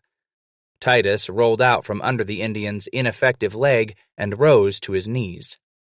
The warrior rolled to the side away from the knife-holding hand and drew his own sharp weapon from his belt. The twisting only locked Scratch's hand to the top knot all the tighter. His heart climbing high into his throat, Scratch stared into the dark eyes of his adversary, knowing that he was fighting an Indian with 2 free hands, while he himself had only one to use. The brave made a savage lunge with the knife as Bass pulled the head off balance again, causing the warrior's weapon to slash only a flesh wound at Scratch's side. Bass jerked the head at the sudden pain as his side was opened up and leaned forward to stand. Again, he pulled on the hair, then lashed out with a leg to kick at the rising warrior's knee. The Indian collapsed, and Bass started to dive toward him with the knife. The warrior braced a leg between them that sent Titus cartwheeling over the Indian's head to land on his back. Rolling to the side, the brave made a lunge with his knife, but the arm stayed as Scratch pushed his own arm into the air. His knife went all the way through the Indian's arm. There was an immediate splatter of blood onto both of them, and the Indian's knife fell alongside the white man's face. The heavy antler handle of the weapon struck Bass's temple, dazing him. He remembered thinking as the knife struck his opponent's arm, "Now we're even, nigger," knowing each now had but one effective hand. With what arm remained to him, the warrior grabbed at Scratch's wrist that still held the knife. He held it there while the trapper struggled to break either hand free. Scratch fought to his knees with the Indian squeezing his wrist. The knife-holding arm felt tired, and he wondered how long he could hold on to the weapon with the Indian shutting off the blood, shutting off all feeling below the wrist. They wrestled back and forth on their knees in the dust and sage until Bass cried out, "Ah! Shoot him, goddammit!" That seemed all Josiah needed after reloading while watching the fevered hand-to-hand battle some 40 yards away. The hammer clicked back as the rifle was brought to his shoulder. Down the barrel he could see Scratch collapsing backward, weakened now, as if without strength in his body. His hand slowly opened, and the knife seemed to float out of his grasp, as if it were a feather spinning lightly to the ground. On backward, Scratch continued to slump, and the Indian's left hand picked the knife up and drew it back slightly in preparation to strike. Josiah's finger twitched, and the Indian was knocked backward. Immediately, his companions set up a howl and put their ponies into action once more. They started to make a large loop back toward the solitary white man heaving for breath among the saltbush. "Load your rifle, Josiah Paddock." Ace's words were almost calm and coolly stated now. "They smell Mr. Bass's har, the devils do." Josiah set to work spilling powder down the muzzle and across his hand as he kept an eye on Titus. Scratch sucked in air. "You're getting old, Titus Bass," he thought. "Mayhaps this be your day." Both hands felt numbed, his whole body exhausted from the battle. Moving the fingers of his right hand, he found the palm empty. Something twitched inside his stomach. Now the fingers of his left hand were moved. They felt numb, but tingling with the pressure and lacerations of the gun screws and finger rings. He moved the fingers again as he rose to see the warriors approaching. Sitting up with new strength, Scratch looked down into the dirt to find the knife that had almost slashed life from his own body. A tired, aching right hand closed around the knife handle. "If this here be your day, you ought to go under with the nigger's scalp in your hand," he thought. He rose to one knee and leaned over the warrior. Stretching out the topknot once more and without another glance at the incoming riders, Scratch sliced the flesh around the gathered hair in a ragged circle. He dragged his other knee up and placed it on the back of the brave's neck.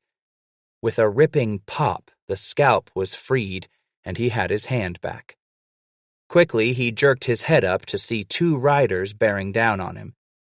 Spurred into action, Bass stumbled to his feet and began to race back toward the brush. His rifle lay up ahead.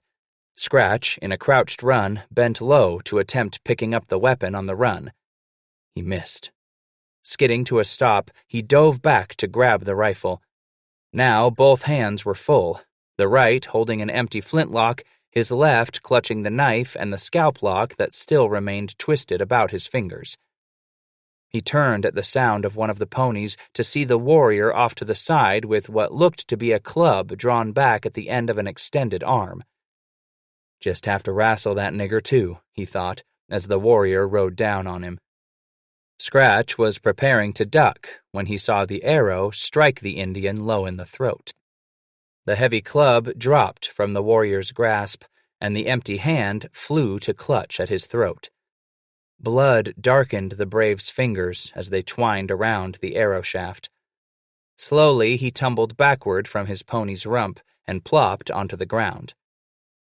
Another blast bit the air, and the second warrior clutched at his thigh. He jerked hard on his pony's neck and retreated. Another arrow caught the escaping Indian in the back of his calf, and he yelped in pain a second time. Scratch turned to continue his race for cover. Before him stood Josiah with a loaded weapon pressed against his shoulder. To his left knelt McCafferty, pouring powder down his muzzle after having shot the retreating brave in the thigh. And behind her kneeling husband stood the Nez Perce squaw with a third arrow drawn. She sent it flying after the escaping enemy. "This one's for you, McCafferty. This child was trying to wade into the nigger's liver, but it was you as had him where his har was short," he puffed as he skidded in next to Paddock. "Ain't my har. Ye lifted it," replied the white-haired trapper. "Sides, young Josiah shoot the devil. 'Tweren't me, Mr. Bass. Boy here done it. For the arms of the wicked shall be broken, but the Lord upholdeth the righteous. Boy saved your har, Mr. Bass." He nodded toward Paddock. "Josiah?" Scratch asked. "It were your glean pill?" "Aye, Mr. Bass," McCafferty replied, turning his attention again toward the Indians remaining on horseback. The warriors had grouped themselves just out of range and appeared to be discussing the situation. "It just about 'peared to be the prophecy of the Lord's word. The wicked have drawn out the sword and have bent their bow. Their sword shall enter their own heart, and their bows shall be broken. Come close to eating your own knife, Mr. Bass." He turned to look at Scratch without a smile on his face. This here be yours, Josiah. Bass presented the tangled scalp to the younger man, its flesh red-caked with the edges turning dark brown. Paddock looked from Asa to the scalp, then up into Titus's eyes. Don't you want it? Ain't you gonna take it? Bass inquired. That thy foot may be dipped in the blood of thine enemies, Asa replied before Josiah could answer. I don't rightly figure I can wear it, Paddock finally stammered. Why not, son? This har's yours. Niggard raised my har less'n you'd shot him. Scratch again held the scalp out to Paddock. Go ahead, young Josiah. McCafferty turned back to face Paddock briefly. Be strong and of good courage. Fear not, nor be afraid of them. For the Lord thy God, he it is that doth go with thee. He will not fail thee, nor forsake thee. That be your prize from the temple of your enemies. The young man continued to stare at the bloody trophy for another moment, then looked into Scratch's face. Nah, the first one I wear, I'll lift it myself. That one's yours. I'll raise my own out there. He nodded toward the prairie. Nigger you smashed in the face? Bass questioned. Yep. Done that nigger in good, you did. Made him come, slick as shootin'. Scratch slipped the hair through his belt and pulled it down so that the red scalp would point up at the top of the belt around his waist. What them critters doin'? Nabobbin'? Bass turned his attention to the remaining warriors still on horseback out on the prairie. Talking things over, it looks to be, McCafferty replied. Niggers look to be Bannocks, I'll swear by hook, Titus judged. Ain't likely they was no war party looking for us. Bannocks was just a rendezvous. He scooted closer to the mouth of the ravine and began to reload his rifle. Nah, ain't no war party. 'Tweren't wearing no paint or medicine on 'em. Them niggers was just out for buffler, like we was. Unsartain varmints, them Bannocks can be. Bannocks are thievin' devils, the white-hair commented. Thought at first they'd be Blackfeets, Bass continued. Just some poor devils as was after some meat, same as us. Figuring on running us out, lifting some plunder maybe. Don't think them niggers out there rightly figured on nothing like this here happening to 'em. Thought we was gonna be easy pickings, I'll care to set, and now they've seen the evil of they ways. They ain't said no medicine and they ain't painted up for the fight. Them niggers gotta be skeert now. While talking, Scratch had been wiping his barrel with a spit-soaked patch. He followed that by blowing into the muzzle to clear the touch hole. Now powder and ball were sent down the barrel. By the devil, I believe you're right, Mr. Bass, McCafferty exclaimed quietly. Scratch looked up to see the 4 remaining horsemen turn their ponies to the northwest. Bannocks, Scratch went through the motion of spitting on the ground, although he had nothing wet enough in his mouth to spit. Next to diggers, them yabberin' yahoos be poor Injuns. Ain't got many horses, ain't got 'em many rifles neither. They be easy pickin's for Blackfoot, them Bannocks is. Ain't much a proud people neither. Don't care a cuss. Them niggers is runnin' off no ways waitin' to pick up they's friends' bodies. He stood and yelled at the retreating warriors. You niggers ain't worth the shit what your friends take out they's ass. Get on back here. Aw, these here niggers stayed to fight. You ain't good enough to carry they's bodies back to your village. He waved his arm in the air with indignation. Surely thou wilt slay the wicked, O God. Depart from me, therefore, ye bloody men, Asa muttered. With her bow and quiver of arrows, the young woman behind Asa moved up the ravine toward the horses. Josiah plopped back to relax for the first time since midday. Scratch toyed with the crusty edge of the scalp hanging at his belt while watching the Indians disappear. Squar some with your bow. She surprised me herself, McCafferty replied. Didn't know she could shoot like that. The consarned squaw comes up to surprise this here child every now and then. He seemed more relaxed now as he looked up the ravine to watch his wife among the animals. Kept me that bow from them crow for good reason, I suppose. Didn't do me a lick of good afore I got me hook made." He held the right arm out to look it over.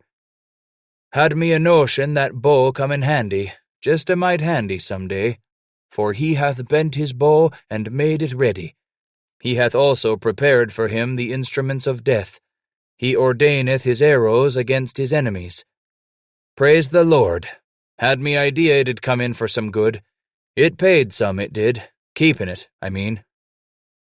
Ain't a white woman back to St. Louis could have done such, you know. Kill a man like that. Injun squaws is some now, Josiah. Cry for foo-for-all they will, and lessen you give 'em what catches they eyes, they just as likely to gut you. With an empty hand, he feigned stabbing Josiah. Paddock drew back as Scratch chuckled. "Come on now, let's get your har." Paddock got to his feet to follow Scratch out of the ravine. They walked past the single scalped warrior without stopping and moved up to the brave Josiah unhorsed and smashed in the face with his rifle. The Indian's body was stretched out on its side with the face plopped down in the dirt. Both men stopped to look down at the body for a moment before Scratch spoke. "Take your har, son," he reminded. Josiah knelt over the body and cradled his rifle across his bent legs before pulling the big knife from his belt. He looked up at Bass for an instant, then gathered the hair at the back of the head and pulled it into the air. "That's good. Just take you what you want, much as you want, Josiah," Scratch instructed. "Works best using just the tip of your sticker blade." Paddock ran the sharp, heavy blade around a large piece of the Indian's scalp. "Yep. Now brace the nigger's head down and yank it off." Josiah replaced the knife in its rawhide sheath, then put the right hand at the base of the bannock's head. He popped the scalp free easily with a faint, sucking sound. "Sling her round good, Josiah. Gets rid of what blood and gore you ain't wantin' on it." With that, the young man swung the scalp through the air several times, sending small droplets of excess blood flying in all directions. "Nigger ain't got him nothin' else as is worth the takin'. I'm gonna get me these or other scalps. Make 'em a present to the crow when we winter up to Absorki," Titus commented, before he turned to look back at the squaw already resuming her work on the buffalo. McCafferty was bent over another of the dead bodies, cutting his trophy free. Bass turned back to the young man as Josiah stood up. "That be your first one, on your own hook." Paddock didn't answer. He took the toe of his moccasin to dig under the Indian's shoulder and turned the body over. The face and forehead were obscured with crushed bone fragments, and much dark, dried blood had crusted on the fine soil. "That nigger ain't gonna haunt you, Josiah. His soul can't go on to the beyond now. Ain't no way that'n can haunt you." "Hoodoos ain't gonna bother me none," Paddock replied. "Well now," Bass began, clearing his throat. "I feel me thirsty again." He moved away toward the Nez Perce squaw working on the buffalo bull. "That critter's got him a drink left in him yet." He turned to look back at the young man staring down at what was left of the Indian's face. "You comin', son?" he asked quietly. Josiah nodded his head affirmatively, his eyes still fixed on the body. "I'm comin'." Titus headed for the butchered carcass. Paddock knew he was now on the prairie, many, many miles and untold days from Pierre's hole. But he was unable to shake the feeling that the body below him was that trapper who had been mutilated by the Blackfeet during the battle weeks before. The same grotesque face stared back up at him. "I done this to save my life," he thought. Nevertheless, Josiah looked down at another man dead by his hands. He blinked his eyes and raised his head to follow Scratch toward the butchering. It wasn't Mordecai's body up there, he told himself, as he turned once to look back at the Indian's body. "Just keep you a grip on things, Josiah," the voice in his head continued. That ain't Mordecai's body you killed up there. "Hello, son. Come on and try some cider," Bass yelled at him. The older man was kneeling on the ground at the edge of the buffalo hide taken from the bull. Onto the skin, the squaw was placing the choice cuts of meat she had selected from the animal. "Ever you see buffler tongue?" Scratch held up the long, thick piece of reddish-pink meat for Josiah to examine. Paddock shook his head negatively. "Didn't figure you'd ever done such," Titus said, laying it back on the hide. "That be a treat for our camp this night." He patted the top of the amputated tongue with his fingertips. "Here now, want you to help me get a horn of cider," he chuckled, scooting on his knees so that he knelt beside the bull's large stomach. "We be some lucky niggers that critter didn't drop his paunch and walk on it." His fingers patted the stomach. "Get down here, son," he instructed, and Josiah knelt beside him. "Take your hands and put 'em like this here on that paunch." He showed Paddock how to hold on to either side of the slimy, fluid-filled stomach. When the young man had the organ braced, Scratch removed the knife from his belt. With it, he cut a long slice in the huge stomach, which measured almost 3 feet in diameter. "Critter's had him lots to eat, or, if I figure right, he's all swolled up with water," he said, smacking his lips as the stomach opened. "You just keep your hands there and none of this cider gonna spill out on us." Titus put the knife back into his belt, then wiped his dusty palms over his greasy, dirty leggings as if to clean them. Both hands dipped into the center of the stomach and swished around in the greenish, gelatinous fluids. Josiah gulped as he looked closely into the well from which Bass was going to draw a refreshing draft. "What's matter, son? Ain't got you no stomach to be drinking from a buffler's paunch? Shit! He ain't gonna drink nothing you wouldn't drink, if'n you was thirsty enough." Bass finished swishing the stomach's juices around and brought cupped hands to his lips. Slowly, he poured the liquid into his mouth, some of the fluid dripping onto his chin whiskers and down his chest. Josiah stared at his partner as if being entertained, watching Scratch close his eyes and smack his lips, just the way a thirsty man would do in drinking a refreshingly tart cider. After several more handfuls, Bass looked into Josiah's face. "Just what water the critter had him last is all you drink. Go on and splash all that thick shit to the side. Get you some of that water he drinked to this morning." Josiah looked at Scratch smacking his lips and licking his chin, then could no longer resist trying it. He stuck his hands into the water tentatively, feeling its warmth from the animal's body heat and the sun's afternoon rays. Then he too splashed the thicker juices aside and cupped both hands to try it. Paddock, head back, let the fluid trickle from between both palms into his mouth. It had a sting and a taste not unlike that left in his mouth after vomiting, but not quite the same. The buffalo fluid had only a hint of a vinegar-like acid flavor. Finished, he looked at Scratch, pursed his lips, and smiled with some small satisfaction. "Didn't say you had to like it now.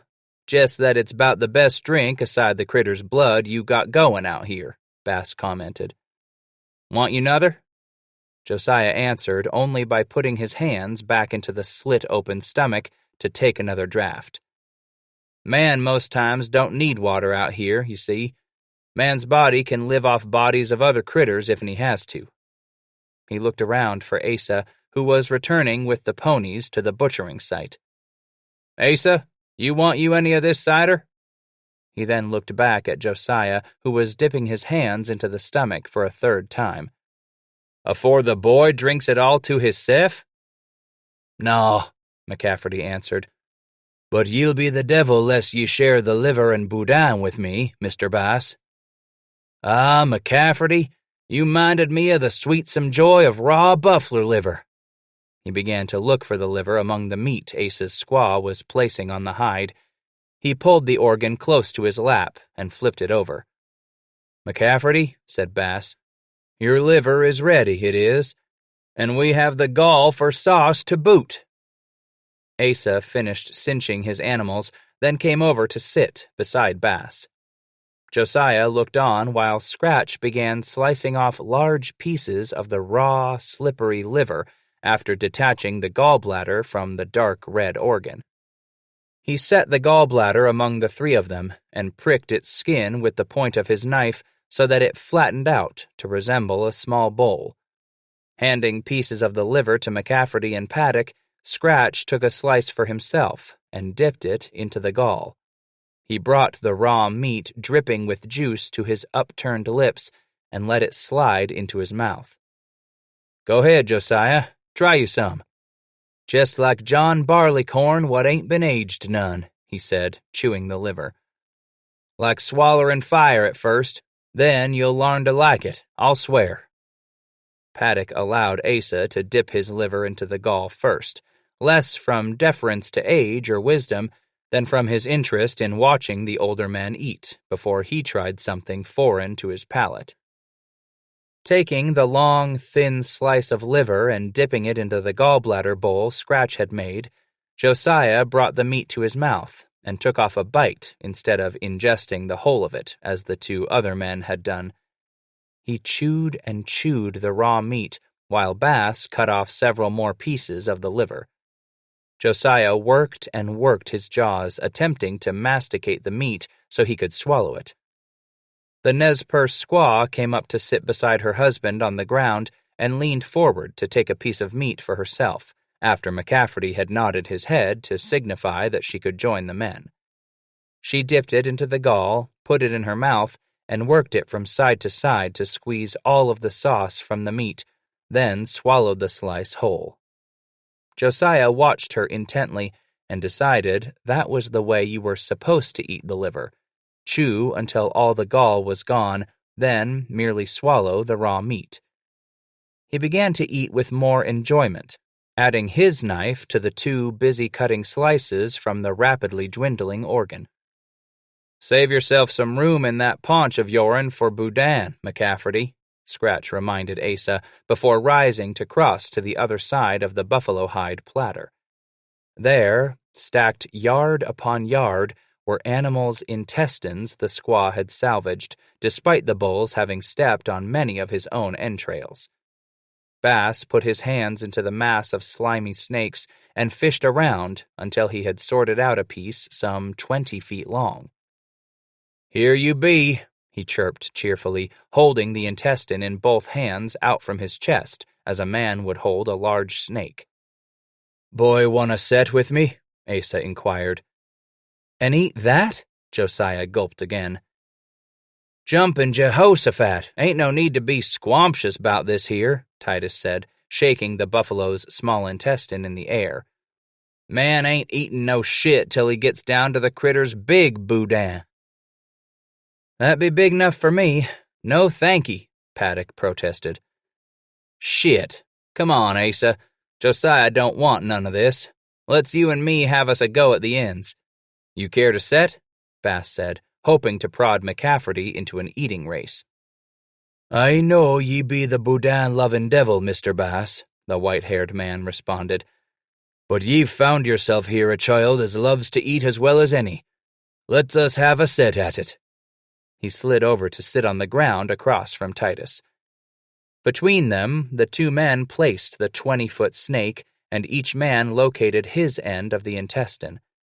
They brought the ends to their mouths, and with a nod of the head, started their race. With gulps and grunts, each man was now engaged in a contest to determine which of them could eat the most of the raw intestine. More and more inches of the slimy snake began to disappear down their throats, the contestants swallowing the intestine and doing very little chewing on the meat. The Nez Perce squaw looked on and giggled with enjoyment at the spectacle. She clapped her hands from time to time in accompaniment with her laughter. Josiah just watched as more and more of the snake disappeared until little less than a yard existed of the intestine strung out between the two mouths. Scratch's head came forward with a gulp before he yanked his head back to pull some of the boudin right out from Asa's throat. The last stretch of the contest had begun. It was now up to the two men to determine who could pull more of the intestine from the other's mouth, as the entire length of snake had not been broken by chewing. McCafferty let the boudin slip from his lips, then waited for Scratch to stop swallowing to suck in a breath of air. He took advantage of the opportunity and pulled the stolen inches back from Bass, with additional intestine being swallowed behind it. Back and forth they battled for a few minutes, while Josiah looked on, and the squaw chirped encouragement to her man. Finally, Asa reached down to his belt and pulled out his knife. With it, he slashed through the center of what intestine remained between him and Scratch. McCafferty had admitted defeat in the contest. In slashing the boudin, he had declared Bass the winner. They both slowly finished what intestine remained hanging from their lips and leaned back to gulp in air. Gradually, Scratch crawled off to the open buffalo stomach to dip his hands inside for another drink. Asa got his wind back to follow Titus to the watering hole. "You two finished up with your funnin'? Maybe we can be thinking about clearing out of here this afternoon." Josiah rose to his feet and peered along the northern ridge of hills framing the valley. "Don't get yourself in such a ferocious fiddle, boy," Scratch began. "Lad's got him a point, Mr. Bass." Asa looked up along the hills from his spot beside the buffalo paunch. "You figure ain't too safe us staying on here much longer, eh?" Bass got to his feet to stand beside Paddock. Josiah merely nodded his head without looking at the man beside him. "You're probably right too, son. Hate me to say it, but you been thinking whilst I was having me no-thinking fun," Titus admitted. He wiped his palms and fingers on his leggings, then went over to a pack animal where he had left his shirt. Asa spoke to the squaw, who rose and began to draw in the edges of the buffalo robe to form a container for the meat. The two of them bound it up quickly with a length of rope and secured the bundle to the back of an already laden pony. Scratch took the horsehair reins of his pony in hand and led his string of animals back to where Josiah was standing, near the discarded paunch. "This here might be two I'm owing you for this day, Josiah. Them brownskins as took off be taking word back to the camp 'bout us and what happened here. You're right in saying we best be getting out of here." Bass turned to see McCafferty and the squaw aboard their ponies. "How you set to heading back up to the ridge?" Titus pointed south to the rim of hills from which they had come when descending into the valley. "We foller that long east. Don't like the idea going east down here in the bottom." "Valley gets skinnier down there a ways," Josiah commented. "And we don't want us getting boxed in up there if and them niggers come looking for us after the sun's dropped," Titus went on. "We gotta go east anyways you lay your sights, afore we hit to Henry's Lake and head north from there, so I take my set to the top of that ridge. Just ride long lil under the skyline and make us a cold camp this night. What say, McCafferty?" He looked up at the short man on horseback. "Had me same notion afore we come on the buffalo, Mr. Bass." McCafferty turned his animal to the right and began the slow climb up the slope to the rim of the ridge. The squaw followed along at her respectful distance. "Had him the same notion," Scratch snorted under his breath as he climbed aboard the buffalo runner. "McCafferty was fixin' to head right smack north if'n it suits him, right plumb center to the whole consarn of them niggers." "Huh? What'd you say?" Paddock asked, unable to understand what Bass had been muttering. Nothing, Bass said, louder now.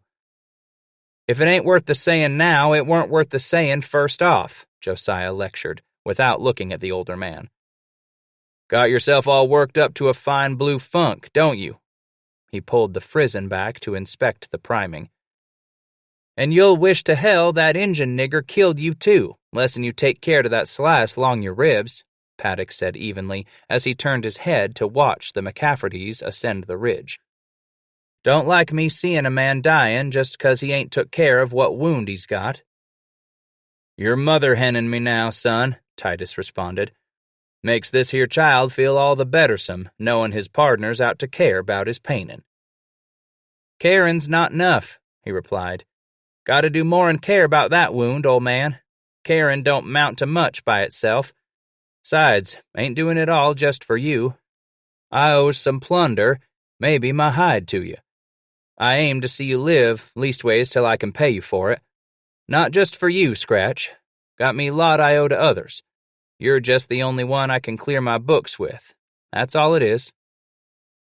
Scratch was silent a moment, looking at the side of Josiah's face staring to the north, before he spoke again. I'll take care of it to camp after sun drops, friend. I swear that to you, and whatever's riding you to square your books up inside you. But don't go keeping no number on what you owe me, son. Man can't be right in the head if all time he's going to be counting. He paused, shifting the rifle across his lap while he stared down at the young man. Josiah? You hear me, son? Huh? Oh, yeah, he said, slightly nodding. You're going to fix your gut tonight. I heard you. Scratch cleared his throat and sucked in a deep breath. He did not want a thing to come between him and the boy, but felt as if something had. He did not know if Josiah had really heard all he had said and was not responding to it, or had really missed the point he had struggled to make. Then, he suddenly decided it made no difference. Not here, not now. Bass gave heels to his pony's ribs and started to make the climb. Paddock heard the muted shuffling of hoofs and Hannah's low snort to tell of Scratch's parting. He waited, listening to the sounds fade while continuing to look at the northern hills. Paddock finally turned and looked at the others working their way up the hill, then went over to his string of ponies. He stroked the runner between the ears and climbed atop the saddle. Had you some day, Pilgrim, he quietly said to himself. Throwed your first buffalo in her tracks, had you blood to drink and liver to eat, and raised your first har, didn't you, Pilgrim? You've come a long way this day, Josiah Paddock. He nudged his pony up the slope. 14. The words were unclear, as though they had been pushed past a tongue tangled and tripped up with corn mush. He opened his eyes slowly. Perhaps he could listen more intently if his vision aided him. But blackness was all about. The mumbled words wafted through the fog. To Josiah's right, the sleeping form stirred restlessly beneath its buffalo robe. The young man turned to look at Bass. Scratch, he whispered. The old man's restless, mumbling chatter ceased. Scratch, Josiah whispered again, this time leaning low over the robe-covered form. A guttural moan from Titus was heard. One gnarled hand emerged from beneath the robe and pulled the edge of the hide away from the deep-lined face. The old man's dark eyes shone dully in the remaining flickers of last night's fire. You're talking in your sleep, old man, Paddock said, kicking the robe free from his legs and getting to his feet. Mumbling again like you done last 2 nights, you was. He straightened his leather clothing. Bass grunted again and put the one free hand behind his head to hold it up while watching Josiah throw fresh kindling on the still glowing embers. Stirred to new life, the small fire danced more brightly against the backdrop of rocks and trees. Paddock rose and disappeared into the shadows created by the flames. Scratch heard the young man urinating somewhere among the rocks. When the waterfall had ended, Bass expected to see Josiah step back into the light. Instead, he heard the younger man's footsteps disappear deeper among the trees. Titus turned his head toward the retreating sound, then looked back into the glowing flames. The fire at his side seemingly intensified too. His right hand went down to touch the poultice over the wound, patting it gently with his fingers. Been best to have taken care of it a week ago, he mumbled. Shouldn't have waited. Now look what you've done to yourself. He felt too warm and blamed it on Paddock for rekindling the fire. Not for long, however, could he let himself believe that it was the campfire making him warm. Scratch patted the poultice again, feeling the frayed edges of the torn cloth shirt that wrapped around his body to hold the chewed roots and puffball dust in the wound. It was his favorite shirt, his rendezvous shirt, whose tattered remnants were consigned to binding up another wound. He would think of something else. That would take his mind off the fire at his side. Trying to sit up, Scratch winced in some pain as he twisted from side to side to put his elbows behind him for support. He stared off into the darkness beyond the flickering flames at the hint of embers glowing in McCafferty's fire. Bass grunted and shook his head. Asa didn't want to camp with them, didn't want to eat with them. The white-hair had barely acknowledged traveling with the two partners, except for that day over a week ago when they had happened onto both Buffalo and Bannock's. It was almost as if this were the McCafferty of old. But it did not last for long. Scratch wanted to spit at the thought, but no moisture collected beneath his tongue. He was thirsty. Rising off his elbows with one hand over the pain in his side, Bass sat up to look over his shoulder at the approach of a form out of the darkness. "You're a fat squaw's ass," Josiah whispered in a cutting tone as he brought a load of wood into the light near the fire. "What?" came the sound like a bewildered whimper. "Take damned care of me. Ain't got you no sight to take care of yourself." Josiah set the wood on the ground quietly and began snapping dry twigs from the larger branches. "Got you drink of water for me, son?" Scratch inquired. "Need take me a horn." "You thirsty too, huh?" Josiah turned to look at Bass before scooting over to stare more closely into the older man's face. Paddock reached up to touch Titus's forehead, but Scratch pushed the hand away. "I ain't gonna leave you be, old man." He put the hand to the forehead just below the blue bandana, this time without opposition. "Just get yourself set to that." "You're burning up again." "Get me a drink of water," Bass said, looking back at the fire. "I'll be seal fat and sleek soon."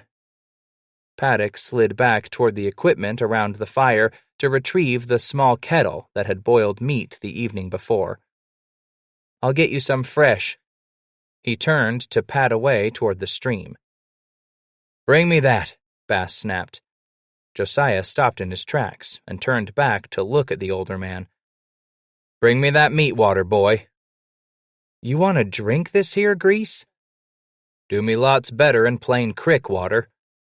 Scratch grew impatient and waved his arm at Josiah to bring the kettle over. "Grease hungry I am. Leastways like a broth my mam fixed when I was taken with fever. And a broth be damned sight better in crick water." He took the kettle into both hands and tipped it up to his lips. He drank, slowly, consciously, his left eye occasionally looking to the side at Paddock while he drew in the thick, greasy broth left from last night's supper. Finished, Scratch ran first his tongue over the edges of his mustache, then his fingers to collect every drop of the messy soup. The fingers were brought to his lips and given a good licking before they were wiped across the front of his shirt. "Damn uncertain varmints, Injuns is." Bass set the kettle down, his fingers remaining on its lip. "The most goddamn uncertain varmints in all this here creation. Brown skins." "What you mutterin' about now, huh?" Paddock interrupted, kneeling to pick up the empty kettle. Bass looked up at his young partner.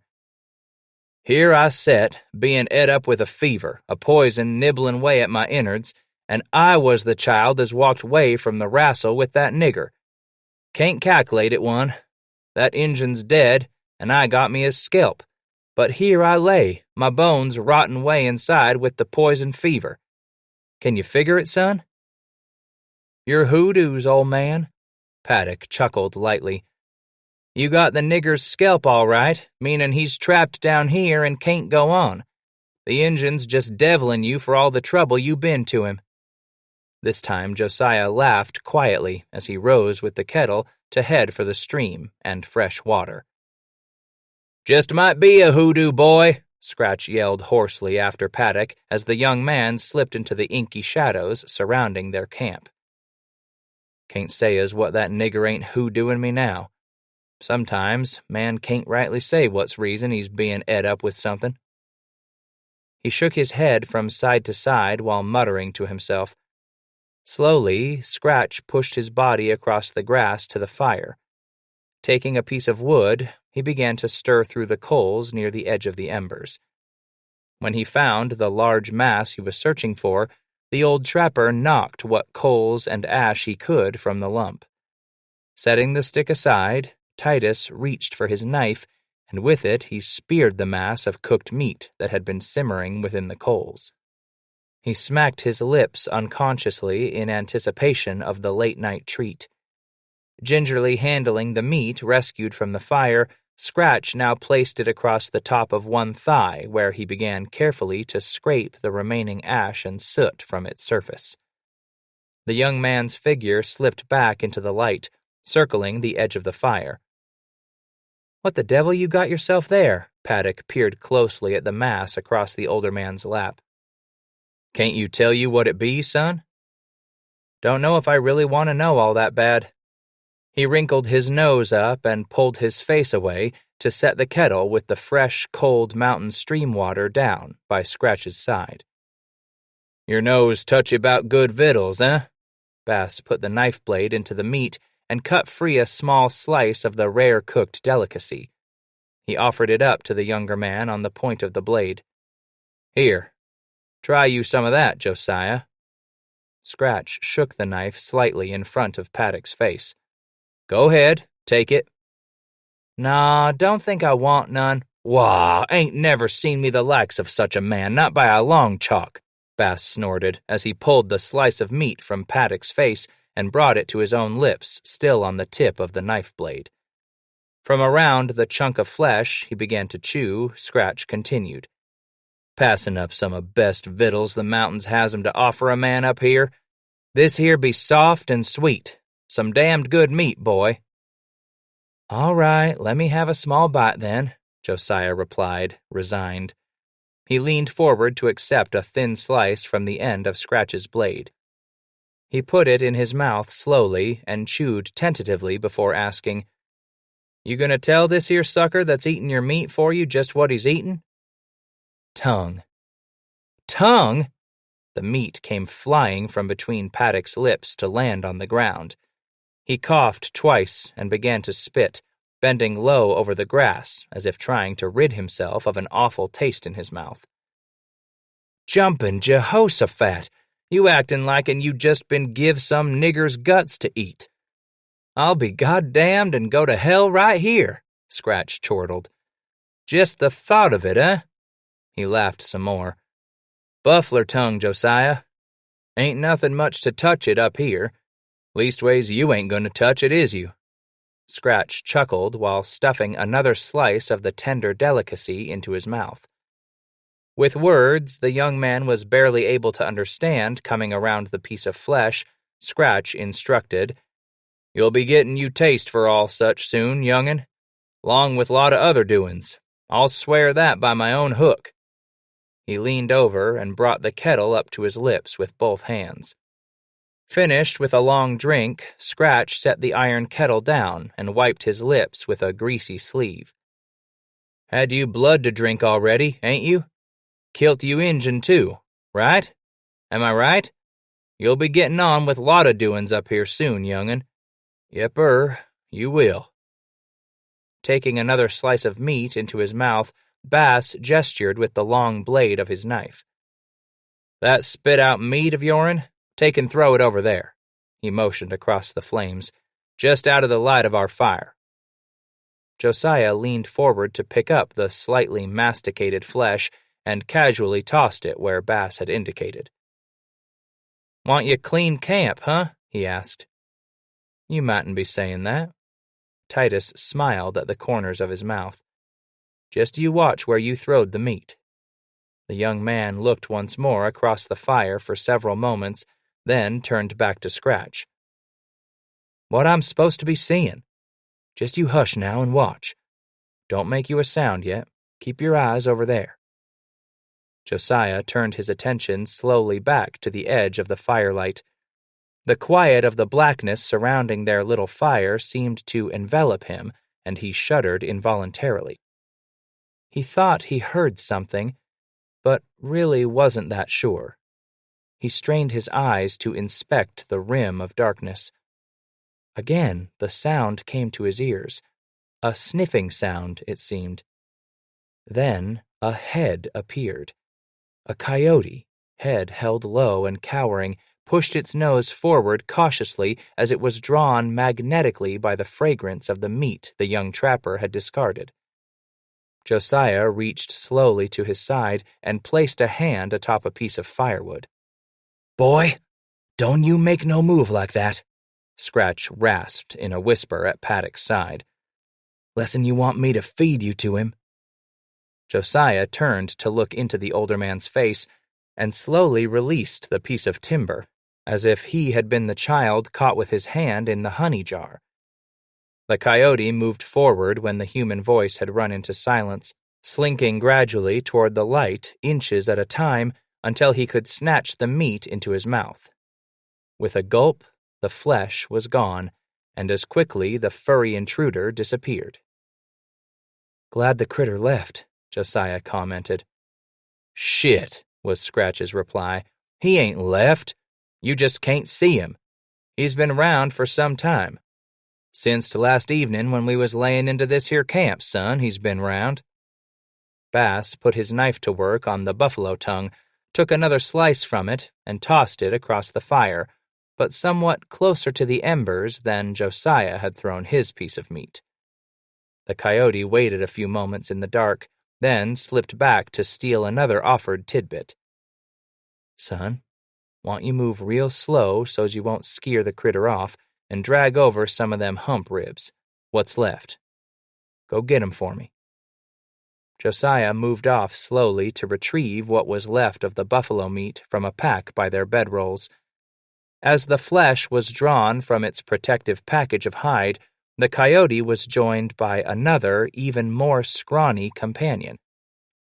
Paddock scooted back toward the older man and placed the mass of ribs between him and Scratch. Silently, both men began to slice away chunks of meat from the bones to toss at the two hungry scavengers.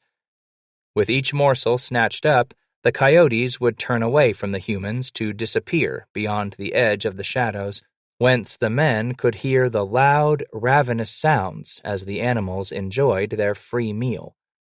Again and again they returned to the first limits of firelight, where they awaited another handout thrown to them by the trappers, who laughed and joked quietly to themselves at the slinking coyotes.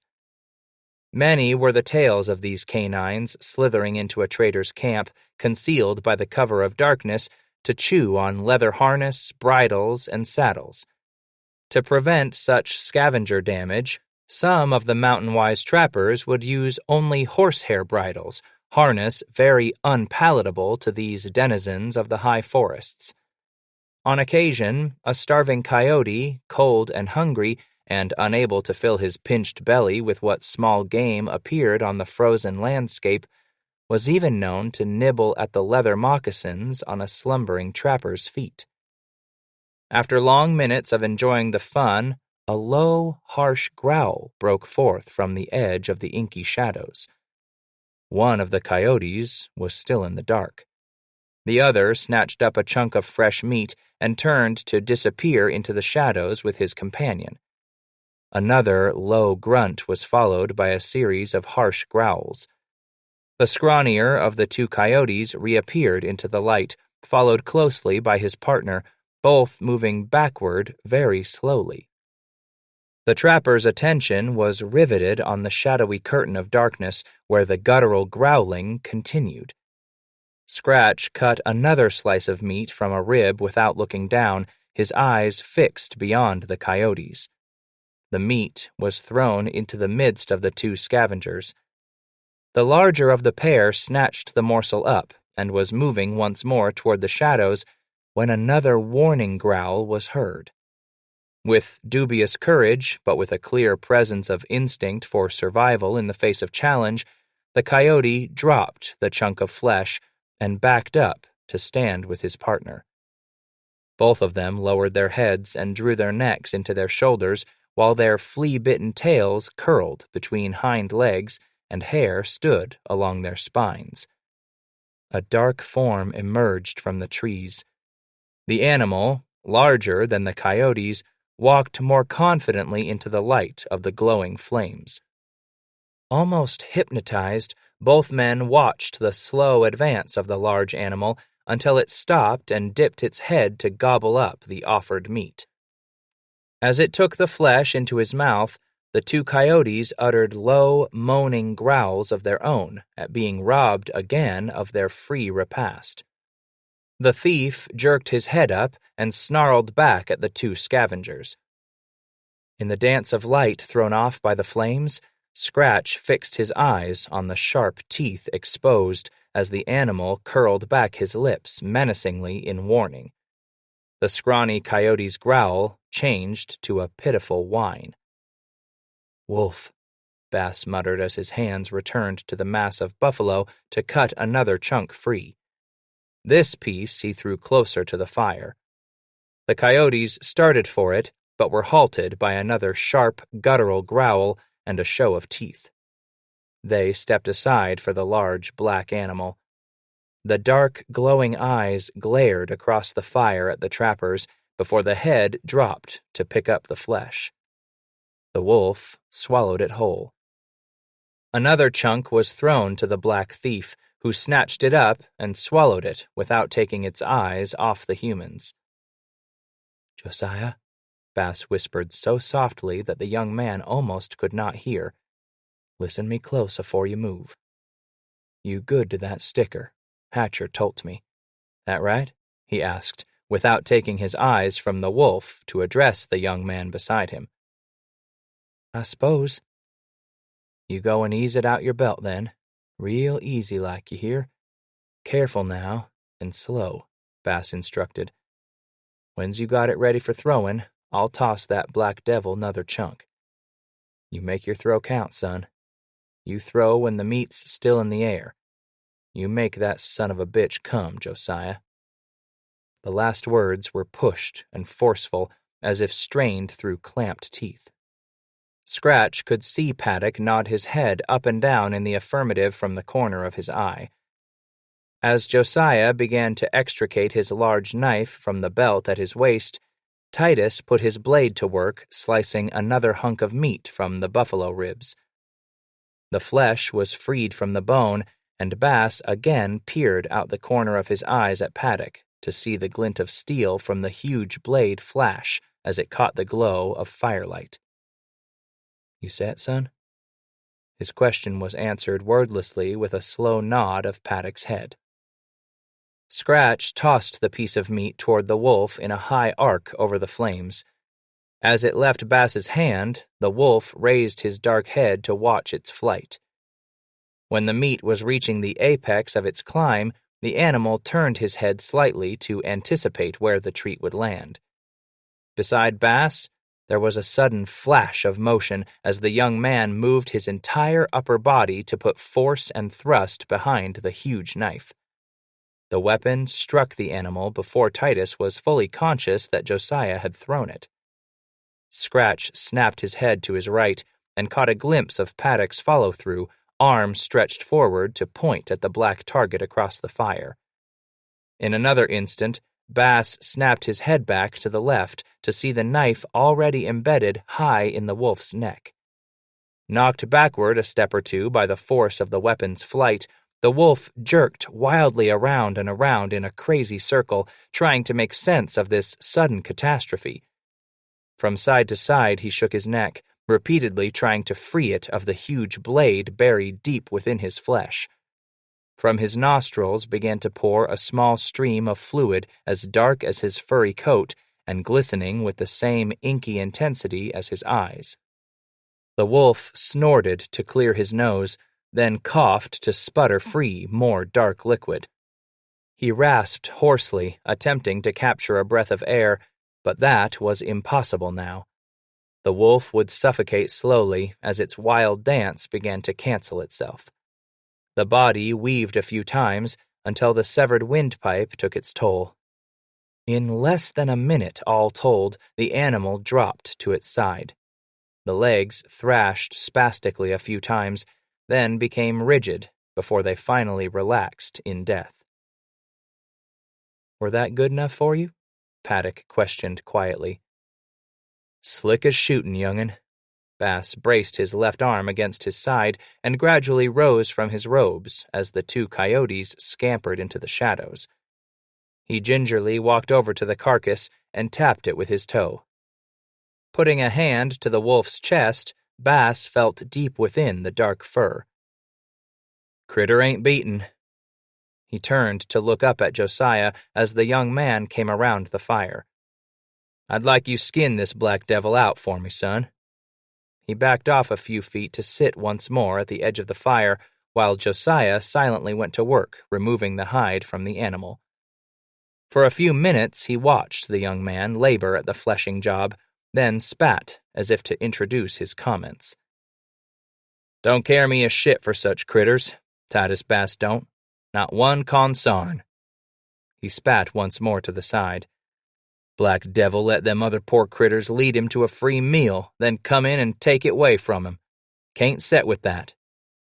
Josiah turned to look at Scratch for a moment, then returned to his work without a word. "Catches in my craw, it does. Thems as'll let others do they's work for 'em, then come in to take what the gettin's got. That black devil there just much a nigger as some men be. That'n's been lettin' them two little fellers dig up what he wants 'em to dig up, lettin' 'em find what he wants for himself all the time, then comes in to jump they's set. Wah!"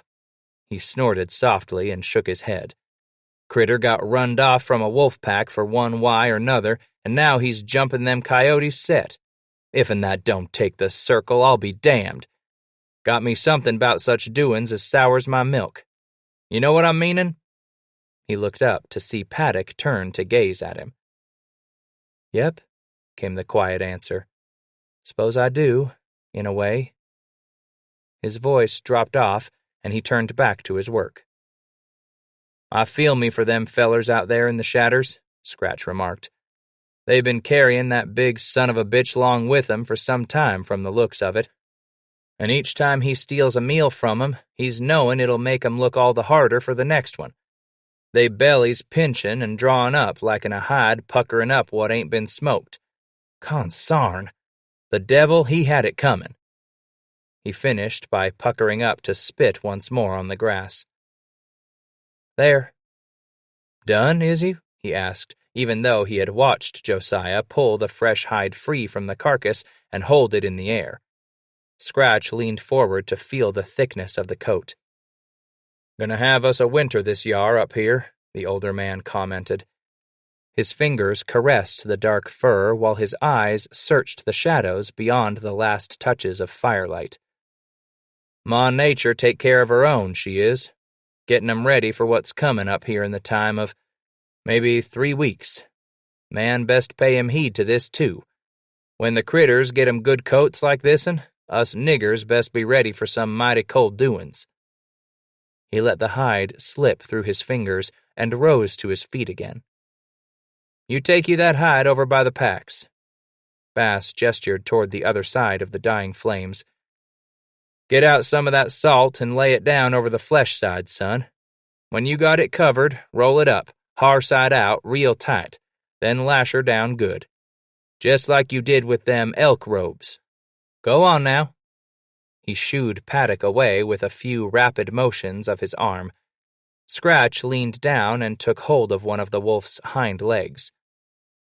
"You ain't fixin' to eat that, is you?" Josiah asked, as if casting an opinion on the older man's culinary habits. "Naw," Bass shook his head as he stared down at the bare carcass. "Not this time, leastways." He tugged on the body to get it moving toward the shadows, still clutching his side with the left arm. I got me buffler, so's I ain't got me no need of eatin' wolf meat. Thought you had better sense and go eatin' that critter, Paddock chided. Titus stopped and turned to face the younger man. Ain't a matter of sense, son, came the quiet comment. I don't need thisser meat. Man gets hungry, howsomever, he might jest find hisself eatin' most anything. He took his eyes away from Josiah's to gaze at the carcass he was dragging beside him. I've been one to et worse, lots worse, and I'll set my mark you'll eat worse'n wolf meat, too. You said that afore, Scratch, and I'll keep sayin' it, son. We eat good when we have good to eat, and when we don't, well, then we eat what we can. But I ain't no ways going to turn into such a critter as thisser. He shook the wolf's leg he held. A nigger what lets others do his scroungin' for him, then jumps in to get the meat on the bone. Taken for his own right out from under the fellers as got it for him. No, sir. What we get ain't going to be count of some other nigger workin' for us, settin' us up, boy. Titus Bass made a better fixin's than that. He turned slowly and tugged on the carcass once more to get it moving over the thick covering of pine needles and grass. Better fixin's than that, he muttered quietly to himself as he disappeared into the darkness. Josiah could hear the older man crunching through the dry needles and leaves, and the wolf's body being dragged alongside the slow steps of Bass. Then the noise of motion stopped, and all was still. Then, in the darkness, Scratch's voice could be heard drifting back through the trees toward the fire. Hear ye now, boys? His tone was soft and motherly. You critters ain't had you much victuals for some time, have you? Here, bringed you the black nigger's meat to feed on. That's some, ain't it? Certain sure it be now.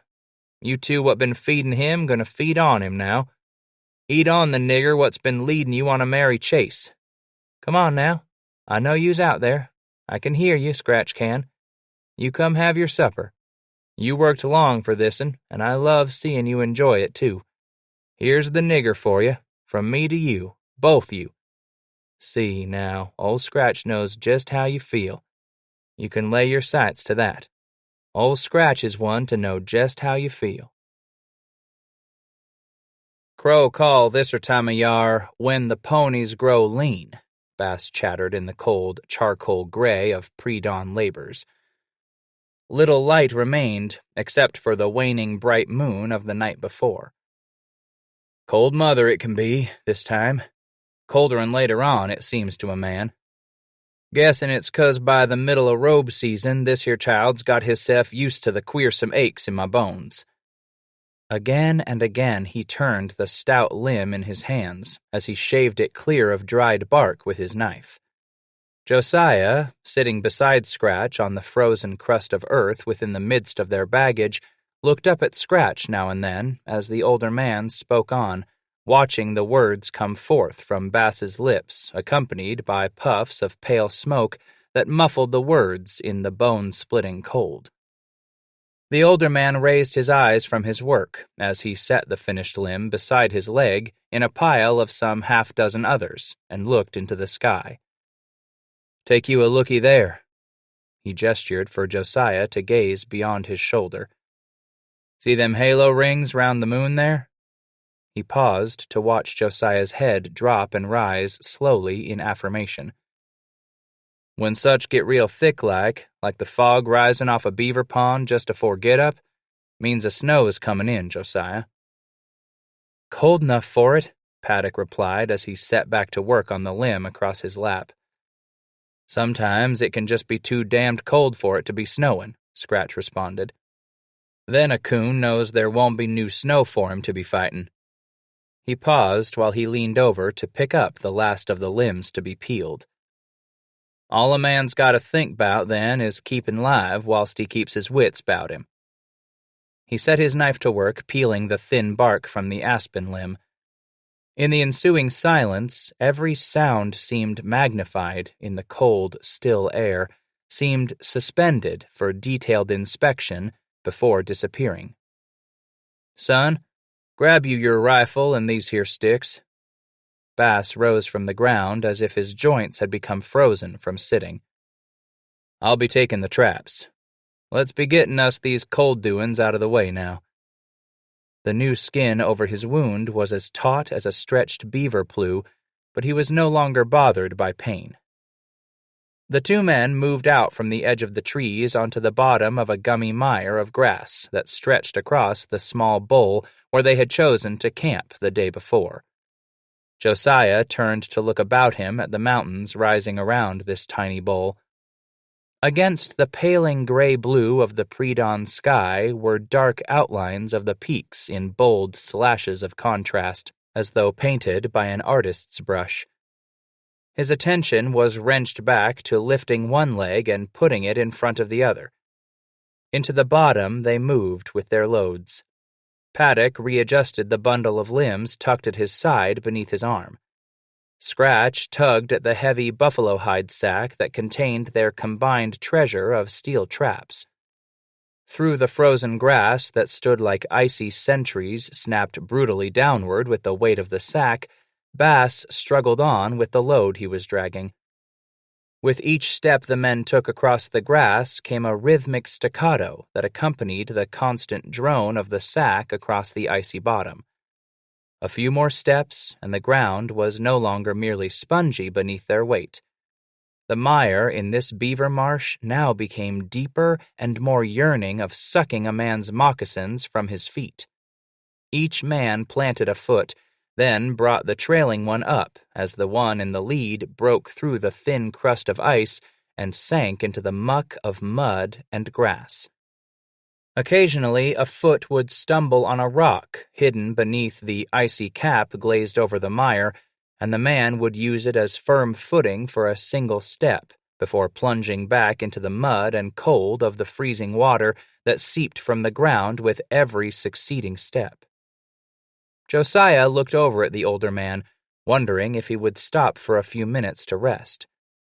Looking nowhere but at the mire immediately before his next step, Bass continued on, unaware that Paddock had turned to look at him momentarily.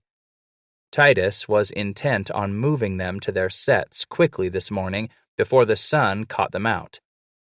Paddock studied the intensity of the old face a moment more and decided to go on without a word.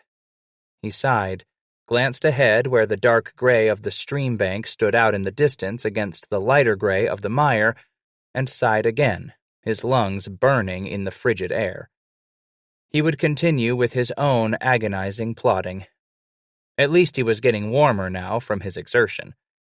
Still, the air seemed to seep within the flaps of the capote. The chill bit at his ears as the air snaked into the hood of the blanket coat. He held the limbs tighter to his stomach and tried to pull his hands back farther into the long sleeve of the coat. Paddock's other hand brought the rifle up to his head.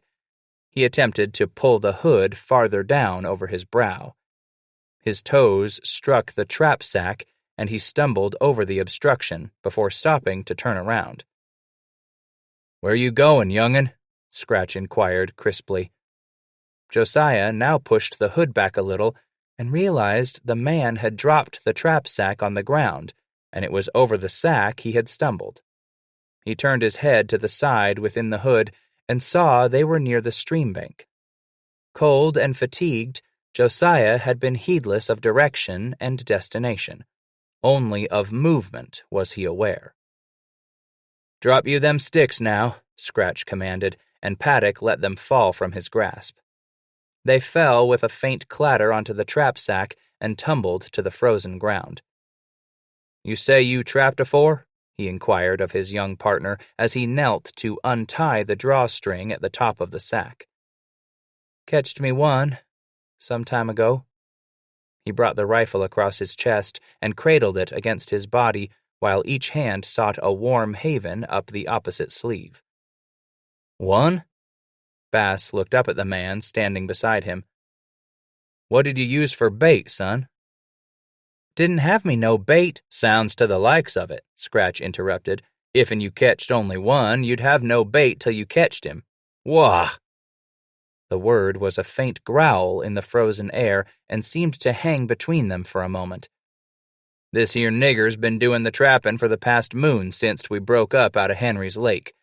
Time it be for Josiah Paddock to be bringin' beaver to bait. Freeze into it, boy." He brought a trap from the sack and set it on the frozen ground with a sharp clink. Pulling his hand from the metal, Scratch could feel the tug at his skin where flesh had become frozen to the trap. For the past 3 weeks or more, since they had been riding north from the small mountain valley lake where the wolf had been slain, Titus had insisted that only he and Asa go out trapping. Josiah was instructed to remain behind in camp with the plunder, ponies, and McCafferty's squaw. Bass had quietly commented when the younger man had protested being left one morning, "Son, it's a damned sight better to count your pony's ribs, leaving 'em in camp, than your pony's tracks if'n they get runned off by some red niggers." Their path north from the lake was taking them straight for the 3 forks of the Missouri River. Leaving a man in camp with the worldly possessions seemed a sensible precaution to Scratch. But to Josiah Paddock, it was a blow to his young ego. It was as if Bass did not consider him competent to perform the labors of a trapper. He was left behind to perform the duties of a camp keeper and cook. Day after day, the moving camp was filled with the dull red trophies of the trappers. The beaver hides were stretched on willow hoops until they gave the appearance of large, round dollars. Flesh side up to expose the hide to the sun for drying, the beaver currency dotted the small camp each day the group was not moving farther north toward the British holdings. Paddock would watch the men return from their traps, carrying the spoils of their labors. The dead animals were then piled unceremoniously for Josiah to skin and flesh before stretching them on the willow hoops he made while the 2 older men were away from camp. It had increasingly eaten at him not to be included in the hunt, having to sit behind with a squaw who stayed bundled in her robes by the fire she continually played with during the daylight hours. Every morning when the men left camp, she would rise and move into the forest, where he could hear her retching and gagging as she vomited. He would watch her return and drink a meaty broth she kept warm by the fire before burying herself beneath the buffalo robes once more. It was a ritual painful to watch. Always he wondered why she never vomited those days they moved farther north on the trail of McCafferty's choosing. Only those mornings they set up camp to trap for a few days. Only then. "Mind you, son," Scratch interrupted Josiah's thoughts, "the leaves ain't dropped yet from the trees. Gettin' late it is for 'em to be droppin'. This'll larn you, so listen up. When them leaves drop early, your fall'll be a short one. But the winter to foller'll be none too bad. Howsomever, Josiah, when them leaves don't drop till late on, it tells a man of one thing. We gonna have us a rough winter ahead. Cold-ass doin's for sure." Bass pushed one of the aspen limbs toward Josiah. "Go crack you the ice on the stream up next to the bank and start making that little shelf I told you about, where you'll set your trap." Paddock scooted to the edge of the water and broke through the thin crust of ice with the broad point of the limb. He broke more and more of the frozen layer from the side of the stream and then set to carving out a shelf from the soil of the bank about a foot below the water line. His hands grew numb as they dipped beneath the icy liquid. He pulled them back out and pushed up the sleeves on both arms. Again, the hands went back into the water to continue building the shelf as he heard the older man settle back on the frozen grass. "'Member that rabbit you snared up 2 nights ago, son?" Bass continued to whisper, referring to the small animals they had been forced to snare in order to eat when game could not be found and when they feared firing their rifles if elk or deer could be tracked. "I pointed you out one of the critter's hind foots. All that fine, heavy fur on the bottom of it. Didn't tell you what I wanted you to look at it for, did I?" Scratch did not wait for an answer from the younger man. "Well, I didn't. Snowshoe rabbit like that'n gets some heavy fur along the downside of his foots. Another sign for a man that's a cold winter coming on. Just minded me of that looking out to that beaver lodge over there, son."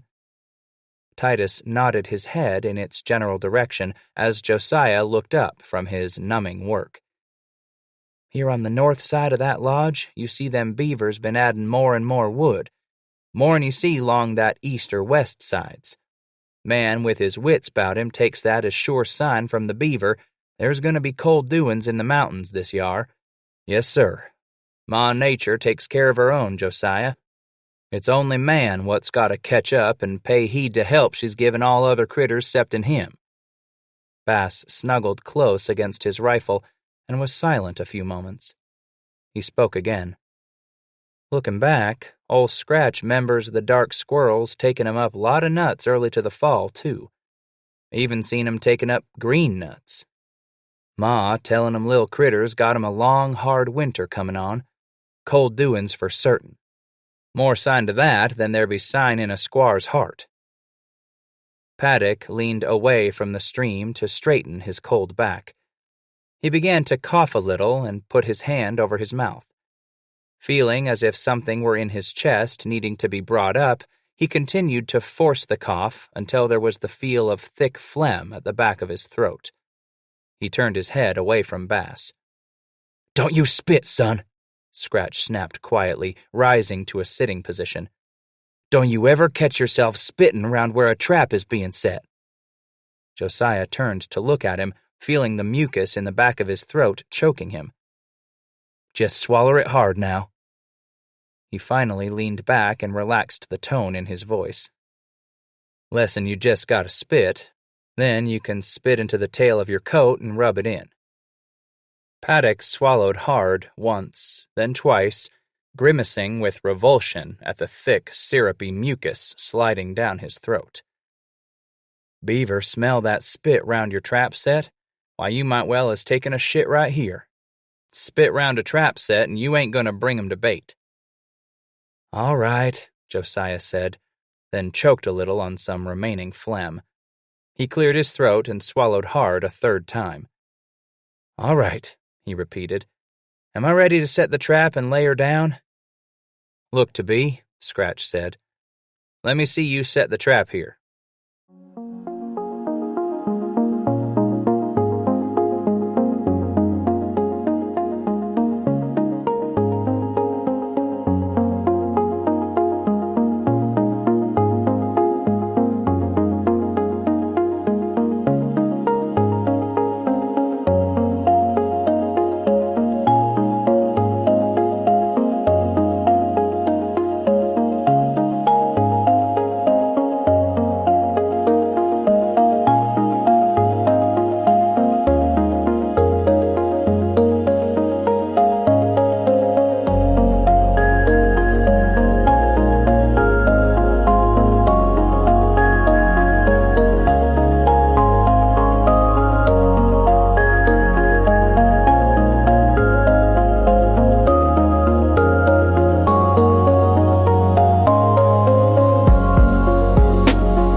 Josiah selected one of the traps and stood over it, placing first one foot, then the other over the springs at either side of the jaws.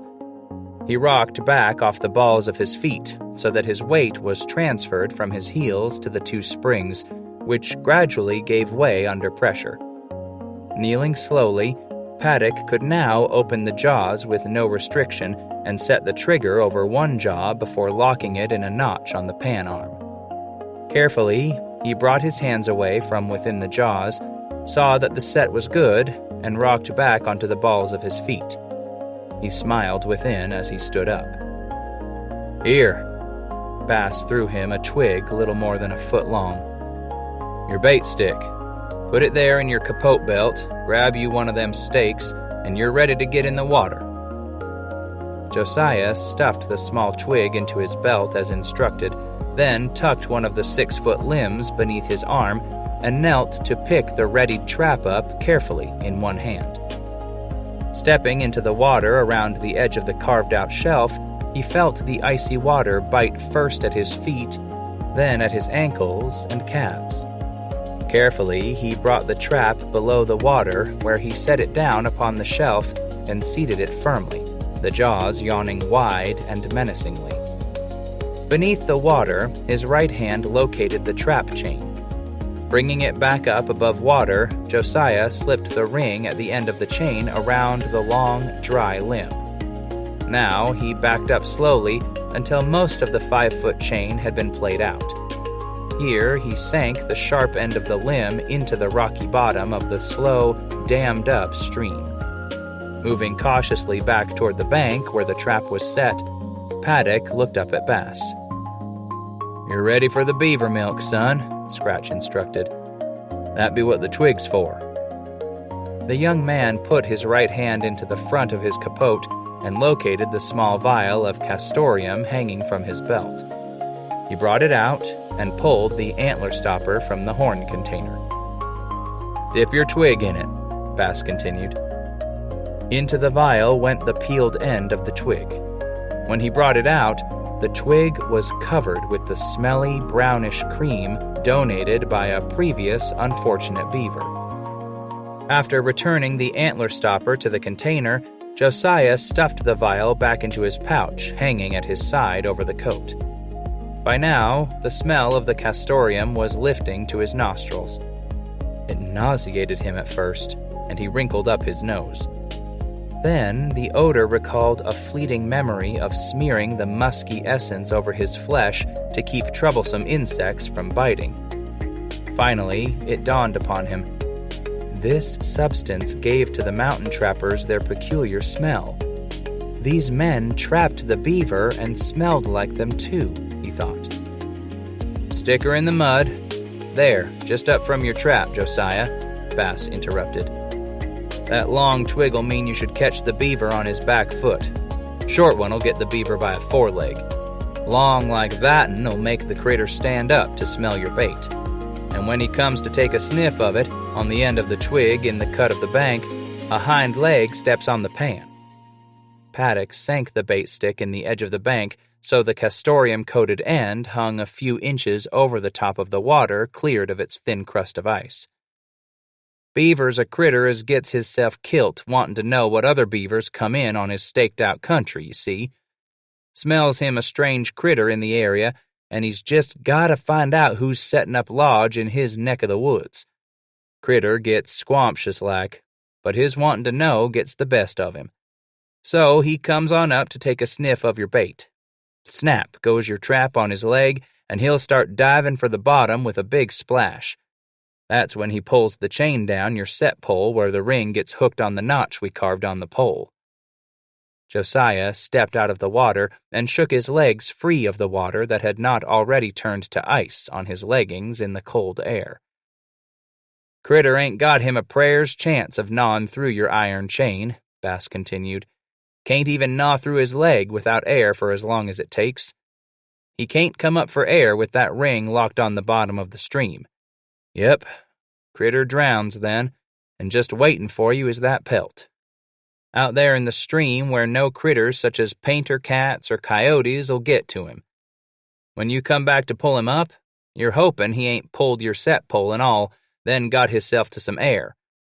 Howsomever, he can't last too long with that trap holdin' him down and draggin' that pole. Might be you're a child as'll have to trail that beaver downstream for better'n a mile afore you find your stick.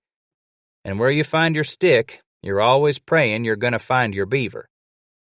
Bass paused and pushed one of the traps toward Josiah with his foot. "You don't find your beaver, you don't find your trap. That's the true and simple of it. And mind you what them traps cost a nigger up here in the hills. You don't want to never loose you a trap. Ever one's worth the trouble it takes you to find it, certain sure that be.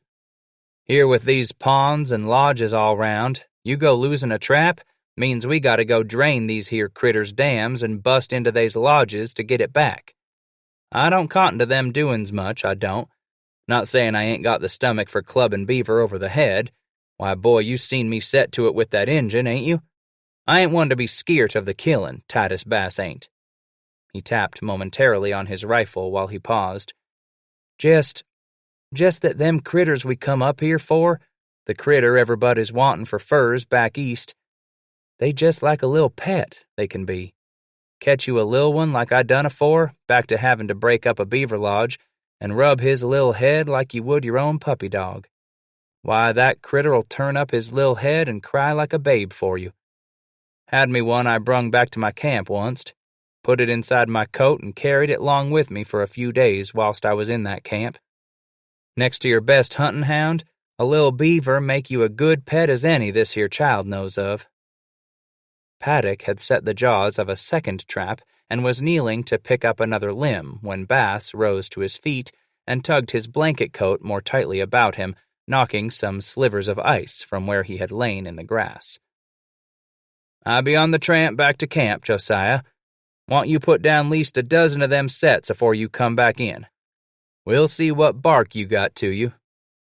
He began to move off a step, then turned around to whisper once more to the young man. "You got you shot and powder, don't you, son?" Paddock patted his pouch for the older man to see. "Good," Scratch nodded.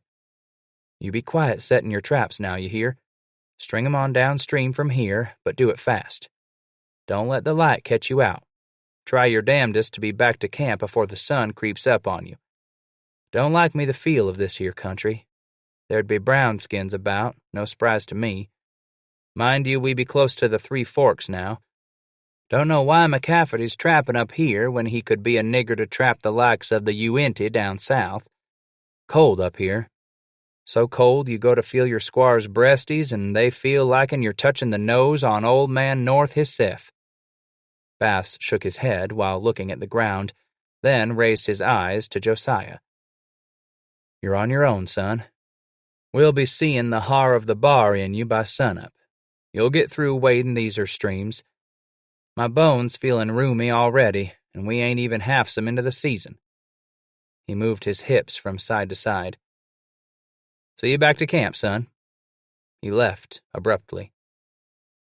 Josiah watched his form slowly disappear into the dim light, hearing the faint crunch and suck of each step through the marsh as he moved out of sight. He sighed with small relief at being alone, then nervously looked over each shoulder before setting off downstream as his partner had instructed. Winding his way around and between the willow hugging the stream bank, Josiah found a place for his second set. As he knelt at the edge of the water to begin chipping ice from the bank, he remembered he had left his rifle some 50 yards back at the site of the first set. Paddock straightened up and sucked in a quick gasp of the brutally cold air. His heart racing, the young man began to weigh the odds of going back now to retrieve the weapon or finishing preparing this second trap. The rest of the traps and limbs were back there too, he thought. He would just hurry through this one, get it finished and in place before going back for the rifle, traps, and poles. The dull gray fear that set his body to trembling slightly was passed off to the cold. Nervously, he looked over each shoulder again to reassure himself he was not being watched. The second shelf was prepared, and he turned to pick up the trap. There was a soft crunch downstream. Josiah froze with his hand on the trap, feeling himself drawing up inside as if to make himself all the smaller, all the less visible. The faint crunch that had drifted to his ears was not followed by another. His heart began to slow. He turned silently to pick the trap up and placed it under water. Reaching for the stout limb, he decided he would not enter the water here. Instead, he would cut short his time spent in this set by reaching out to jam the pole into the stream bottom from the bank. After slipping the ring of the trap chain over the pole, Josiah lay down on the bank with his chest suspended over the icy water and drove the pole into the muddy, rocky bottom with both hands. Now he realized he had suspended himself between the bank and the pole. Still gripping the limb, he tried to squirm backward to put more of his body and its weight on the edge of the bank. Firmly gripping the pole with his right hand, Josiah took the left from the limb and put it into the water. His palm found the bottom of the rocky stream, and his shoulder muscles tensed. The right hand unwound from the pole, and he pushed himself backward toward the shore with the left arm, squirming and wriggling with his lower body to assist him. Finally back on the bank, Josiah rose to his knees and shook the left arm, then tried to wring the wet blanket coat and his leather shirt of the cold water. It was already frozen. Knocking his right hand against the wet left arm and rubbing the cold hand, he set off upstream.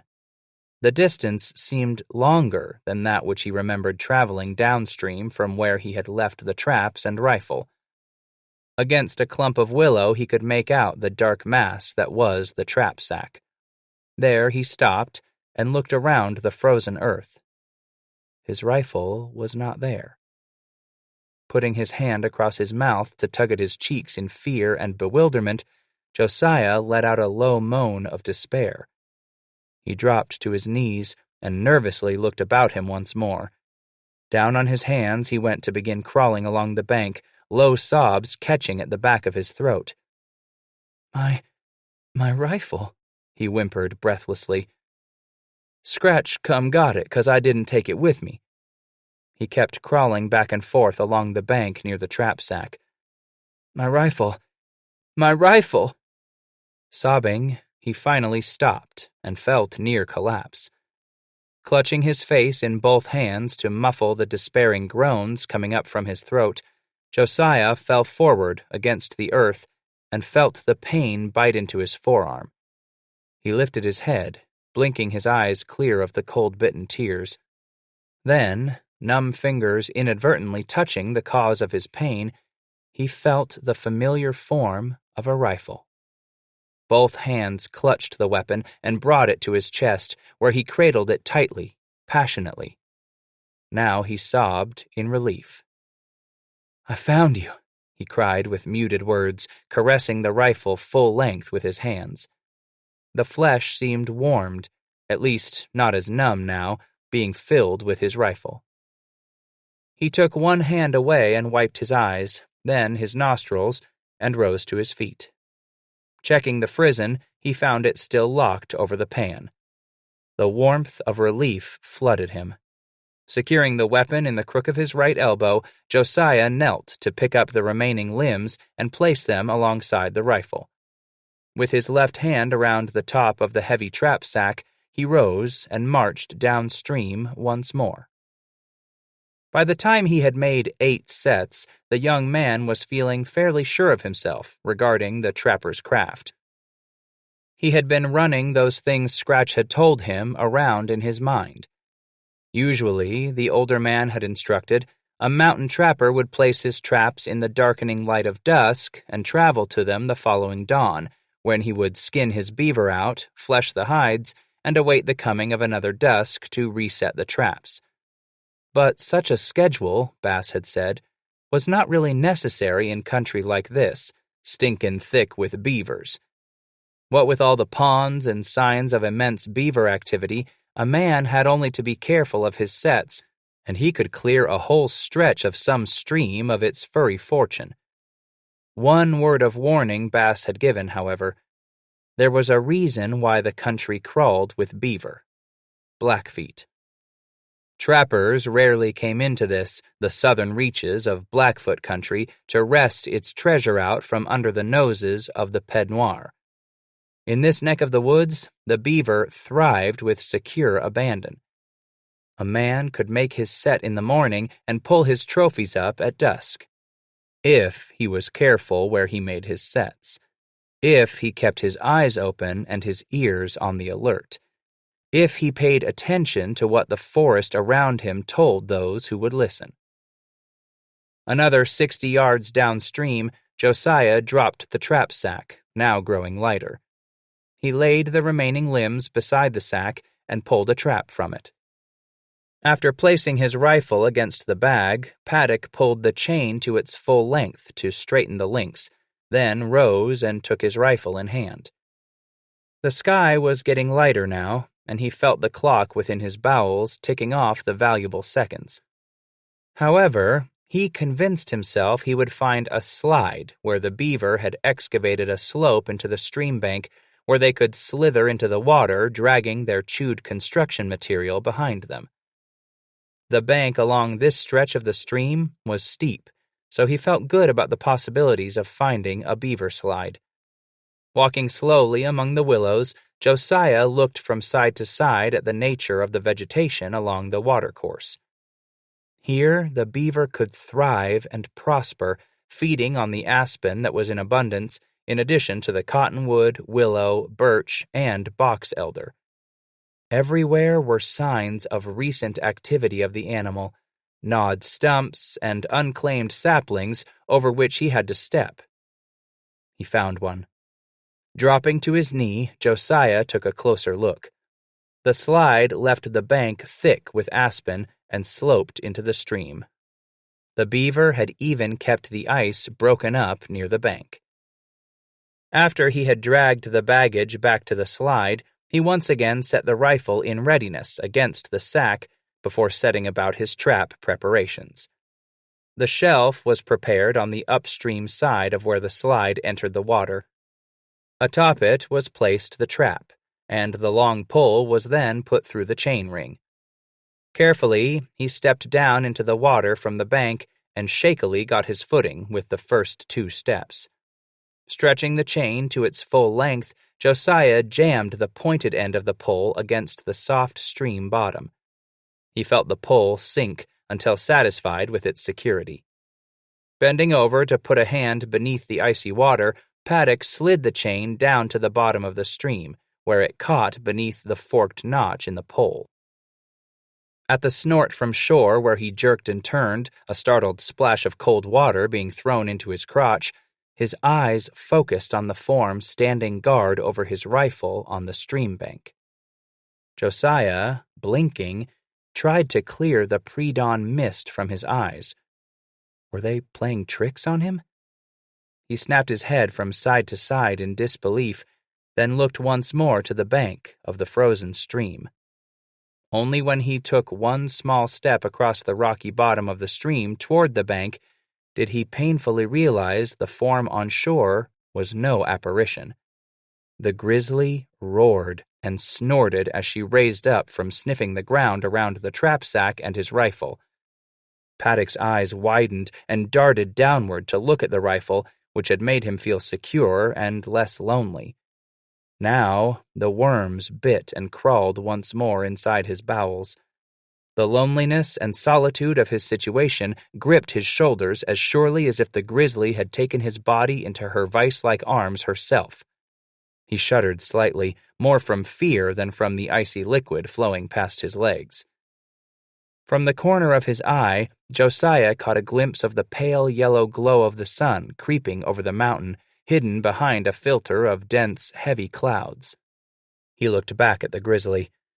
Remembering the struggle with one huge bear almost a year before, Josiah felt himself shaking. Still holding on to the pole he had planted in the bottom of the stream, he took his other hand to slide between the flaps of his capote. It was warmer in there, he thought. Then he thought it amusing to be thinking of such things now. With fingertips creeping along the path of his wide belt, Paddock's hand made it to the butt of his pistol. Some of the loneliness loosed its grip from his shoulders. His fingers continued until they felt the handle of the big knife.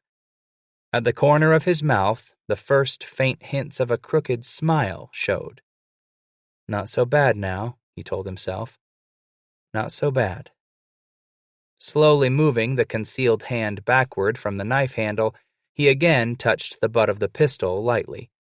His fingertips gradually encircled the grip and tightened into readiness. A solitary finger crawled away from the others to sneak within the trigger guard. Now, the hand that had been gripping the pole loosened and glided to the front of the capote where the blanket sash held the coat about his waist. There, his frozen fingers finally responded to untie the knot from the sash. As it came loose and the flaps at the front of the coat opened slightly, the sash dropped into the freezing water. Josiah was unaware that the bright red piece of cloth floated away from him downstream. With his free hand, the young trapper began to spread the flaps of the blanket coat apart so that the hand holding onto the pistol would have little obstruction in pulling the weapon for readiness to use. As if he were in no real hurry, Paddock brought the pistol barrel from his belt and cleared it from the confines of the coat. The right arm slowly began to rise from waist level, an arm that shook as much from the numbing cold as from the excitement of the impending shot. Inch by inch the arm climbed until stopped by another roar of the grizzly. Josiah froze the arm and weapon in place, unmoving. The grizzly shouted again her disapproval of the human's intentions, as if she understood what the pistol meant. She bounced several times up and down on all four legs over the rifle, seemingly goading the human into a combat she felt sure she would win. Josiah watched the muscles over her shoulders and hump ripple with each bounce onto the frozen earth. Something within him shuddered at every ripple of those shoulders. Then she stopped her provocative dance and ambled toward the edge of the water with a lumbering side-to-side gait. At the bank, the bear lowered her head without taking her dark eyes from her captive. She sniffed the water where Josiah had chipped ice free for his trap set. Paddock again started to raise the pistol to aim at the huge target standing less than 20 feet from him. The grizzly rocked back on her haunches and warningly swiped with one arm at the trapper in the middle of the stream. Josiah froze. Satisfied that she had cowed this human, the bear took the arm she had shaken at him and dipped it slowly into the water to test the temperature. She jerked the giant paw from the stream and shook it free of the freezing water. She wiped the paw against her thick coat. Snorting again, the bear now rose full height and began to place a foot in the stream. The hind leg submerged, she drew it back out and shook her body free of the water. Again, the bear put the leg into the water and dragged the other in behind it. Josiah looked around quickly to determine the distance he would have to travel across the rocky stream bottom and through the frozen water to reach the opposite bank. He snapped around at the sound of another snort and found the grizzly dropping down into the water. Paddock moved quickly to begin his race, knocking over the long pole he had sunk into the bottom of the stream. Stumbling wildly forward, the young trapper fell to his knees on the rocky bottom with a stifled cry of pain and surprise. His head snapped over his shoulder to see if the bear was continuing in her chase. She had no sooner dropped her body into the stream than she stood back up and beat a hasty retreat to the bank. Thence she scrambled back onto the relative warmth of land. By rippling her massive muscular armor, the bear freed herself of much of the water that clung to her coat, water that was too cold, water from a stream that served as a wall between her and Josiah. Rising shakily to his knees, Josiah shivered and drew the dripping coat about him more tightly. He watched the bear ridding herself of water and did likewise. Beginning with his shoulders, Paddock attempted to imitate the animal's method of drying off, quickly shaking the muscles of his chest, abdomen, and hips. His legs would have to stay wet. He stood in water up to his groin. Her attention was drawn to the rifle. Leaning over to sniff at it first, the grizzly then reached out with a paw to feel of it. Finally, she leaned close to it once more and ran her nose along its full length, perhaps puzzled by the scent of man on this inanimate object, the scent of the man in the water. With a disgusted snort, the bear started to scoot the rifle toward the edge of the bank, where it seemed she intended to drop the weapon into the water. No! The word leaped from Josiah's lips. He found himself leaning toward the bear as if in warning. The animal looked up, as though surprised, at the human standing crouched in the stream. She stopped shuffling the weapon toward the water and surveyed her quarry carefully. Paddock leaned back a little, feeling somewhat sorry and anxiously guilty that he had once again drawn the grizzly's attention to himself. No, he uttered once more in a whisper without heart. You do anything but that, Josiah continued, as if instructing the monster in the degrees of sin. It was all right to leave him stranded in the stream if she so desired. That served him right, he supposed, for having left his rifle behind earlier. But to dump a man's rifle into the water? That's where all the fun had to stop. The bear rose from the weapon and again gazed intently at the trapper, new thoughts feeding her mind. She stuck a paw into the water and withdrew it, seemingly reassured that it was still too cold to pursue the man within its icy reaches. Suddenly, she gracelessly sat down on the bank beside his rifle and continued to stare at him. Josiah straightened up and peeked into the pan of the dueling pistol. His charge was wet through and through. Disgusted that he had stumbled and given his only chance of exit a thorough soaking, Paddock stuffed the hand weapon into his belt and again drew the capote about himself tightly. He was suddenly completely unaware that his powder horn hung by his side. Crossing his arms, he stuck a hand under each armpit. Releasing a slow, shuddering sigh, the young trapper stared back at his adversary. He could now feel the numbness creeping up his legs with its icy fingers of immobilizing cramps. Josiah was sure this would be a long day. The grizzly sat back, as if relaxed in her position above the man, as if assured he would have to come forth from the frozen stream soon. All she would have to do was outwait the human.